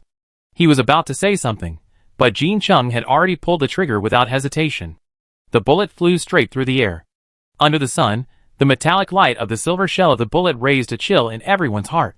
Jin Chung was so decisive. Facing Chinjio, who might be his old friend, He did not hesitate for a moment, nor did he think about whether his behavior would kill the other party. It seemed that for him, as long as he could be reused, everything else seemed not so important. Everyone was a chess piece that could be discarded to him. This idea filled everyone's mind from the moment he pulled the trigger. They held their breath and opened their eyes wide, as if they were going to witness Chinchio's final miserable state. The time it took for the bullet to hit Chinchio was actually very short, but everyone felt like it had been a century, so long that they were almost suffocated. Ugh! Chinchio did not dodge, and it was unknown whether she had no time to dodge or deliberately did not dodge. The bullet landed on her shoulder, passed through her clothes, and pierced into her flesh. Although everyone could not see the process of the purple liquid being injected, they knew that at the moment the bullet hit, its ingenious device would inject all the liquid through the pressure difference.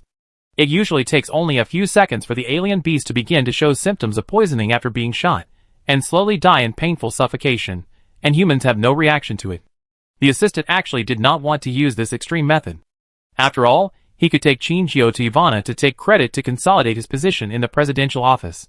Even if Chinchio had to be executed, this was what Ivana should do. He pulled himself out of shock. He thought that the credit of killing Chinchio was taken away by Jean Chung again, and his face darkened uncontrollably. This Jean Chung was here to defeat him. However, the imagined painful appearance of Chinchio rolling on the ground did not appear. She covered her back shoulder blade where blood was flowing, and her face was twisted by pain. You? What are you doing? I want to sue you for intentional injury. Chinchio's lips were pale due to blood loss. I don't know whether it was because she tried her best to endure the pain or because of anger. Her upper and lower rows of teeth were shivering and making a crackling sound. How could it be? The assistant's eyes were bloodshot, and a huge shock swept through his heart, causing a storm in his already unpeaceful heart. He had seen Chinchio's appearance after being injured, and he had also seen Chinchio's appearance after being hit by the alien beast toxin bullet. Chinchio was not like a human. She had a super strong self-healing ability, and the wound would disappear in a few seconds. And Chinchio, who was hit by the alien beast toxin bullet. He remembered very well the scene when she fell down in Xinghuang. Her pupils dilated, and she lost consciousness in great pain. That was just a small dose of toxin. Jean Cheng's dose, this time, was a whole toxin bullet, enough to kill her on the spot. But the woman in front of him not only did not fall down, but the wound on her back did not heal.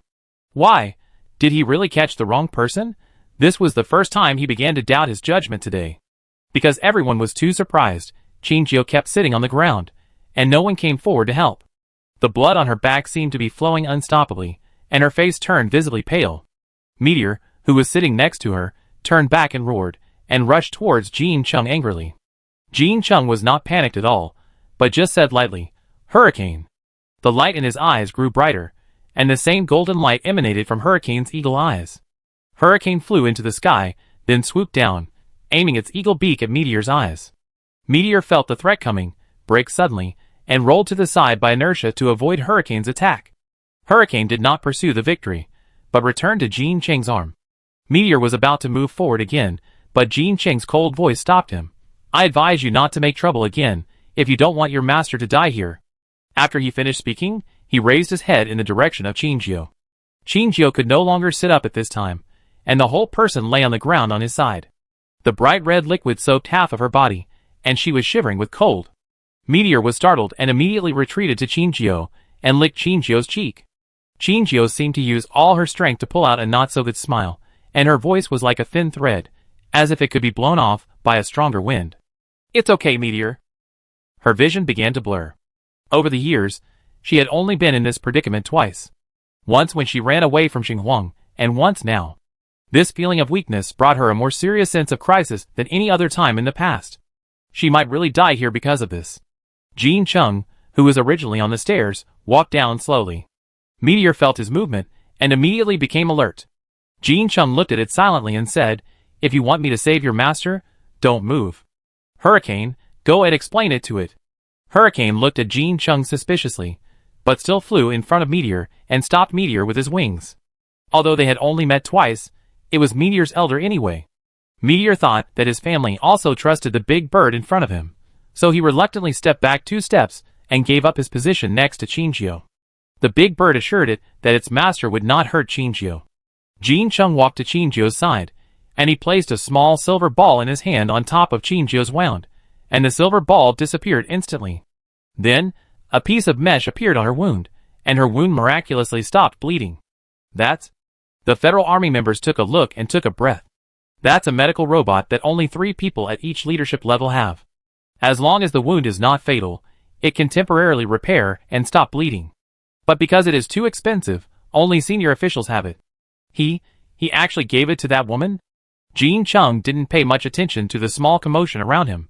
He said to the medical team members on standby, "Send her for treatment." Wait a minute. The assistant suddenly stopped him. "What's wrong, Mr. Special Assistant?" Jean Chung slowly stood up, his eyes full of sarcasm towards him. After all, he had insisted that the woman in front of him was Chinjio, but Jean Chung proved to him in a more bloody way that he was wrong.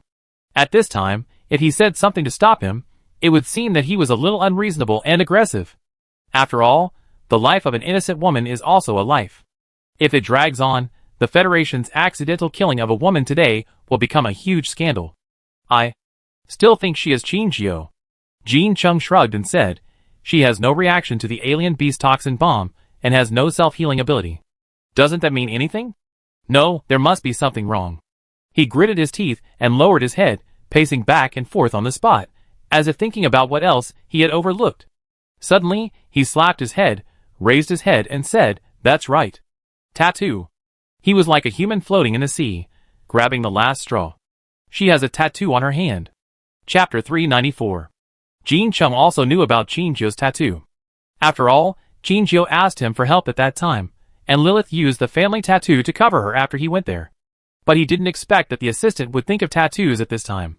His naturally hanging hand shook imperceptibly. As if he was excited about finding a breakthrough point, the assistant looked much brighter. He pointed to the medical staff. "Quick, take a look at her arm." The medical staff was dissatisfied with the assistant's request at this time. The woman in front of them was already dying. If she dragged on, she might not be able to save her. But the assistant had to come out to stop it at this time. His crazy look really made them feel uncomfortable.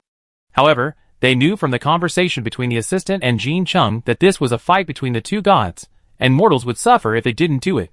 It wasn't difficult to take a look at the arm. They could only compromise, but they had to make a quick decision. The two medical staff looked at each other, and pulled up Chinjio's sleeves at the same time. Chinjio's arms were both white and flawless, without any tattoos at all. The only inconvenience was that her skin was too gray, and even looked as pale as the skin of a dead person. Her blood loss almost reached the critical value. Seeing that she had no tattoos, the two medical staff immediately put down her clothes and said to the assistant, "Mr. Special Assistant, is it okay?" "Impossible. Absolutely impossible. She must have used some method to hide it. Check to see if there is something hidden on it, Mr. Special Assistant." Now, even the medical captain couldn't stand it anymore, and he said coldly, "We have let you see her arms as you ordered, and you have also concluded that she has no tattoos. Stopping her will only accelerate her death. I think your current behavior is inappropriate. Even if she is really a wanted criminal, according to federal law, we should focus on rescue in this case." After he finished speaking, he didn't care what the other party wanted to say next, but just waved to the team members and said, "Quick, go to the car to give her fluids first." The assistant's pace of chasing suddenly stopped. He looked around and received a lot of cold eyes. At this moment, he finally calmed down. "No, this is Jean Cheng's conspiracy." He suddenly looked up in the direction of Jean Chung. Jean Chung had no expression on his face at this time. He took out 2 freeze-dried pills from somewhere, and was feeding Hurricane. It seemed that all the commotion here had nothing to do with him, even though he was the culprit of this farce. He found that he seemed to have been fooled. He walked to Jean Chung with cold eyes. Jean Chung felt his coming, and gave the last freeze-dried pill to Hurricane. After that, he looked at the assistant silently. The assistant sneered and said in a voice that only the two of them could hear, "When did you contact her? What does Mr. Special Assistant mean?" Jean Chung pretended to be ignorant, which made him look very hateful in the eyes of the assistant. He calmed down his hot blood, took a deep breath, and said with a voice that was almost squeezed out from his teeth, "You colluded with a wanted criminal and helped her escape here. Do you dare to say that you didn't?" Hearing this, Jean Chung showed an innocent and helpless smile. "Mr. Special Assistant, your accusation is wrong against me. This is the first time I have seen this woman. How can I contact her in advance? Another point, Mr. Special Assistant should have seen me eject the alien toxin at the woman. If I wanted to help her leave, how could I do something to hurt her?"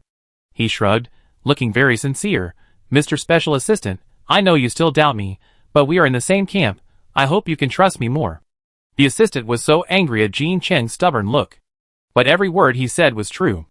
They would not mistake the appearance of the alien beast toxin bomb. It combined the lifelong research results of Arnold and Li Fengxing. It is a great weapon for Interstellar to deal with alien beasts. It is even extremely difficult to forge. And the mortality rate of the alien beast toxin bomb is 100%. So far, no alien beast has been able to escape unscathed after being attacked by the toxin bomb, including Qingjiu. If Qingjiu still had a little bit of the characteristics of the alien beast at this time, there is no doubt that she would die under the special bullet. The assistant stared at Jean Chung in front of him with his sharp eyes, like a hawk, and Jean Chung accepted his scrutiny with great magnanimity. It seems that he was defeated after all. The assistant snorted coldly and turned away. At this time, Tianqing finally arrived late after hearing that a major accident had occurred here. He looked at the messy scene and was stunned. Then, he saw that Liuxing wanted to attack others, and at this time, a member of the War Beast Management Center had appeared with a special tranquilizer gun for war beasts. In a hurry, he immediately shouted, "Liuxing, come back." Liuxing turned around after hearing this, and finally saw a familiar face. It took a few steps to Tianqing's side, bit Tianqing's hem, and wanted to take him away. Just this one action attracted a lot of attention to Tianqing. He pulled his hem and whispered to Liuxing, "Let go, what do you want to do?" "You said, it's called a meteor?" Suddenly, a shadow appeared on the ground in front of him, and the light in front of him was mostly blocked, just like his heart full of haze. A young man's voice came from in front of him, and he repeated his question again. "You said it's called a meteor?" Tianqing looked up stiffly. Jean Chung, who was half a head taller than him, had no expression on his face, but his sight was like a cage that locked him tightly in a small space. Tianqing had a hunch that if he didn't answer truthfully, maybe the real cage would be waiting for him the next moment. He gritted his teeth and whispered, "Yes, it's called a meteor." Hearing this, Meteor just grabbed Tianqing and walked towards the direction where Qingjiu disappeared. They took Qingjiu away, and it was going to find her. Jean Chung obviously noticed the strangeness of Meteor, but he was not afraid of Meteor's existence and said, "Don't worry, your master has gone to treat it. When she comes out, I will take you to see it." Meteor looked up and looked at Jean Chung with vigilance, and there were threatening growls in his throat. It didn't believe the man and the big bird in front of it. It saw the man beat Qingjiu with its own eyes. If it wasn't for the big bird's obstruction, it wouldn't let others take Qingjiu away. He was not a good person. Now Qingjiu was taken away, but he was left behind, and the big bird also lied to it. They are all bad guys. Tianqing discovered Meteor's hostility towards Jean Chung, and he didn't understand what happened for a while. Jean Chung didn't intend to explain at all. He just glanced at Tianqing silently and asked in a cold voice, "Tell me, how did you get involved with it?" Chapter 395. Tianqing is a staff member of the War Beast Management Center. Although he often deals with the beast-taming army, they are not subordinate to each other. Jean Chung is not his superior in practical terms, and he has the right not to answer Jean Cheng's questions. But for some reason, when he met Jean Cheng's frightening eyes, he subconsciously answered, It is the child of our War Beast Management Center." As the temporary commander of the beast-taming army, Jean Chung certainly has the right to know the situation of the war beasts in the War Beast Management Center. A statistical table of war beasts from A to S levels was sent to him by the War Beast Management Center. He clearly remembered that there was no gray hurricane leopard in the War Beast Management Center. The last gray hurricane leopard had died in an incubation base due to an accident a year ago, and it had not even been adopted when it died. Jean Chung frowned and said, "I remember that there is no gray hurricane leopard in our War Beast Management Center." Tianqing's pupil shrank when he heard this. He didn't expect that Jean Chung, a temporary commander who had just taken office, could understand the breeding situation of war beasts in the War Beast Management Center during such a busy period. His original intention of fooling around was obviously ineffective. Jean Chung did not fail to catch the flash of panic in Tianqing's eyes. He asked again, "Even if it is a swift leopard that has left the center, it is impossible to get close to a human casually. Keeper Tian, I advise you to tell the truth." His eyes seemed to fall lightly on Tianqing, but Tianqing felt a heavy burden on his back, making it almost impossible for him to stand up straight. However, the other party is still a little kid, and Tianqing is sure that Jean Chung does not know many of the operations of the War Beast Management Center. He said with a stiff face, "It has not been announced yet. It is a newly hatched swift leopard." After the last swift leopard died in other bases, I, as a senior breeder responsible for the hatching and cultivation of swift leopards, have the right to advocate not to disclose the hatching situation of this swift leopard. He paused, looked at Jean Chung, and continued, and I don't plan to let it find a breeder to adopt it outside, but to digest it internally. If it is willing to recognize its master, let our people adopt it, and then join the beast-taming army. Although his words sounded a bit nonsense, his approach was not without precedent in terms of the safety of adopting rare war beasts. The last few Night Emperor bats were adopted in this way. Jean Chung had seen Xiaosha's adoption record. Its owner was originally a breeder. After adopting Xiaosha, he became a member of the beast-taming army after training and fought side by side with Xiaosha. Especially with the influence of the previous deeds of number 046, it is understandable that Tianqing would make such a choice. After all, he has a very high status in the Swift Leopard training group, and he has a high degree of decision-making power on some matters concerning the Swift Leopard. However, under this circumstance, his statement exposed too many doubts. If you think about it carefully, there are many places that can break his lies. Even Tianqing himself knows how low the probability of this method can deceive the other party is. He was uneasy in his heart. Even though the temperature today was not high, and there was even a gentle breeze, he couldn't help but sweat on his forehead. Just when he was ready to face Jean Cheng's questioning, Jean Chung gave up asking. As if he had been fooled by him, Jean Chung just nodded and said, I see, I understand. Remember to report the woman's information to the beast-taming army. I will find someone to hand it over. Also Jean Chung pointed at the meteor that was still holding Tianqing, and continued, get it an identity information and file it. Tianqing looked at Jean Chung, who turned away in disbelief. He could hardly believe his ears. Just like this? General Jean Chung believed it? Believed his lies full of loopholes? Did he have anything else to ask? For example, why didn't he disclose the hatching of the Swift Leopard, but didn't report it to the beast-taming army? For example, who was the woman just now, and when did she join the War Beast Management Center? There were so many loopholes that could make him suspicious, but he didn't say a word and happily accepted his scam. Could it be that Jean Chung is different from what the outside world says, and he is just a fool? No. If he is a fool, he can't replace Yi Suixin's position and make others dare not say more. Some fantasy unfolds. Tianqing seems to be still in a dream, his footsteps lightly following the meteors. At some entrances and exits that cannot be entered at will, he mechanically took out his pass and swiped it. Qingjiu's condition has improved after the doctor's treatment. She is still a little pale, lying on the hospital bed staring at the ceiling in a daze.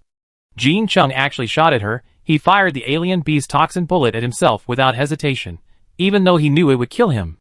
If Qingjiu hadn't been prepared and injected herself with antidote before coming, she might have turned into a cold corpse on the spot after taking this tube of medicine. As for her healing ability, Qingjiu breathed a sigh of relief. Fortunately, when she started the conflict with the antler bear, she had already imagined various results in her mind, and did not hesitate to inject the medicine that Fei Qixia gave her a long time ago, which could prevent the body from healing. The wounded place when she fought with the antler bear was still aching. The feeling of this wound not being able to recover naturally was very bad. But it was also at this moment that Qingjiu truly became a human. She couldn't help but sigh that the human body was really fragile. At this time, the door opened and a doctor in a white coat came in for a routine check. Qingjiu was familiar with her. After all, this woman was her attending physician, and they had to meet every day. I heard that she was the best doctor in the medical branch of the entire War Beast Management Center, which also expressed the greatest kindness and respect of the War Beast Management Center for her.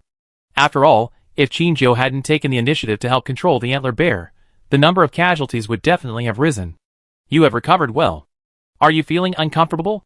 The doctor asked with a smile while flipping through Qingjiu's physical examination report.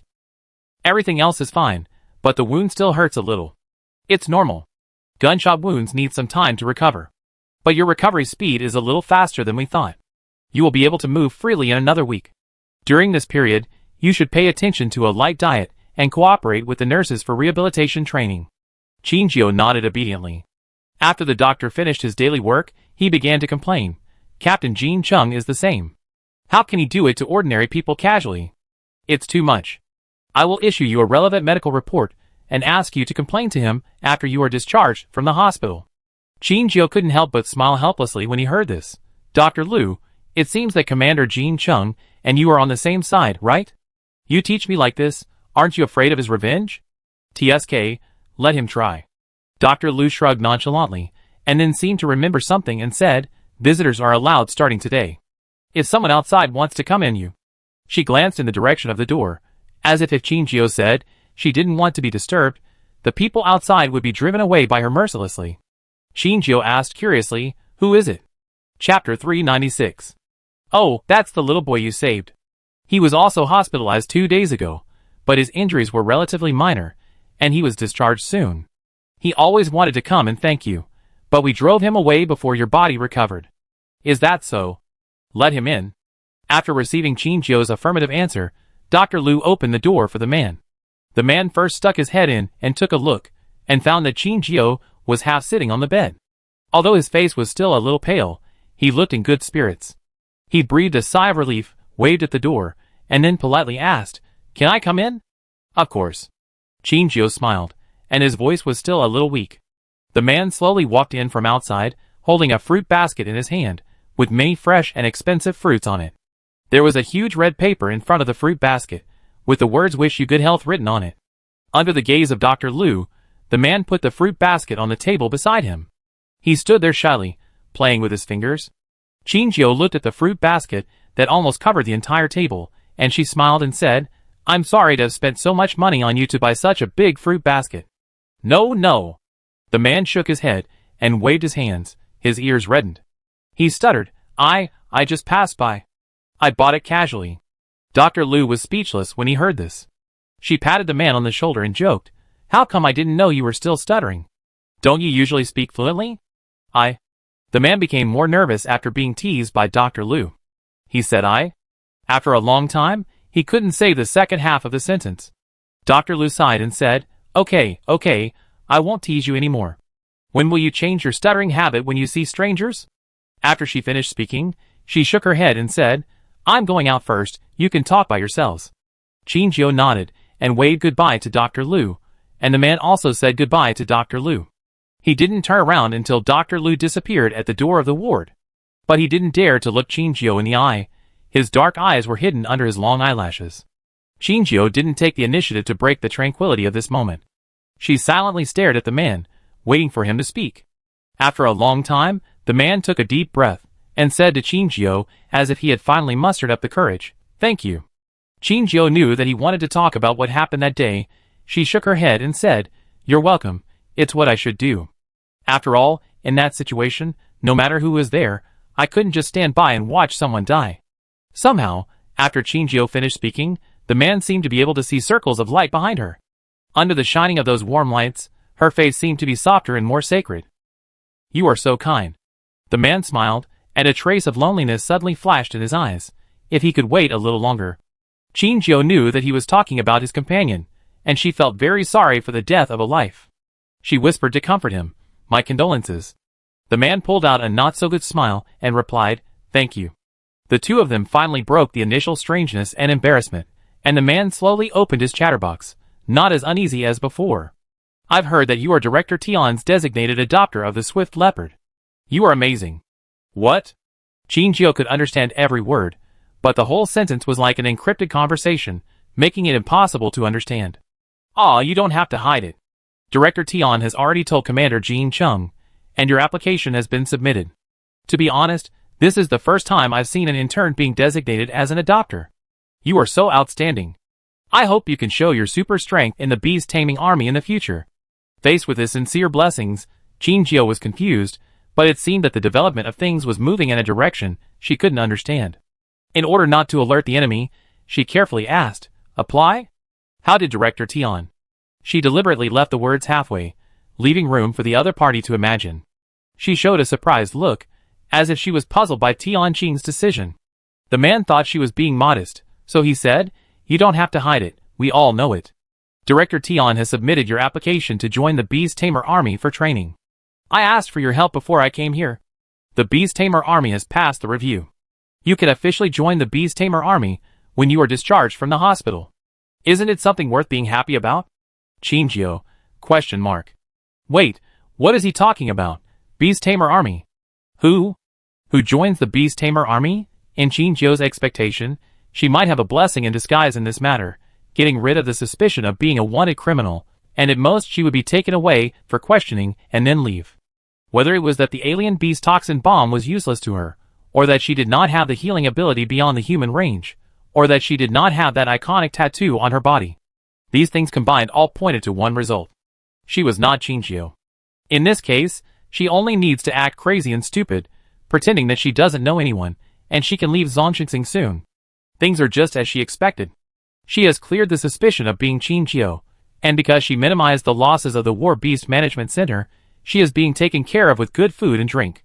But she never thought that there was another solution to this problem. She will join the beast taming army, as the master of meteor recommended by Tianqing. Seeing Chinchio stunned, the man showed his innocent side, and he smiled. Are you also surprised? Congratulations on graduating early. Chinchio forced a smile at the corner of her mouth, and her smile did not reach her eyes. Thank you.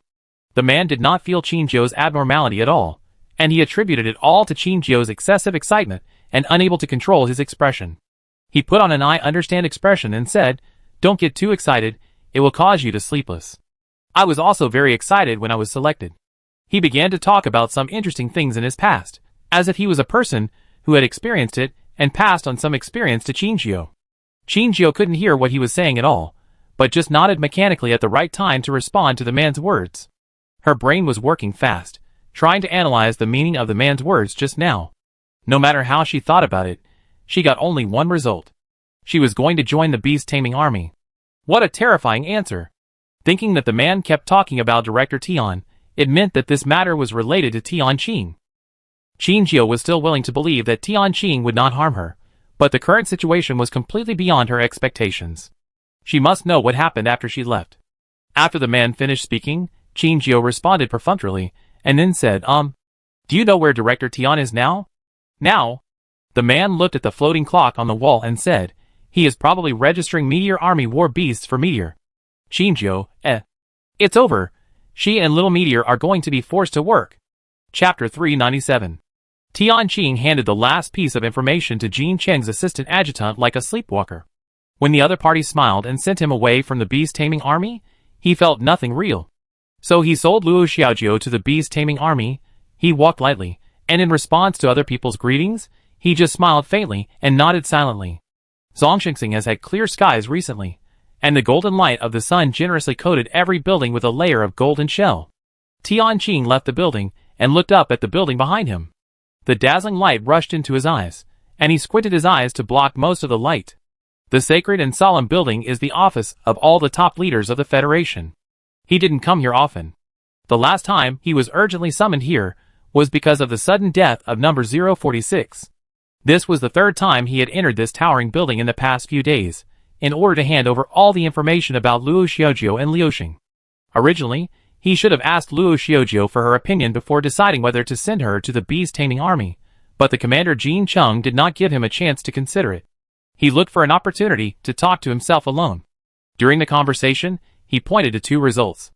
Either Luo Xiaojiu would be regarded as a suspicious person and arrested in prison to wait for trial, or Luo Xiaojiu would become a reserve member of the beast taming army as Tianqing said. He gave himself two choices, and in fact anyone could understand the meaning. He did not choose. Jin Cheng had already chosen the best direction for him. Luo Xiaojiu could only be a reserve member of the beast taming army. In fact, becoming a member of the beast tamer army at this most critical moment is tantamount to having one foot in the gates of hell. As for losing freedom and dying unjustly in a cage, or being relatively free to shed blood on the battlefield, the answer is obvious. Tianqing sighed, and his head slowly drooped. He raised his hand several times to contact Luo Xiaojiu on the terminal, but in the end, he did not have the courage to open the dialogue box with her. In fact, during the days when Luo Xiaojiu was recovering from her injuries, she had sent him several messages, and every time he wanted to reply, he did not know how to tell her the result. He knew that he was not qualified to decide the future path for Luo Xiaojiu, but at the moment, this was the only way for her to survive. Suddenly, a new message appeared in the dialogue box belonging to Luo Xiaojiu, which had been silent for a long time. Tianqing took a look and was stunned. She said, I already know, I don't blame you, come and see me. Although this matter will be exposed sooner or later, he is not mentally prepared to face Luo Xiaojiu. How did she know? Tianqing thought for a moment, and seemed to have thought of something, and suddenly realized it. The staff member, who was rescued by Luo Shujio. He knew everything, and was most likely to tell Luo Shujio about his whereabouts. He didn't expect Luo Xiaojio to accept this somewhat absurd incident so easily. Should we say that her ability to accept is a bit different from that of ordinary people? He closed the terminal, stepped into the golden light, and walked towards the hospital. Qingjio saw the word OK that Tianqing replied to her.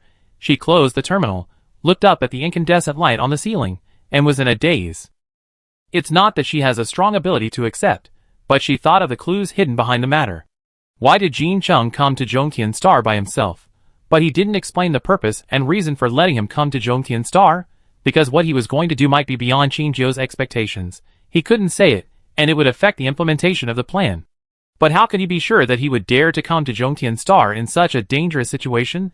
Qingjio thought about this, and couldn't help but smile helplessly. She had unconditional trust in him, just as they never believed that Qingjio was a rebel. But, is this true, or is it her wishful thinking? Do they also believe in themselves unconditionally? The picture of Jin Chung pointing the cold gun at himself, with a sullen face, is still vivid in his mind. The sound of him pulling the trigger without hesitation seems to still echo in Qingjio's mind. Jin Chung has been in Zhongxing for so long, but he has not changed at all? Is he still the same Jin Chung? Qingjio hesitated. For the first time, she felt that there was a layer of fog between her and Jin Chung, and they could not see each other clearly or touch each other. She lost her direction in the fog and drifted away from Jin Chung.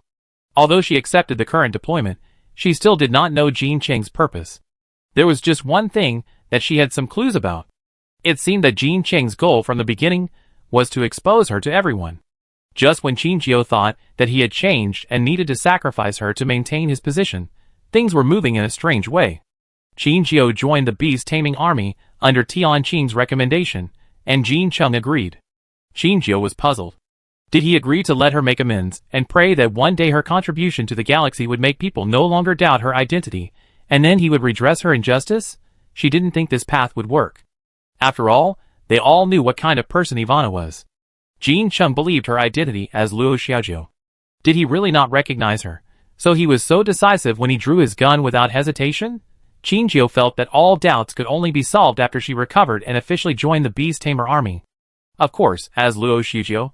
The door of the ward was knocked, and Qingjio retracted her scattered thoughts. She slowly said, "Come in." It was Tianqing who came in.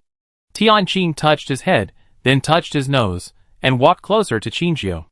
Qingjio saw his embarrassment, and she said, "Okay, Director Tian, you don't have to feel sorry for me, I know you have your reasons." Tianqing frowned and muttered, "Why do you call me Director Tian?" Qingjio smiled and teased, "I am now the adopter of Meteor you designated. You are my mentor, so of course, I have to call you Director Tian." "You?" Tianqing was choked by Qingjio's words, and didn't know how to respond for a while. After a long time he sighed and said, "I'm sorry, I didn't get your consent. I know you didn't mean it." Qingjio shook his head and said, "You have tried your best.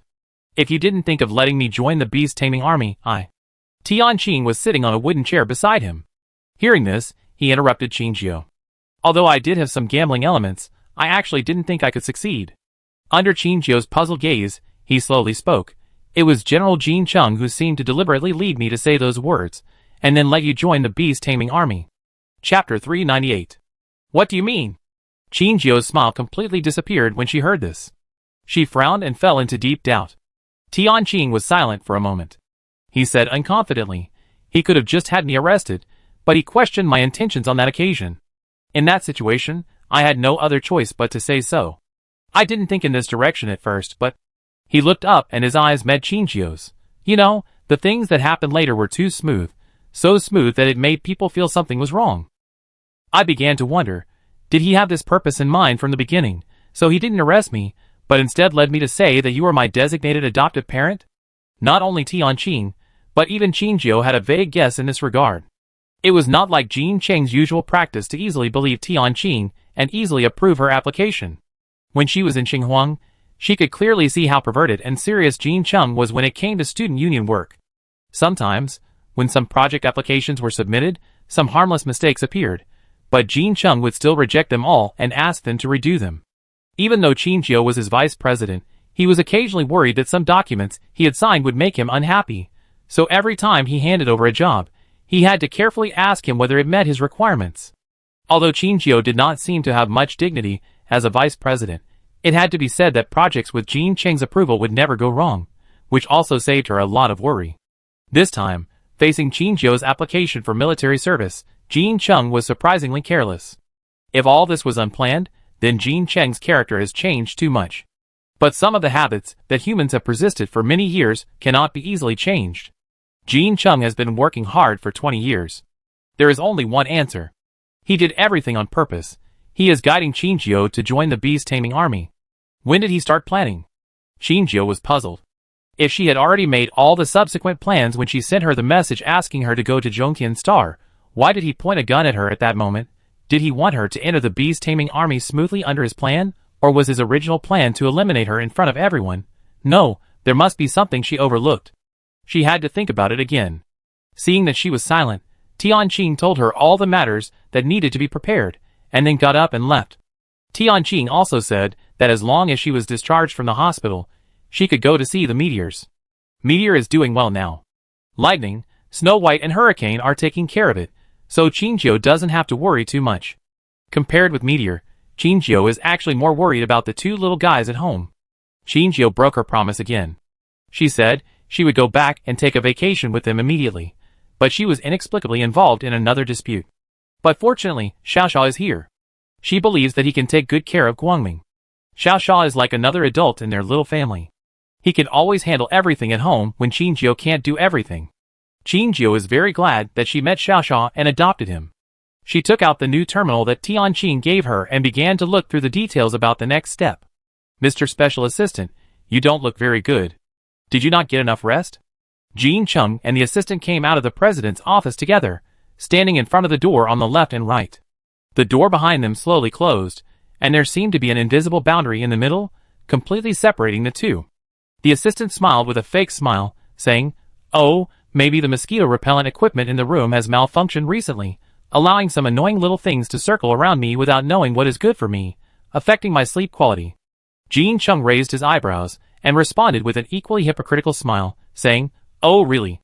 It's really hard for Mr. Special Assistant to endure such pain after work. But, since it hasn't been repaired for so long, hasn't Mr. Special Assistant adapted yet?" The assistant shook his head, with a barely perceptible viciousness in his eyes. "No, there is no need to adapt. The machine will probably be repaired soon. By then, those annoying little things will snap." The mosquitoes were all killed by the mosquito repellent equipment. Jean Cheng chuckled and said, "Then congratulate Mr. Special Assistant in advance for a good sleep. Oh, Mr. Special Assistant, don't forget to ask the repairman to do a good job of inspection, otherwise these little things will appear again." The assistant put on a cold smile and said with a gnashing of teeth, "Don't worry, I will." Jean Cheng took a last look at him and leaned forward to say goodbye. "That's good. I have something else to do, so I go first. Goodbye." "Goodbye." When Jean Cheng walked away, the smile on the assistant's face had disappeared without a trace. He looked at the back that was getting farther and farther away, and a trace of murderous intent flashed in his eyes. Too much trouble, he was really too much trouble. Jean Cheng's decisive and fierce behavior was praised by Ivana, and Ivana could hardly see him in front of her. I had clearly said before not to trust Jean Cheng easily, but now Ivana seemed to have no idea of this sentence. But it must be said that in order to gain Ivana's trust, Jean Cheng's methods were much more sinister than his own. Perhaps because of this, Ivana felt that they were the same kind of people. Jean Cheng did not hesitate at all in the face of the threat of not hurting an ordinary person and killing Qinjiu. He was like Ivana's sharpest sword, clearing all obstacles for him, and taking all the work of leading people with something to say on his own. No wonder Ivana trusted him so much. But the assistant didn't believe it. He didn't believe that Jean Cheng would suddenly stand on Ivana's side without reservation. He called his subordinate and asked, "Has Jean Cheng applied for alien beast toxin bombs recently?" This subordinate was his spy next to Jean Cheng, and Jean Cheng's every move was under their surveillance. The subordinate nodded and said, "Yes, he applied for quite a few." The assistant frowned and continued to ask, "What did you use them for?" Part of it was arranged to be given to the beast control army still on the front line, and part of it was kept in his own hands, saying that it was used for self-defense.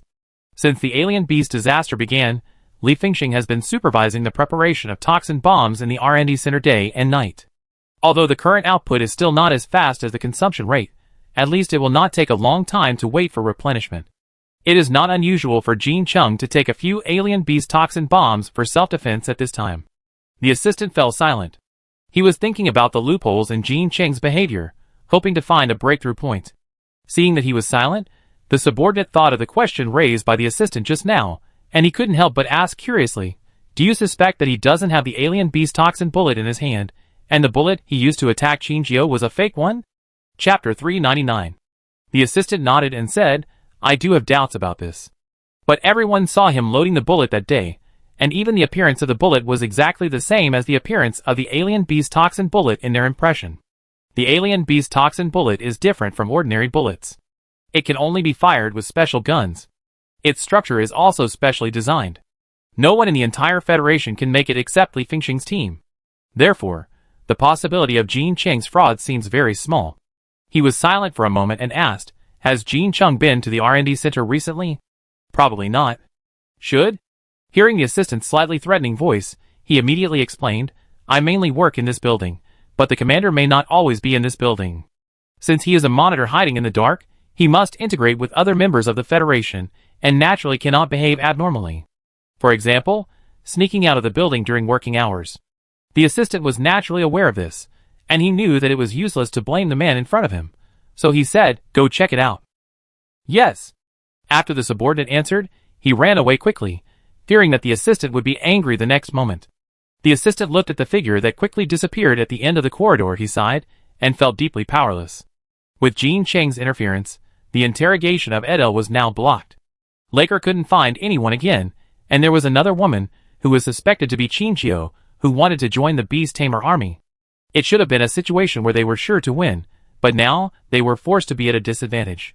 Internal and external troubles are hard to guard against, but Ivana seemed to be bewitched by Jean Chung, and refused to listen to any advice, allowing Jean Chung to do whatever he wanted under his nose.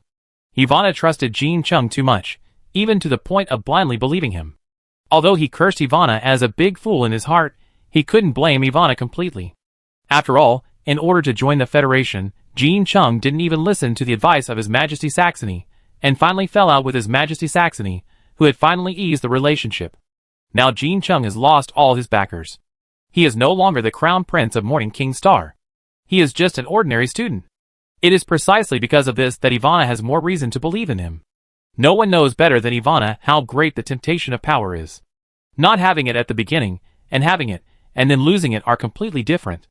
Jean Chung has changed from a crown prince to an ordinary person. He will desire money and power more than anyone else. After he came to the Beast Tamer army, it was not easy for him to climb up to his current position step by step. He is a man of means and courage, but no matter what method he uses, Ivana has the ability to bring him down when his foundation is not stable. And in order to keep his current position, he will try his best to please Ivana in order to pray for a place to stay. Ivana enjoys the sense of security of grasping Jean Cheng's lifeline, and at the same time, he likes this decisive child from the bottom of his heart. If he knew that Jean Chung could get such a useful helper after losing the protection of the royal family, he might have started to sow discord between him and Saxony a long time ago. Even the assistant was confused by his downtrodden appearance at the beginning and acquiesced to him working by his side. What he didn't expect was that Jean Chung actually wanted to replace his position in Ivana's heart step by step. His behavior of letting the wolf into the house put himself in trouble. Although Jean Chung never took the initiative to attack him, he felt that he was gradually losing control of Ivana and the Federation. This feeling was too bad for him. He turned around, looked at the closed door with regret, and then left quickly. Qingjio couldn't wait to rush to Meteor's residence on the first day of discharge from the hospital. Without Qingjio, Tianqing had no way to control Meteor. It was impossible to inject anesthetics into it every day to make it fall asleep. Tianqing thought about it, and decided to throw Meteor directly into the cage of Lightning and Snow White, and let it live with the two swift leopards. After all, he saw Meteor and the two swift leopards getting along well not long ago. Although he did not report it in advance, this behavior was a violation, but there was no better way at the moment. So Meteor inexplicably became Lightning and Snow White's roommate. However, Tianqing discovered that since Lu Xing joined the big family, the relationship between the two native residents seemed to have eased. They used to hate each other, but now they had to play with Lu Xing for Lu Xing's sake. Even though they showed an impatient look on their faces, they never refused Lu Xing's request. Tianqing couldn't help but sigh that one thing should be used to treat another. At this time, Qingjio suddenly appeared, and the three war beasts immediately lined up in front of the cage and acted obediently. Tianqing was speechless. If he remembered correctly, lightning had just broken a drinking water device this morning, causing the entire cage to be flooded. Even Hurricane, who was watching the fun in the cage, could not stay out of it and was sprayed all over. Snow White and Hurricane almost had a fight with it, because no golden wind eagle liked water, and neither did the Gale Leopard. The management center was so scared that they immediately called Jean Chung, but Jean Chung told them to watch Hurricane as much as possible before repairing it, as if he was afraid of chaos in the world. Jean Chung was unreliable, so they could only do it themselves, coaxing and cheating, and then the war beasts calmed down. However, this process has exhausted the breeders of the management center, and now they are resting in the lounge. Only Tianqing dragged his tired body here when he heard that Qingjio was coming after being discharged from the hospital. The cage had been thoroughly cleaned at this time, and there was no trace of the hell seen in the morning. Qingjio looked at the three Gale Leopards, two big and one small, and she couldn't help but laugh. "Miss me?" Lightning and Snow White nodded very synchronously, and Meteor looked left and right, and also nodded together like the two war beasts. Qingjio was amused by them. She opened the door of the cage, and the three war beasts rushed out. Tianqing, who was behind Qingjio, was startled and stepped back. Qingjio stretched out her hand to stop them, and said, "Don't come out." The three war beasts stopped at the same time. At this time, a bird with golden feathers flew in from the window on the roof, which was opened specially for it. It landed steadily on Qingjio's shoulder, and Qingjio couldn't help but let out a hiss. Hearing Qingjio's painful groan, Hurricane immediately flew up and landed on the cage of Lightning and others. Like several other war beasts, it looked at Qingjio with a worried look. Qingjio tried to pull out a not-so-good smile. She covered her shoulder blade and took a deep breath to relieve the pain. The effect of this potion that prevents healing lasts too long. Chapter 400. Tianqing heard Qingjio's voice and looked up at her worriedly. He asked, "Are you okay?" Qingjio held back the tears that welled up in her eyes and replied, "I'm fine, but it still hurts a little." "That's normal. After all, it's a gunshot wound, and it takes time to recover."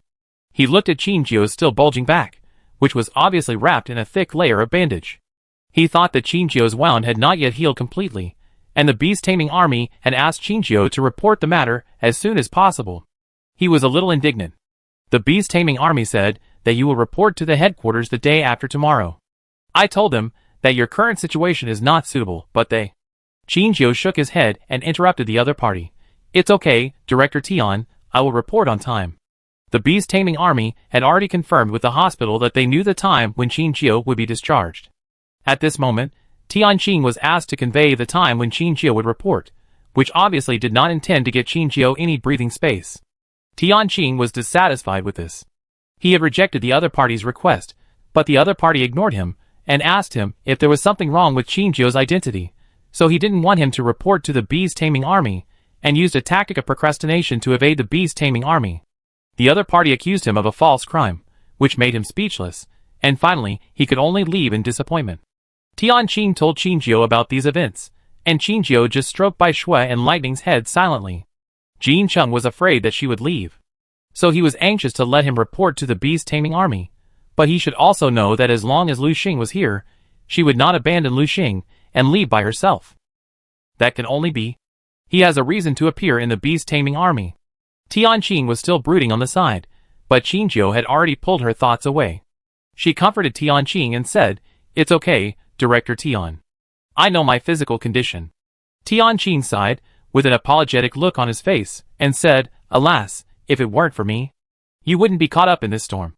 Qingjio shook his head and said, "Director Tian, don't blame yourself. Even if it wasn't through you, I would have come to this point because of being involved in other incidents." "What do you mean?" Tianqing frowned, unable to understand the meaning of the other party's words. Qingjio didn't answer, but gave Tianqing a smile. The two swift leopards in front of him kept pushing forward, trying to get closer to Qingjio than the other party. They pushed and squeezed each other, almost making Qingjio fall backwards. Qingjio pressed one head with one hand and pushed hard. No one is allowed to squeeze. After returning to the cage, they found that Qingjio's attention was finally focused on them, so they calmed down. Qingjio sometimes had no way to deal with these war beasts that were smarter than humans, but it was not a solution for them to stick to him like this. It happened that Tianqing was called by others at this time. He asked Qingjio if it was a problem for him to be alone. Chinchio said no, so he hurried away. Chinchio squatted in front of the 4 war beasts, lowered his voice, and whispered, "The situation is a bit complicated now. You can't admit that I am Chinchio to the outside world, understand?" Hurricane nodded first. It has always been with Jin Chung, so it naturally knows something about Chinchio. Chinchio's identity represents danger, and must not be known to others. Snow White and Lightning looked at each other, and nodded quickly. Although they were isolated from the news, as old foxes for many years, they could understand the importance of the matter, without the other party explaining it. Little Meteor looked at the big bird uncle above, then looked at the brothers and sisters around him, and then tilted his head to look at Chinchio, with a pair of golden pupils showing deep confusion. It must be said that it looks very similar to Lightning Snow White. If it were not for the different fur color, they might not be distinguished after they became smaller. Chinchio was amused by its appearance. She reached out and picked up Meteor, then nodded at its nose and smiled. "You don't need to understand, just follow me." Meteor nodded as if he understood, and after landing, he began to chase his brother Lightning's tail, and began to entertain himself. Chinchio looked at Meteor, who was still laughing foolishly, and suddenly envied its innocence. Suddenly she felt a wet touch on her arm, and she turned her head to look at Bai Shui. Bai Shui licked her nose, blinked and stared at Chinchio. It didn't make too many movements, and seemed to be asking something with its eyes. Chinchio tried hard to think about what Bai Shui meant, and then she said, "Don't worry, Xiaoxia and Guangming are fine, they are in a safe place. Oh, and Mingwe, I have also seen it, it is not restricted in the sea." Hearing this, Bai Shui's head swayed up and down slightly, it seemed to be relieved, and relaxedly lay at Chinchio's feet. Fortunately, only the two of them had to bear the restriction of freedom, and they could rest assured knowing that other beasts were doing well. Chinchio understood the meaning behind its behavior, and her nose couldn't help but feel a little sour. She reached out and rubbed Bai Shui's head, and then hugged Lightning beside her. They didn't understand anything or know nothing. On the contrary, they knew exactly why they were trapped here, and what they had to face. That's why they didn't resist or do anything reactionary, just to protect Edel and Mingwe. They were naughty, but at the critical moment, they were clear-headed. Children who are too sensible have to bear more, and they already know it well. Chinchio gave them invisible comfort, and then whispered, "Don't worry, I will definitely find a way to save Teacher Edel and let you out." Lightning stretched his neck and rubbed Chinchio's cheek, and Bai Shui also rubbed Chinchio's calf with her face. Meteor, who didn't know what was going on, ran over and stretched out his hand to pull Chinchio's trouser legs, as if he wanted to join their team. Chinchio didn't know whether to laugh or cry. She gently tapped Liuxing's nose. "What do you know? Come over here." Liuxing's nose was a little itchy because of Chinchio's tapping. It sneezed hard and fell to the ground. The man and 3 beasts laughed at it at the same time, but Liuxing didn't care. He stood up and came to Chinchio again and asked Chinchio to hug him. Chinchio also agreed to pick it up. Chinchio and several war beasts played happily and spent a rare peaceful afternoon. Compared to the harmony over Chinchio's side, Zhongxing's highest biological gene fusion research laboratory was dead silent at this time. Everyone was silent around a dead antler bear in the center that had lost its vitality. They looked solemn, and kept peeking at the woman standing at the top. Arnold's face was also not very good. She had seen all kinds of alien beasts and alienated humans in the laboratory for so many years, but she had never seen a war beast fuse with an alien beast. War beasts and alien beasts are creatures that appeared in the Interstellar at the same time, and they live and kill each other. If the appearance of alien beasts is a punishment for humans, the mission of war beasts is to hunt alien beasts and protect humans. Because of this, there is no possibility of their genes merging, because the genes of war beasts do not allow the genes of alien beasts to appear in their bodies. There is a probability that war beasts will be infected with the alien beast virus and die, but it is impossible to merge with the genes of alien beasts. But now the 3 words impossible seem like a joke. The boundary between them is slowly blurring, and sooner or later it will disappear. There was silence in the laboratory for a long time, and everyone understood how terrible this blur was. If one day the war beast and the alien beast completely merge, will the alien beast's consciousness prevail, or will the war beast be able to maintain its own sanity? No one has the answer, but everyone knows what they will face if that day comes. Suddenly, there was a sound from the paging bell outside the door, and a sweet voice came. She said, "Professor Arnold, someone from the president's office is here to see you." Arnold's wandering thoughts were disrupted by this paging call.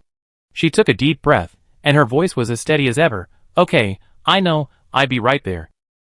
Chapter 401. She looked around, and everyone lowered their heads when they felt Arnold's gaze, as if they dared not speak. Arnold sighed and said, "Hey, don't be so pessimistic. Over the years, haven't we humans faced enough disasters?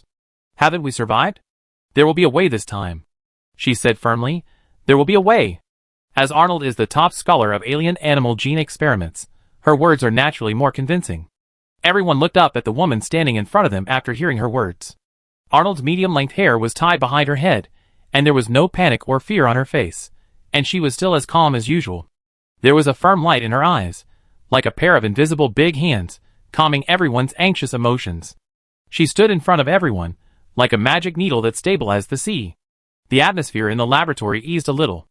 After a long time, someone said, "Yes, we have survived. There must be a way." "That's right, go and prepare the dissection tools, and get a few more specimen bags." Seeing that everyone in the laboratory had rekindled hope, Arnold nodded calmly, said a few words, and turned away. The moment she turned her back to the experimenters, the determination in her eyes slowly collapsed. She was also afraid. This discovery almost overturned her research results for decades. After she finally climbed over one mountain after another, she found that the road she wanted to reach the end was a cliff. Not only that, there was an abyss with no end under the cliff. Nothing can make people feel more desperate than this feeling of powerlessness. But she couldn't show it. At least not in front of the experimenters. Everyone was terrified. There was already enough fear and despair here. As the authority here, her emotions also affected the emotions of others. She could be afraid, but she couldn't be afraid. At least not in front of other experimenters. Arnold left the loud discussions of the experimenters behind, and left the laboratory with a serious face. Originally, she should have banned all visits at this time. After all, this was an important period, and she didn't want to be disturbed. But she urgently needed a chance to breathe. If she continued to stay inside, she was also worried about whether her expression could hold up. Coming out to change her mind might be a good thing for her. When Arnold came to the reception room, the assistant was sitting on the chair in the middle with his back to the door, admiring the view outside the window. This is the upper floor of the tallest building in Zhongxing, which can see most of the city. Sitting here will give you the illusion that you are the master of this city. The sound of Arnold opening the door attracted his attention. He looked back at Arnold, then stood up with a smile and called, "Professor Arnold." Arnold nodded and responded, "Hello, Mr. Leon." Under the guidance of the other party, Arnold sat beside him. She also looked at the scenery outside, but she didn't have much appreciation. She asked, "I wonder what you want to talk to me about, Mr. Leon?" "Oh, it's not a particularly important thing. I just want to confirm something with you." Arnold looked puzzled and didn't mean to interrupt the other party. "I want to know. Has Jean Chung come to you to modify the alien beast toxin bomb?" Arno was stunned when she heard this. She was a little confused. Modify the alien beast toxin bullet? Lion said in a gentle and persuasive way, "It's just to replace the medicine inside." Arno shook his head without hesitation and said decisively, "No." She showed a somewhat incredible expression on her face and asked back, "Why do you think the thing can be replaced?" "We didn't think about the replacement problem when we produced it. It is an integrated ammunition, and there is no possibility of disassembling and modifying it." Lion heard the smile on his face slowly dissipated. He asked persistently, "Really?" "No." Arno answered decisively, and then asked again, "Why do you have this doubt? Are you doubting the woman who killed the antler bear?" Lion nodded heavily and said, "Maybe, Professor Arno, you and her have a certain relationship. We suspect that she is the wanted criminal Qingjio." Arno raised his eyebrows, and quickly denied it this time. Lion's answer, "No." Lion was stunned and asked quickly, "Why does Professor Arnold think so? You haven't seen her either." The woman in front of him leaned back in her chair, folded her hands in front of her chest, and looked sure. Sometimes, in addition to seeing the person in person, there are other ways to read some details. Arnold pointed in the direction outside the conference room and said, "The wound on the antler bear you sent is wrong." "What do you mean? Do you know Wang Ling?" "Yes. Wang Ling once gave Qingjio a very scary mechanical weapon. If the antler bear was injured by a mechanical weapon, we can tell it at once. But except for a wound caused by an alien beast toxin bullet, there are no other traces of mechanical weapons on the antler bear. Its injuries were all caused by the hurricane leopard." Lion frowned, and he obviously remembered this big killer. She ran away from the Star Emperor before because of the existence of this mechanical weapon. Is it possible that she didn't bring it out? That doesn't make sense, Mr. Lion. Arnold shook his head, denying his answer. "Qingjio, A wanted criminal came to such a dangerous place like Zhongxing without even a weapon. Why? To surrender? I don't think it's possible. Lion fell silent again after hearing this. Arnold looked at the time. She stood up and said, Mr. Lion, I have something to do, so I leave first. Although Lion was still full of doubts, facing Arnold's words, he had to nod and send the other party out. After Arnold left, standing in a dark corner, she thought for a moment and typed a sentence in the terminal and sent it out. Did you help Jean Chung, that stinky boy, modify the gun? Chapter 402. After doing all this, she walked towards the laboratory. Li Fengxing, who was supporting from far away on Porcelain King Star, saw this incoherent sentence. He silently watched and closed the terminal without intending to reply. Uncle Li, long time no see. The young man who came towards Li Fengxing smiled. His face was covered with dust, but there was no sign of fatigue in his bloodshot eyes. A metal blade was held on the mechanical arm under his sleeve, and purple-black liquid was dripping slowly along the blade. About one step behind the young man, there was a girl of the same age. Her condition looked worse than the young man. Her hair was scattered, and there were small scars of varying degrees on her face and body. Fatigue was revealed in her eyes, and she yawned as she walked. Seeing the two in such a mess, Li Fengxing couldn't help but feel distressed and said, Go and rest. You haven't had a good sleep for a long time, right? It's okay, Uncle Li, now that you're here, we can relax for a while. Li Fengxing took the Interstellar train that arrived this morning. In addition to the support of the Federal Army, there were also many new ammunition and weapons. It was because of their support that Ping An was able to return from the front line in advance. He and Li Tong had been fighting for 20 hours in a row, and their bodies were extremely tired at this time. But with the blood boiling, even though his body was almost at its limit, his spirit could not calm down for a long time. He felt a dull pain in his heart, like the discomfort after long-term high-intensity operation. Li Tong glanced at Li Fengxing from the corner of her eye. She didn't say anything, but looked at Li Tong's back with a frown. Li Fengxing didn't care. After all, he already knew Li Tong's character, so he certainly wouldn't bother with her. He was about to say something to Ping An, when suddenly the girl in front of him raised her hand knife and hit Ping An's neck without any hesitation.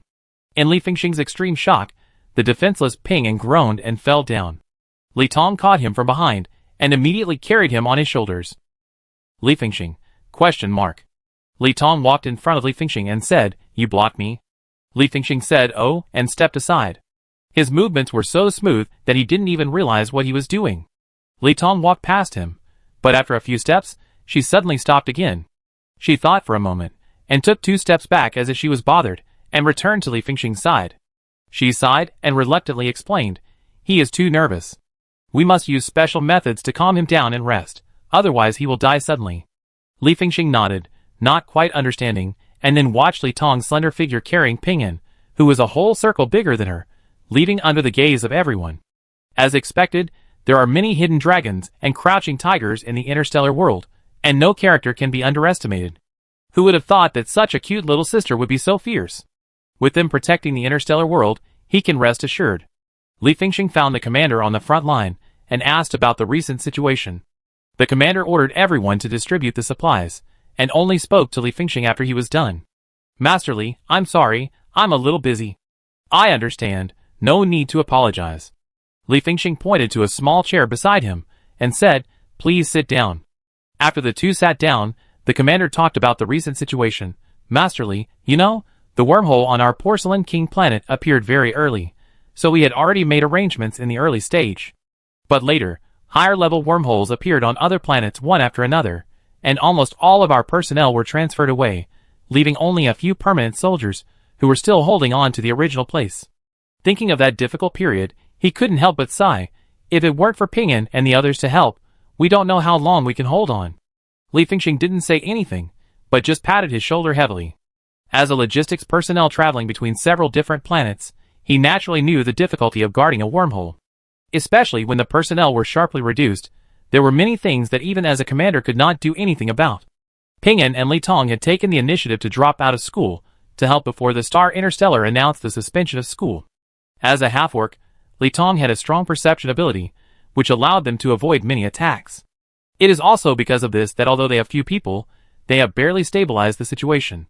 But even so, the pressure they bear every day has not decreased. Ping An also suffered from mental illness due to overwork. His nerves were tense all the time, and he couldn't sleep at night.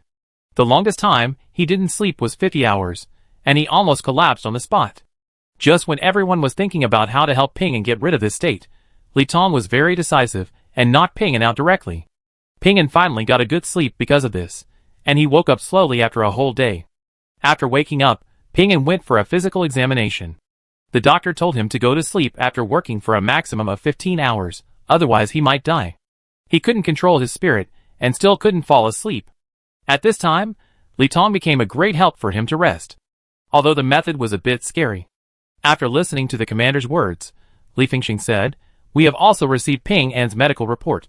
This time we came for him and Li Tong." Li Fengxing handed a mobile light screen to the commander and said, "Recently, many wormholes in the interstellar space suddenly disappeared, and the Federation has recruited many new people. Our personnel pressure is relatively not so great. So we want Ping An and others to return to Zhongtian Star for treatment. We will arrange other Federal Army reinforcements for you." You see, Li Fengxing was still a little nervous when he made this proposal. After all, Ping An and Li Tong are great help to the defense of Xiwang Star. Li Fengxing was ready to argue with the commander. But the commander not only did not refuse, but also excitedly shook Li Fengxing's hands. He showed a look of joy and said, "Great. This is really great. I have been looking for an opportunity to let Ping An retreat to the second line, but this kid is too responsible, and I can't persuade him. With your military order, he will not dare to refuse." Li Fengxing hesitated when he heard this. "Why don't you try to keep this helper?" The commander waved his hand and shook his head. "He has done enough. It's time to take a break. He is a good seedling. If he is well trained in the future, he will have a greater role in the Federation. I will not do such behavior as draining the pond to catch fish." Hearing this, Li Fengxing also smiled. He stood up and faced the commander, raising his hand to salute. The commander was startled and immediately stood up to return the salute. He said in panic, "Master Li, what are you doing?"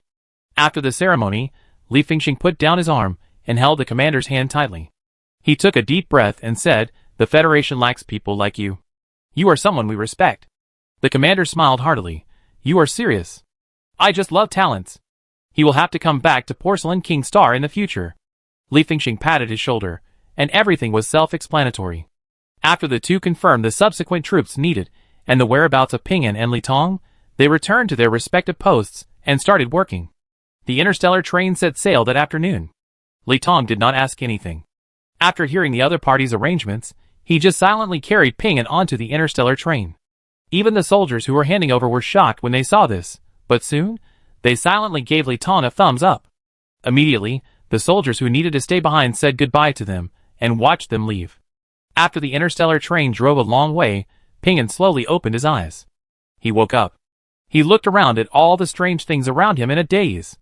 Outside the window was a dark space full of stars, and the bed was shaking slightly. Comfortable quilt, suitable temperature, quiet environment. Ping An? Ping An, is this still Porcelain King Star? What is this for? Chapter 403. After Ping An woke up, Li Tong, who was sleeping on the bed opposite him, was the first to react. She sat up from the simple bed with a swoosh, her bloodshot eyes were a little confused, and soon, her eyes regained clarity when she saw Ping An. Ping An withdrew his gaze from the scenery outside, and slowly moved to Li Tong. Li Tong scratched his messy hair, her mouth slightly opened, yawned, and then asked, "Are you awake?" Ping An nodded. He stretched out a finger, pointed to the world outside the window, and asked, "Where is this? Where are we going?" Li Tong told Ping An everything that happened after he fell into a coma, and Ping An listened silently. He silently touched the location of his terminal, where the temporary terminal that originally belonged to the military communication had disappeared. What about C.I. Wangxing?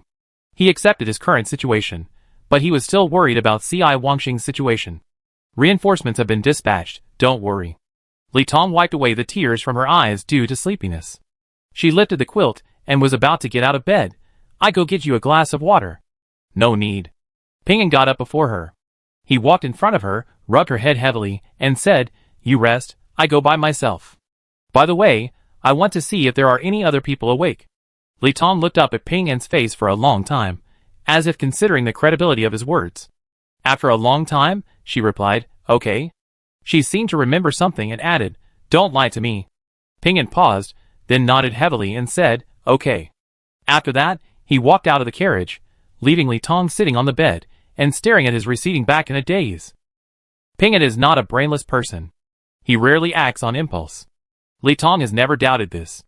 But at this moment, she was afraid that Ping-an would secretly return home without telling anyone because of his concern for Porcelain King Star. He was a reserve federal army, not a formal federal army. So what if he didn't obey military orders? Ping-an didn't often play tricks and play word games, but that didn't mean he wouldn't. But Li Tong didn't bother about it anymore. Instead, he yawned and laid down to cover himself with the quilt. Wrapped in the warm and comfortable feeling, Li Tong's eyelids became heavier. She was relieved because Ping-an had promised him that he would not lie to her. She could always trust Ping-an unconditionally, just as Ping-an always stood behind her unconditionally. She had been dependent on Ping-an since she could remember. If she couldn't even believe Ping-an's words, then she had no one she could trust in this world. Ping-an came to the front carriage and found that the lights in this carriage were not set to sleep mode like the other carriages. The blinding white light spilled through the doors and windows into the corridor, but in order not to disturb the people in other carriages, the white light politely stopped a few meters away from the door. Li Fengxing did not fall asleep. He sat at the table in the middle of the carriage, on which was an engineering light he'd brought from Zhongxing. The cold light hit Li Fengxing's face, carving out his serious profile. He wore a magnifying glass for operating delicate parts on one eye, and was concentrating on looking down at the thing in his hand.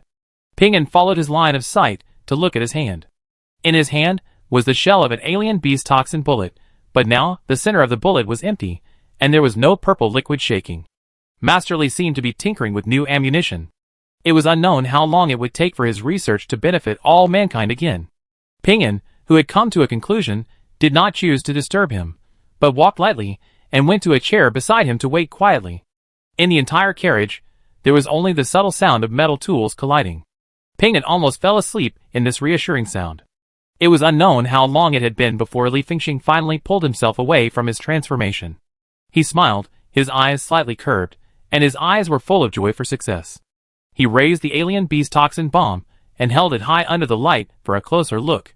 It was also because of this action that his sight finally caught Ping-an, who had been sitting aside and waiting for an unknown period of time. He was startled, put down the ammunition in his hand, and reached out to take off the magnifying glass clipped in front of his eyeball. Ping-an saw that he had discovered him and was walking towards him, so Ping-an quickly got up and greeted him. "How long have you been here? How is your health now? Why don't you sleep a little longer?" Ping-an shook his head and said, "I just came here not long ago. I've woken up. I came out to get a glass of water and look around." He tilted his head and glanced at the messy desk with a hint of meaning, and asked, "Master Li, you haven't slept either?" Li Fengxing took a step to the side, blocking most of Ping-an's sight. His mouth curled up and his eyes were smiling, but there was still a hint of panic in his eyes. He said, "Oh, I can't sleep because I have nothing to do, so I see if I can make something new to play with." Ping-an raised his eyebrows imperceptibly, and didn't intend to delve into this topic. Besides, Li Fengxing didn't want others to know about his new invention. Ping-an took his eyes away sympathetically, and changed the subject, asking, "Master Li, what are our plans for the future? I send you back for treatment first, and we talk about the future later. It depends on whether you want to stay on Zhongtian Star or return to Siwang Star." "I'm coming back." Ping-an's tone was calm but firm. "I'm from Siwang Star. I'm coming back." Siwang Star is an extremely cold planet with a not-so-developed economy and industries. But it was this planet that was not particularly suitable for human survival that adopted him, and he would eventually return here. This is his home. After hearing this, Li Fengxing did not give too much persuasion, but just nodded to show that he understood Ping-an's choice. He said, "You don't have to worry too much about Siwang Star. The troops deployed now are enough for them to last for a year or two. The wormhole on your Siwang Star is the most stable, and there is no possibility of mutation." "Yeah." Li Tong also said the same thing to him not long ago. Li Tong would only be more worried about the safety of Siwang Star than him. She was willing to accompany him on this train, which meant that Siwang Star was temporarily safe. Ping-an thought for a moment and asked again, "Who will we follow after we go to Zhongtian Star?" "He is a reserve of the fighting army, and Li Tong, a half-orc who uses wild methods, is likely to go to the fighting army." But unexpectedly, the answer given by Li Fengxing did not meet his expectations. For some reason, Ping-an always felt that Li Fengxing looked at him with a strange look. Li Fengxing said, "You go to the beast taming army to help." Chapter 404. Beast Tamer? Ping-an chewed on these 3 words again, savoring the meaning of the words carefully. Yes, Beast Tamer. Li Fingxing threw a new terminal in front of Ping An and said, "This is your military terminal, which has been changed to the Zhongxing channel." Ping An silently accepted the terminal. He chatted with Li Fingxing about the following matters, and then returned to the room in the carriage. Li Tong did not sleep well. Although Ping An's movements when he came back were very light, he still disturbed her. She woke up and looked at Ping An sitting on the bed in a daze, and said in a muffled voice, "What's wrong?" Ping An shook his head, covered himself with a quilt, and lay down. "It's okay, go to sleep." Zhongxing Beast Tamer. He also wanted to meet Qin Jiu, who was in the same class as him. He wanted to ask why he ignored C.I. Wangxing's rescue request before. Luo Xiaojiu. Come out. Facing the instructor's call, Qin Jiu frowned imperceptibly, and then took a step forward obediently. "You, show everyone how to make the war beast follow you and run around the field twice." Hearing this, the other students showed a gloating expression on their faces. Since Qin Jiu came to the training camp, she has been embarrassed by the instructors almost every day. Some instructors either don't allow her to rest for various strange reasons, or punish her physically under some pretext like now. Qin Jiu is not a fool. Of course she understands what the other party means. Just because she is a temporary transfer student, it is not much different from taking the back door, so it is inevitable that she will be jealous. A few days ago, due to her unfamiliarity with the situation and not wanting to make herself too conspicuous by doing something out of the ordinary, she chose to swallow her breath silently for the time being. After all, she was not completely sure at that time whether the other people in Zhongxing had dispelled their suspicion of her. But as time went on, Qin Jiu found that others had gradually accepted her identity as Luo Xiaojiu, and completely separated from the fugitive in the Interstellar. She didn't know whether her disguise was good enough, or someone was silently helping her behind the scenes. After her identity was accepted, everyone here began to intensify her, and gradually became arrogant. For Qin Jiu, this feedback was a good thing. The time was almost right, and Qin Jiu could no longer be a bun that could be bullied at will in the entire training camp. She looked coldly at the instructor who gave her orders, and said lightly, "Instructor, I think I am not experienced enough and not suitable for demonstrating to everyone. I also want to ask the instructor how to make myself and the war beast perform more in sync." As soon as Qin Jiu said this, there was a moment of silence on the training ground. The other students looked at the woman standing outside the team with shock, and their hearts were already in turmoil. What does she mean? She wants to disobey the instructor's order. Is she going to die? Sure enough, the instructor's face darkened after hearing her refusal. Even if the sun shines on him, it can't remove the coldness that overflows from him. Everyone dared not move or lower their heads, their eyes wandered around, but they didn't dare to look in the direction of the instructor. "You want to disobey my order?" The instructor's tone was obviously unfriendly, and everyone secretly said that it was over, but they secretly glanced at Qin Jiu with the mentality of watching a good show. They had disliked her for a long time. Why could a breeder get an S-level war beast and join their training halfway? Their years of training seemed like a joke at this moment. They had gone through a brutal elimination to bring themselves and their war beasts to their current position. The achievements that the other party could easily achieve made the darkness in their hearts reach the peak. She doesn't deserve it. These words kept echoing in their minds. In fact, since Luo Xiaojiu entered the training, no one has ever obeyed her, and even the instructors are dissatisfied with her. Of course, they don't know the reason for the instructor's dissatisfaction. Maybe it's because they don't like relatives, or just simply jealous that the other party has an S-level war beast. After all, that S-level war beast is the same as Master Edel's swift leopard. Qin Jiu could feel the air solidify, and a smell of gunpowder flowed in the air. At this time, everyone even dared to look at the ground, for fear of getting burned because of an inadvertent eye contact. But Qin Jiu was obviously not in this group. She did not flinch at all. She looked at the instructor and said, "No, instructor, I can't do it." She seemed to be stating a fact. She was not affected by the threat from the other party, nor did she seem ashamed because she couldn't do it. It was like this from the beginning. There was nothing to hide. Humph! The instructor obviously didn't believe her words. He sneered and stepped forward to stand in front of Qin Jiu. His tall body blocked a large area of sunlight, shrouding Qin Jiu in shadow. "You can do it, but you are violating military orders." Qin Jiu refused to give in.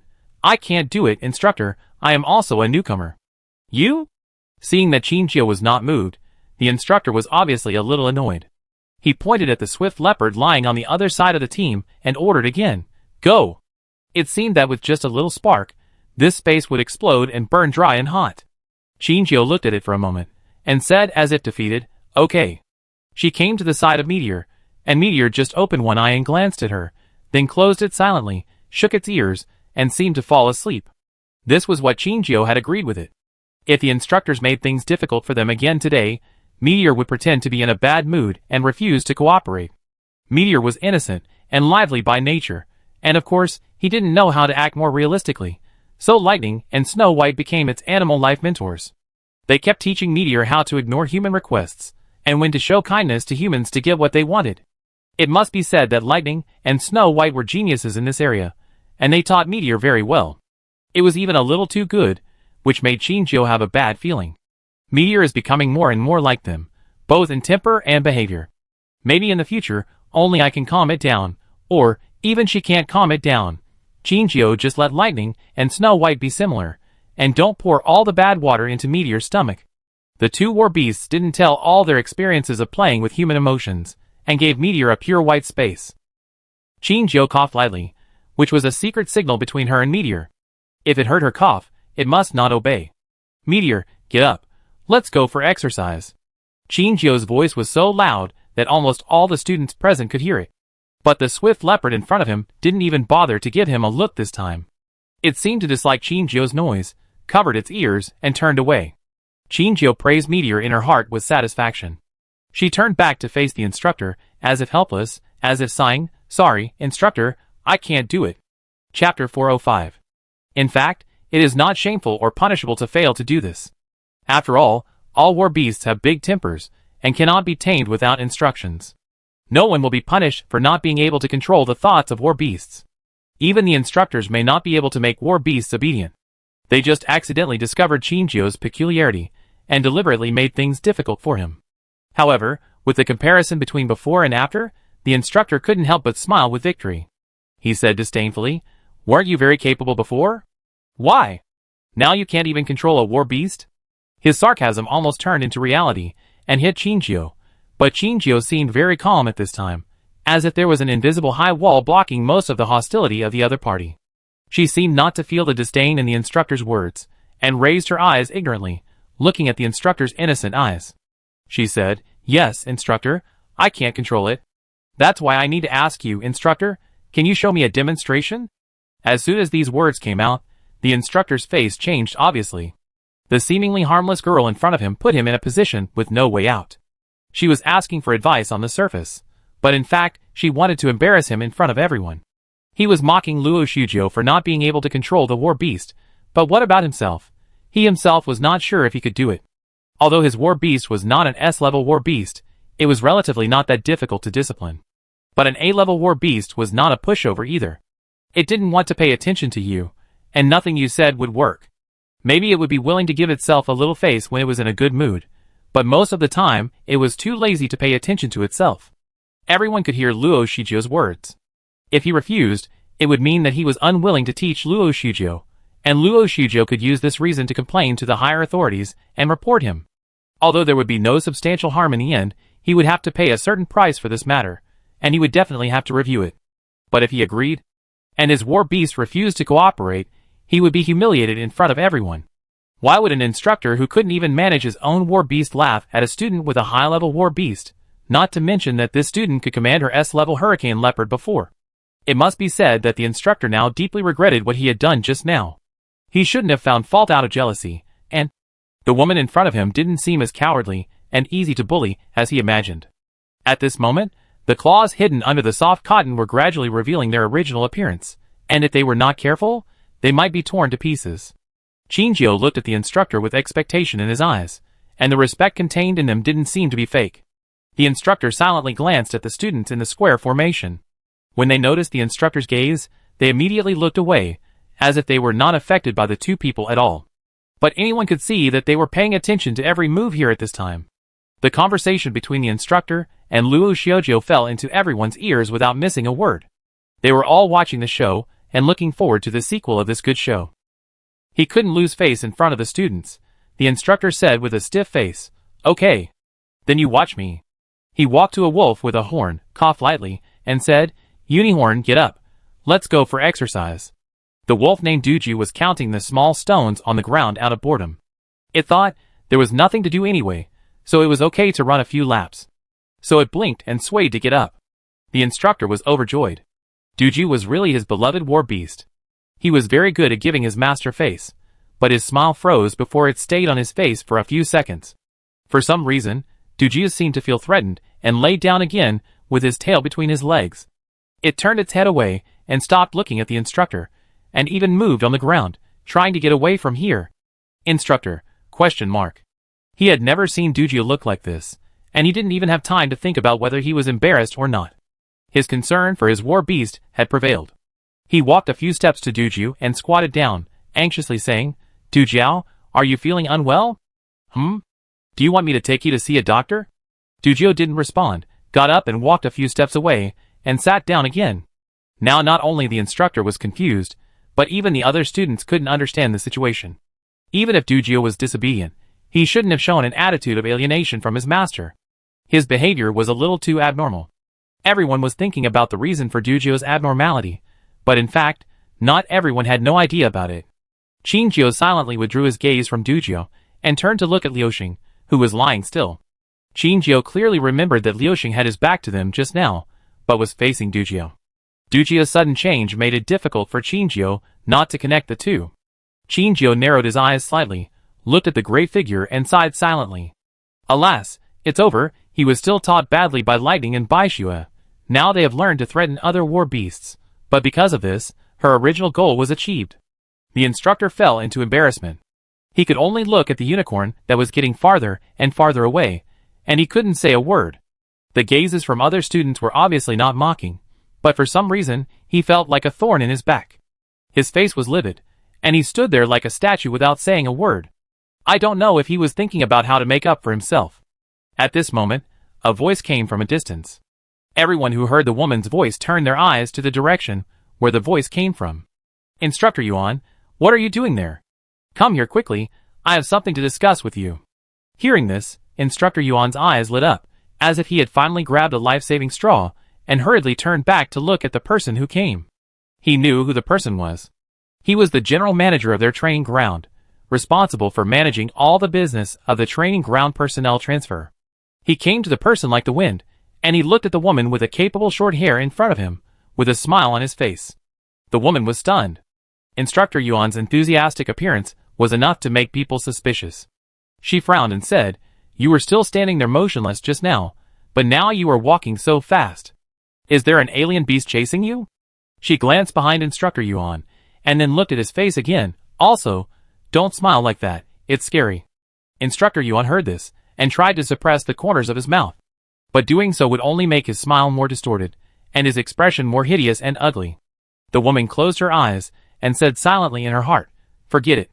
When she opened her eyes again, she no longer looked at Instructor Yuan's face, but lowered her head to look at the light screen in her hand. She said, Let me tell you about the personnel handover issue. Tomorrow you will have 2 new people hear you. Instructor Yuan's smile completely disappeared when he heard this. He frowned slightly, with deep dissatisfaction in his eyes. Why is there another newcomer?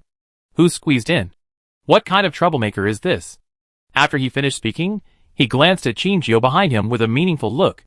The woman followed his line of sight, and saw Qingjiao standing in the distance.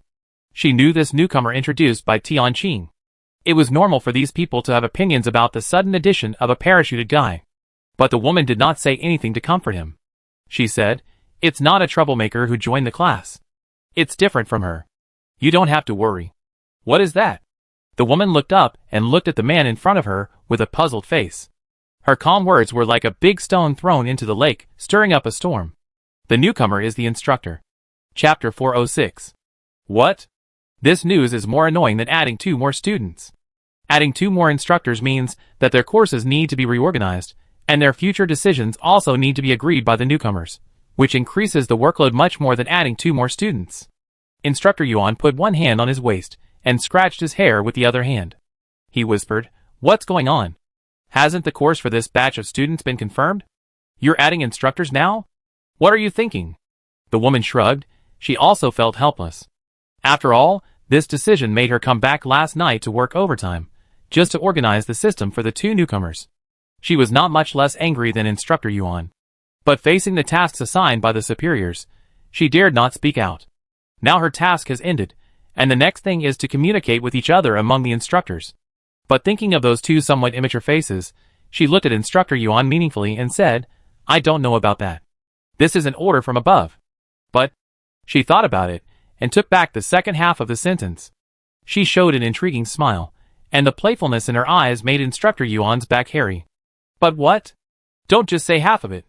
The woman put away the light screen, shook her head, and said, Nothing, you will know tomorrow. That's it.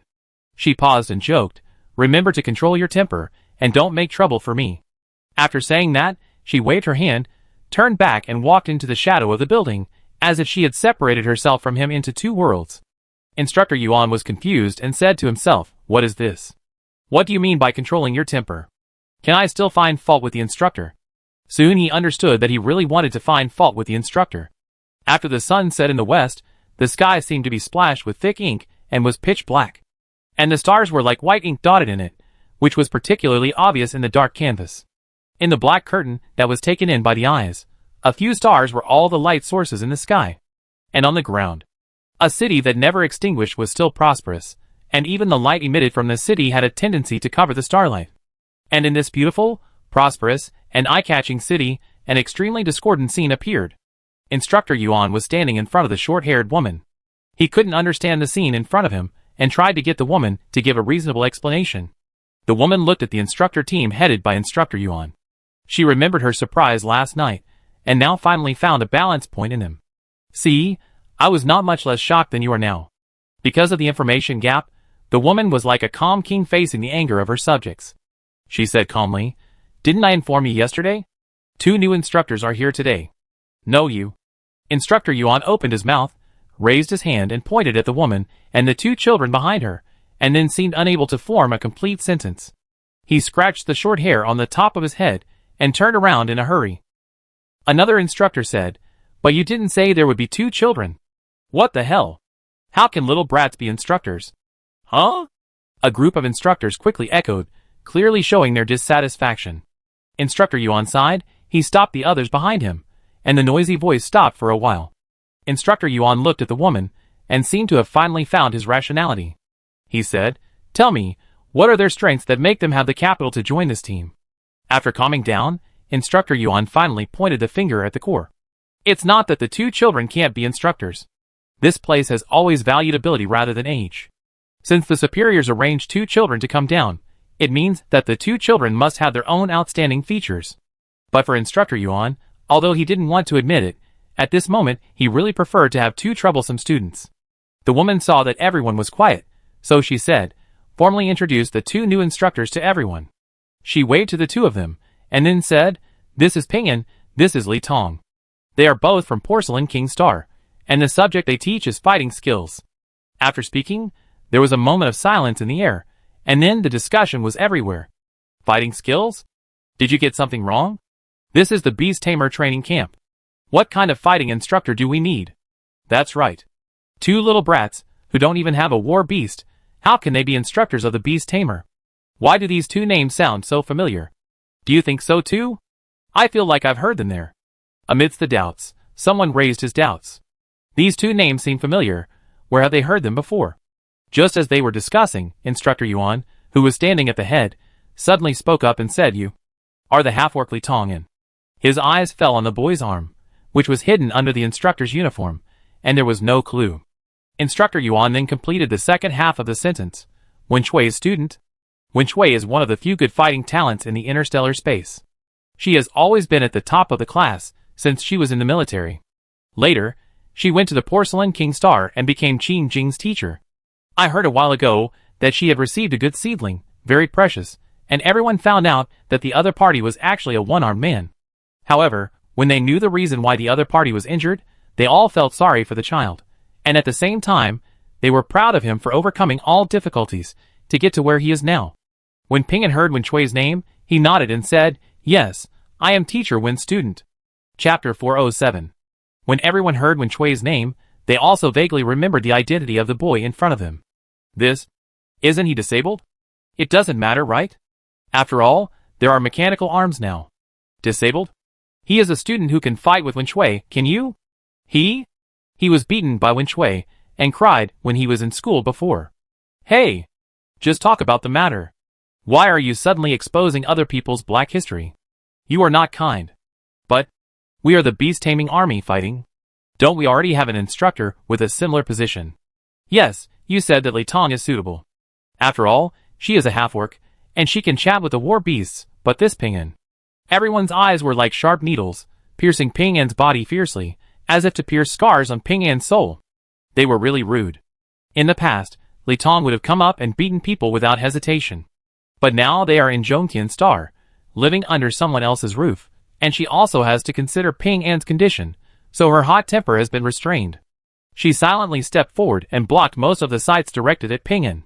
Ping An just patted her shoulder lightly and shook his head at her. They were just following orders, and even they themselves didn't know why after Li Fengxing said they would go to the bees-taming army to help. The two of them arrived at Zhongtian Star without even seeing Jin Chung, and were directly led to the training camp. They and everyone present had the same doubts. Why does the beast-taming army need more fighting courses? This is not their main learning project. Ping An was puzzled. At this time, the woman who led them here coughed lightly, interrupting everyone's doubts. She said, "Stop talking, you beastmen also need to learn fighting skills. If the war beast dies before you, will you not live? I'm not saying anything about you, who has a better physique than others. Since it is arranged by the higher-ups, you don't have to worry too much. Instructor Yuan, take them to the instructor's dormitory, and they will be handed over to you." Instructor Yuan glanced at the two children in front of him, and the girl standing in front was alert. Although the boy behind him did not do anything out of line, his eyes revealed a sharp glimmer, and he had obviously experienced real life and death, which made people shudder, and looking at him seemed to be torn to pieces. Instructor Yuan shuddered and responded, "Yeah." Even the head instructor tacitly acknowledged the existence of the two of them, and the others could not say much, and could only be angry but not speak. "I have objections." Suddenly, a discordant voice broke into the ears of everyone, and everyone looked in the direction where the voice came from. They found that the person who spoke was a young instructor behind the original instructor. Everyone's eyes instantly became amused. The man who spoke was younger than everyone else present except Ping An and Li Tong. He didn't say a word from beginning to end, as if he had been waiting for this opportunity. Instructor Yuan looked back at the man. He didn't scold him, nor did he agree. He just silently stepped aside, tacitly approving the other party's behavior. The woman frowned slightly. She thought the matter had come to an end, but now there was a sudden disaster. Her expression did not look good. "Looks like she has to work overtime again today. She's going to apply for overtime pay." The man walked out in 2 or 3 steps. He was a little different from the other instructors. His hairstyle was not a crew cut. The short hair on top of his head was carefully combed and pinned behind his head, swaying gently in the wind. He twisted his neck and stood in front of Ping An, who was looking at him level, and said, "I don't accept it. What can 2 little brats do? Even if you are Wen Shui's apprentice, Wen Shui is Wen Shui, and you are you, how can you be confused? You may not have learned all of Wen Shui's skills." Ping An stepped forward and left Li Tong's protection circle. He faced the other party's doubts, and the malicious eyes of the crowd, and he was very calm. He guessed that there would be such a scene. If they wanted to stay here peacefully, they had to deal with some small problems. For example, how to convince the other party. They cannot socialize with other instructors, but the problem is that they need to hand over their work. If other instructors still have a big prejudice against them, their subsequent work will open up hell-level difficulty. Ping An can ignore it, but Li Tong has a hot temper and might cause trouble. For the sake of future peace, some things still need to be settled once and for all. Ping An deliberately threw out guidance and asked, "Then how should I prove it?" Hearing this, everyone's eyes changed. The woman looked like she had a headache, as if she was saying goodbye to her only vacation. And a group of instructors were gloating, hoping to see the little brat in front of them being humiliated. The woman threw a look at Instructor Yuan as if asking for help. Instructor Yuan shook his head silently, and moved to the side of the woman. He said, "We can't control the child's affairs. He will always have such a battle. You know, in the military camp, strength speaks. Even if the children you brought are Wen Shui students, if they cannot convince the public, their future life will be difficult." Hearing this, the woman sighed. "How could I not know? But if you fight, I will have to write as self-criticism. You know how much that thing is." When she said the word self-criticism, Instructor Yuan on the side had already sneaked to the side, and wanted to slip away. The woman discovered his intention and immediately shouted, "Stop!" Instructor Yuan stopped in response. He turned his head with a painful face, looking extremely miserable in front of the woman. "Please let me go. I would rather fight with that little guy than face those heavenly words. The woman smiled coldly and said, You finally understand the pain I feel every time I wipe your butts. If you were more obedient, I don't have to deal with self-criticism every day. Instructor Yuan grinned, looking like he was begging for mercy, but there was not much remorse in his eyes. Looking at his playful face, the woman knew that her threats were of little use. She sighed as if she had given up on herself and said, You go and control the scene, I will start writing a report now. After that, she resigned herself to opening the review page on the light screen and began to defend and regret a battle that had not happened. Instructor Yuan watched her type some words that looked extremely annoyed on the screen without changing her expression. If those words had eyes, the light screen would probably have been soaked with their tears. Instructor Yuan silently raised a thumbs up in great amazement. A single 6. Chapter 408.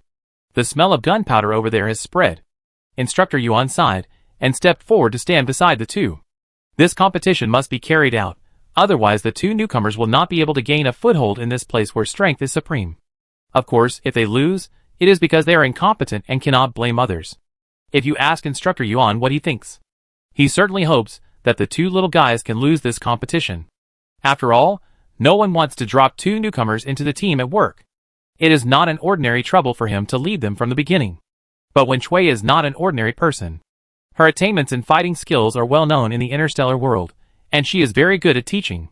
Now half of the newcomers in the fighting army are Wen Chui's students. If she had not chosen to go the education route back then, it is estimated that her current achievements would only be higher. The students she brought out are not easy to deal with, especially the one in front of him. His eyes swept over Pingyan, who had a calm face, and remembered Wen Chui's proud expression when he saw her last time. She said she had found a treasure. Although everyone was not optimistic about him, because of his physical disability, she believed that his attainments would be higher than hers in the future. This was the first time that Instructor Yuan heard Wen Chui give such a high evaluation to a student. He was really curious about the child's ability. However, he was still studying in Xinjiang, and was just a reserve soldier. No one deliberately investigated everything about him. The beast tamers actually rarely took combat classes. It was not that they did not, but most of the time they just went through the motions and taught some simple and easy to understand things. After all, their main combat power is guns and war beasts. They don't use mechanical weapons, and will not take the initiative to risk their lives. This course is really redundant. Anyway, as long as the physical fitness is trained, it doesn't matter whether they fight or not. This is what all of them think. It is also the idea of the General Guidance Office of the Federal Army. Instructor Yuan seemed to see the small lightning between the two, and he asked, How do you want to compete? The young instructor said with a slightly contemptuous tone, Then compete in fighting, which he is best at, otherwise he will say that we are bullying the newcomers. The short-haired woman who was self-criticizing on the side almost rolled her eyes when she heard this. You are just bullying the newcomers. Why are you pretending to be righteous? But Pingyan shook his head. As calm as he always was, he didn't seem to be annoyed by the other party's contempt and provocation.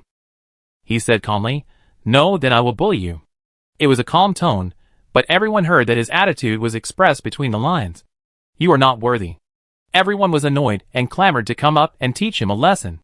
Li Tong, who had always played the role of a well-behaved and obedient invisible person, suddenly stepped forward and stood beside Pingyan. Her eyes glowed in the night, like the fierce light of a beast roaming at night after discovering its prey. Her original canine teeth seemed to have grown a little longer, and her pair of small white hands suddenly grew terrifying long nails, and the joints of her hands crackled. The sharp nails shook under the light, reflecting a frightening dark light. The original noisy sound suddenly disappeared, and the pupils of Instructor Yuan, who was closest to her, shrank slightly. The shock spread from the first person to the next, until everyone had the same expression on their faces. Li Tong actually hated to preach to these people, and they would be obedient if she just beat them up. She didn't want to be the instructor in the first place, but she wanted to have a reason to stay with Pingyan. She was worried if she didn't see him recover from his illness. She had to restrain herself because she thought that if she beat everyone up without caring about it, Pingyan would also be affected. But she didn't think that blindly tolerating would allow Pingyan and herself to spend this period of time in this malicious place smoothly. So she chose to show her fangs and scare off these annoying guys. It must be said that her approach did have a deterrent effect. Some people who were still shouting were silent, and shrank at the end of the team at this time, minimizing their presence. Everyone here was seeing orcs other than Luo Shujio for the first time. Luo Shujio was no different from them, except for her ability to get particularly close to war beasts. But Li Tong is different. She has the characteristics of animals, which makes her fundamentally different from humans. This change has also changed Li Tong's temperament. Now she is very dangerous. Everyone felt panicked as if they were locked by nocturnal predators. Li Tong's eyes swept over them, and they couldn't help but lower their heads and dared not look at her. Li Tong said, the first sentence of the night, "We are willing to give in, but it doesn't mean we are soft persimmons." The field fell into a moment of silence, and finally Ping broke the silence. "I'm fine, don't worry." As always, he patted Li Tong's head gently. Li Tong pursed his nose, showing dissatisfaction, but he didn't do anything to resist. Ping broke the deadlock and said, "How about this? Let's compete in shooting." "Shooting?" Instructor Yuan blinked, as if thinking about something. When he met Li Tong's eyes, he quickly agreed, "Okay, let's compete in shooting. In fact, they are more advantageous in shooting. The combat army has mechanical weapons, and rarely uses guns. Although some people will create weapons that have both gun functions and mechanical functions, due to various factors, it is not even as good as weapons that specialize in one aspect." Instructor Yuan knows that when Chui doesn't like to take this wild path, and can't get to the shore, so her students are unlikely to use combined weapons. But Instructor Yuan looked at Ping's face that seemed to have no emotions all the time, and began to have no idea about the answer in his heart. Why can he still show such a calm expression when it is obviously not in his favor? Could it be? Is there some secret weapon hidden in his body? Hearing Instructor Yuan's agreement, Li Tong slowly retracted his non-human characteristics and yawned boredly beside Ping. But Ping changed the subject, and Instructor Yuan's spirit instantly tensed. "How about we make it a little difficult for each other?" Instructor Yuan looked at him cautiously and asked, "What difficulty?" "Very simple." Ping smiled and said, "We will open a training ground, and the red and blue camps will confront each other." His tone was very flat, but his words were like a thunderbolt falling from the sky. "Li Tong and I, against all of you. During this period, I will not use mechanical weapons, and Li Tong cannot use her enhanced ability. We will only compete with guns. If we lose, we will immediately roll back to Porcelain King Star. If we win..." He dragged out the tail sound, swept across everyone's face, and finally stopped at Instructor Yuan's face. "I want to be the chief instructor of the beast-taming army." Amid the incredulous gazes of the crowd, Li Tong still looked drowsy, and did not seem to be shocked by Ping's remarks at all. Ping looked directly at the surprise and anger of the crowd, and asked provocatively, "What do you think? Do you dare to bet?" Chapter 409. Faced with his naked provocation, the blood of the people present was also aroused. They denounced Ping for overestimating his own capabilities, and actually set his sights on the chief instructor. This was an insult to their entire team of instructors. Even Instructor Yuan, who had intended to keep things quiet at first, was so angry that he laughed. He said 3 good words in a row, and there was a hint of murderous intent in his eyes. "Okay, since you are so confident, how can we refuse?" He stood in front of the two of them, and said condescendingly, "I want to see how capable you two little things can be." Instructor Yuan cast an apologetic look at the short-haired woman who had finished the report, and then said, "I apologize to you first." The woman's eyes turned back and forth on them, and then shook her head helplessly. "Yes, we have to apply for another venue. But for the instructor team that has been lazy for a long time, the woman is happy to see them have such a change." It was like putting 2 sharp catfish in a school of lifeless sardines, forcing them to stop sinking into this unchanging lazy life. It was time to make them feel the danger. For some reason, the venue application was approved in almost 1 second. The unprecedented speed of handling made the woman suspicious, but she soon forgot about this little episode. After all, there were other things that needed her to deal with. This incident alarmed other instructors, and some people who were curious came to watch the show, but Ping in the middle of the field could only feel the ridicule from all directions. No one was optimistic about them. Ping silently picked up the equipment from the weapon rack, distributed it to himself and Li Tong, and then put it on himself. At this moment, a small discussion broke out in the crowd. Ping looked up in the direction of the sound, and saw a young man with long golden hair tied behind his head slowly coming in from outside the training ground. The big eagle with golden flying feathers on his shoulder looked drowsy. Ping's eyes crossed with it for a moment, and he seemed to see the other party nodded imperceptibly. Ping retracted his eyes, put on the protective gear, and fell into deep thought. He was not a person who liked to make trouble. This high-profile behavior was completely opposite to his usual way of doing things. And the man behind all this was the blonde man standing in the center of the audience. Ping still remembered that when he first met him, He wanted to ask him why he was unwilling to support Porcelain King Star, but the other party did not give him a chance to speak and interrupted him in advance. He said, "Don't ask anything now, I will explain it to you later." Just when Ping An was interrupted and confused, Jean Chung started the next topic. After hearing what Jean Chung said next, both Ping An and Li Tong showed disbelief. Jean Chung just patted his shoulder and said solemnly, "Please." So Ping An and Li Tong stood in the instructor camp in a daze, competing with the instructor for the initiative. "Captain Jean Chung, what do you think of today's farce?" There was a busybody who deliberately made trouble beside Jean Chung, and the others looked at Jean Chung after hearing what he said. They also wanted to know what the young temporary commander of the beast-taming army thought about such an absurd thing happening to his subordinates. But Jean Chung didn't seem to be surprised at all, and just glanced at the person who asked the question. He remembered that this was a member of another group that had fought with Yi Suixing before. The malice that had just fallen on Ping An also fell on Jean Chung at this time. Jean Chung was not in a hurry, and seemed not to be affected by their emotions at all. He said, "Isn't this a good thing? Perhaps an environment that is too comfortable will make people regress, and life occasionally needs a little passion." "You mean, a team of more than a dozen instructors can't beat those two brats?" As if they heard some funny jokes, the hearty laughter of the crowd came from behind him, and contempt and disdain poured down. "Captain Jean Chung, you are such a joker. How is this possible? They are just two kids. If they can lose, how can the instructor save their face? What a joke."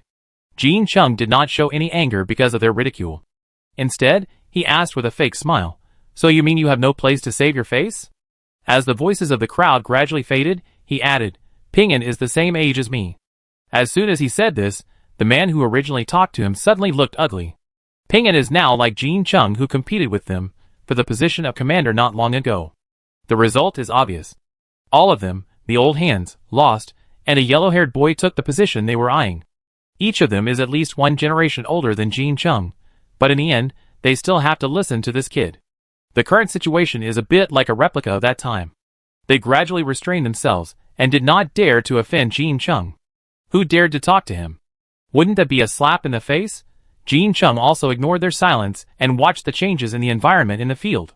This system is a practical training system, which can create the geographical environment they want by projecting virtual scenes and changing the terrain layout. This venue, which is only slightly larger than a football field, can be adjusted to a space with no end. As long as the people inside do not leave the system, they will never be able to leave this venue. Ping An put a ring on his head, which created a virtual environment for them by affecting brain waves. He glanced at Li Tong beside him. She had already dressed neatly, and looked at the instructor team silently. She noticed Ping An's sight, and silently moved her eyes to him. Ping An asked, "Are you afraid?" Li Tong showed an expression, as if she was looking at a fool, and it seemed that the mischievousness that had been suppressed by her for a long time appeared again. "Worry about yourself. Their main target is not me. But don't worry, as your temporary guardian, I will protect you." She patted her chest and promised Ping An. Ping An smiled lightly, nodded heavily, and replied, "Okay, then it depends on you." Li Tong shook his head up and down. "Leave it to me. Those who want to bully me, let's see if they have the ability to do so." Listening to her harsh words, Ping An suddenly coughed lightly with a guilty conscience and reminded, "That? I said you can't use the power of the orcs, will it be?" Li Tong said TSK and said, "What will it be? Even if I don't use the power of the orcs, they are not my opponents. My vision, physical fitness, and so on are good." She paused, quietly approached Ping An, and whispered in his ear, "This is not cheating, right? My dynamic vision is much higher than you pure humans." Ping An smiled, and he shook his head. "If the other party doesn't know, it doesn't count. This is a secret between you and me." Li Tong heard this, and agreed with Ping An's answer very much. She nodded and said, "Yes, it doesn't count if they don't know. Are you all ready?" Chapter 410. A cold female voice came from the central loudspeaker, and everyone's attention was attracted by it at the same time. "All right. We are all right too," both sides said in unison, looking at the short-haired woman on the rostrum at the same time.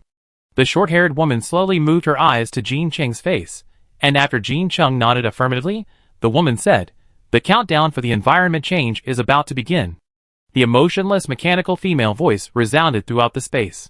10, 9. A huge curtain suddenly rose between the audience seats and the venue, completely blocking the audience seats' view. But the crowd did not show surprise or dissatisfaction, but just waited silently. When the curtain completely covered the entire venue, the countdown numbers also appeared on the curtain. 3, 2, 1. Scene switching completed. Confrontation training begins now.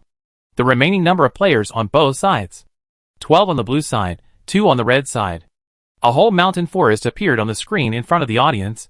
The night enveloped the earth, and the mountain streams were reflecting silvery waves. The leaves fluttered in the wind, making a rustling sound. It seemed that nocturnal animals were moving through the forest, and the sound of stepping on dead branches and leaves blended with it. Every time I open this training system, I feel that this thing is really expensive. Nonsense. There are only 2 of these things in the entire StarCraft, and they are both in Zhongtian's star. You don't even look at who co-branded it. All of them are people you don't usually see, but their names are extremely famous. To be honest, I haven't used this system yet. We already feel very real when we look at the screen outside, and the people inside should be more immersive than us, right? That's right, they even have a synchronized sense of smell and touch. Look, the camera has found the 2 kids. In the virtual scene, Ping'an squeezed the invisible wind, and he felt the wind slipping away from his palm. He stared at his palm in a daze. Li Tong, who was standing by, had tried to chat with the little squirrel on the tree, but she found that the squirrel ran away when it saw her. She frowned and returned to Ping'an. Seeing Ping'an in a daze, she couldn't help but ask curiously, "What are you doing?" He looked up and looked around, then said to Li Tong, "I can't tell whether it's reality or virtual now." Unexpectedly, Li Tong, who was also in the virtual world, gave her answer decisively, "Fake. All fake." In Ping'an's puzzled expression, Li Tong glanced at the big tree next to him with disdain. "Those squirrels ignored me and ran away when they saw me. Just like when they saw you humans. It's obviously just simulating the reaction of small animals seeing humans. TSK, this is too careless." Ping'an, Audience, The audience was silent, and they were all secretly complaining. That is to say, is there a possibility that there are not many orcs in the entire galaxy who appear in Zhongxing or the Federation Army, who would have thought of simulating an animal language system? While everyone was still in a mess in the wind, the people on the other side had quickly organized their formation. Under the leadership of the original instructor, they quickly divided into several small teams to open the encirclement and compress towards the direction of Ping'an and the others. Sure enough, the well-trained instructors are better. I think this competition will end soon. That's right, just 2 little brats, they are so arrogant. They are still in a daze now. Does anyone know why Instructor Yuan is willing to compete with 2 little brats? I heard that the 2 kids made a bet with Instructor Yuan, and if they win, they will sit in Instructor Yuan's position. No way. How dare they? Who asked them to be instructors? The crowd asked the core, and the person who started the conversation silently looked at Jean Chung, who was watching the competition in the center. Everyone understood, and kept silent about this topic. Just when they were considering whether to change the topic, the 2 people in the virtual training ground finally faced each other.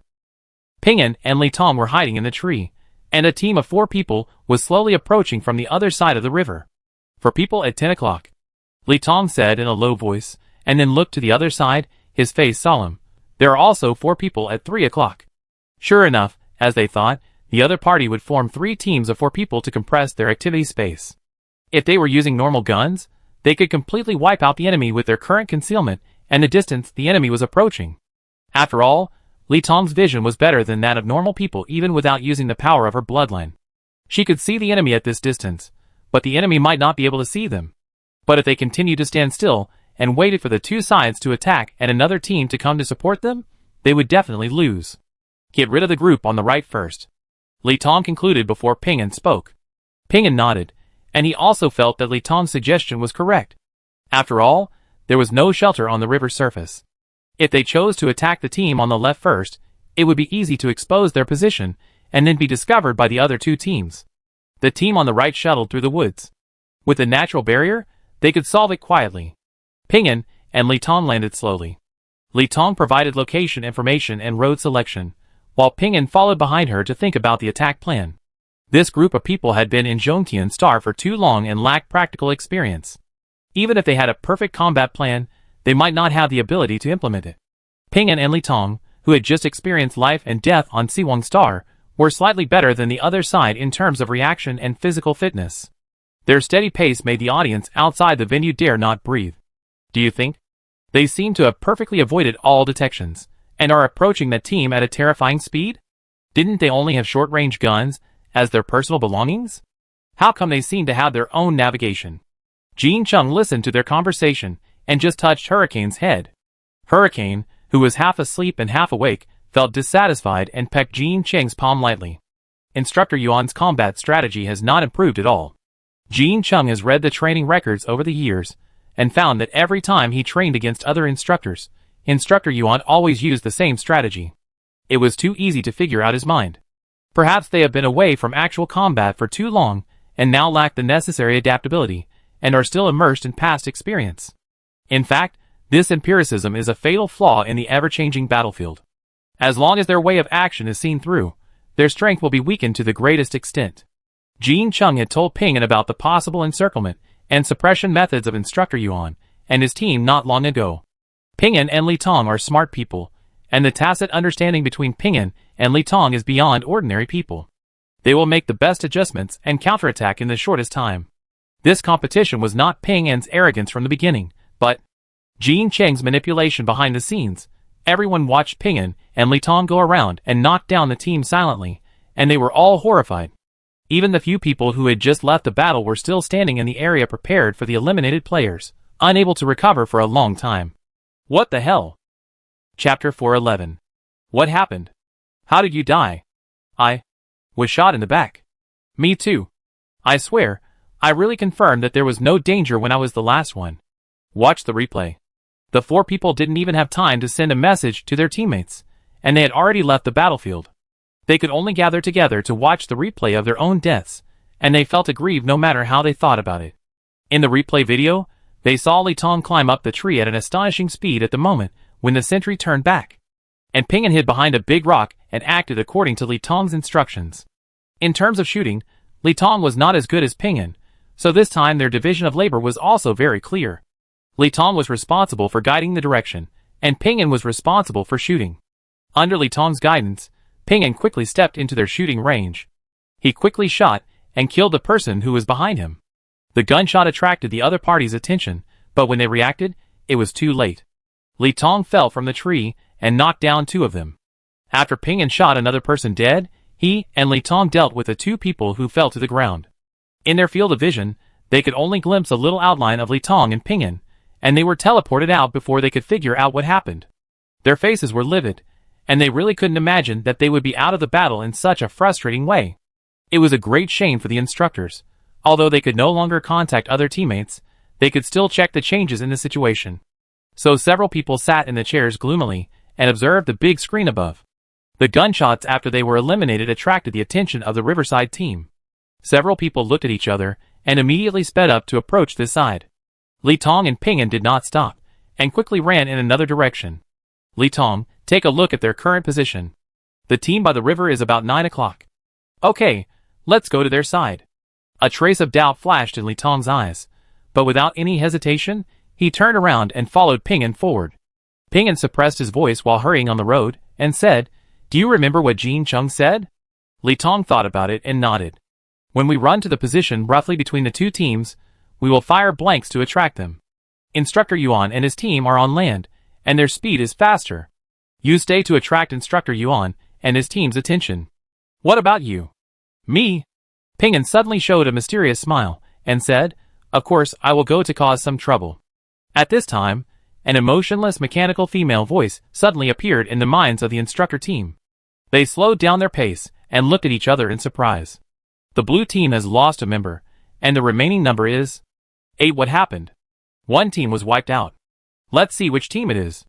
We may need to adjust our offensive strategy. Contact them. Bang, bang, bang. Several gunshots came from not far away. Instructor Yuan and his men looked at each other and immediately sped up. In that direction, the Riverside team is facing the red team. We should speed up and outflank them. The Riverside team heard the mechanical female voice and several gunshots. The leader said with a serious face, "It's over. It may be that Instructor Yuan and his men are facing the red team, and now there are casualties. We must support quickly." Several members of the team nodded and immediately followed the captain. When they came to a relatively wide open space in the center, the moonlight poured down, and the man's powerful figure looked mysterious and terrifying in the moonlight.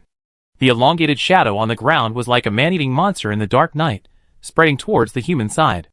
The team members looked at the shadow on the ground and took 2 steps back involuntarily, fearing that they would be swallowed by it. Ping-an had a gun in his hand, but he did not point the gun at the team members. Instead, he waved to several people, as if to say hello, as if to provoke. "Hi, are you looking for me?" Several people heard this and immediately shouted, "Shoot!" Just as the metal fragments of the gun shell collided, in a moment, Ping-an merged into the darkness like a ghost. No one saw how he disappeared, just like a ghost coming and going freely. After a few gunshots without response, there was still no mechanical female voice. The leader gritted his teeth and said, "Chase!" On the other side, Li Tong appeared in front of Instructor Yuan in almost the same way. Instructor Yuan shot at her without hesitation, but Li Tong, who was well prepared, dodged the fatal blow and fled to the grove behind him. Instructor Yuan loaded his bullets expressionlessly, and the others shot in the direction where Li Tong disappeared. There was no sound in the darkness. Their bullets were swallowed by the night and disappeared silently from this world. "Instructor Yuan, there is a dense forest ahead. We are in the light, and the enemy is in the dark, so it is easy to be ambushed." Instructor Yuan obviously knew this truth. He looked at the terrain around him and said, "Notify the other team. We will attack from both sides. Even if there are casualties along the way, we have firepower suppression, and the other side has only 2 people, so we still have an absolute advantage." The man nodded and immediately began to contact the team that had not been in contact since they separated. The other party received the instructions from Instructor Yuan. His eyes lit up, and his tone was full of excitement. Instructor Yuan and his team are just opposite this forest. This forest actually does not cover a large area. We will attack together with Instructor Yuan and his team. We must resolve this farce in this forest. Everyone was encouraged by the words. They were originally a little restrained, but now they can finally move forward with confidence. After all, even if they were attacked and suffered casualties, the appearance of another wave of people could make up for it. The 2 children still had nowhere to escape. They gradually stepped into the darkness. In the darkness, they could only rely on the moonlight that squeezed into the woods to identify the direction. Except for the rustling sound of leaves colliding, it was so quiet that they could only hear their own breathing. The strange silence gave him an ominous premonition, and his spirit was tense to the extreme. Bang! Suddenly a gunshot sounded from the front. With the help of the moonlight, the captain of the squad saw a silver light passing through the darkness and approaching his team at high speed. His suppressed voice was full of urgency. "Hurry up and squat. Get ready to shoot." Everyone squatted down in response, and then fired wildly in the direction of the muzzle. Our team encountered the opponent's fire suppression, requesting support. Instructor Yuan's voice came from the old communicator. To be honest, they hated this communication tool. They could only say one sentence at a time, which greatly reduced the communication efficiency. But here they had to use the communication equipment of the old world. It was also a way to train their ability to respond on the spot, and it was also to let them familiarize themselves with the only communication method available if the interstellar network collapsed. Before the captain spoke, countless missiles appeared in the forest. His pupil shrank, and he immediately replied, "We are also under fire suppression. We are unable to provide support for the time being." The sound of gunfire resounded throughout the small forest, with only sparks flying everywhere. Instructor Yuan had already lost 2 men, and he hid behind a big tree, feeling a deep sense of disobedience. There were only 2 men on the other side. How could they have such strong firepower? And just now I heard from the second team that they were also under fire suppression. Suddenly, something flashed through his mind, and he was stunned for a moment, and immediately took out the communication equipment and said, "Cease fire. We have all been tricked." Chapter 412. Members of both parties stopped their actions at the same time. Instructor Yuan listened carefully, and found that the gunshots had stopped. His face was gloomy, and his eyes stared at the darkness in front of him, as if they were about to spit fire. They were actually fooled by the 2 little brats of the other side. A strategy so simple that normal people would not be fooled. They actually fell for such a low-level trick. He had no time to reflect, and heard a gunshot from behind him, followed by a muffled sound. He looked back suddenly, and saw that his only remaining teammate had fallen to the ground, and his body was turning into a string of data and dissipating in the air. Instructor Yuan quickly raised his hand and pointed it at Ping-an, and Ping-an's gun was also pointed at him. Both of them pointed their guns at each other, and the surroundings fell into a terrifying silence. After a long time, Ping-an smiled and said, "You found it a little earlier than I thought. It would be better if it was later." Instructor Yuan's face was completely integrated into the night. His body was shaking slightly because of anger. He seemed to chew his own voice. He said, "Good, you, very good." Ping'an was afraid that he would not be angry to death, so he accepted the other party's praise in full. "Thank you." Instructor Yuan took a deep breath and silently said in his heart that he would not fall for his provocation. He calmed down and had a certain understanding of the current situation. "Only you are here, which means that Li Tong may have been eliminated because of the chaos just now. I still have 3 teammates, and you only have 1. Even if you and I shoot at the same time now, you will lose." Ping'an nodded. "Your analysis is correct," he said with some regret. "It was just a little bit, and you would lose." Instructor Yuan sneered. Fortunately, he reacted quickly, otherwise he would have lost face. He stopped talking nonsense and pulled the trigger. The gun made a crisp sound. A silver bullet flew in the air and almost instantly arrived in front of Ping'an. Ping'an made the same action at the same time when he pulled the trigger. 2 bullets hit 2 people at the same time. They fell to the ground, and their corpses disappeared into data at the same time. Instructor Yuan breathed a sigh of relief. He saved his face and his status at the same time. When he stood up again, he was sent to the eliminated area. He looked at the familiar teammates in front of him and smiled heartily. "It's over." But strangely, the eliminated people did not show a happy expression, but looked like they wanted to say something but stopped. The air was filled with an uneasy atmosphere, which made Instructor Yuan frown. "Why do you all have this expression?"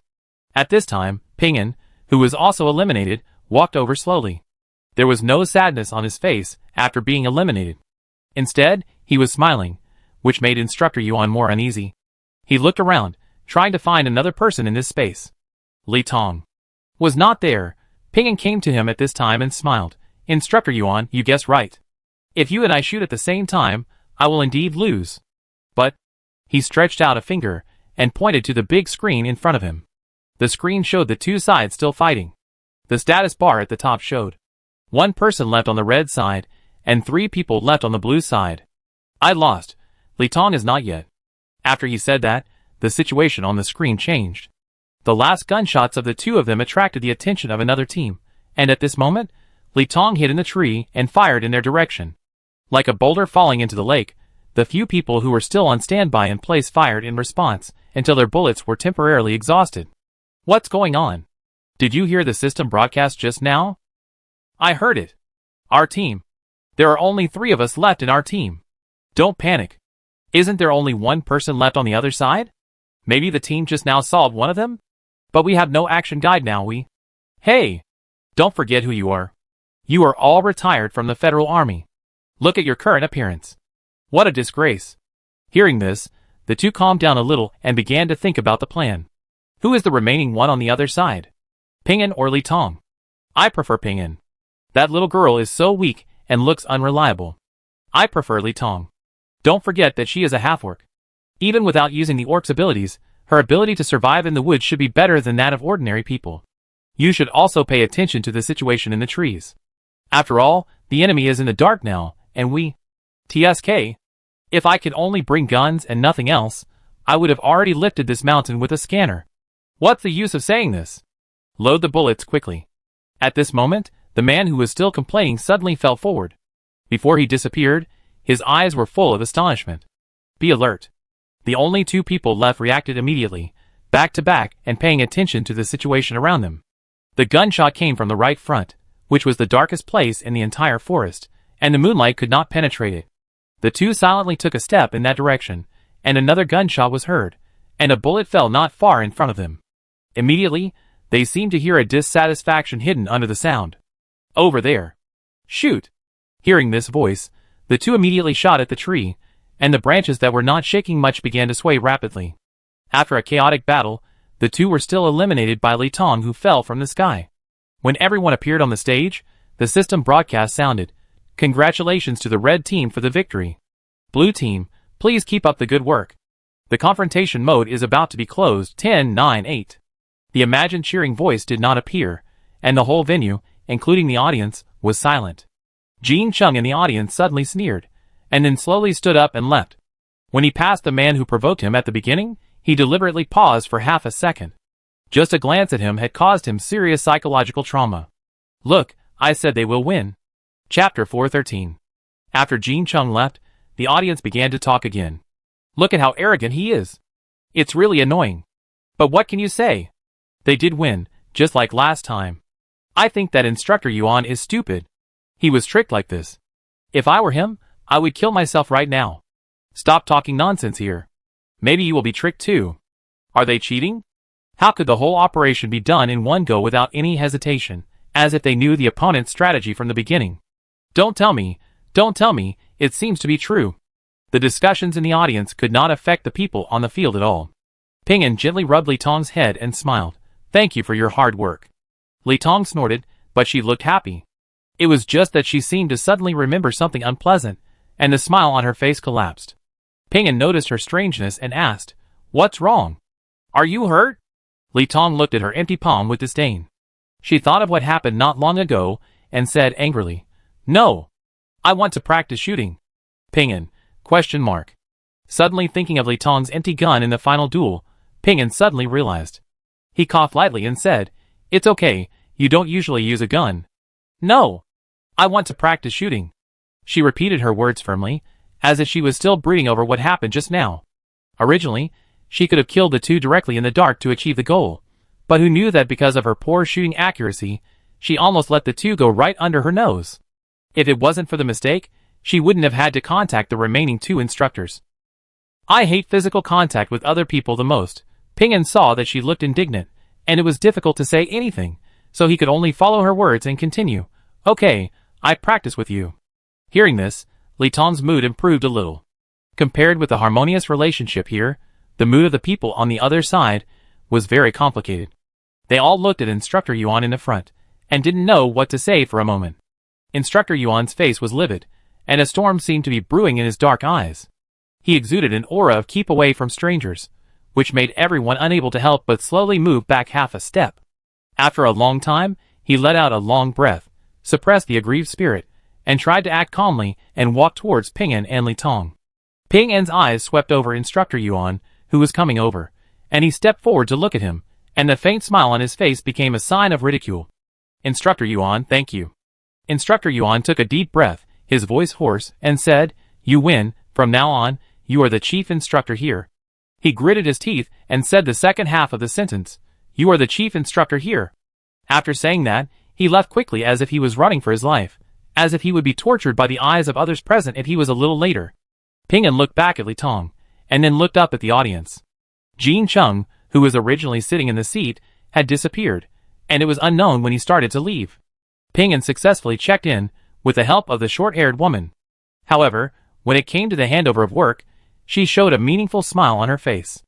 After all, changing the chief instructor casually is not as simple as imagined, and it needs to be reviewed by several levels of management. But the strange thing is that she just told Jean Chung about their bet, and Jean Chung agreed to hand over the power. His straightforward attitude makes it hard for people not to suspect whether he has planned it in advance. However, Jean Chung never explains his actions to others, and no one knows what he is thinking behind the scenes.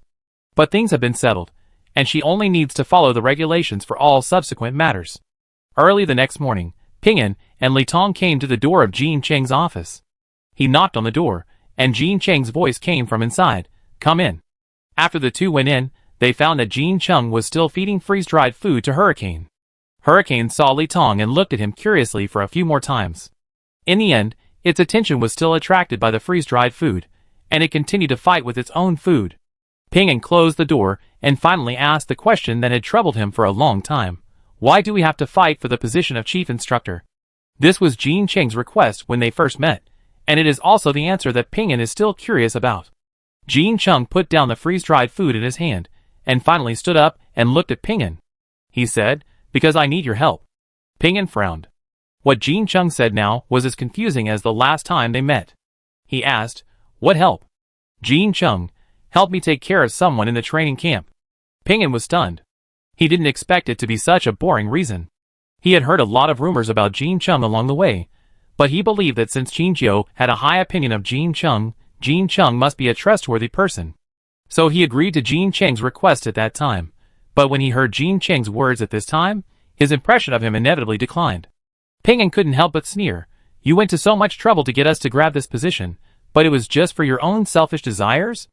He thought of the part about Lilith in the gossip about Jean Chung that he had heard before. He remembered clearly that Lilith was not in Zhongtian's star. Maybe he had a new goal to pursue, and he was even willing to disrupt the harmonious development of the instructor team for this. He was different from His Majesty Saxony. Ping An was a little disappointed after coming to this conclusion. Jean Chung didn't speak, and his eyes fell on Li Tong. Feeling his gaze towards Li Tong, Ping An stepped to the side and blocked Jean Cheng's sight. Jean Chung raised his eyebrows and retracted his gaze. He said, "You will know this afternoon." "Oh, there is one more thing." Jean Chung pointed to Li Tong behind Ping An and said, "Remember to let her control her emotions. I saved her with great difficulty. Don't let her fall into danger again, understand?" The two were confused after hearing this, but Jean Chung didn't intend to continue explaining. He walked past Ping An, not avoiding suspicion, and left the two of them in the office and walked out. What does he mean? As the target, Li Tong hated these twists and turns the most. It was very troublesome for her to guess the meaning behind these words. She wanted to ask Ping An for help, but Ping An's expression was not much better than hers at this time, and he didn't know the meaning behind Jean Cheng's words. He sighed and said, "Maybe we can only know what he means this afternoon." Chapter 414. This afternoon is the training time. Qingjiu is standing away from the crowd and playing with Little Meteor. Originally, the war beasts in the training camp need to be managed in a unified accommodation, but her war beast is a swift leopard, which has a certain degree of autonomy and can choose its own accommodation. After Qingjiu communicated with it, she finally decided to let it live with Lightning and Snow White. But after a few days, Qingjiu felt that Meteor seemed a little different. The originally cute Meteor seemed to become extremely cunning for a moment, and the behavior of bullying other war beasts was exactly the same as Lightning. Qingjiu began to doubt whether her initial decision to let Meteor and Lightning Snow White live together was correct. However, Meteor was still the innocent and romantic little guy in front of Qingjiu. She rubbed its head and said, "Don't bully Dujiu today. You see, Dujiu doesn't dare to approach you now." Meteor blinked his big golden eyes, which were full of countless ignorance and confusion, and seemed not to understand Qingjiu's words. Qingjiu flicked its forehead lightly, and laughed and scolded quietly, "Don't play innocent with me." Then Liuxing pursed his nose, turned around and faced Qingjiu with his butt. Hearing the assembly bell, Qingjiu had no choice but to leave it behind. A short-haired woman in a green military uniform got off the car. It was not the first time they saw her. If she hadn't called Instructor Yuan away in time during the last training, Instructor Yuan would probably have lost face here. She was the officer in charge of all personnel transfers and information distribution in the training camp. No one dared to look down on her just because she was a civilian worker. After all, she has been a staff member since the time when Zai was in office. During this period, there have been countless changes in power in the Beast Tamer army, but she has never been affected. No one believes that she can sit in this position for a long time without any ability. The woman's eyes swept across everyone's faces, and finally stayed on Qingjiu's face for a long time. Just when everyone thought she was here to cause trouble for Qingjiu, the woman looked away and said, "Your chief instructor was replaced last night, and the other two chief instructors will be responsible for arranging your daily training." When these words came out, everyone was stunned, but because it was during the gathering period, they could not speak casually, and everyone could only suppress the gossip soul deep in their hearts. The woman could see the shocked expression on everyone's face, and she said, "You don't have to worry too much. The basic courses will not change, and you will still have classes as usual, but you will have an extra fighting class." Hearing this, someone finally couldn't help but raise his hand. The woman glanced at him calmly and said concisely, "Speak." "Report. We are the Beast Tamer army. Why do we have to learn combat classes?" This is also a question that everyone is curious about. They look at the woman expectantly, wanting to get a reasonable answer. The woman did not intend to hide it, and said directly, "Because your new instructor is from the combat army." As soon as she finished speaking, there were several sounds of inhalation on the field.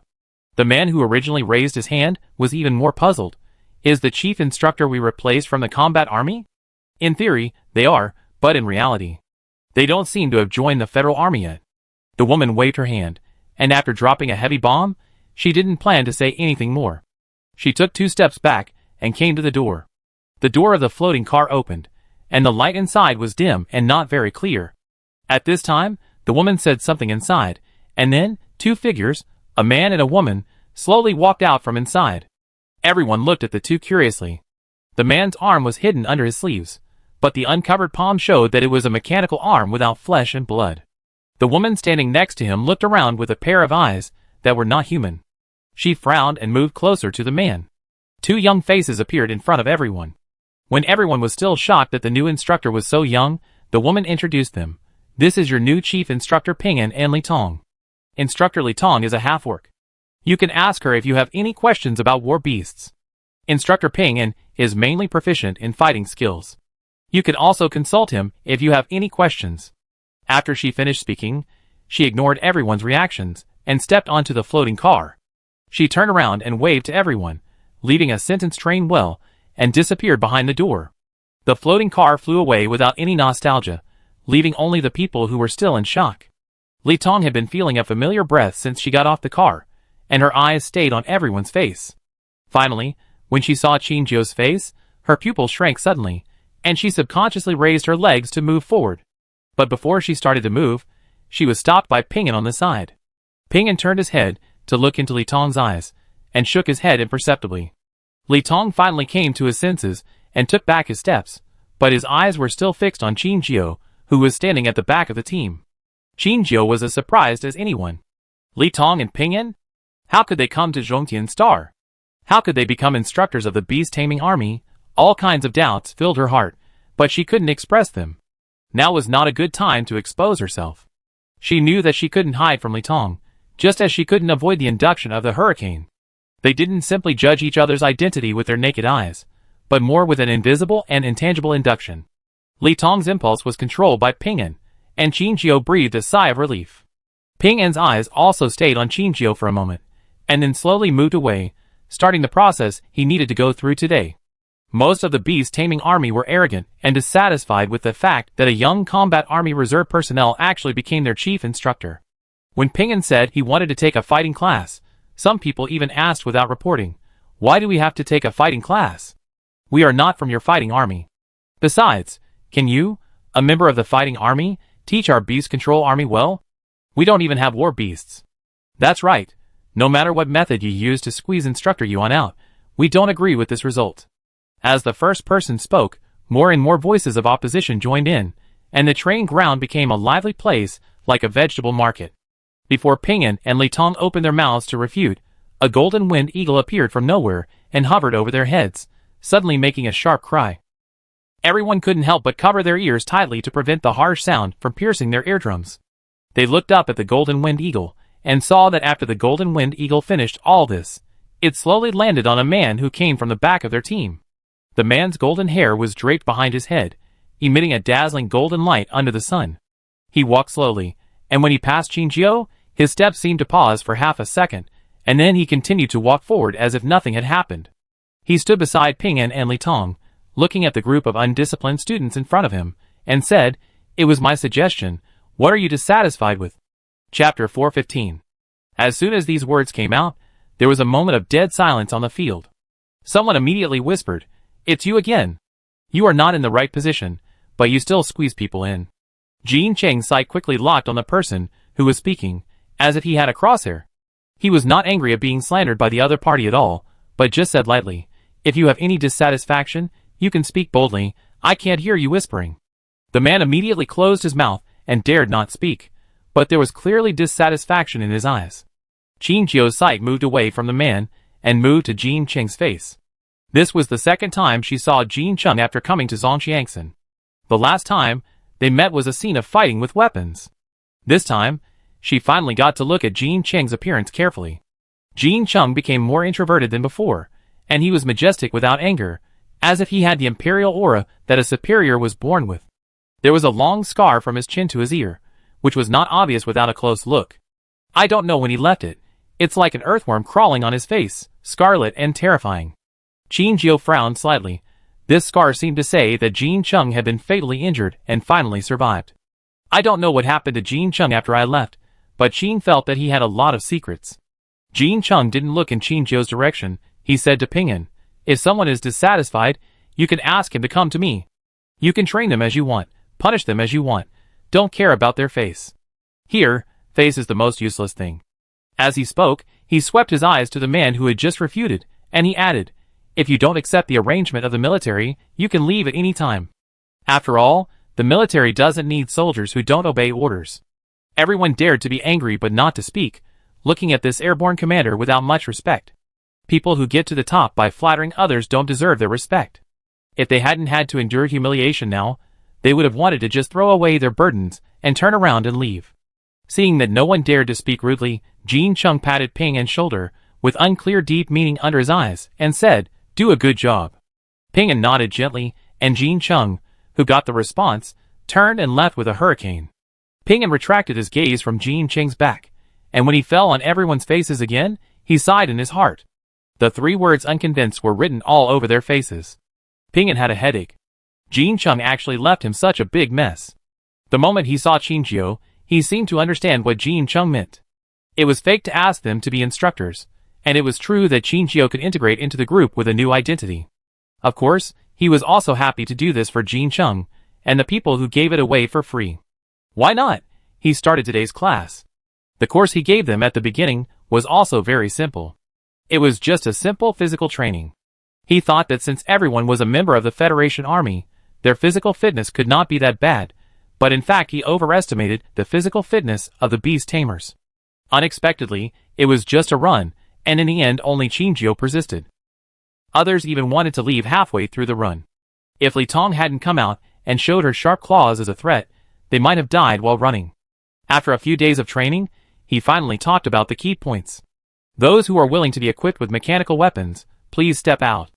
3 or 2 people in the team took the initiative to step out, and the others all looked at Ping An, and the few people who stepped out with disdain, as if they were laughing at a joke. In their impression, only those who cannot control their war beasts or have poor marksmanship will need to equip themselves with messy weapons. Qinjiu did not expect that she would receive a bracelet that was exactly the same as the mechanical weapon she used before a few days later. The heavy touch made her feel like she was dreaming, and she couldn't even close her mouth when looking at Ping An in front of her. Ping An whispered, "This is what Jean Chung asked me to give you." Qinjiu lowered her head and looked at the many different patterns on the black bracelet. Perhaps this weapon is more useful than her original one. But no matter its workmanship or appearance, it seems to be made by Wang Ling. How long ago did he start planning this? Qinjiu silently accepted the mechanical weapon and put it on her hand, accepting this heavy gift. Arnold was lying on a chair, the incandescent lamp above her head emitting a cold silver light, shining on her body, making her look extremely lonely and cold. She silently turned on the light screen and listed all the anatomical data of the antler bear in front of her. Its internal structure was no different from that of a normal antler bear, but the blood report made her feel cold all over. It did not have the typical antler bear gene, nor the typical alien beast gene, nor was it a simple fusion of the 2 genes that would cannibalize each other. It was more like a new gene was created from the genes of the 2, producing a new species. This species combines the power of the war beast and the brutality of the alien beast. It has the combat power of the war beast, but also survives by eating humans. This is much harder to deal with than ordinary alien beasts, and what makes her most desperate is that antibodies to alien beast toxin bombs were found in the antler bear, even if it seems to be a very small number now. If this species is allowed to continue to develop, no one can imagine what the future Interstellar will look like. Now they have only found one variant of the antler bear, so will other war beasts also undergo such changes? Then what is the source of infection? Are the other war beasts in the War Beast Management Center safe now? For a moment, Arnold felt deeply powerless. Too many unknowns linger in her mind, and now that the federal forces are separated, she doesn't even dare to disclose the information in her hand. The door of the laboratory was swiped open by the access card. She turned off all the screens in front of her, and turned back to look at the experimental assistant who came in. Professor Arnold. As if she didn't expect Arnold to be sitting here now, the assistant shouted in surprise. Arnold nodded, and immediately lay back in his chair. The assistant walked to Arnold and told him all the news she had brought back. "Professor Arnold, we have found out all the whereabouts of this antler bear." Arnold sat up immediately after hearing this, and looked at the assistant nervously. "Let me see." The assistant handed the light screen to Arnold, and Arnold flipped down from the beginning, not daring to miss any characters. It came back from the front line injured and entered the War Beast Management Center. Its owner had died in that battle. During this period, the people at the War Beast Medical Center also examined it. Everything was going well. "I don't know why it suddenly became like this now." The assistant sighed, as if she regretted the death of the antler bear. But Arnold caught the key point in her words and asked quickly, "Where did it come back from?" The assistant thought for a while and said, "Ebony Star." Chapter 416. Ebony Star did encounter an extremely horrible invasion, but then something happened, and the level of the wormhole was lowered. Now many wormholes that suddenly appeared always disappear inexplicably, which is really confusing. But even if the disaster only occurred for a quarter of an hour, it would be fatal to the residents near the wormhole. The Antler Bear was one of the first batch of war beasts to go to Ebony Star for support. Originally, the Antler Bear would have difficulty surviving in that situation, but it happened that the level of the wormhole was lowered not long after its owner died. It happened that the rescue mecha army patrolling nearby found it, and brought it back, so it escaped. It was also normal during the time it came back to recuperate, and did not show any symptoms of alienation. Arnold felt discouraged. What went wrong? Could it be done by the White Tiger group? But soon, Arnold denied his idea. With their current level of technology, it should not be possible to completely merge the two species. If they had this ability, they would have already made the optimized body of humans and alien beasts that had been successfully fused public. Unfortunately, even after 20 years, they still have no successful individuals. The current optimized body still cannot have 100% human consciousness. Suddenly, a dangerous idea surged from the depths of Arnold's mind, and it was so fierce that it drowned Arnold like a huge wave. What if this was a spontaneous fusion of two species? The war beasts and alien beasts were species that appeared in the interstellar space at the same time. Their appearance did not have the slightest warning, like a comet that suddenly fell on each planet, with blessings and disasters interdependent. Since their origins are the same and it is impossible to investigate, who can prove that they will not merge in the near future? When Arnold thought of this possibility, goosebumps covered his body. The assistant saw that she was suddenly motionless as if she was frozen, and only uneasiness was running around. The assistant called out carefully, "Professor Arnold?" Arnold's thoughts were forcibly interrupted. She looked up woodenly and said solemnly, "Don't let anyone disturb me. I want to write something, okay?" The assistant nodded quickly and left the room immediately. Every time Arnold showed this look, something big must be about to happen. Maybe the article she was going to complete could subvert the entire interstellar scientific community. She needed to retreat, and the assistant only needed to help her clear all external influences. The assistant reacted quickly, immediately assigned the follow-up work, and asked people to surround the door of the laboratory to prevent others from entering. Although others didn't know what happened, when they heard that it was Arnold who was retreating inside, everyone tacitly did not make any noise when passing through the corridor. After all, everyone knows that the conclusions Arnold draws in this state will affect the operation of the entire Interstellar. The last time she was in seclusion was to invent alien toxins. As a scientist worthy of the admiration of thousands of people, the influence of her achievements is at the top level in the Interstellar, and everyone knows the importance. But I don't know what incredible results Professor Arnold will bring when she comes out of seclusion this time. Warning, warning, a wormhole of unknown strength has appeared on Shirong Star. Please provide support immediately. Warning, warning, a wormhole of unknown strength has appeared on Shirong Star. Please provide support immediately. Warning. The shrill alarm sounded throughout the entire Federal Army, and the red emergency lights rotated, splashing the dazzling red light in every corner of the corridor. Jean Cheng's action of feeding the hurricane paused. He stood up suddenly, and walked to his seat to light up the light screen. A warning notification popped up on the light screen, which contained information about the new wormhole. But unlike the information popped up when other wormholes appeared, the wormhole of Shirong Star was followed by countless question marks, and even the level of the wormhole could not be displayed. Those question marks were like a terrifying vortex that could swallow people up. Everything they would face was an unknown threat. Jean Chung thought of the smiling face he had not seen for a long time. His face turned cold, and he quickly arranged for support.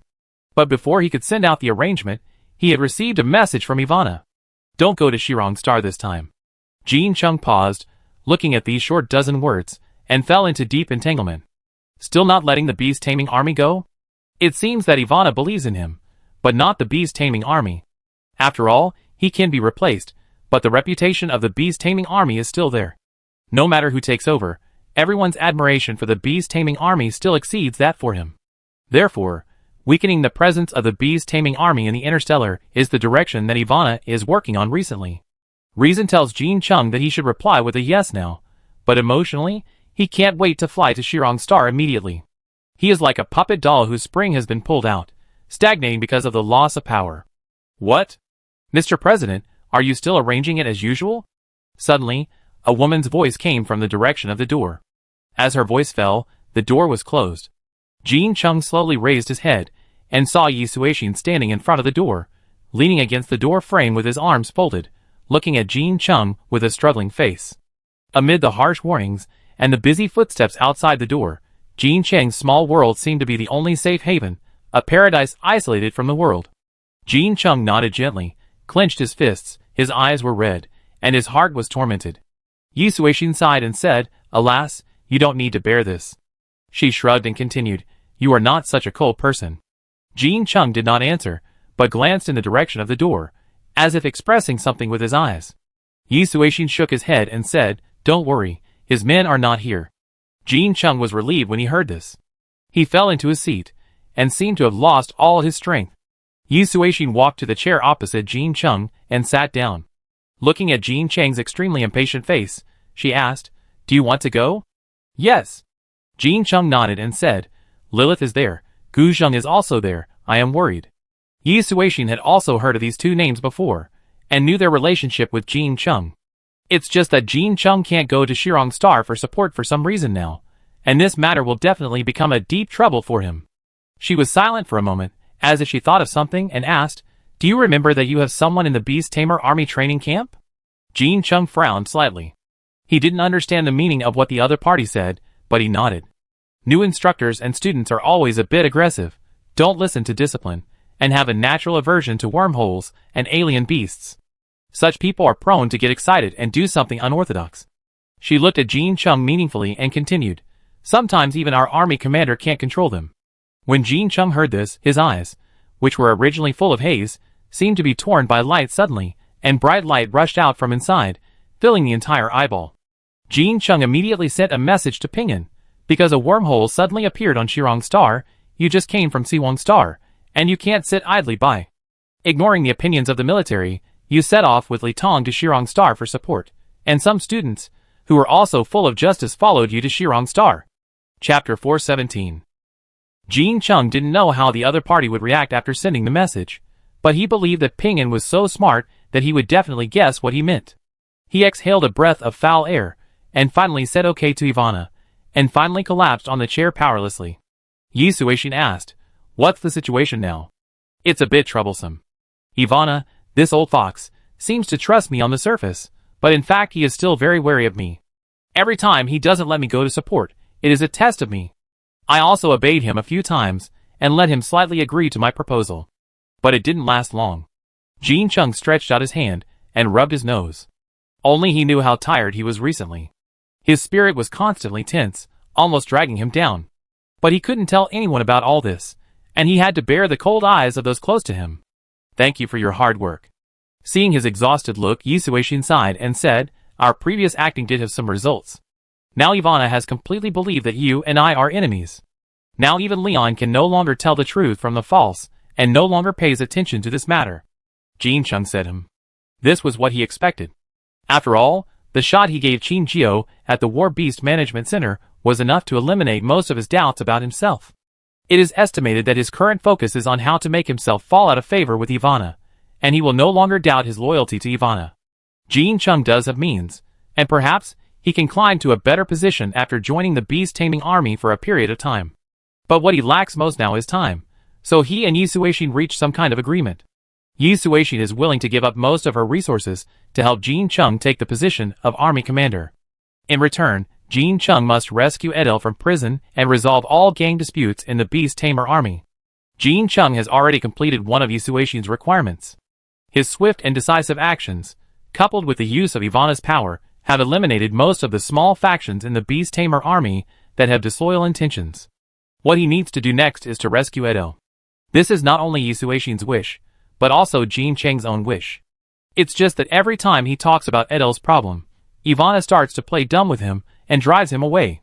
Now it's a great thing to delay Edel's trial with war beasts and reputation issues. But doing so is only a temporary solution. While Jin Chung is using Ivana, Ivana is also using him. When the credibility of the Beast Tamer army is gradually reduced to nothing, no one can stop Ivana from getting rid of Edel, and things will develop in the direction he least wants to see. The only way now is to find a way to deal with Ivana. But what other ways can be used to deal with a president that is like dancing on the edge of a knife, and every step is hell? Yi Suixin opened the terminal page and placed it in front of Jin Chung. There was a photo of a man on it, and a long string of numbers below it. I wonder how many people can earn this amount in their lifetime. Jean Chung looked at the photo and asked, Laker? This is... Yi Suixin said, do you know this person? Jean Chung nodded. Yes, he used to run for president with Ivana, and later it was found that he had connections with the rebels, killed the former president, and became a wanted criminal. Yes. Yi Suixin closed the photo and continued. You have been under strict control recently, and cannot spread your power to investigate. But I am different. They no longer regard me as an opponent. I found some interesting things. Do you remember what happened when you were on Wooloo Star? Jean Chung recalled that he seemed to have heard about the appearance of Laker on Wooloo Star. But later he left Wooloo Star, and returned to Star Queen, and never came into contact with this matter again. But he had heard of this name more or less when he was with Ivana, but every time Ivana mentioned this name, his expression was not good. Seeing that he didn't speak, Yi Suixin said directly, My people contacted him some time ago, and found out what he was doing. Jean Chung raised his eyes, looked into Yi Suixin's eyes, and motioned her to continue. Yi Suixin, he is looking for some shameful evidence of Ivana's crimes in the past. Oh! Jean Chung asked with interest, what does he think? I don't know, but my guess is probably the same as yours. Yi Suixin knocked on the table, and said in a low voice, maybe he wants to replace Ivana's current position.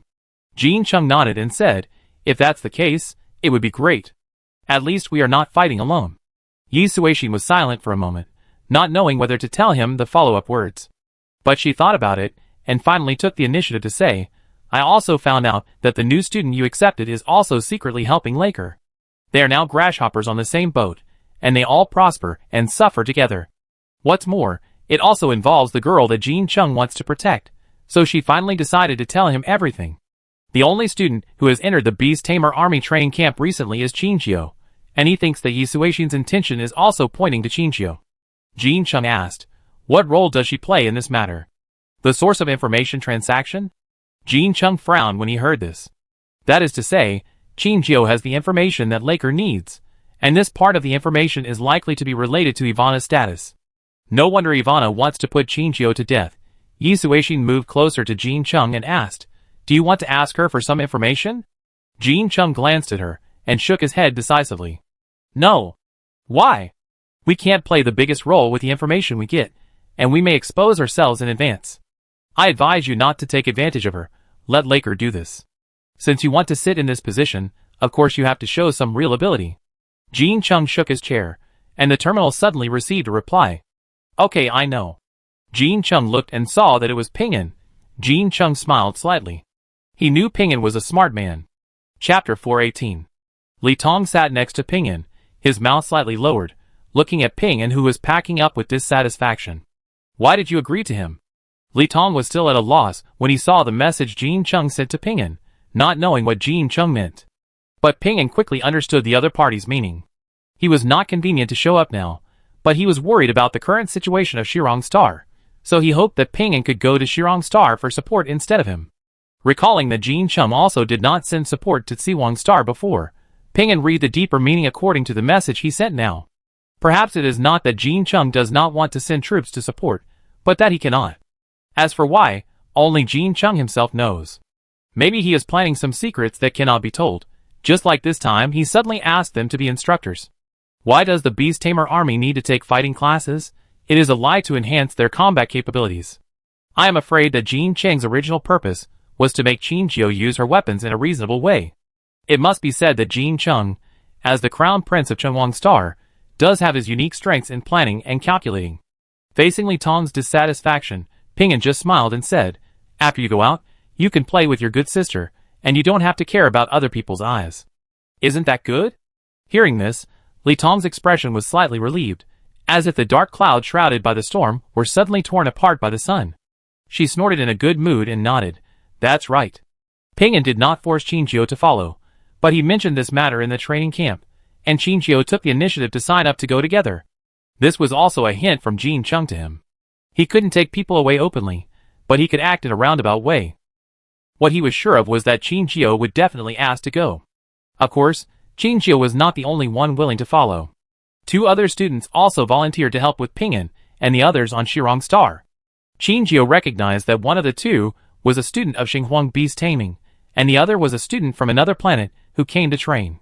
After everyone confirmed the departure time, they soon boarded the interstellar train to Shirong Star. Qingjio looked at the meteor that was checked in the cage. She was silent for a moment, but she still searched her pockets to make sure she had brought motion sickness medicine. The war beast of the swift leopard species. Or in other words, the family of Lightning Snow White and Meteor just couldn't ride in a car. Lightning Snow White was motion sick, and even Meteor was. Fortunately, Qingjio and Meteor used to rely on wormholes when they went in and out of different planets. Otherwise, according to her travel frequency, Meteor would have to vomit all the bile. After Qingjio got on the train, he decisively stuffed a motion sickness pill into Lu Xing's mouth, and soon the drowsy Lu Xing fell into a deep sleep. The motion sickness pill contains a sleeping ingredient, which is enough to last until they arrive at Shirong Star. Qingjio sat in the carriage, facing Ping'an and Li Tong, and next to him were two other students. No one spoke, and the carriage was silent. Li Tong looked as if she wanted to say something but stopped. Her eyes fell on Qingjio, as if she was about to draw a thread. Ping'an coughed lightly, signaling Li Tong to restrain herself a little, and not to arouse the suspicion of the other two. Li Tong twitched his nose, and stepped hard on Ping'an's foot without hesitation. Ping'an is a big liar. Didn't they say that she could be close to her sister? Ping'an groaned, and let Li Tong vent his emotions. His face remained calm. Only the slight twitch of his mouth told everyone that he was not calm at this moment. The two students except Qingjio immediately lowered their heads, looking at each other, not daring to look at each other for more than a second. To be honest, they suspected the relationship between Ping'an and Li Tong from the beginning. If they were just friends, it seemed a bit over the line. If they were siblings, Ping'an's patience and care for Li Tong seemed to exceed this range. Then, there was only the last answer.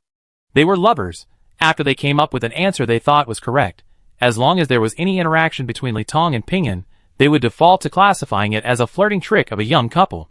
But if Ping'an and Li Tong knew their thoughts, they would definitely knock their heads open to see if there were only pink love bubbles inside. Their pure friendship would also become the behavior of a young couple in their mouths. Qingjio looked at Ping'an, who was enduring the pain, and silently prayed for him in his heart. Oh, poor Ping'an! But she still took the initiative to interrupt Li Tong's behavior and rescued Ping'an from the dire situation. Instructor Ping'an, what is our goal after we go to Shirong Star? Li Tong heard Qingjio speak, and let go of Ping'an's instep. Ping'an secretly breathed a sigh of relief, and cast a grateful look at Qingjio. He eased the pain from his instep and said, the purpose of going to Shirong Star this time is very simple. A wormhole of unknown strength appeared on Shirong Star, and now the garrison is doing its best to resist it. We are going to meet up with the garrison, and we can just follow their instructions for the rest of the matter. Qingjio nodded and remained silent. Ping'an seemed to remember something and continued, by the way, the royal family of Shirong Star, and the new members of the Rescue Mecha Army are also helping in the garrison of Shirong Star. You should learn more from others, and you will always gain something. Upon hearing this, Qingjio looked up suddenly. She asked Ping'an with her eyes. After getting a positive answer, she couldn't help but feel a little bit depressed. Lilith and Gu Zheng are also supporting near the wormhole of Shirong Star, although they have been prepared to deal with unknown dangers since the moment they chose their majors. When Qingjio really heard that they were in a deadly threat, she couldn't help but feel distressed. Lilith and Gu Zheng are one of her few close friends. The last time she met Gu Zheng, she had confirmed the safety of the wormhole, but this time is different. This time, they have to face an unknown wormhole, and no one dares to guarantee their safety. Qingjio looked at the dark universe outside the window. She just wanted time to pass faster so that she could return to the embrace of Shirong Star as soon as possible. Be careful, don't take it lightly. Have the personnel been evacuated? Where is the fence? Has it been put up? Everyone has been evacuated, and the cordon has been set up. The combatants of the Federal Army are on standby outside, and ready to respond to emergencies at any time. Okay, continue to observe. Yes. Lilith was in a temporary board house. She stood by the window, and closed the window silently after listening to this conversation. There were only 2 or 3 chairs and a table in the room, and some simple sleeping bags on the ground, which could be spread out if they needed to rest. There were only 2 people in the room. Lilith walked to the chair next to the table and sat down. Looking at the bearded uncle, who was tinkering with the mecha, she said, the wormhole is still the same, without any changes, and no alien beasts appeared from it. Bearded uncle. Putting down the parts in his hand, he looked up at Lilith and asked, did you detect any energy changes? Lilith shook her head and said, no, There has never been such a wormhole. She looked at the dark skin and unkempt appearance of the man in front of her, and she couldn't help but complain. How did you become an uncle? Give me back my little cutie Gu Zheng. Chapter 419. Gu Zheng blinked his eyes, and touched his beard unconfidently. He muttered, Is it really ugly? You are not the first person to say this to me. Lilith nodded heavily and answered mercilessly, Yes, it is ugly. She asked casually, Who was the last one? Yupin. The last one. Gu Zheng was stunned, carefully paying attention to the changes in Lilith's expression, and whispered, It was Jean Chung. Lilith's hand, which was still playing with the mecha parts, suddenly stopped. She threw the parts in front of Gu Zheng without interest, and got up to pour herself some water. Don't you ask how Jean Chung is now? Lilith paused. She looked back at Gu Zheng, her face without any emotion. What do you want me to ask? Ask him why he betrayed? Even though Lilith's tone was calm, Gu Zheng could still see the pain in her deep eyes. Lilith was the one who should have believed in Jean Chung the most, but she was also the one who was hurt the most. No one expected that Jean Cheng's departure would directly change his life. For power and profit, he became cold-blooded and ruthless, and refused to support them again and again, which led to continuous tragedies. They didn't want to believe that Jean Chung had changed at first, but they were finally defeated by his indifference. Perhaps he and Jean Yu are no different. They are both pioneers who have lost themselves in the vortex of power. Gu Zheng was silent for a moment and said, Maybe we should try to believe him. You have been with him the longest, and you should know that he is not that kind of person. Lilith's eyes flashed with struggle. She covered her face, took a deep breath, and said, I also want to. But Gu Zheng stepped forward and patted Lilith on the shoulder. He sighed and said, Okay, don't worry about it. Maybe we will have an answer later. Yeah. Lilith's eyes were slightly red. She sniffed and continued to pour herself some water. Gu Zheng touched his chin, and was considering whether to shave his mustache and wash his face. Suddenly, someone knocked on the door. Gu Zheng and Lilith looked at each other, and slowly came to the door. He opened the door, and saw a young man in a Federal Army uniform in front of him saluted him. He couldn't help but ask curiously, What's wrong? Hello, it's like this. There are several reinforcements from the Zhongxing Beastmaster Army. We may not have enough accommodation now, so I want to ask if you can accommodate 2 or 3 more people here. The little messenger knew that the 2 people in front of him were the ones who had made the most contributions on the scene, and they had the right to enjoy this space exclusively. But now the resources are insufficient, so he could only put his mind on them. He also knew that it was difficult to say this, but there was still no way. He waited anxiously for the answer, and Lilith also came out. She frowned slightly, looked at the face of the messenger in front of her, and asked, Beast Tamer Army? Didn't they say they would not provide support to Shirong Star? That's true, but... The man touched the back of his head and said, I heard that these people asked to come here on their own initiative, and the Beast Tamer Army couldn't control them. Can't control them? Or don't want to control them? Or, did they let them come here on purpose? Gu Zheng and Lilith looked at each other, and both saw the surprise in each other's eyes. Gu Zheng asked, Do you know the name of the person who came here? It seems that the leader is the armless kid from Porcelain King Star, who was on the news before called Pingyan? Gu Zheng asked with some lack of confidence, but the other party's eyes lit up when he heard it, and he immediately clapped his hands and said, Yes. It's him. There are some things that Gu Zheng can't say in front of the other party, so he had to cast a questioning look at Lilith. Lilith asked Gu Zheng, Can you trust it? Gu Zheng nodded, and Lilith answered the other party, Yes. Hearing Lilith's affirmative answer, the man cheered and immediately went back to report. After closing the door, Gu Zheng asked curiously, What's going on? Pingyan, a professional fighter, how could he go to the Beast Tamer Army? Lilith, don't you think his words just now are full of loopholes? Gu Zheng, I suspect Jean Cheng's hand behind this. Lilith didn't want to talk, but nodded silently.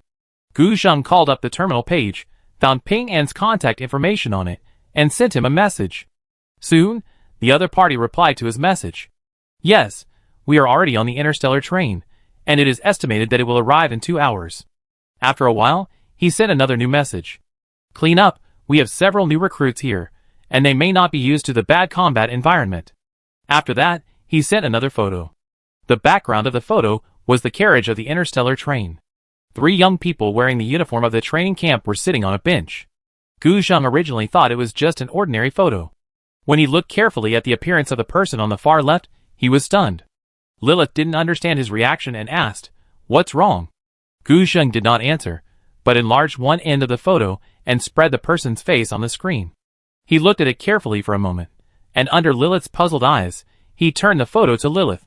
Lilith looked at the photo, also dazed. Is this her? No mistake.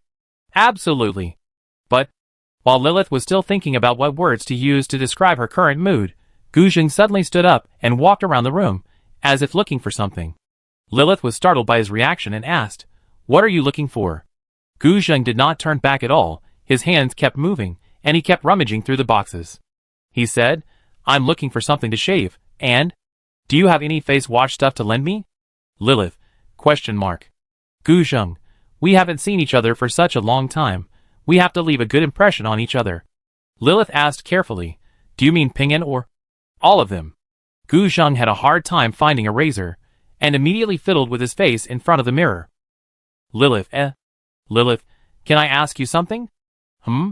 Lilith's tone was not good, she narrowed her eyes slightly, and the sharp light shot directly at Gu Zheng from the gap. Why don't you need to leave a good impression on me when you meet me? Gu Zheng coughed guiltily when he heard this. He slowed down his voice and whispered, I came too hastily and didn't have time. If I had a little time like now, I would definitely clean myself up. He looked at Lilith cautiously. Lilith snorted lightly, and two words were clearly written on her face. I don't believe it, Gu Zheng, The friendship boat can be overturned at any time. Chapter 420. Arriving at the Shirong Star Station, which she had not seen for a long time, Qingjio felt a sense of unreality when she set foot on this land. She had returned to Shirong Star, and she returned openly on an interstellar train. This time, she had a new identity, and was no longer bound by the words wanted criminal. Let's go, we still have to lead the war beast. When Ping'an passed by her, she saw that she was still stunned in the same place, as if she was lost in her memories. She couldn't help but stop and speak actively. Qingjio retracted his gaze and nodded. Ping'an walked forward and prepared to lead the team, while Qingjio and Li Tong walked at the end of the team. Seeing that the two students in front did not look back in her direction, Li Tong immediately moved closer to Qingjio. She suppressed her voice and called beside Qingjio, Sister. Qingjio smiled, which was considered a response to her. Sure enough, she couldn't be hidden. Li Tong asked, I don't believe you are a bad person. During the time you disappeared, I was so worried about your safety. This sentence reminded Qingjio of the past. She couldn't tell Li Tong about the thrills during that time. She said, Don't worry, I'm doing well. Look, I'm standing here well, aren't I? Li Tong heard this and showed a small tiger tooth, her eyes bright. She nodded fiercely, Yes. While they were chatting, they had arrived at the special channel for picking up war beasts, and the staff there were waiting for them to appear.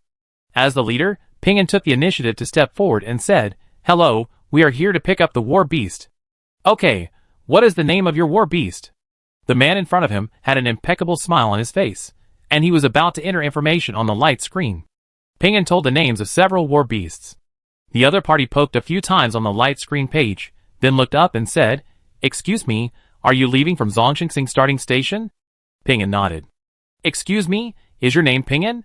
Ping'an nodded again, but this time he seemed a little confused. Haven't the answers to these questions been said once? Why does the other party want to confirm again? The man got Ping'an's response, and the man confirmed the information on the light screen again, and then said carefully, Excuse me, how many war beasts did you say you would pick up? 3. The other party's repeated questioning made Ping'an feel something was wrong, and he hurriedly asked, Could there be something wrong with them? No. The man hurriedly shook his head and waved his hands. If there was a problem with the war beast, they, as managers, needed to bear the corresponding responsibility. This was a fatal work mistake. Not to mention that the other party's war beast team also had S-level war beasts. Ping'an was even more confused after getting the staff's denial. In order to prevent any further trouble, Ping'an immediately asked, So can we go and get the war beast? The staff member did not nod, and he said with some embarrassment, Sir, in our system, we can find that the person who helped you with the war beast transfer business is Yi Suixin, and the final recipient is Ping'an. Ping'an nodded. It was Yi Suixin who took the initiative to ask for help with the transfer. He did not have a war beast, and did not know much about the transfer process. Of course, he would not refuse someone who was willing to help. After the staff member confirmed all the information, he said, But sir, we found that Ms. Yi Suixin had 4 war beasts when she transferred the war beast. What? This time, not only Ping'an, but everyone else was shocked. Ping-an took a step forward, his face solemn, and his tone became serious. Are you serious? The man was startled by his action, stepped back half a step, and then nodded heavily. Yes. Ping-an fell silent, but Qinjiao beside him regained his composure and took the initiative to ask. In addition to the 3 war beasts we just talked about, what is the name of another war beast? The man glanced at Qinjiao and immediately lowered his head to confirm the answer. It's an S-class golden wind eagle called Hurricane. Qinjiao, ? Ping-an, ? Others, ? Ping-an, excuse me, can you say it again? What's the name of that war beast? This time the man answered with certainty. Hurricane, an S-class golden wind eagle. Ping-an, Ping-an, haha. Dog Jin Chung. You will cause trouble for me. Ping-an handled the collection business with a face full of resentment. In the corridor, he looked at the 4 large cages and had a desire to kill Jin Chung. Jin Chung, he also checked in his own war beast and sent it over. But he himself was not there. Who can control Hurricane? Just as he was frowning, his terminal received a message. He clicked it and saw that the message was from the person he had been slandering. Hurricane, please take care of it. Ping-an, Ping-an, destroy it. Jin Chung, Qinjiao, and the others took their war beasts away, leaving only Hurricane in a cage. It seemed to find everything in the outside world new and novel, but it did not feel uneasy at all about being away from its owner. Ping-an looked at Hurricane's cage and sighed. He squatted in front of the cage, looked at Hurricane and asked, how to deal with you? Your master is really... Hearing this, Hurricane rushed towards Ping-an. Because of the cage blocking it, Hurricane could only hit the wall of the iron cage, making a loud clang sound. Ping-an was startled. Ping-an took a half step back and looked at the bad-tempered golden wind eagle in front of him. Thinking of the rumors in the beast-taming army, Jin Chung was bullied 800 times by his own war beast every day. At first, he thought it was an exaggeration, but now it seems that it may not be a rumor, but a fact. Ping-an was even more troubled. Throwing a war beast to him to deal with, it was a war beast with a very bad temper. He even wanted to return to Zhongtian Star immediately to knock open Jin Cheng's head to see what was inside it. Jin Chung, who was far away in Zhongtian Star, calculated the time at this time. After sending a message, he was resting comfortably on the back of the chair. If Ping-an saw Jin Cheng's current state, he would definitely drag Jin Chung out and beat him up. Ping-an was in a dilemma, and Li Tong beside him patted Ping-an on the shoulder and said, "Isn't it just an eagle cub? Just let it follow." Ping-an looked up at Li Tong, who was optimistic. He hoped that he could have a good attitude like her. But they were not going on a trip, but facing an extremely dangerous battle. If they were not careful, they might die. If Hurricane accidentally had an accident, he didn't know how to explain it to Jin Chung. Qinjiao, who had been silent all the time, looked at Hurricane. After a long time, she finally spoke. "Let me take Hurricane with me." Chapter 421. Everyone's eyes instantly focused on Qinjiao. Qinjiao sighed and repeated, "Let Hurricane follow me." Ping-an was about to say something, but Li Tong had already agreed on his behalf. "Okay, you can take it with you." The other 2 students didn't understand Li Tong's approach. According to Commander Jin Cheng's intention, they guessed that Jin Chung wanted Li Tong to take care of Hurricane and gallop with Hurricane on the battlefield.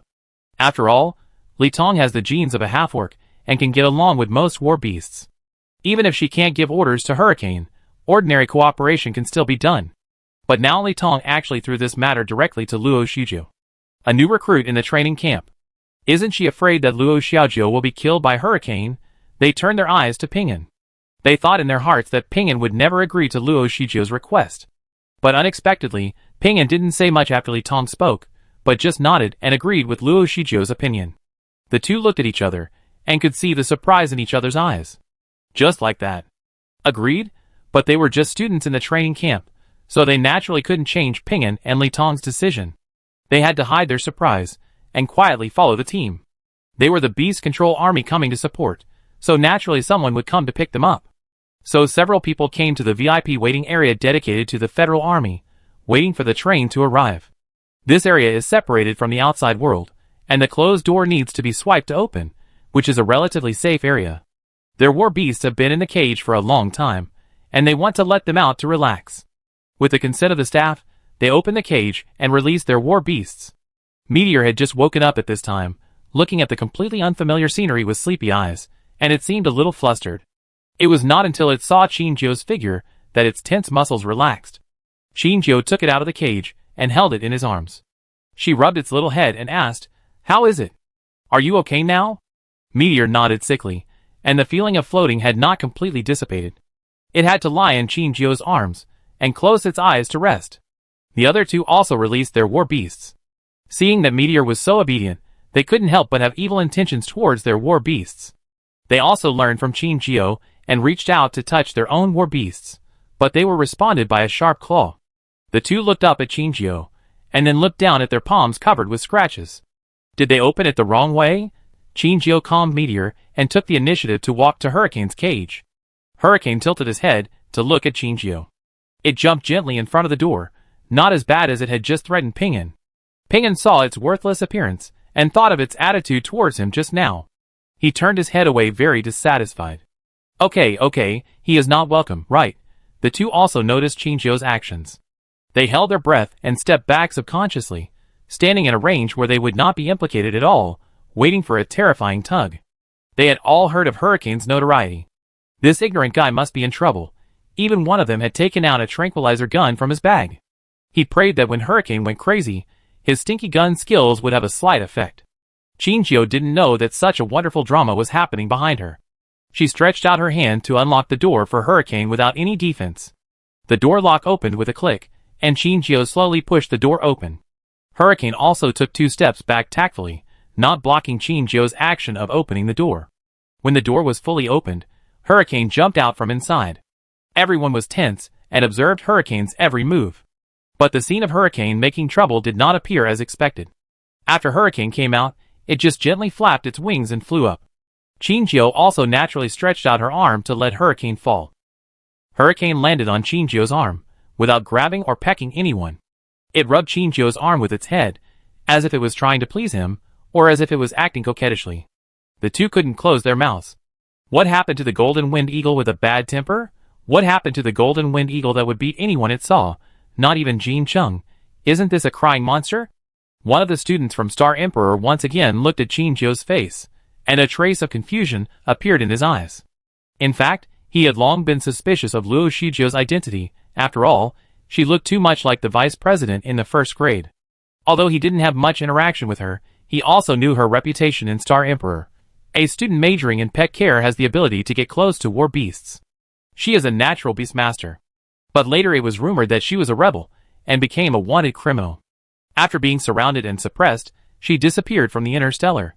In their eyes, they had already assumed that Qinjiu had died in that siege. Although it was a pity, there was nothing they could do. He wanted to equate Luo Shijiu in front of him with Qinjiu, but he clearly remembered that Qinjiu was not a half-orc, and this point could not overlap with Luo Shijiu. As for her ability to get along with war beasts, he had also seen Li Tong playing with other war beasts. Perhaps because they were all half-orcs, they could maintain good communication with war beasts. While he was brainstorming, the shuttle bus had arrived. Under the guidance of the staff, they left the waiting hall and came to the platform. On the platform stood 2 young figures, a man and a woman. The woman tied a high ponytail to reveal her whole face, with a faint smile on her delicate features. And the man's hair was obviously carefully groomed and neatly laid on the top of his head. A smile appeared on his handsome face, making people unable to help but take a second look. The student who had left Xinghuang to intern at Zhongxing was looking at the 2 people in front of him with a shocked face. He looked around and rubbed his eyes, as if to confirm whether he was dazzled. He was in a trance, and returned to the days of Xinghuang. The members of the student union walked in front of him, still discussing some recent work. Qinjiu also stopped, and Hurricane fell on her shoulders, and also looked at the 2 people in front of her curiously. Only to hear the woman in the middle say, "Hello, we are temporary members of the Federal Army, who are here to pick us up. My name is Lilith, and he is Gu Zheng." Chapter 422. The other people came forward and exchanged names with the 2 of them, only Qinjiu fell behind the team. There seemed to be an invisible and intangible gap between her and the 2 of them. It was as if they were in another world. Lilith took the initiative to step forward and cross the gap. She looked at Qinjiu's face and took the initiative to extend her hand to her. "Hello." Qinjiu lowered her head and saw a layer of light calluses on Lilith's white hands, which were no longer as smooth and flawless as before. She remembered the first time they met. Their first meeting might not have been pleasant, and Lilith still had deep hostility towards her at that time. If she hadn't helped Chiyo later, perhaps the misunderstanding between her and Lilith would take a long time to resolve. But Chiyo never doubted that the relationship between them would never stop improving. Because Lilith herself is a very kind person. This time, she got to know Lilith again as Luo Xiaojio, which might be a brand new beginning. Chiyo smiled and extended his hand to welcome Lilith, who was approaching him. She extended her hand to shake his, and then smiled. "Hello, my name is Luo Xiaojio." Lilith's eyelids trembled slightly, but she quickly accepted the name. She said, "Welcome, Luo Xiaojio." Gu Zheng also walked to their side and shook hands with Chiyo. He looked at the hurricane on Chiyo's shoulder and couldn't help but curiously asked, "Is Jin Chung here too? Where is he?" Chiyo sighed helplessly and told the two how Jin Chung secretly transported the hurricane. Lilith listened and immediately opened the terminal and typed frantically on it. Chiyo glanced at it and found that it was full of accusations against Jin Chung without a single repetition. Her pupils trembled, and she looked up at Lilith, who was typing expressionlessly. She recalled some long-lost memories. If she remembered correctly, although she had the highest total score at the time of admission, Lilith was the first in a writing course. In other words, Lilith's vocabulary and writing style were slightly better than hers. In terms of verbal attacks, Lilith also had a high level of attainment. Chiyo mourned for Jin Cheng's terminal for a second in his heart. It had endured too much at this moment. It was all Jin Cheng's fault. In fact, the dialogue box between Lilith and Jin Chung had been black for almost half a year. Since Jin Chung started to go astray, she had never spoken to Jin Chung again. And Jin Chung also changed his clingy appearance in the past, and did not take the initiative to contact Lilith.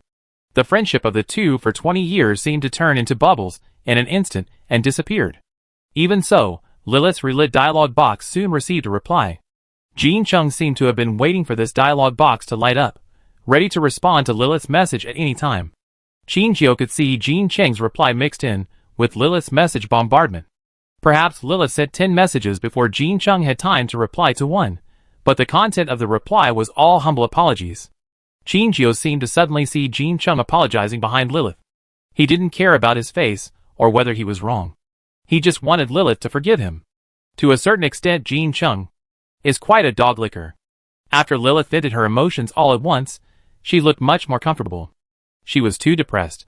She couldn't let go of the fact that Jin Chung might have betrayed them. She thought she knew Jin Chung best, but after this happened, she found that she only knew a tiny part of him. She couldn't guess what the other side of Jin Chung was like. She suddenly couldn't face Jin Chung, so she cut off contact with him and wanted to calm down. But she was also suffering in her heart. She didn't believe that Jin Chung, who grew up with her, would suddenly become bad. She just didn't know what reason to contact him again. She admitted that she didn't have the courage to face the worst thoughts in her heart. But the appearance of the hurricane seemed to give her an outlet. She had a reason to contact Jin Chung and express her dissatisfaction regardless of anything. Just when she thought that Jin Chung would keep the dialogue box dead silent, Jin Chung didn't even think about it. Just like for many years, he accepted all her dissatisfaction and apologized to her. For some reason, Lilith looked at the dialogue box that lit up again, her heart swelled, and her nose tip was a little sour. She held back the tears that were about to burst out and closed the terminal. With sparkling eyes, she looked up at Chiyo again. She smiled and said, "I scolded him for you." Chiyo did not expose her embarrassment, but just nodded and said, "Okay, thank you." Hurricane looked at Lilith, then at Chiyo. Suddenly, it left Chiyo's shoulder and landed on Lilith's shoulder. It gently rubbed Lilith's face in her surprised eyes, as if to comfort her emotions. Hurricane remembered that Jin Chung had assigned it a task when he let it come. To protect Lilith and the other two. Of course, Hurricane did not come in vain. Jin Chung prepaid its appearance fee with a room full of freeze-dried food and snacks. Hurricane quickly agreed. It was not stupid. This was a business that would make money without losing money. Because it carefully looked at Lilith's profile. It did not forget that the woman in front of it was as rich as Jin Chung, and she never hesitated to buy food and drinks for Chiyo. It was able to follow a rich man when it came out, and there was a room full of snacks waiting for it when it returned. It was getting more and more hopeful. The humans present did not feel Hurricane's calculation. They naively thought that Hurricane was just acting like a family member because they had not seen Lilith for too long. But this was a good thing for others. After all, including Lilith, they had 3 people who could take care of Hurricane, and they no longer had to worry about how to deal with an extra war beast. Under the guidance of Lilith, everyone got on the car. On the way to the wormhole, they began to talk about the situation of the wormhole. The wormhole did appear, but it's strange that no alien beasts appeared inside. It's just that the energy field around it is a little abnormal. Gu Zheng nodded and said, the mecha will also be damaged to a certain extent near the wormhole and cannot work. This is a very rare thing. I have been to so many planets for support, and this has never happened before. Ping'an also heard of such a strange wormhole for the first time. He asked, does the front line still need to be deployed now? Lilith, yes, we have evacuated all nearby residents. After all, no one knows whether alien beasts will suddenly appear inside and catch us off guard. After she finished speaking, she seemed to think of something and said, I remember that Wang Ling also encountered a similar wormhole not long ago, but it was in Chengdu. Not long after he uploaded this message, the wormhole disappeared. Because the wormhole came suddenly and disappeared quickly, it did not attract much attention, and the matter just passed. Now I think there may be a deep connection between the two.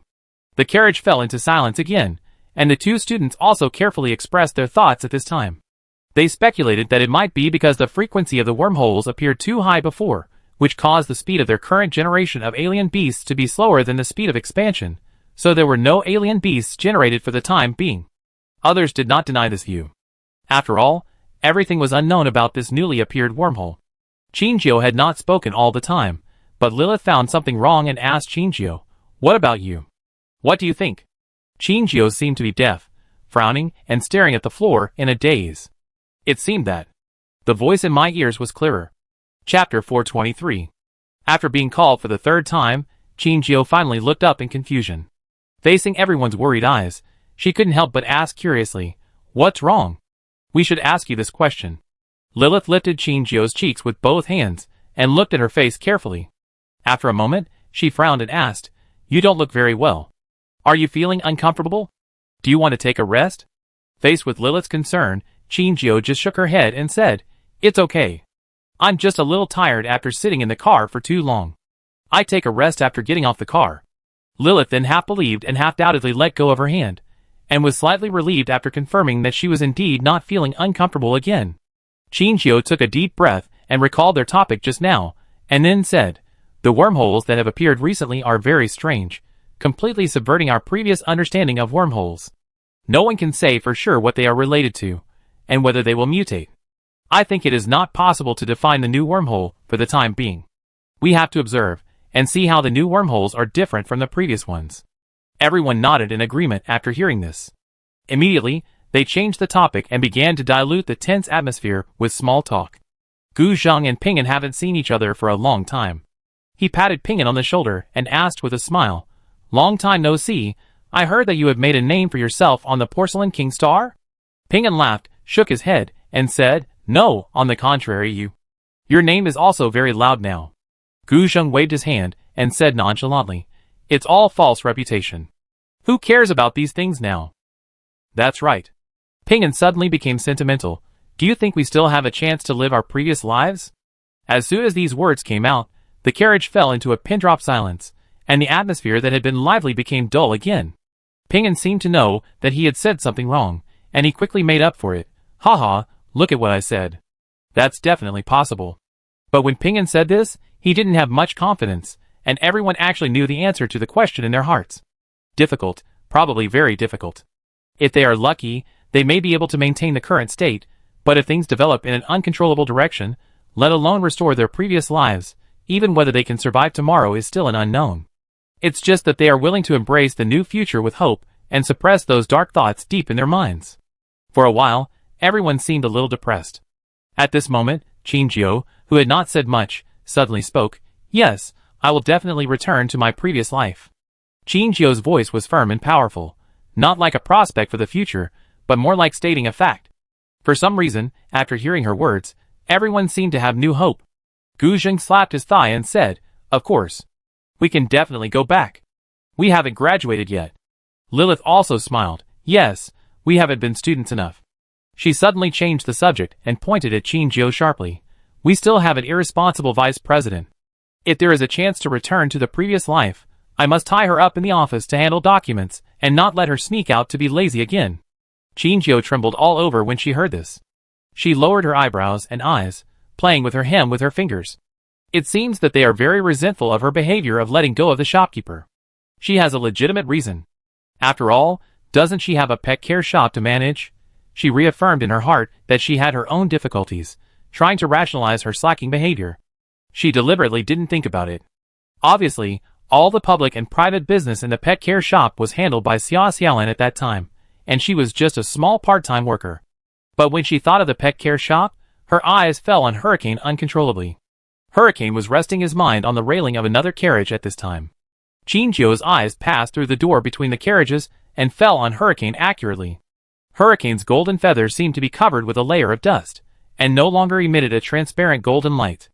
There was a little residual coagulated blood clot at the corner of its mouth, which was obviously a stain left after eating. Qingjiu frowned. His face was a little gloomy. Jin Chung raised Hurricane badly. He didn't clean it. This little dirty eagle. Qingjiu secretly decided that after reaching the destination, she must find a place to take Hurricane to take a bath and wash off the dirt on it. The train soon arrived at the temporary military camp, which was outside the wormhole and could reach the wormhole quickly within 5 minutes. In addition, the temporary military camp surrounded the wormhole with a circular encirclement. Even if the wormhole suddenly mutated, the alien beast inside would not be able to break through the defense line in the first time. Along the way, Qingjiu also found many closed and evacuated shops, and the shops still maintained the original appearance. There were all kinds of things inside, and the dazzling array of goods seemed to be waiting for their future owners to take them home. Qingjiu even had an illusion that it was not their opening time yet, so the shopping street seemed a little deserted. If this sudden wormhole mutation could not be properly handled, there would be more and more closed stores and quiet streets in the interstellar space in the future, and all normal human activities would stagnate. Until the extinction of this species. Qingjiu landed behind everyone, and as soon as her left foot stepped on the ground, a roar attacked her mind. She groaned and held the car door to barely stand up. Others were dealing with their own affairs, and no one noticed Qingjiu's abnormality.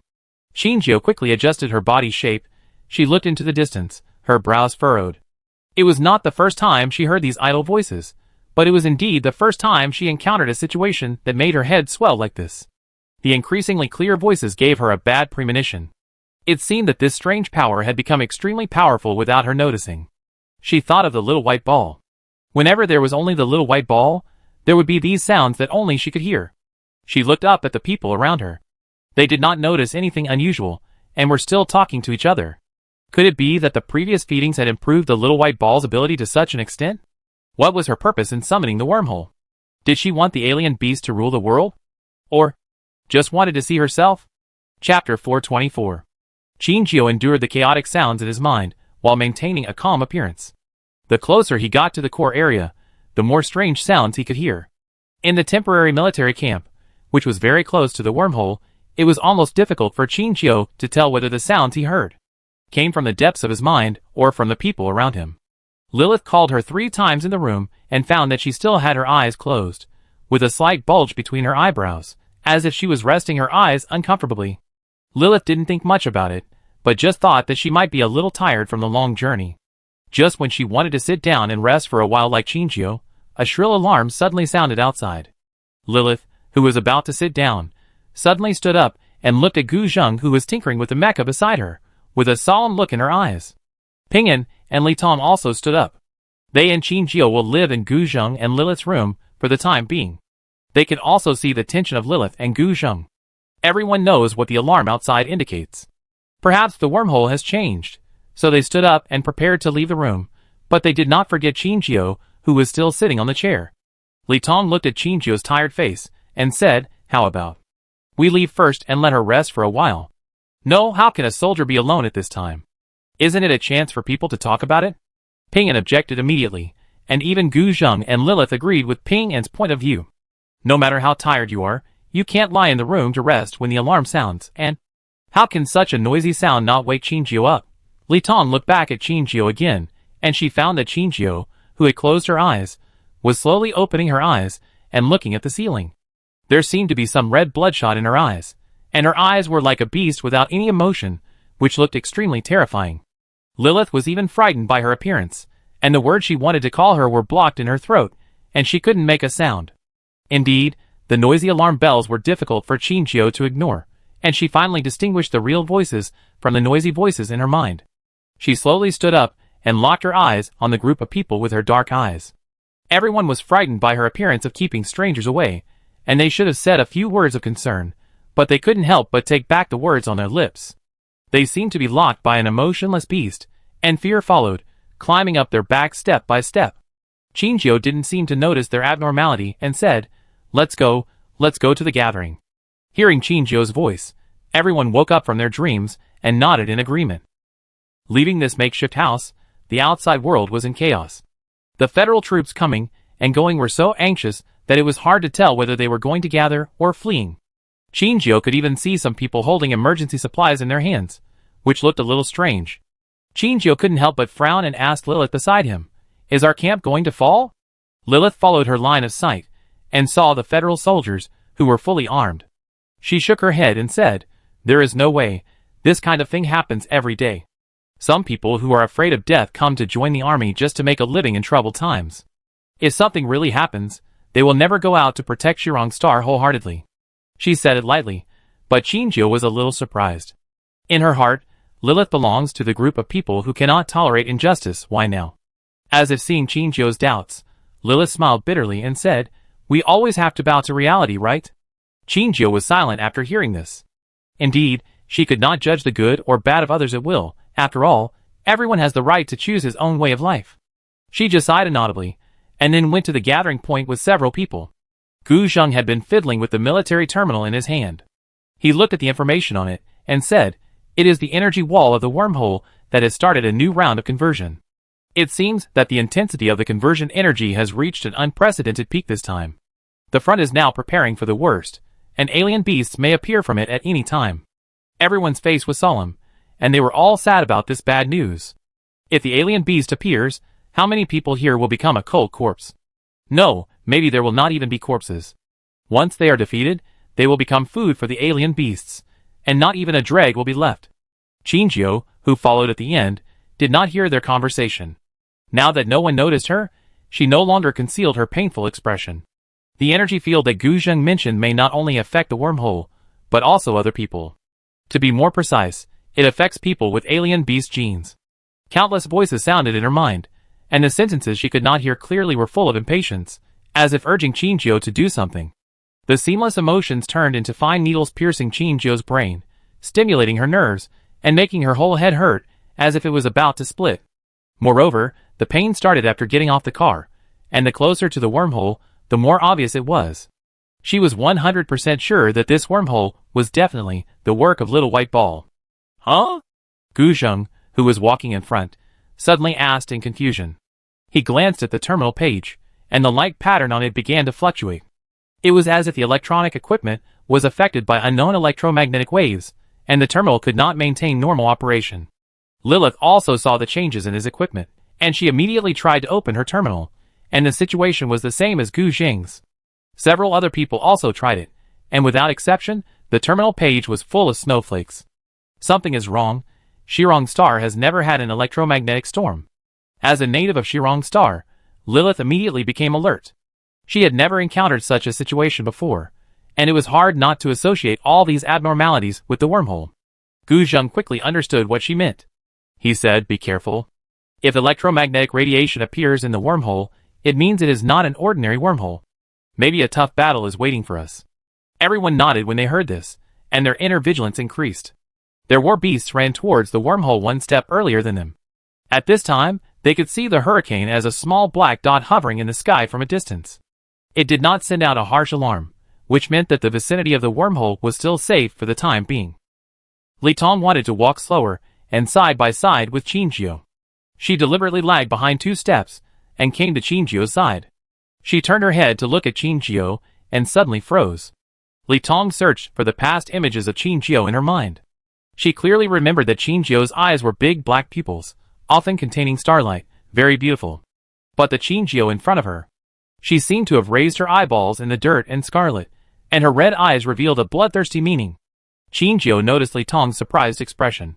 She raised her hand and silently made a gesture to her mouth to keep quiet. "Don't tell them." Chapter 425. Li Tong nodded subconsciously when she heard this, but seeing Chinjio's painful look, she couldn't help but whispered, "Sister, how about I send you back?" Chinjio shook her head. She knew that only she could solve the problem about the little white ball. The little white ball disappeared for a long time. Its appearance was a mystery, and its departure was also a mystery. And now, Qingjiu felt that the answer to this mystery would soon be revealed. She must go and must see the little white ball. The little white ball controls the generation of wormholes in the Interstellar. If the little white ball cannot be solved, then this wormhole disaster that has plunged many people into the abyss will never stop. She is not a particularly selfless person, but she has something she wants to protect. Whether it is the companions and teachers she met in Star Emperor, or the friends she met when traveling between different planets, they are the people she has met in her life who can light up her world since she left the orphanage. She doesn't want the soil on which they depend for survival to become a purgatory. Of course, even if she hid away and ignored everything, the disaster would definitely fall on her head in the end. When the nest is overturned, how can the eggs remain intact? Maybe she is not as important as she thought, but she does have a little capital that can change everything. As long as there is a glimmer of hope, she should not give up. Although Li Tong was anxious, as Qingjiu's head, Qingjiu had the highest priority in her mind. So in this case, even if her reason told her that she should send Qingjiu back immediately, her emotions still prevailed, and she agreed to Qingjiu's words without thinking much. The communication equipment has all been paralyzed. We can only rely on the hurricane to guide the way. There is another worse news. I received a message 1 second before the communication was paralyzed. The vehicles and mechas ahead all failed. Maybe we can only rely on war beasts to fight after we go there. Gu Zheng looked back at everyone, and Qingjiu immediately lowered her eyes and pretended that she was looking at the terminal. She didn't want to be discovered by the other party. Gu Zheng's expression was serious, and it was rare to see seriousness and heaviness on his face. Maybe now, your beast control army is our only support. Lilith patted Gu Zheng's shoulder. She looked equally serious, but in order to ease the atmosphere, she said, "Leave it to us, Xiao Zhengzheng, sister will protect you." Gu Zheng rolled his eyes helplessly, but still forced a smile. "Okay, then it depends on you." Everyone walked forward again, and the front line, that was originally imagined to be noisy, was very quiet. It seemed that even the wind did not dare to disturb the leaves on the trees, and the whole space showed a disturbing silence. Something is wrong. Lilith took a quick step forward and stood in front of everyone. Although she was not the oldest here, she was the most familiar with the beast control army of Shirong Star. In addition, she was also a royal family member. She was the first to stand up and protect everyone without hesitation. This was her responsibility as a member of the royal family of Shirong Star, even though her royal family did not allow her to live freely and unrestrainedly. Ping'an obviously also felt the unusual atmosphere. He lowered his voice and whispered, "It's too quiet. Even if there are no alien beasts, the front line should not be so dead." Gu Zheng nodded after hearing this. After all, it was the front line. Even if no one dared to speak, there would be a few officers talking about the latest developments and how they were going to deal with the current situation. But now there was no sound at all, which was too incredible. "Should we move forward?" Li Tong asked in a low voice. In fact, she had no idea whether to move forward or not, but Qingjiu's pain beside her was getting deeper as she approached the wormhole, and she could sense something was wrong even if she was insensitive. Qingjiu's abnormality was caused by the wormhole. If they continued to move forward, Qingjiu's condition would definitely get worse and worse. She secretly wanted everyone to stop here, so that Qingjiu would leave passively. Because she knew that she had no way to persuade Qingjiu to leave. But if everyone chose to leave this road, then Qingjiu would retreat with them. But her idea was not confirmed. Ping'an nodded heavily. He looked at several people, and saw the determination in each other's eyes. He said, "Keep going, we can't be deserters." Even if Li Tong was anxious, he still couldn't reverse the direction of things. Qingjiu's eyes were bloodshot, and she could actually feel something was wrong with her. After all, the things in front of her were covered with a layer of scarlet filter, as if something blocked her eyes, making her vision blurry. Qingjiu had not expressed her opinion, but at a certain moment, she suddenly seemed to feel something and stopped. Li Tong, who had been paying attention to her condition, also stopped, looked at Qingjiu with curiosity, and whispered, "Sister, what's wrong?" Qingjiu suddenly looked up. She didn't care about her horrible appearance being discovered. She said to the backs in front of her, "Okay, stop here." "What?" Gu Zheng was protected by Ping'an and Lilith behind him, and he was closer to Qingjiu at this time. He turned around and saw Qingjiu's eyes that seemed to be dripping with blood, and the second half of the sentence was choked in his throat as expected. Gu Zheng forgot what he wanted to say for a moment, and was fixed in place. The other two also saw Qingjiu's appearance, and Lilith was the first to react. She immediately came to Chinjio's side, nervously holding her shoulders, and asked, "What's wrong with your eyes? Are you uncomfortable? Let Li Tong take you back." Chinjio just shook his head and raised his hand to press Lilith's arm down. She repeated what she had just said, "You should stop here and don't move forward." "What are you talking about?" Lilith and Gu Zheng were full of concern and completely ignored Chinjio's proposal. Only Ping'an suddenly asked after a brief silence, "Did you feel something that we can't feel?" Chinjio's identity has always been a mystery, and no one knows how she attracts the love of war beasts and orcs. But Ping'an, who grew up with Li Tong, who is a half-orc, naturally experienced what kind of benefits a special physique like a half-orc would bring to her. Although Chinjio is not a half-orc, she is definitely not a simple human. At this critical moment, she suddenly stopped them, and she must have felt something that they couldn't feel, something that only belonged to her perception range. Chinjio's red eyes fell on Ping'an, and Ping'an's hair stood on end. He seemed to be locked by some flood beast, and a sense of fear climbed up his spine. But Chinjio was not a hunter. She nodded and confirmed Ping'an's statement. Everyone frowned, and Lilith asked, "What did you feel?" "I don't know." Unexpectedly, Chinjio's eyes flashed with confusion, and she said, "It's a very strange feeling, very cold. It's like there is a huge mouth of the abyss, swallowing everything up." She pointed to the front and said, "If you go forward, it is very likely." She paused, retracted her gaze, and swept across everyone's faces. "You will die." Chapter 426. Not killed by the attack of alien beasts, but killed by some invisible and intangible threat. After all, if there were already alien beasts, they would have met them long ago, and they would not have been stuck for so long without encountering one. Everyone knew this. Lilith had never doubted Chinjio's human identity, even though she did not seem like an ordinary human in many things. But this time, she really saw Chinjio's inhuman side. She wanted to turn a blind eye, but she couldn't help but say, "What on earth are you?" She said 3 words dryly, and didn't know how to respond. After a long time, she finally sighed and said, "I know you have a secret. If you don't want to say it, I won't ask. We listened to you, let's go back." No one opposed Lilith's decision. They were about to turn around and leave, but Chinjio seemed to be frozen motionless. Several people turned back curiously, only to hear Chinjio's firm and slow voice, "You go back." "You?"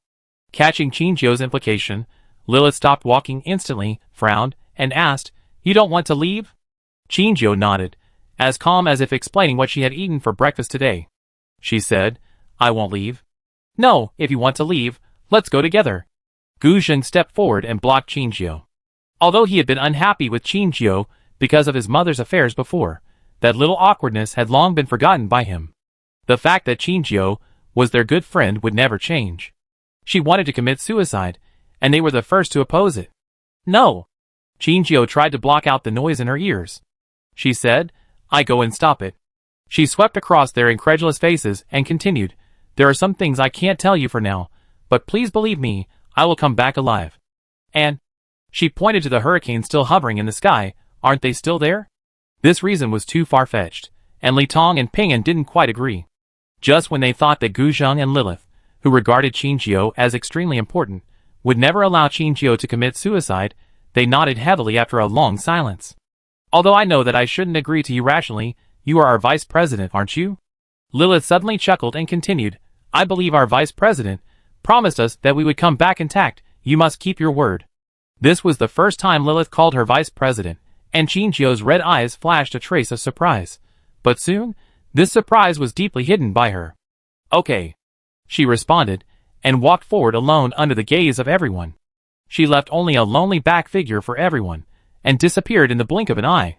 She was like a retrograde, rushing to the front line of danger, guarding the lights of thousands of homes behind her. Gu Zheng retracted his gaze from the direction where Chinjio disappeared, and asked, "We are waiting for her here?"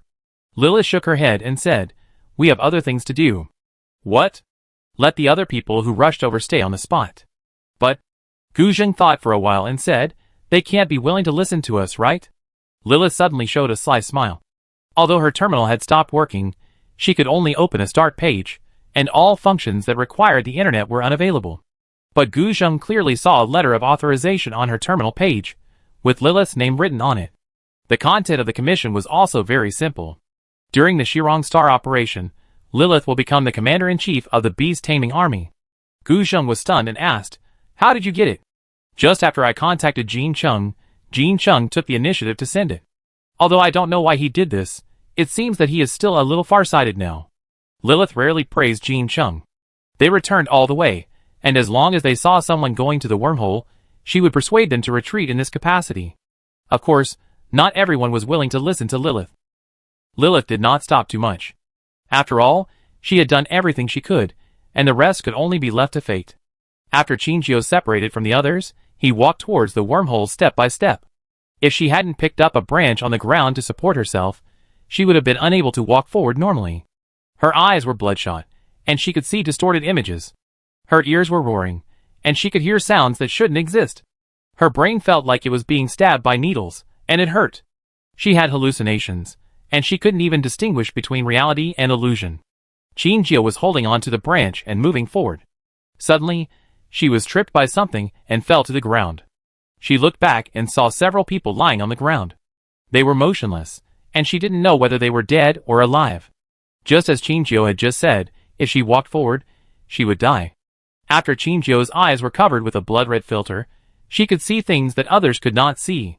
She slowly raised her head. There was a membrane between her and the sky. It surrounded this space in a hemispherical shape with a huge diameter. Just now, Lilith and others had already stood on the edge of the sphere, and they were only one step away from stepping into it. All people who entered this area that they could not see would be eroded to varying degrees. This gave Qinjiao a sense of déjà vu. It seemed to operate in the same way as Venus' gem. It sucked the vitality and soul of humans as food to provide energy for their core. This space would continuously drain the vitality of humans, so Qinjiao said that they would die if they came in. Those people on the ground were slowly losing their vitality. Maybe they were still alive now, but it would be hard to say in a while. What is its core? Qinjiao instantly had the answer. Little white ball. The little white ball may have evolved to the point where it does not need her nutrients to grow, but can hunt and develop itself. There is no essential difference between its food and the alien beasts. They are all human, but Qinjiao is special. She intuitively felt that the little white ball would not attack her, and she could even feel a strange sense of closeness and kindness. Although she didn't know where this strange feeling came from, she still believed in her judgment, entered the game, and stepped into this space. The result was the same as she expected. The little white ball did not attack her. The source of her pain was not entirely the disappearance of vitality, but the bizarre hallucinations that gradually reduced her mental power. Qinjiao was about to get up, but in her sight, the land under her was twisting and deforming, like lava rolling, making it impossible for her to start. Is it an illusion? Just now, she was walking on the hard floor. But, is it really an illusion?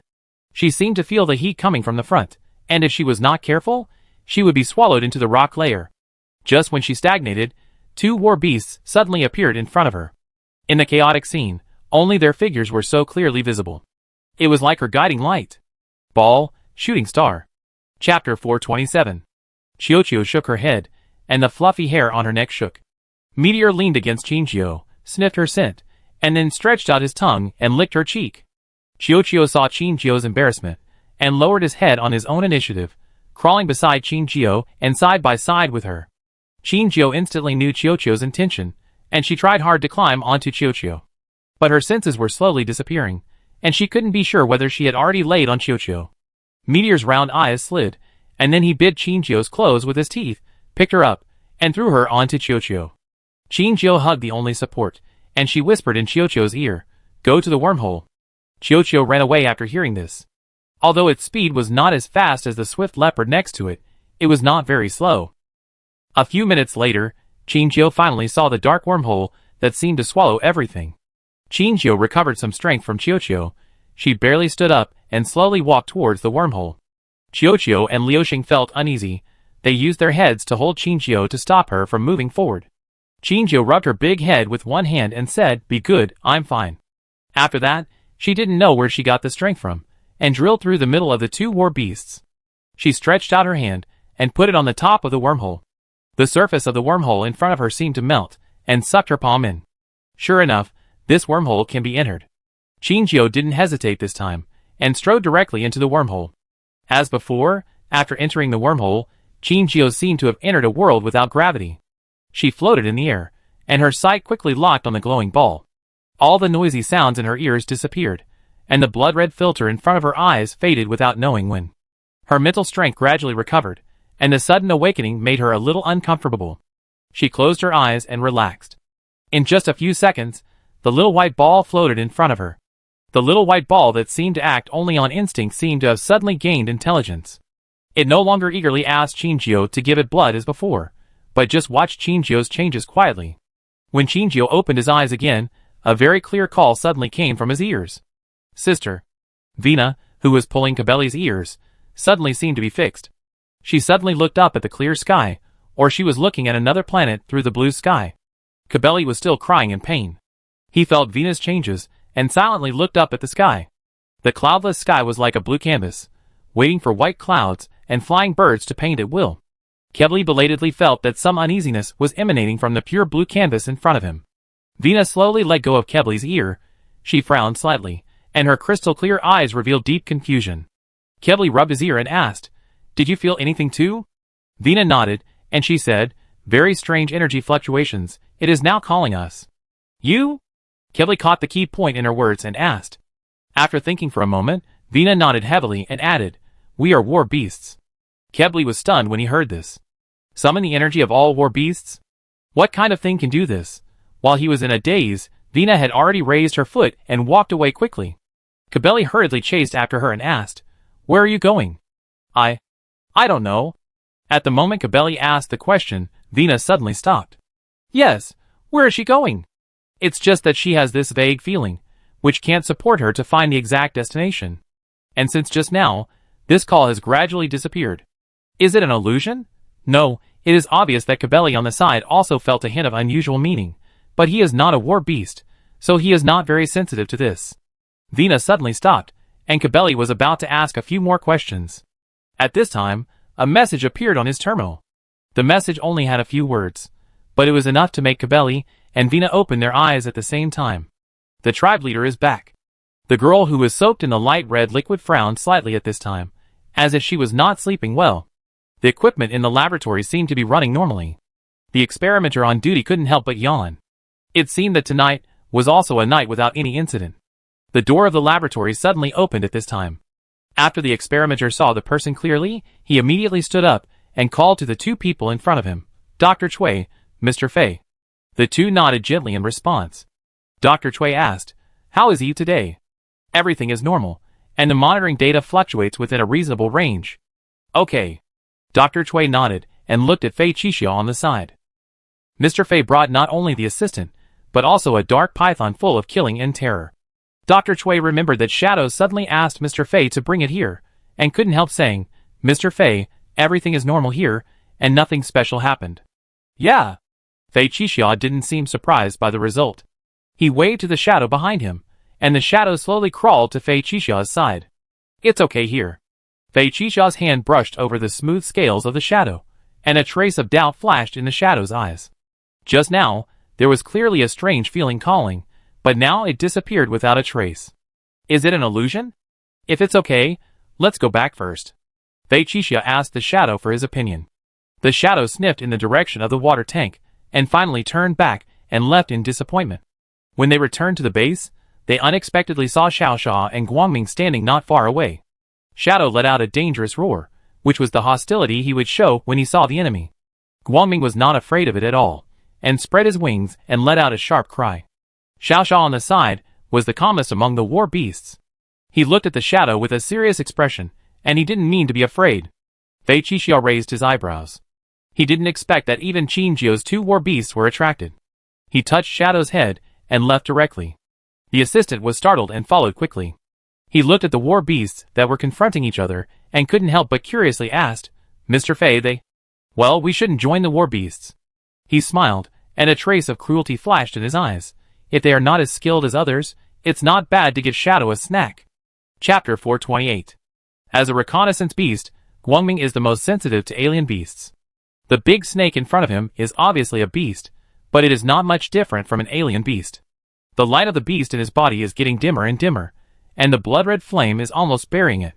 Perhaps it can still maintain its sanity thanks to the faint blue light, but as long as its characteristics of a beast disappear completely, it will completely turn into an alien beast. Guangming believes that they need to wipe out the shadow to prevent future troubles. And the shadow. It is simply jealous that Guangming can get close to Qinjiu and get most of Qinjiu's attention and love. Xiaosha calmly stands between Guangming and Shadow, blocking their hatred of each other. It knows very well that Guangming is no match for the big python in front of it. If Guangming insists on provoking it, it will definitely suffer in the end. They are not combat beasts, and they may be able to deal with some small alien beasts, but they have no chance of winning against Shadow, who is also a combat beast.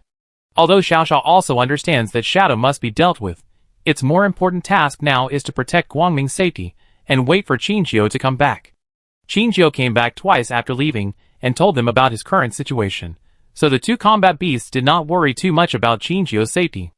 After all, the little swift leopard in front of them has completely melted into the snow and is very cunning. Xiaosha believes that it can take good care of Qinjiu. Guangming calmed down a lot after being stopped by Xiaosha. Shadow found that they actually took the initiative to stop the fight, and felt bored instantly. Without giving them another look, he followed the direction where Fei Qixia left. The two watched the python disappear at the end of the road, and then set their sights on the huge building in front of them. They had never entered this building before, and its dilapidated appearance looked like a huge ruin. The dust seemed to be able to bring up a dust rain as long as the wind blew gently. Guangming and Xiaosha had passed by this building before, but left quickly. After all, they didn't think much about what could be in this building that obviously looked abandoned for a long time. If it weren't for the sudden call, they would not set foot in this space again. Now that the python and the cunning man named Fei Qixia appeared from here, it was obvious that this place was not as simple as it seemed on the surface. Perhaps there was some unspeakable secret hidden under the ruins. Xiaosha decided to tell Qinjiu about this after he came back. Qinjiu looked at the little white ball in front of her, and she couldn't relax her eyebrows. Just now. Was it your voice? The little white ball shook up and down, and Qinjiu knew that it was its affirmation. Who are you calling? Sister. The little white ball seemed to only know how to say these two words. After repeating them, it circled around Qinjiu. Give up, I won't feed you anymore. Qinjiu knew that as long as it was fed more, it would become stronger, and the final result would be that it could control the wormhole to appear in any corner of the Interstellar. The little white ball did not show any sign of being angry when hearing Qinjiu's words this time, but just circled around Qinjiu. Qinjiu was not surprised by her abnormality.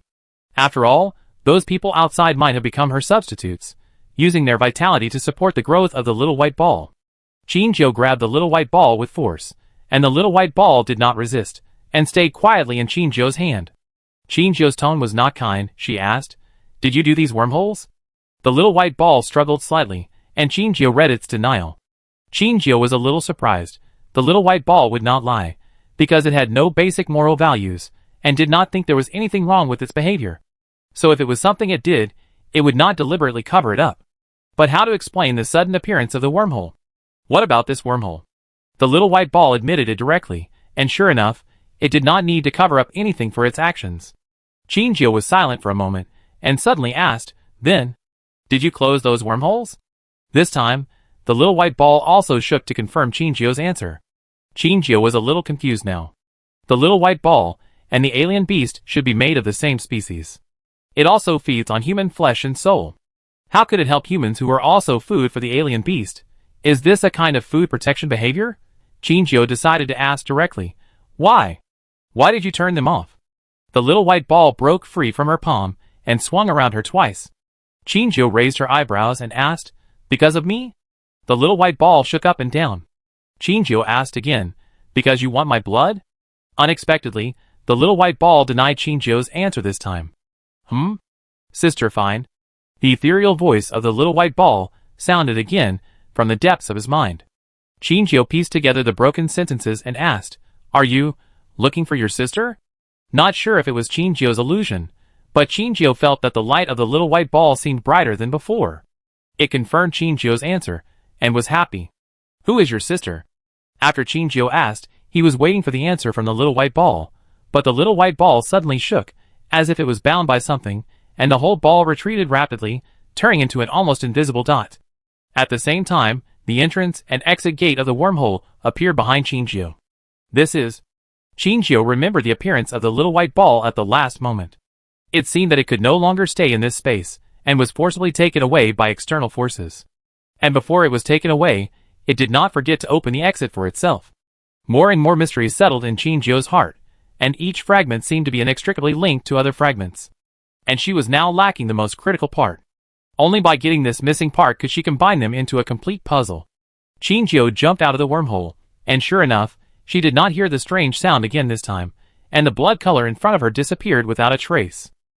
She looked up at the sky, and the membrane disappeared without her noticing. Qinjiu looked back and found that the huge wormhole was slowly shrinking until it disappeared. Qinjiu was silent for a moment, and did not stay here for long. She immediately ran in the direction she came from. Her appearance alarmed Qiuqiu and Liuxing, who had been searching nearby, and they immediately ran to Qinjiu's side. Qinjiu found that Hurricane was also on Qiuqiu's body, and it flew to her shoulder as soon as it saw her. Qinjiu pinched Hurricane's chin and smiled. Let's go. If she stayed here alone, it would be too suspicious. And there were many federal soldiers who needed her help along the way. Now was not the time to be in a daze here. Some federal soldiers, who had fallen on the road, also slowly woke up from the chaos. They seemed to have had a long nightmare. Knowing that it was a nightmare, they could not find a way out, so they could only let the nightmare entangle themselves. They covered their heads and tried to recall what had just happened. Suddenly, a woman's voice sounded from in front of them, attracting most of their attention. Do you need help? Chapter 429. The man looked up and saw a woman reaching out to him, who was sitting on the ground. Her concerned eyes reflected his own shadow, and she looked obviously not in good condition.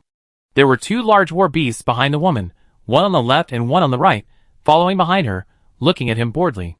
There seemed to be another flying war beast hovering in the sky, alerting everywhere. The man immediately recognized the woman's identity. She should be a member of the beast-taming army. The man shook his head gently and responded, "Not for the time being, thank you." After that, he slowly stood up by supporting himself on the ground. He looked at the familiar face of the woman in front of him, and it seemed that he couldn't remember where he had seen it for a moment. After he stood up, he looked around and recalled what happened just before he fell down. He rubbed his still swollen head and asked, "Why did we fall here? Were we attacked just now?" Qinjiu shook his head and said, "I don't know. I came here to support you. When I arrived, I saw you lying on the ground." She used a small lie to avoid some unnecessary explanations. "Is that so?" The man heard this, and didn't delve into why he fell here. The people beside him were obviously his team members. They were also slowly getting up and looking at their captain at this moment, and then their eyes fell on the woman with three war beasts beside them. One of the men frowned slightly and looked at Qinjiu for a long time, then quickly walked to their captain and whispered in his ear, "Captain, she seems to be the wanted criminal Qinjiu." "What?" The captain suddenly realized where the familiar feeling came from. He set his sights on Qinjiu again. The woman in front of him overlapped with the face in his memory. She was actually Qinjiu, the walking 100 billion. The man subconsciously took out a gun from his waist and pointed it at Qinjiu. Qinjiu's pupils shrank suddenly. The gun was obviously loaded with alien beast toxin bullets. All the federal troops coming here to support are equipped with alien beast toxin bullets, which is the standard for soldiers stationed outside each wormhole. The antidote she got from Fei Qixiao last time was probably metabolized, and she might not be able to withstand the opponent's shot now. She immediately raised her hands to surrender, and there seemed to be a hint of anger and grievance in her voice. "Why are you pointing a gun at me? I am a member of the beast-taming army. Are you the wanted criminal Qinjiu?" Even though the man was weak, he pressed on Qinjiu step by step. Qiuqiu and Liuxing jumped out, showing their long fangs to the man as a threat. The man stopped hesitantly, but never put down the gun in his hand. At the critical moment, a voice came from not far behind the few people, and the voice was obviously urgent. "What are you doing? Put down your guns." The man and Qinjiu looked in the direction of the voice at the same time. When he saw who was coming, Qinjiu secretly breathed a sigh of relief. Lilith and the others turned back and looked at the man in front of them. Lilith said coldly, "My colleague, I don't know what my team member did wrong. You are pointing a gun at her. But as her captain, I hope you put down the gun immediately." The man looked at Lilith's face carefully. He remembered the origin of this face, and immediately said, "You are Lilith, the royal family of Shirong Star, right? She is obviously the wanted criminal Qinjiu. I know you all went to school at Xinhuang before. Do you want to protect her?" Lilith was not panicked at all. She snorted coldly and said, "Do you have evidence? She is from Zhongtian Star. Her name is not Qinjiu, but Luo Shujiu. You can check if there is such a person in your federal army system. Do you think she can stay in Zhongtian Star for so long if she is a wanted criminal?" Of course, you can also shoot directly, but if there is any situation with my team members later, I will definitely appeal until I give a solution that I agree with. Are you mentally prepared for this? The man began to hesitate after hearing this. If he misjudged the other team members and caused injuries to them, and the captain of the other team did not give up and appealed, he would probably lose his job. He was in a dilemma between a small chance of getting 100 billion star coins and a large chance of losing his job. Captain, we just checked. She is definitely not Shinjio. His team handed the page of the military terminal to the man, which showed the information of a soldier belonging to Luo Xiaozhou. The person in the photo looked exactly like the woman in front of him. But this was not the sign that they confirmed Shinjio's identity. The most obvious sign should be the swift leopard standing behind her. The number of swift leopards was rare, and with the existence of two Star War beasts, Lightning and Snow White, few people in the galaxy did not recognize the appearance of the swift leopard. There are very few beast control troops who have swift wind leopards, and everyone is more familiar with their war beasts than they are with themselves. The gray swift wind leopard is Luo Shijio's war beast. And Luo Shijio is a qualified beast control student of Zhongxing. They only met each other once, and it is indeed not as thorough and accurate as Zhongxing's investigation. The man slowly put down his hand, and Shinjio secretly breathed a sigh of relief in his heart. Fortunately, Lilith came quickly, otherwise she would be worried that she would be hit by a small peanut before she opened her mouth to explain. Lilith's tense nerves also relaxed. She took 2 steps forward and just blocked Shinjio and the man. She said to the man, "The wormhole has disappeared, you can go back to the camp. If you see someone who woke up like you, please let me know." The wormhole disappeared? The man's attention was instantly diverted from Shinjio. Why did it suddenly disappear? Lilith shook her head, and her eyes seemed to dodge for a moment, but it was not easy to detect. The other party was anxious to know the answer at this time, and did not pay close attention to the changes in Lilith's expression. Lilith said, "I don't know. We saw you pointing a gun at our team members as soon as we arrived." She was not lying. When they saw the barrier disappear, the first thing they did was to come back to find Shinjio.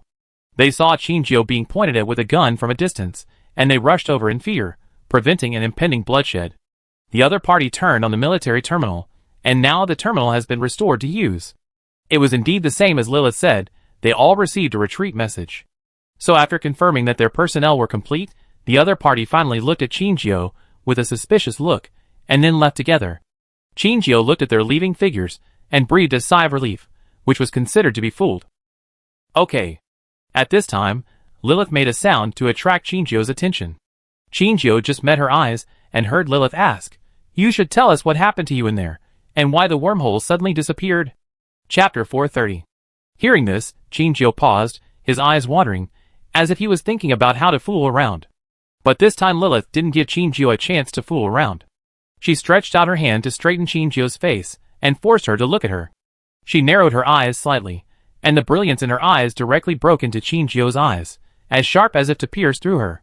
She said in an unquestionable tone, "Don't try to fool around anymore." Shinjio sighed helplessly. She gently pushed Lilith's hands away, her eyes full of struggle. To be honest, anyone who heard this would find it incredible. The wormhole was actually controlled by an unknown existence, and Shinjio happened to have 1,000 connections with this existence, and even this guy's ability to control the wormhole might have her contribution. In addition, Shinjio herself had a special physique, so she didn't know how to explain the little white ball to everyone, nor how to explain how she could safely leave the wormhole. If she told the truth, would the people in front of her show fear towards her? She was unsure. "Hey, Vice President." Gu Zheng saw her bowing her head, and not saying anything, like a child waiting to be scolded. He remembered his guess when he found Xiao Feng not long ago, and asked, "Did you save Xiao Feng?" Shinjio looked up at Gu Zheng.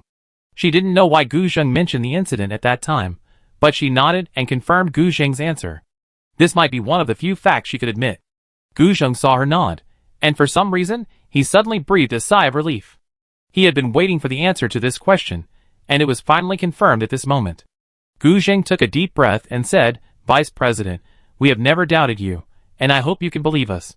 Maybe we don't look so reliable in your eyes, but we should rely on others occasionally, and not support ourselves." Shinjio heard this, and clenched her fist silently. All the grievances and depressions she had encountered for a long time burst out like a dam breaking. She is a bird that keeps flying. It seems that she has been looking for a foothold, and a big tree to rest since the moment she can fly. But she has been flying and flying, but she has never found any big tree that can give her a short rest. She has too many things in her heart, even so many that they are about to overwhelm her. The former dean, Lu, only cared about whether she could fly farther, and the later Fei Qixia only cared about whether she could get benefits for herself. No one has ever asked her if she needs to take a rest after a long flight. She will also be tired, and there will be times when she wants to collapse, but she can only bear it herself. She has been exhausted after struggling on the edge of life and death several times. But for her, there are always more important things waiting for her to solve, and she herself is never the first priority. But now someone suddenly told her, "You have done a good job, take a break." Her attention finally returned to herself. She was tired. She wanted to talk. She wanted to temporarily put down the pressure and be a crying and noisy child. She also had someone to talk to. Qingjiu's eyes were slightly red, and she exhaled deeply. She looked up at the blue sky and white clouds, and held back the tears that were about to burst out of her eyes. She said, "Okay, I tell you something you don't know. But you have to be prepared. Maybe it will completely subvert your cognition." Everyone smiled knowingly, and nodded heavily. Qingjiu didn't tell Fei Qixia and the laboratory. She only talked about the wormhole and the little white ball. As for her physique, the people in front of her had heard about it. She concealed a part of the alien beast gene, and told them that she used blood to feed the little white ball in the past. This also includes the incident that the little white ball threatened her with Xiaofeng's life. Gu Zheng remained silent until he heard about Xiaofeng, then he moved his eyelids and said, "If it weren't for it, maybe Xiaofeng would be gone." Qingjiu nodded and said, "Yes, although Xiaofeng lost an arm, it is also a blessing in disguise." Seeing Gu Zheng suddenly mention Xiaofeng, Qingjiu asked, "How is Xiaofeng now?" Gu Zheng's face seemed to fade a little when he heard the words. He gave a forced smile and said in a low voice, "He is recovering well." Hearing that Gu Zheng's tone was not right, Qingjiu showed an unsatisfied attitude and said, "Just now I was asked to be honest. What about you? What about yourself?" "Ah." Gu Zheng smiled helplessly and continued, "Well, it's just that. He can't accept that he has become like this now, and he has given up on himself. Now he is unwilling to accept rehabilitation treatment." Elite is watching him. Hearing a name that he hadn't heard for a long time, Qingjiu asked, "Are they pretty good?" Lilith and Gu Zheng knew that she was asking about the people majoring in pet care. Lilith nodded and said, "I asked them to move to the Imperial City temporarily. The defense there is more strict, and even if it falls, they will not be in danger of life in the first time." Qingjiu knew that it was because of her that Lilith treated them specially. She nodded to Lilith gratefully. "Thank you. If you really want to thank me, wait until the current vision is over and exempt the cleaning fee for the ball." Lilith's joke made the originally lively atmosphere fall again. Will the prosperous interstellar space be restored? Will there be such a day? Qingjiu saw that everyone was in low spirits, and she immediately said, "Okay, it's decided. The anomaly will definitely end. We must have confidence." "Yes. It will definitely return to normal." After Lilith finished speaking, she glanced at Qingjiu again and asked, "What do you think of the little white ball now?" Qingjiu shook his head and said, "Alas, I don't know. I can't find it actively. I can only try my luck every time the wormhole opens to see if I can hit the wormhole where it is. It's not easy to destroy it. After entering the wormhole space, I can't attack it. Pinyin, in other words. We can only wait? Wait until we figure out the intention of the little white ball." Qingjiu, well, maybe. Just when everyone was at a loss, a notification ring suddenly rang on Qingjiu's terminal. Qingjiu clicked it, and saw that it was a message from Kebli. "The Patriarch is back. Rose Star is waiting for you." Chapter 431. Seeing this message, Qingjiu was stunned and silent. Only her eyes, which had returned to their dark state, were filled with endless shock. Gu Zheng asked cautiously beside her, "What's wrong? Did something happen?" Qingjiu seemed to have just woken up from a dream, and slowly exhaled. She said, "I have something to do on Rose Star." Raw Star? In Lilith's memory, Rose Star was a small planet that was not very developed, but the level of biotechnology on their planet was at the forefront of the Interstellar, and the taxes paid were enough to support their planet's long-term development. However, biotechnology had nothing to do with Qingjiu, and she really couldn't think of Qingjiu's purpose of going to Rose Star. Qingjiu didn't explain too much, just nodded and said, "I have important things to deal with. Can you help me cover for me?" With the help of Jin Chung, she became an intern of the beast-taming army. Naturally, she couldn't come and go freely as before. Now it's best to travel on the interstellar train, with a legal identity. But in this case, she must get the approval of the Federal Army. Cover? That's easy. Lilith lowered her head and pressed a few buttons on the terminal. Chinchio didn't know who she was sending messages to. After Lilith finished all this, she said to Chinchio, "Okay, you go directly." What? Chinchio was stunned, and her dull eyes did not last long. She seemed to suddenly understand the meaning behind Lilith's behavior, and she asked, "Did you tell Jean Chung?" "Uh-huh," he agreed. "Oh, right. He also said that if you need, you can take the hurricane with you." Chinchio was silent for a moment and asked, "Didn't he ask anything?" "No." Lilith answered very straightforwardly, but Gu Zheng's face was not normal. Chinchio noticed Gu Zheng's expression and asked, "Xiao Zheng? What's wrong with you?" Gu Zheng saw that everyone's eyes were on him. He sighed and shook his head, saying, "No, it's just..." He remembered the unpleasant conversation with Jean Chung not long ago, and he said gloomily, "I don't seem to have 100% trust in Jean Chung." He thought that his words would cause Chinchio and Lilith to be disgusted and scolded by them. But the scene he was afraid of did not happen. Lilith patted his shoulder heavily and said earnestly, "I understand you." After leaving them, this guy did too many things that made them inconceivable, and gradually consumed their trust in him. If this guy hadn't suddenly revealed a little bit of his tale recently, even Lilith, who grew up with him, couldn't completely let down her guard against him. Chinchio, as the one who was cheated the most, also patted Gu Zheng's back heavily, and everything was self-evident. However, with Jean Cheng's consent, she was able to pass through every station with her own documents. She didn't say anything polite to Jean Chung, and took Hurricane with her directly. If Lilith hadn't tried her best to stop her, perhaps even Chiochio couldn't help wanting to run away with Chinchio. Chiochio remembered the little smug look when he saw Liuxing and Hurricane leave just now, and he pursed his nose and became sulky. Lilith, who was on standby in the base, quietly approached it, and Chiochio just opened one eye and glanced at her, then turned his head to the other side. The child is throwing a tantrum, but as Chiochio's owner, Lilith already knew Chiochio's temper. She walked slowly to the suitcase without any hurry or annoyance. She opened her own suitcase and fumbled for something in the big box. Chiochio secretly opened her eyes a little and peeked at her owner's movements. Lilith fumbled in the box for a long time and finally found a small can. After coming here, Chiochio's food was not good. When resources were difficult to supply in all aspects, being able to eat enough was already a luxury. Lilith secretly stuffed some snacks and canned food into her suitcase, thinking of using them to supplement Chiochio's meal, but she didn't expect to use it for another purpose, to coax the child. When Chiochio heard the sound of opening a can, the whole fire-tailed lion jumped up, almost scaring Gu Zheng, who was sitting on the chair over. "Chiochio, you." Gu Zheng held the table to stabilize his body, and expressed his dissatisfaction with Chiochio. Chiochio turned a blind eye, his mind and eyes full of his meat can. Li Tong also looked over curiously. She also wanted to know what could attract the full attention of the fire-tailed lion. "Chiochio, are you still angry?" Lilith raised the can to prevent Chiochio from touching it. In fact, Chiochio could touch the can in Lilith's hand with just a jump, but that would hurt Lilith. Chiochio would not do that, so he could only act coquettishly in front of Lilith to get the can in her hand. Lilith continued to ask in a persuasive way, "The stingy little lion has no can to eat." Pingan looked at the fire-tailed lion that was already half a person's height, and his mouth twitched. He moved closer to Gu Zheng and whispered, "She calls this a little lion?" Gu Zheng said, "Little lion is good enough. You haven't heard of other names." "What else?" "Little lion, baby lion." "Oh, they are just some cheesy names anyway." Gu Zheng got goosebumps just thinking about it.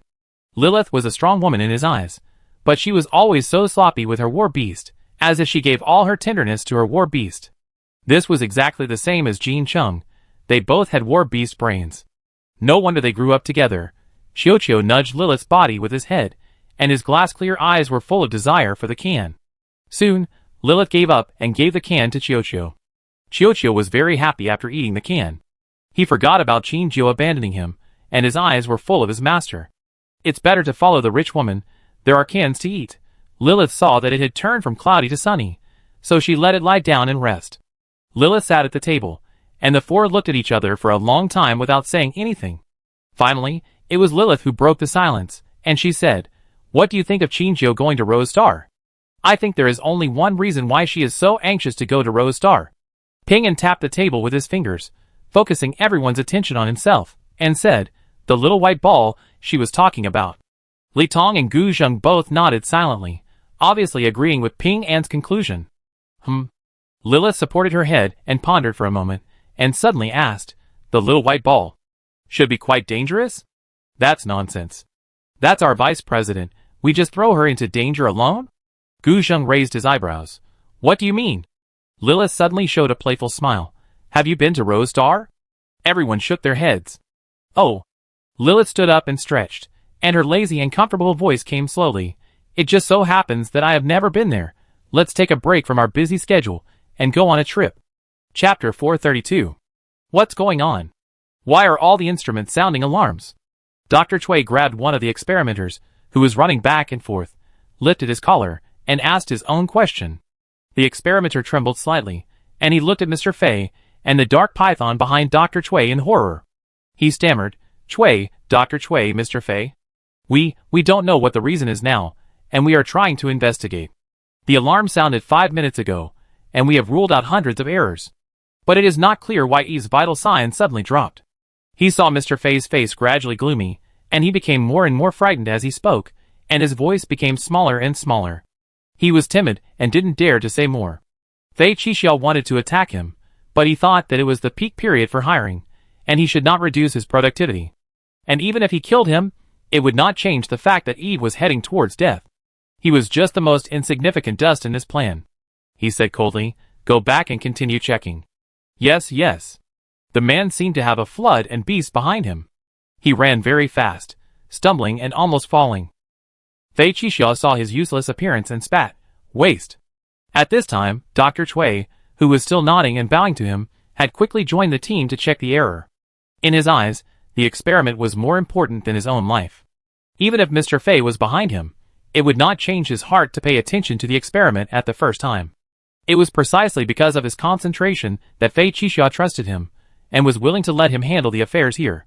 "What did you do before she had problems?" Dr. Cui approached a senior experimenter.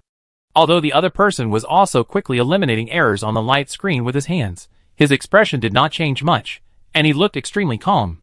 This was the junior that Dr. Cui was most optimistic about. At this time, she heard Dr. Cui's question and just glanced at Dr. Cui, and then immersed herself in her work again. She did not stop her hands, but still took a little energy to respond to Dr. Cui. 10 minutes ago, Eve's breathing rate began to slow down to a critical value. In order to maintain her normal breathing, we added some biochemical agents, all of which were added in accordance with the specifications and procedures. But not long after we added the agents, Eve's breathing began to become disordered, and even stopped in the middle. But before we took the next step, she resumed breathing, but it was always unstable, and the curve of her breathing rate was like riding a roller coaster. With this change, some other functions of her body also changed to varying degrees, so the equipment would alarm. After listening to her calm analysis of the situation, Dr. Cui frowned and asked, "Are you still not intervening manually?" "No." The woman did not even raise her head, her attention always stayed on her light screen. Dr. Cui was not annoyed. He also agreed with the woman's approach. The source of the change has not been found yet, and rashly adding artificial intervention will only backfire. And there have been too many uncontrollable changes in Eve recently. Sometimes after a short period of problems, Eve will return to normal on her own. Maybe this time she will also return to calm soon. Sure enough, before everyone finished their work, all the data on the screen suddenly began to slowly return to the normal threshold. The laboratory, which was originally red, has now become extremely quiet. Only the experimenter who is still running on the road with a pile of data looks a little funny. The other experimenters have stopped their actions and returned to their posts. But the female experimenter has not changed at all, and her fingers are sliding quickly on the light screen. "Dr. Cui." She suddenly called out coldly, and Dr. Cui's eyes moved from the light screen to her face. At this time, Fei Qixiao also walked behind the two, and seemed to be waiting for the woman's next speech. The woman is not like other experimenters. She is not afraid of Dr. Cui or Mr. Fei, and she has no feeling for the shadow behind him. She is like an emotionless robot, just completing her daily work and explaining a fact she believes. "Eve, maybe it's time to mature." She threw out the most shocking words in a calm tone, and Dr. Cui's heart skipped a beat. In fact, he had already had this vague guess in his heart, but it had never been confirmed, and he did not dare to express his guess in advance. He liked to leave himself a way out, and he did not dare to jump to conclusions before he was sure of the answer. If things did not develop as he expected, he might still have to bear the pressure from Fei Qixia. At this time, the woman said what he guessed in his heart, and he suddenly felt relieved for some reason. The big stone that originally pressed on his chest was transferred to the woman. Unlike him, the woman did not take it seriously at all. To some extent, he envied the woman's mentality. Fei Qixia's eyes showed strong interest when he heard this. You mean Eve can be hatched? The woman turned around and nodded slightly to Fei Qixia after hearing Fei Qixia's question. Her body has been fully developed, and her brain waves are no different from those of normal humans. I think she is fully mature. It's just... She paused, and a trace of confusion appeared in her originally cold eyes. Maybe there is still something missing. We lack an opportunity to wake her up. Hearing this somewhat discouraging news, Fei Qixia did not show too much disappointment. On the contrary, his eyes were brighter than ever before. This is not the time to be disappointed. He is only one step away from his goal. This is a moment worth celebrating. Fei Qixia walked to the front of the water tank, and he put one hand on the glass wall. The slightly cool touch came from his palm. He had never been as peaceful as he is now. My Eve. He looked at the girl floating in the center of the water tank with fascination. The girl has now grown into a young girl.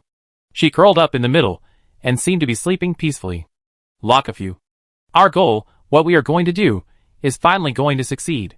Do you see it? Chapter 433. Qinjiu returned to Rose Star, and rushed to Ms. Lisa's hotel as soon as possible.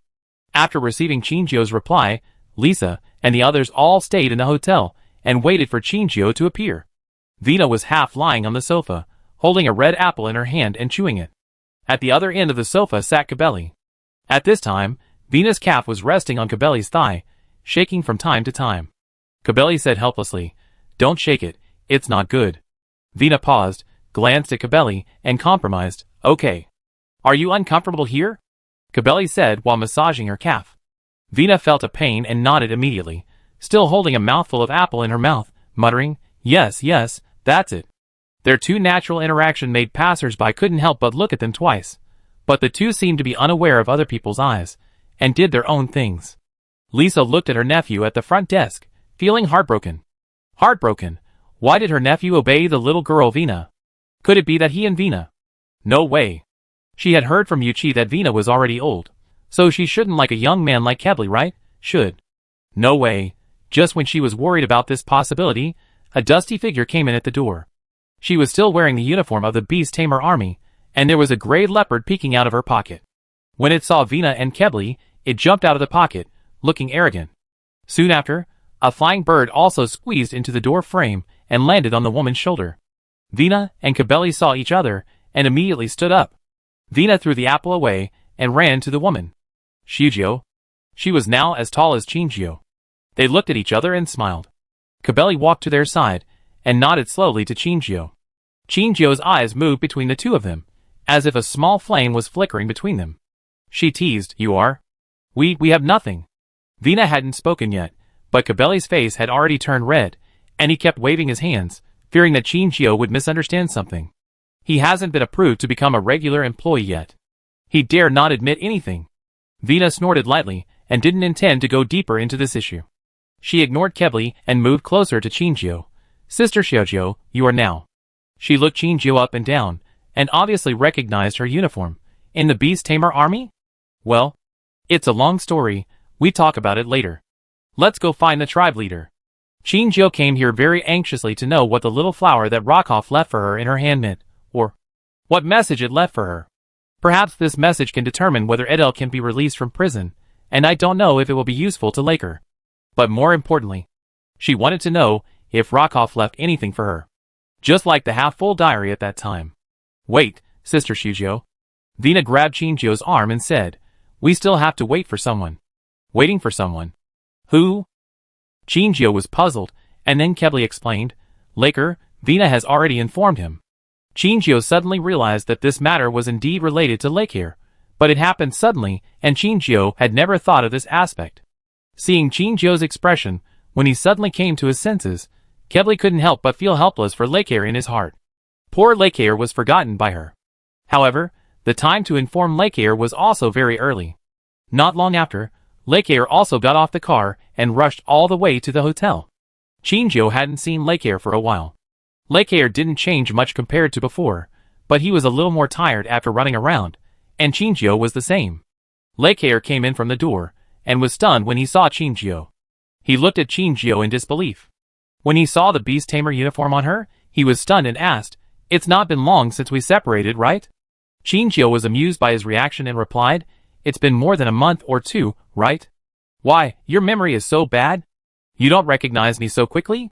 Lakil deliberately rubbed his eyes, staring at the badge on her chest. "No, you. You have joined the beast tamer in such a short time? How did you do it?" "Well..." Chinjio deliberately dragged out the ending tone to arouse Laker's curiosity, and then ruthlessly broke his expectations, saying, "Secret, I won't tell you." "You?" Lakil sighed and continued, "Okay, if you don't want to tell me, then don't tell me. We have other more important things to do today." He mentioned the purpose of this gathering, and everyone fell silent. Vina nudged Kebli with her elbow, and Kebli woke up as if from a dream, and immediately stood up and began to talk about today's topic. Ms. Lisa, who was standing by, also handed over the work of the front desk and came to Kebli's side. Lisa pointed to the room behind and said, "Let's go in and talk." Everyone followed her steps into the room. They sat in a circle, and Kebli said, "The chief just came back 2 days ago and is resting these 2 days. We have told him about you." Thinking of the expression of the chief when he heard the news, Kebli became more curious about the origin of Chinjio's little flower. It was the first time he saw his white-bearded chief show such a stunned and horrified expression, as if he had heard some earth-shattering secret, and his eyes under his long white eyebrows revealed extremely complicated emotions. It was mixed with surprise, disbelief, or relief that he had finally waited for something. Perhaps the patriarch had indeed made some kind of deal with outsiders, and this deal was related to the future fate of the entire Interstellar, which was why the patriarch showed that expression. Kebeli shook off the random thoughts in his mind and continued, "He said that you should go together, and he does have something that Mr. Laker can use. As for you..." Kebeli's eyes fell on Chinjio. "The patriarch said he would take you to a place in person." Chinjio raised his eyebrows slightly, nodded, and did not intend to ask more. Kebeli didn't know much, and she still had to get the answer from the patriarch in the end, so it was meaningless to ask now. "Then, let's go now." Lacker has also been running around for these news recently. When he saw Vina contacting him, he took a private spaceship from Chengdu to Rose Star without thinking.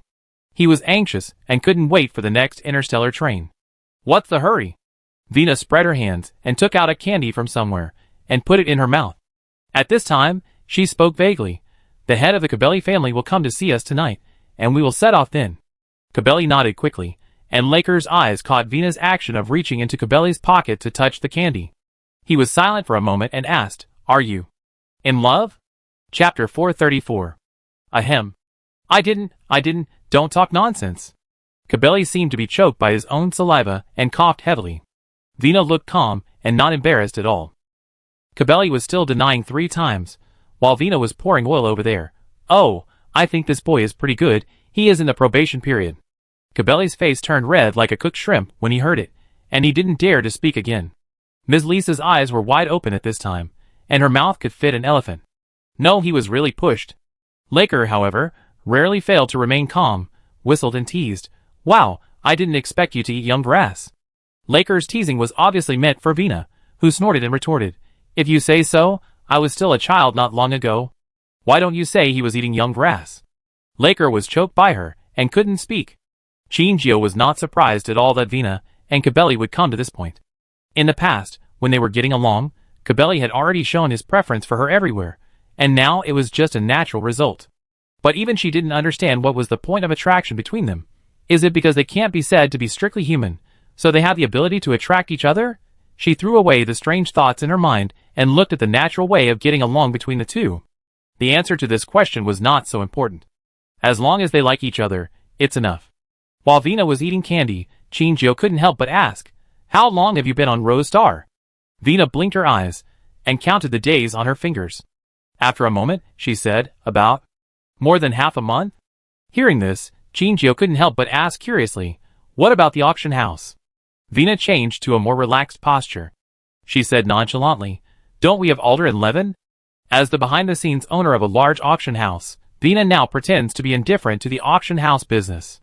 Chinjio thought of the 2 men with heavy dark circles under their eyes, and she couldn't help but mourn for them in her heart for a second. If she remembered correctly, during the days when Vina disappeared, the two of them faced countless greed and malice, and their lives were very difficult. Now Vina has chosen to be a hands-off boss again. It is estimated that their good days, that have just lasted for a few days, are over again. But no matter what, Vina has become an adult and returned to Xingdu. She must have done a lot of things in places where Qingjiu can't see. Perhaps from the moment she reappeared at the Xingyue auction house, all the predators who were eyeing this piece of cake withdrew their claws. After all, a more terrifying threat has returned to this palace, and its owner is not an easy target. Lekwa heard their conversation from the side, and couldn't help but raise his eyebrows in the direction of Vina. He had been staying in Xingdu, so he naturally knew what had happened in Xingdu in the past few days. After Vina returned to Xingdu, she began to deal with all the forces that had attacked Xingyue auction house after she left Xingdu. Vina has become an adult, and her ability to manipulate is even more terrifying than at the beginning. After learning about Vina's changes, those mobs immediately collapsed. While everyone was afraid of her power and worried that she would abuse her power in Xingdu and threaten the operation of the entire Xingdu, and was considering whether to join forces to take over Xingyue auction house, Vina did something surprising again. She released the people who had been erased a long time ago. Everyone thought they were dead, but now they suddenly saw their old companions again. Some cried, and some were grateful. Anyway, in the end, these organizations that had more or less resentment towards Vina disbanded themselves. So the reputation of Xingyue auction house went up a level. Not to mention that the Yanwang couple and their son of Lingyu Hotel later showed obvious goodwill to Vina. Under various blessings, Xingyue auction house became the most deterrent existence in Xingdu. Now it doesn't matter much to throw things to Levin and the others to deal with. They can distribute most of the business and just make decisions on important business. Vina felt Laker's gaze, and she glared back without showing weakness. Qingjiu's eyes lingered between the two of them, and then asked, "Well, how is Wang Ling now?" "Yeah, he's doing fine.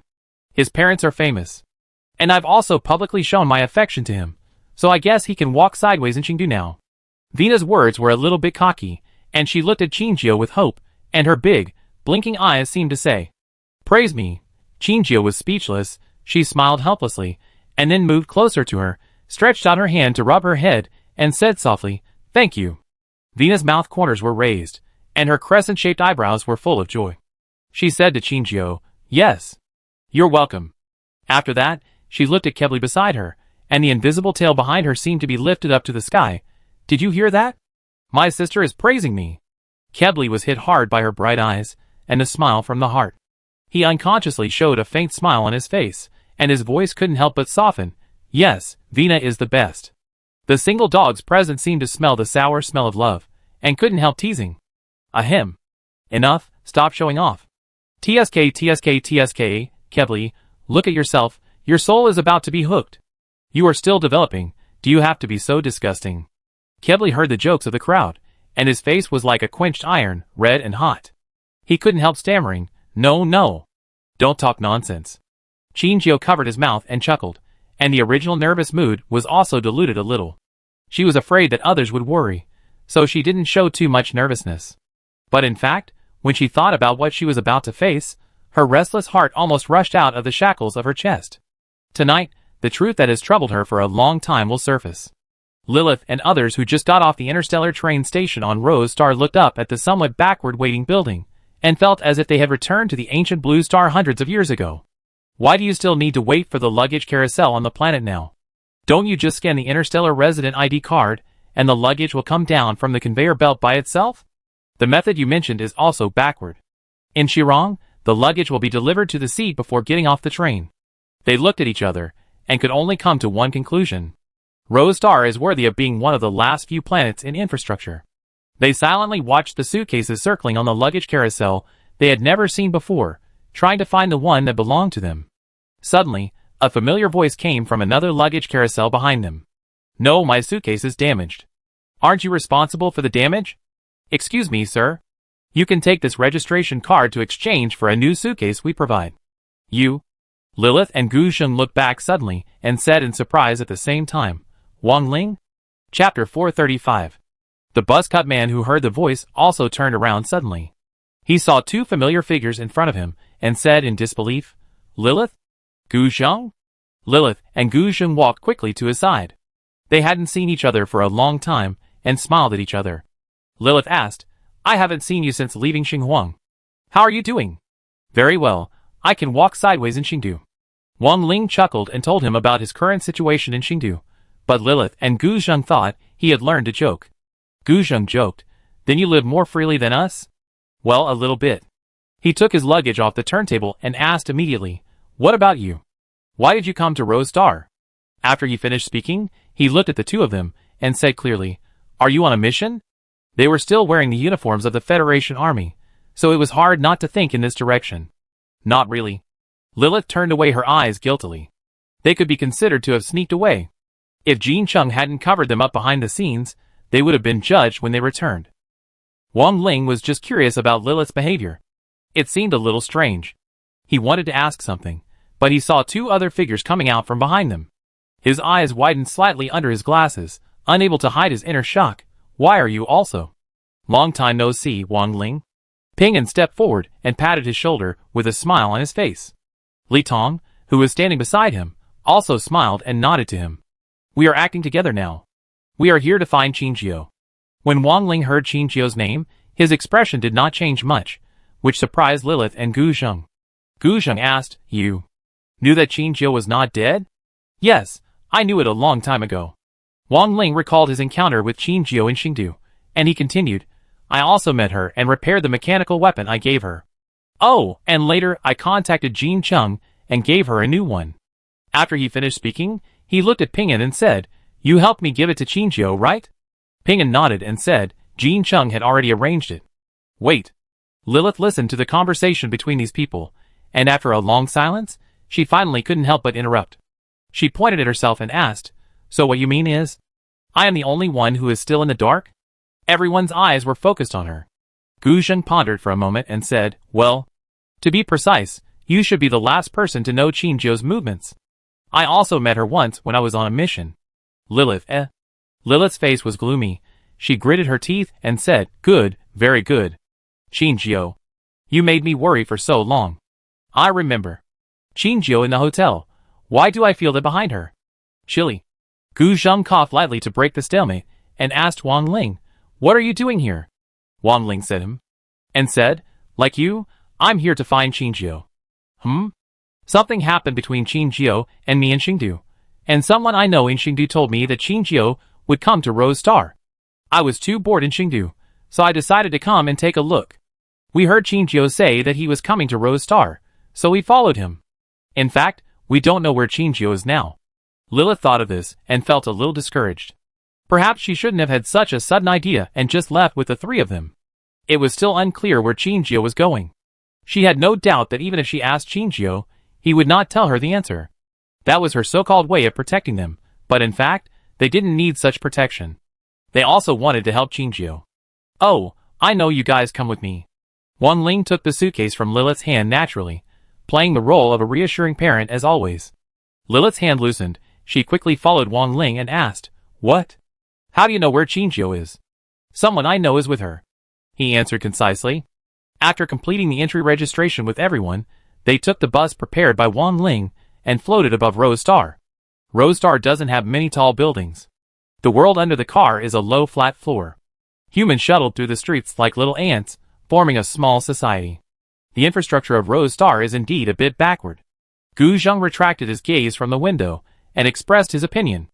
Everyone nodded, agreeing very much with Gu Zheng's statement. But although their infrastructure is backward, their scientific research level ranks among the best in the Interstellar. "You mean the antidote for the alien toxin?"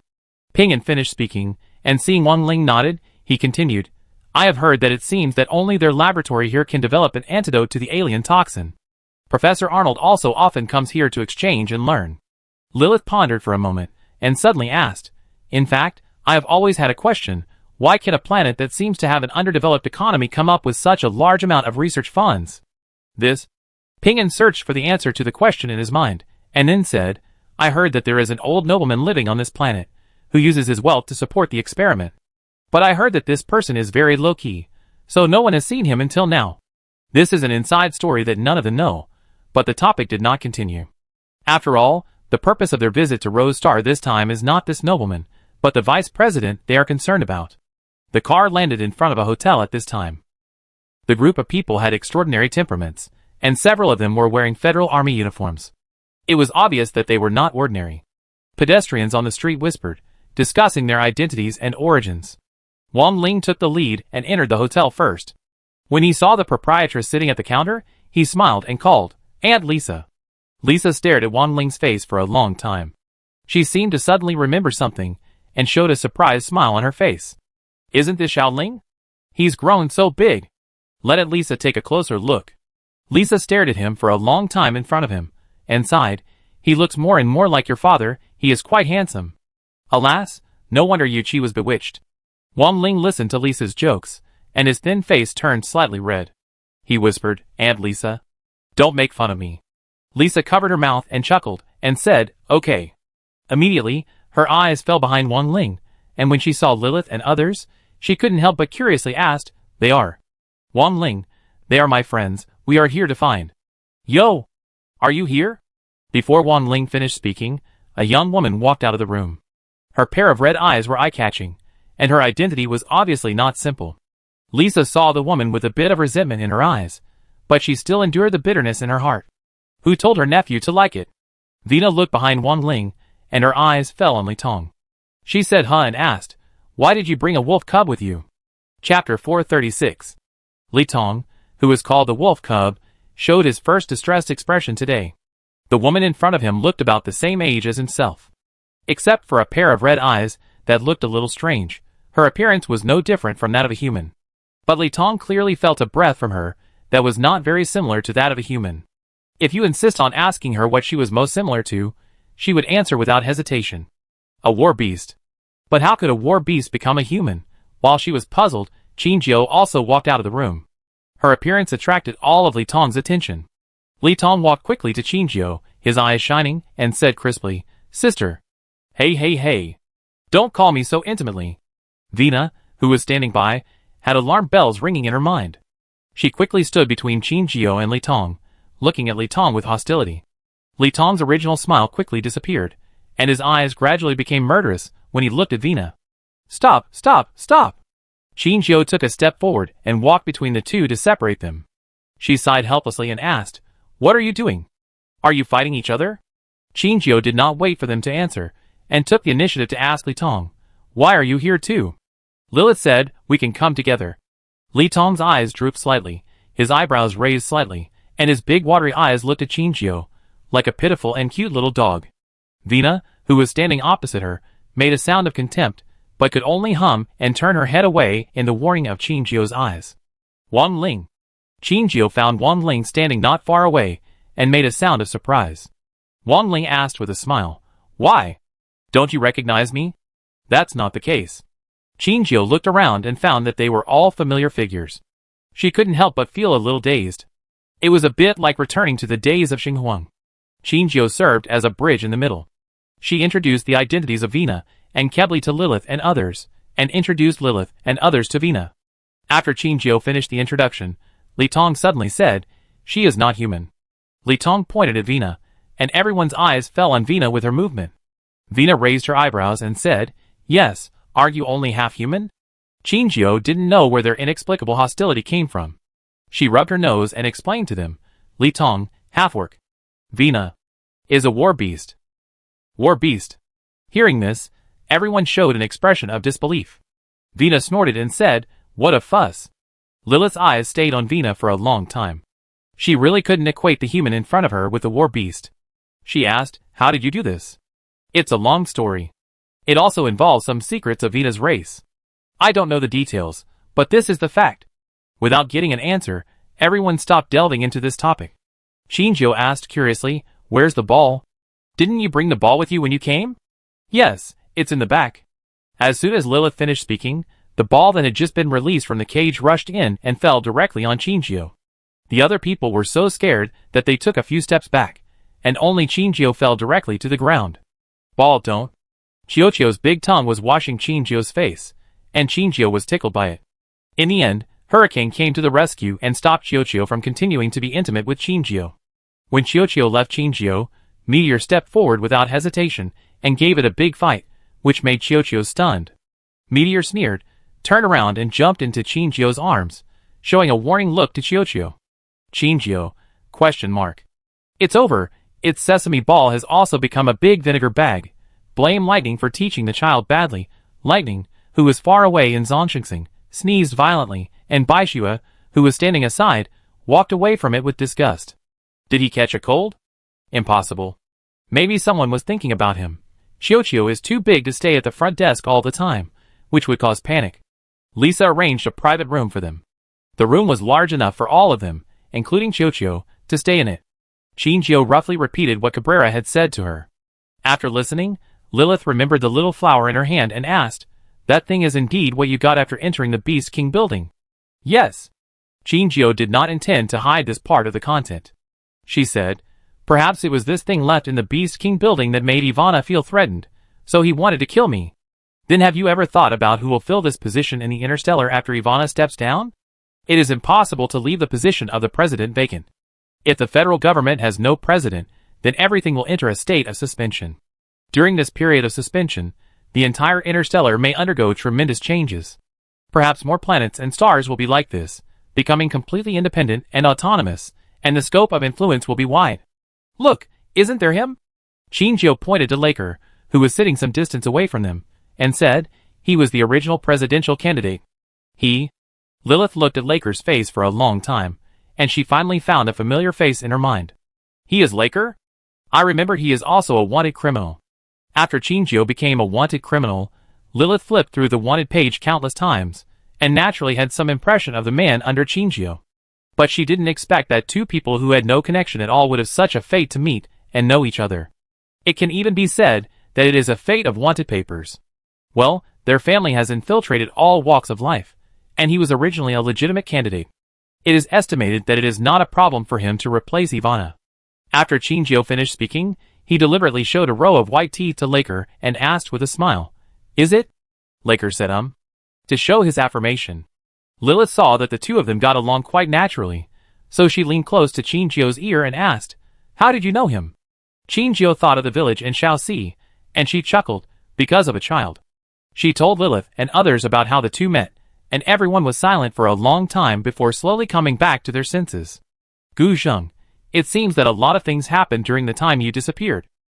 "Yes. I have been to many planets, and met many interesting people. Maybe I will never have such an experience again in my life." Just as Qingqiu sighed, Kaibuli's eyes suddenly permeated with orange light. He looked at the sunset that was slowly setting and said, "Let's go, the tribe leader asked us to find him." Chapter 437. Everyone still hasn't figured out how he got in touch with his clan leader, but they still stood up and followed him silently. He took everyone to the top of the building. Lisa was the only person present besides Kebli, who didn't show any surprise. Her clan leader liked to appear in strange places, and she was no longer surprised. She had silently accepted the fact that the clan leader would appear on the roof. Everyone came to the top of the building and looked out from the stairs. They saw a white-haired old man facing the sunset, giving them a thin back, looking a little lonely. Hearing the voices of the crowd, he slowly turned around and looked at everyone with a pair of eyes of the same color as Kebli. His gray eyebrows moved, and his eyes fell accurately on Qingqiu. "Is it you, little girl?" Before Qingqiu spoke, the other party had locked onto her. She was a little surprised, but she didn't forget the etiquette. She bowed slightly in the direction of the old man and said, "Yes, Grandpa." Alas! The old man did not show a look of joy when he heard this, but a look of regret. Facing the benefactor of their tribe, the chief grandfather had such a reaction, which made Kebli couldn't help asking, "Clan chief grandfather, what are you doing?" "No, I'm sighing, is this the day?" He turned slowly with his hands behind his back, and continued to face the afterglow of the sunset, leaving everyone with a back full of stories. His voice blended into the wind, as if it would be blown away. "Child, if possible, I really hope you will never find me in this life. But this may be God's will. You will still know these things." Qingqiu was about to ask something. Suddenly, a suspended train slowly rose from the ground while he was talking and stopped on the roof. The old man looked at her sideways and said, "Come on, child, you follow me." "Grandpa, the clan leader, then we."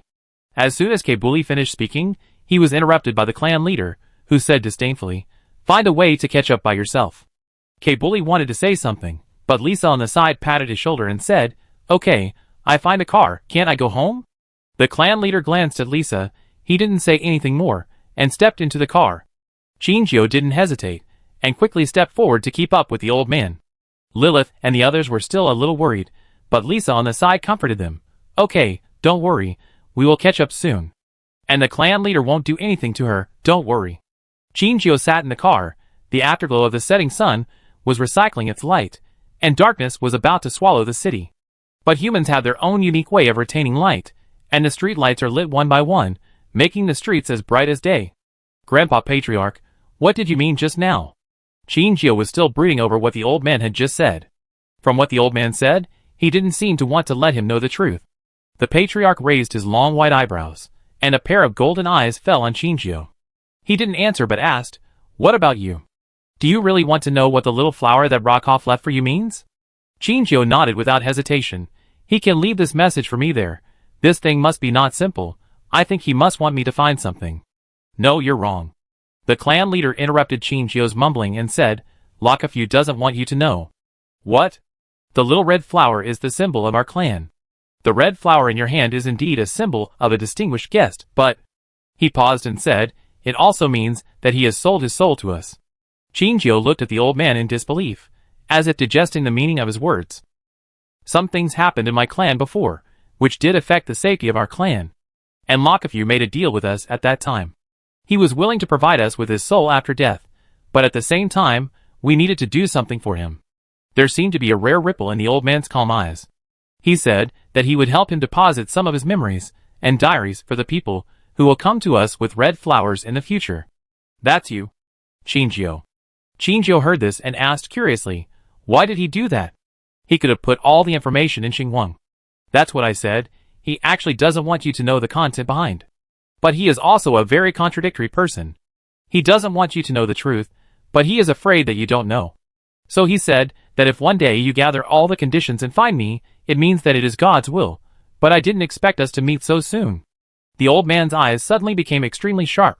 Staring at Shinjio's eyes, he said earnestly, of course, he also said that it is up to you to decide whether you want to know the truth. You still have a chance to refuse now. Shinjio looked at the old man calmly for a long time. She suddenly laughed out loud, self-deprecatingly said, really? Do I have a chance to refuse? She shook her head with a wry smile and said, no, I didn't make a choice at the beginning, did I? Yeah. The old man responded softly, because I don't want you to choose. From the moment you got on this car, you have no way back. Can I ask why? Maybe out of my own selfishness, I think you need to know what all this means, and I also want to know what you will choose. After all, some threats related to you are attacking the Interstellar, and you are the key to unlock the answer. Shinjio was a little surprised, pointed at himself, and asked unconfidently, me? Well, don't underestimate yourself, your role is far greater than you think. The old man thought of the information he had recently obtained from the star disk, and his eyes looking at Shinjio became full of meaning. Shinjio had a vague intuition that what the clan leader grandfather said should be related to the little white ball. But, is the little white ball related to Rockefeller? Isn't it a strange creature that suddenly appeared? Shinjio suddenly remembered the dream in the water tank, and the touch of soaking in the sticky liquid still remained on her skin. Perhaps the little white ball is not a creature that appeared out of nowhere, it is a man-made substance. The first laboratory. These words suddenly appeared in her mind, and when she connected all this, she felt a chill on her back. Now, she can't think of anything else that can threaten the safety of the Interstellar except the little white ball. Did Rockefeller leave her a way to deal with the little white ball? Chapter 438. Not long after, the car stopped on a mountain. The lush trees covered a large area of vision. If the driver was not familiar with the terrain, he might not be able to find a place to step. Shinjio jumped out of the car and looked around, feeling a little dazed. They were also hidden in the mountains, and were also isolated from the world. She was a little dreaming of returning to the small village on Wulu Star. After Shinjio and the others got off the car, another floating car soon appeared in the sky. At this time, the window of its cabin was opened, and Lisa stuck half of her head out from inside and asked loudly, Chief, where should we park the car? The chief pointed to the open space on the side, and Lisa understood and closed the window. Shinjio thought the chief would let her wait for others before leaving, but the chief did not seem to have that intention. He waved to her and said, let's go, someone will take them away. Shinjio looked at the chief's back as he walked farther and farther away, wanting to say something but stopping, but in the end, he did not speak and hurriedly followed. After the chief left, other people appeared in the open space to meet Kebli and his friends. When the young man recognized Kebli and Lisa, he smiled in surprise. Ah! Aunt Lisa, Kebli. Long time no see. He and Kebli obviously had a good relationship, and he punched Kebli's shoulder hard. Kebli staggered and immediately responded with the same punch. Kebli smiled and said, "You kid, long time no see." "That's right. You still have the nerve to say that. You clearly said you were just going out for a day, but you suddenly disappeared for such a long time." Hearing this, the smile on Kebli's face gradually disappeared, and he said, "Well, something happened." "I know. I heard you were arrested." "Yeah." Kebli obviously didn't want to discuss this matter too much. He put his arm around the other's shoulder and walked in front to lead the way. Vina, who had been following behind them, didn't speak, but was obviously lost in thought as she looked at Kebeli's back.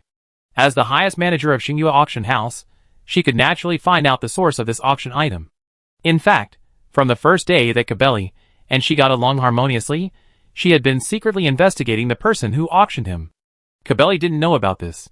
Vina's investigation had some clues, but because she hadn't reached the final conclusion, she didn't tell Kebeli. In addition to wanting to play around, the most important thing for her to come out this time was to let the mastermind relax his vigilance and let him show his feet in Xingdu. And Levin and Alder were her most trusted subordinates. She only needed to tell them the purpose, and they would naturally handle all the rest. She narrowed her eyes and hid all her emotions under her eyelashes. Anyone who touches her must see how strong he is and whether he can resist her anger. The crowd walked further and further away, gradually walking onto a mountain road. Kebli raised his eyebrows, suddenly stopped, and looked at the back of the person in front of him without saying a word. "What's wrong?" Sensing his stagnation, the person in front of him looked back at him. "Just now. The clan leader and Xinjiu didn't walk on this road, right?" His keen perception told him that there was no trace of the clan leader here. He had walked this road countless times, and naturally knew that the other party did not deliberately take them to a dangerous place. But it was obvious that the destination they were going to was completely different from the clan leader and his people. The young man of the same age as Kebli did not intend to hide it. He said with a light hum, "The chief asked me to take you back to the village first." "Where did they go?" The one who asked the question was Lilith. She took 2 steps forward and stood side by side with Kebli, with a nervous look on her face. The young man seemed to be in a dilemma. He scratched his head and replied, "I don't know either. The chief just arranged for me to take you back, but didn't report your whereabouts to me." Xinjiu had suffered too many difficulties and persecutions along the way. Lilith almost instantly anticipated a bad result.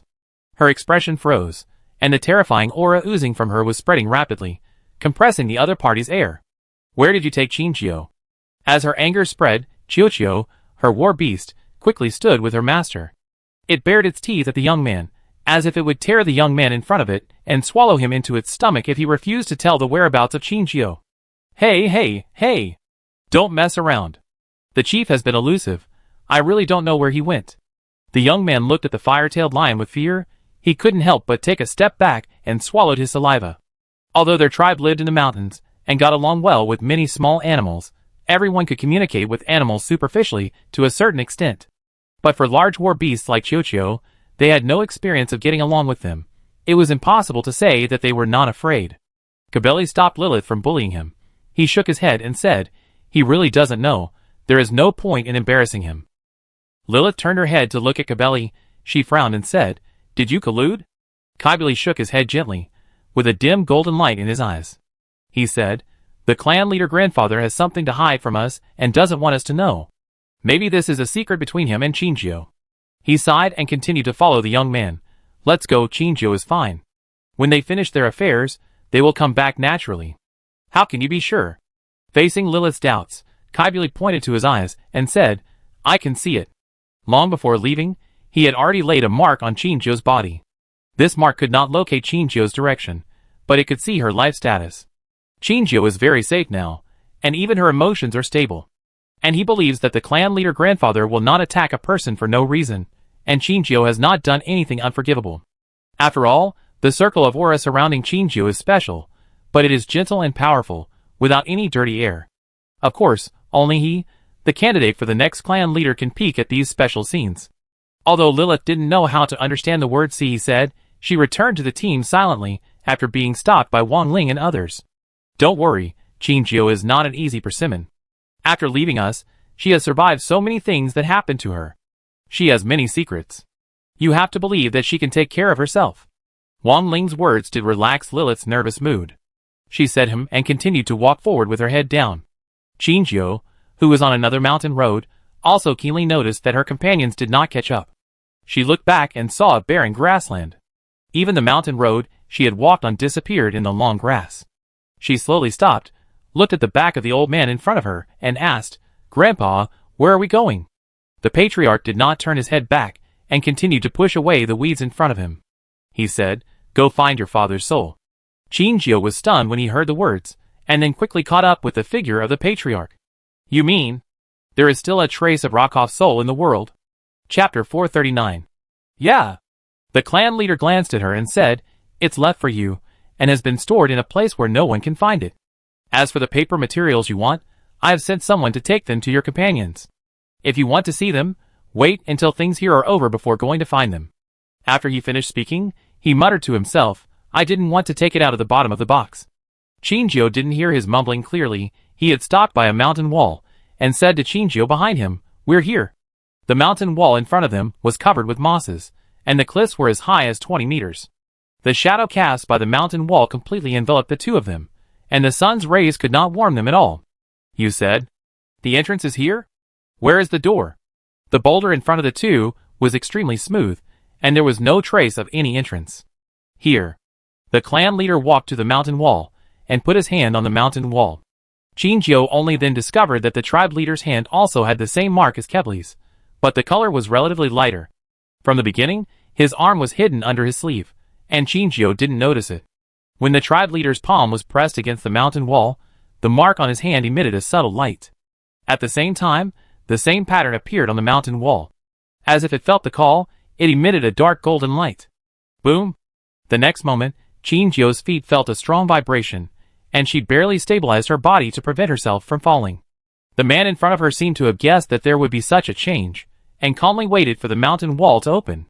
The boulder moved to both sides, and after a strong vibration, the sound of the boulder rubbing against the ground gradually weakened. The rolling dust made Qingjiu unable to see the scene in front of her. She was choked by the dust, and coughed a few times. The tribe leader did not look at her for a second, but walked into the open cave on his own. Qingjiu followed immediately. When she entered the cave, she was shocked by the scene in front of her. The two sides of the cave, which was originally thought to be pitch black, were covered with star-like balls of light. Looking closely, they were closest to sunlight, and Qingjiu could even feel the heat radiating from the balls of light. When she thought that Kebli's name was related to the sun god, she instantly thought that their people might be related to the sun. The tribe leader turned around and shouted, "This way." Qingjiu did not think about it anymore, and immediately followed him. As the two went deeper, Qingjiu found that the balls of light on the stone wall were gradually decreasing. If you don't pay attention to your feet, you may fall on the stones. Gradually, the light balls around them disappeared without a trace. In the pitch-dark space, only the voice of the clan leader could be heard, guiding the way ahead. "We are almost there." Qingjiu has strong dynamic vision, but she cannot see at night. She can only rely on her imagination and follow the clan leader's voice. They walked for a long time, and suddenly there was a faint light flashing in the distance. Qingjiu looked up in the direction of the light source, but because they were still a little far away from the light source, she could not see clearly what the glowing object was. Led by the clan leader, Qingjiu walked quickly towards the glowing object. Until she approached a vague figure with a blue glow, Qingjiu forgot to breathe for a moment. She breathed very lightly, as if to hide the turbulence in her heart. The somewhat transparent figure had his eyes tightly closed and his hands open. Two equally intangible iron chains were tied around his wrists and hung him up. It was unknown how long he had been in this position, but he seemed to not care at all, just immersed in his own dream, sleeping peacefully. Qingjiu opened his mouth and uttered a single sound, but could not continue. "He is Rakov, your father." The patriarch confirmed the answer in Qingjiu's heart, and Qingjiu's heart seemed to have overturned the spice rack, with mixed feelings. Rakov, father. Two names and words that were just concepts to her appeared so concretely in front of her at this time. She had seen the photo of Rakov on Edel's desk. The face in the photo overlapped with the ghost in front of her, but the man in front of her had lost his smile. To Qingjiu, Rakov was just a strange man, but she couldn't help but yearn for him. She wanted to ask why he abandoned her alone, and why he let her spend her childhood in an orphanage. But she knew that she would not get answers to these questions, because the Rockefeller in front of her no longer existed in the world. Qingjio stared at the man for a long time with a dull look in her eyes. She took a deep breath and restrained all her emotions. She asked, "Is this his soul?" "Yes." The clan leader nodded and took 2 steps forward to the side of Rakef. He stretched out his hand to Qingjio and said, "Come, child."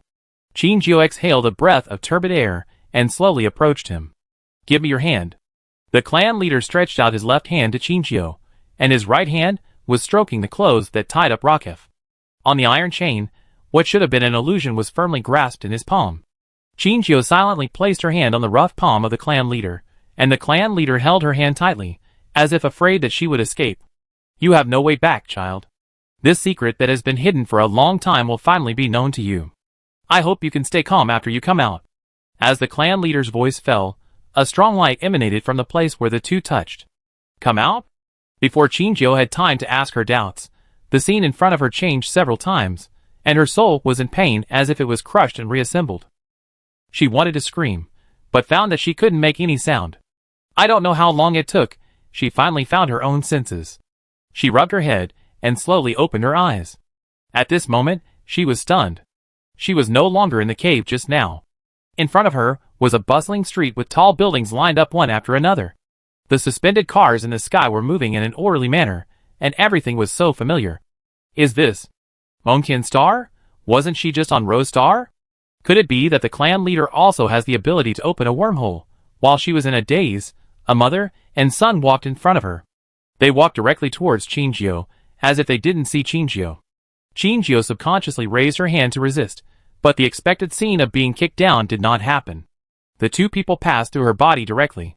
Qingjio looked down at her pierced palm. She was stunned for a moment, and then raised her eyes to look at the whole city. Is this an illusion? Hey, Rakov. Hurry up, why are you so slow? Okay, I know, wait for me. Hearing Rakov's name, Qingjio looked in the direction of the voice. The man had a face that Qingjio was familiar with. He put his hands in his pockets and followed a woman slowly. The woman jumped in front and occasionally looked back at him. Qingjio understood where he was almost instantly. This was Rakov's world of memories. Chapter 440. Qingjio patted his buttocks, stood up and followed. At this time, Rakov was wearing the uniform of the Beast Tamer Army, and it seemed that he had become a member of the Federation Army. Rakov followed the woman, with love in his eyes, and it was obvious that he had a relationship with the woman beyond friendship. Qingjio's heart skipped a beat, and half of his attention fell on the woman. That woman. Could it be his biological mother? Qingjio followed them silently, and even if someone bumped into her, she would not hide, but directly pass through the other person's body. She had already adapted to the feeling of being a ghost.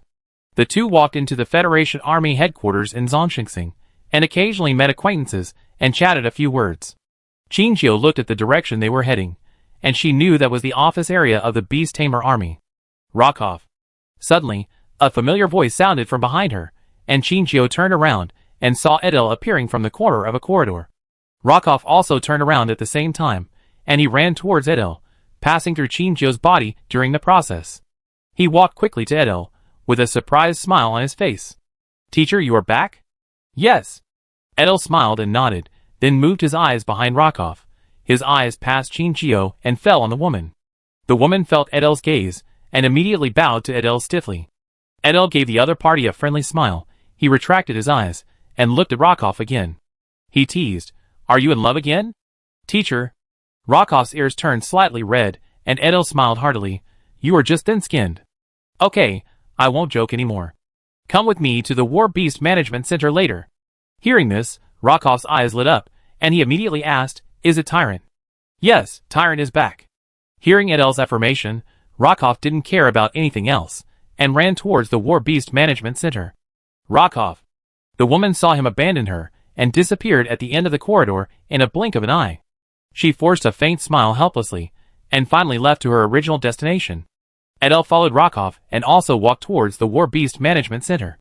Qingjio was about to catch up, and soon, the surrounding scenery changed several times. When the surrounding environment returned to stability, Qingjio found himself standing in the building of the War Beast Management Center. She was a little too familiar with the cage in front of her. Isn't this the cage where Lightning and Snow White were locked up? But the one in the cage now was not Lightning or Snow White, but a Snow White tiger. At this time, it was resting by the door, with a pair of ears shaking gently. Badeo, don't ignore me. I'm sending you for a physical examination. Don't be angry, I go back and buy you something delicious, okay? Chinchio looked in the direction of the voice. Rockoff was squatting on the ground, poking the snowflake tiger's back through the cage. He said in a flattering tone, how about buying you 10, no 20 of the cans you like to eat? Hearing the word cans, Badeo was willing to turn around and give him a look. Rockoff touched it in surprise, causing the snowflake tiger to growl and stop Rockoff. Even though the snowflake tiger was threatening him, it didn't sound malicious. Chinchio could even hear a little pampering hidden in its tone. Chinchio couldn't take her eyes off the snowflake tiger. She always felt that something was attracting her attention. After watching Rockoff and the snowflake tiger make out, he and Edel left the room. Rockoff followed Edel and asked, Teacher, what did they say? It's okay for now, but it can't be overworked. It needs to rest for a while. I make it clear to the higher-ups, and reduce your workload next time. Teacher, I want to take a vacation. Rockoff interrupted Edel, counting the days on his fingers, and said, I should have 10 days of annual leave left. Including this week's adjustment, I want to take a half-month vacation so that it can rest. Edel sighed and said with some embarrassment, Rockoff, you know, we are short of people now, and tyranny is one of the main forces. It may be difficult for you to take this vacation. I want to try. Well, okay, you apply and I submit it. I can't decide whether it's passed or not. Okay. Thank you, teacher. Chinchio continued to listen behind them, but soon, the scene in front of her faded again. This time she came to the War Beast Medical Center. At this time, the snowflake tiger was lying on the scanner, looking sick. It was panting, and seemed to be very uncomfortable. Chinchio walked to the instrument, and she gently stroked the domineering head through an unbreakable barrier. Are you sick? Chinchio's words could not be captured by anyone. She looked around and found Rockefeller in the operating room. She walked towards him without hesitation. When she walked to the wall, she tentatively reached out and touched the wall. Her hand could not touch the wall, so she went straight through it. As expected, she could not touch any physical object here. Arriving in the operating room, Chinchio watched the doctor press the switch, and as the instrument started, Tyrant was sent into the scanning machine. At this time, the first voice appeared in the operating room that had been silent for a long time. Will it be okay? Well, it's hard to say. The doctor swiped on the screen, pointed to a few points and said to Rockoff, Here are different degrees of blockage. And here, do you see it's beating like a rusty machine, slow and weak? Looking at the picture on the screen, the room fell into silence again. Seeing that Rockefeller looked not very well, the doctor sighed and said, In fact, we have already given advice during the last checkup. It is not suitable for high-intensity work. Do you understand? Seeing that Rockefeller was staring at her numbly, the doctor said harshly, It must be retired. Do you know that? Hearing this, Rockefeller's whole body trembled as if he had been electrocuted. He nodded woodenly and replied, I know. You go back first. I will submit the retirement application for you. Let it stay here for a few days, to get some injections, and rest for a few days. Rockefeller was reluctant to move, and the doctor just sighed, and did not say much. After a long time, Rockoff suddenly asked, If I could apply for leave a month ago, would it be better? The doctor shook her head, cruelly breaking his last trace of remorse, and said, That is just delaying its death. Its condition today is not a matter of 1 day or 1 night. A half-month leave cannot achieve the effect you want. The doctor saw the sadness in his eyes, and finally softened her tone. You have to be mentally prepared, maybe. It can't hold on for too long.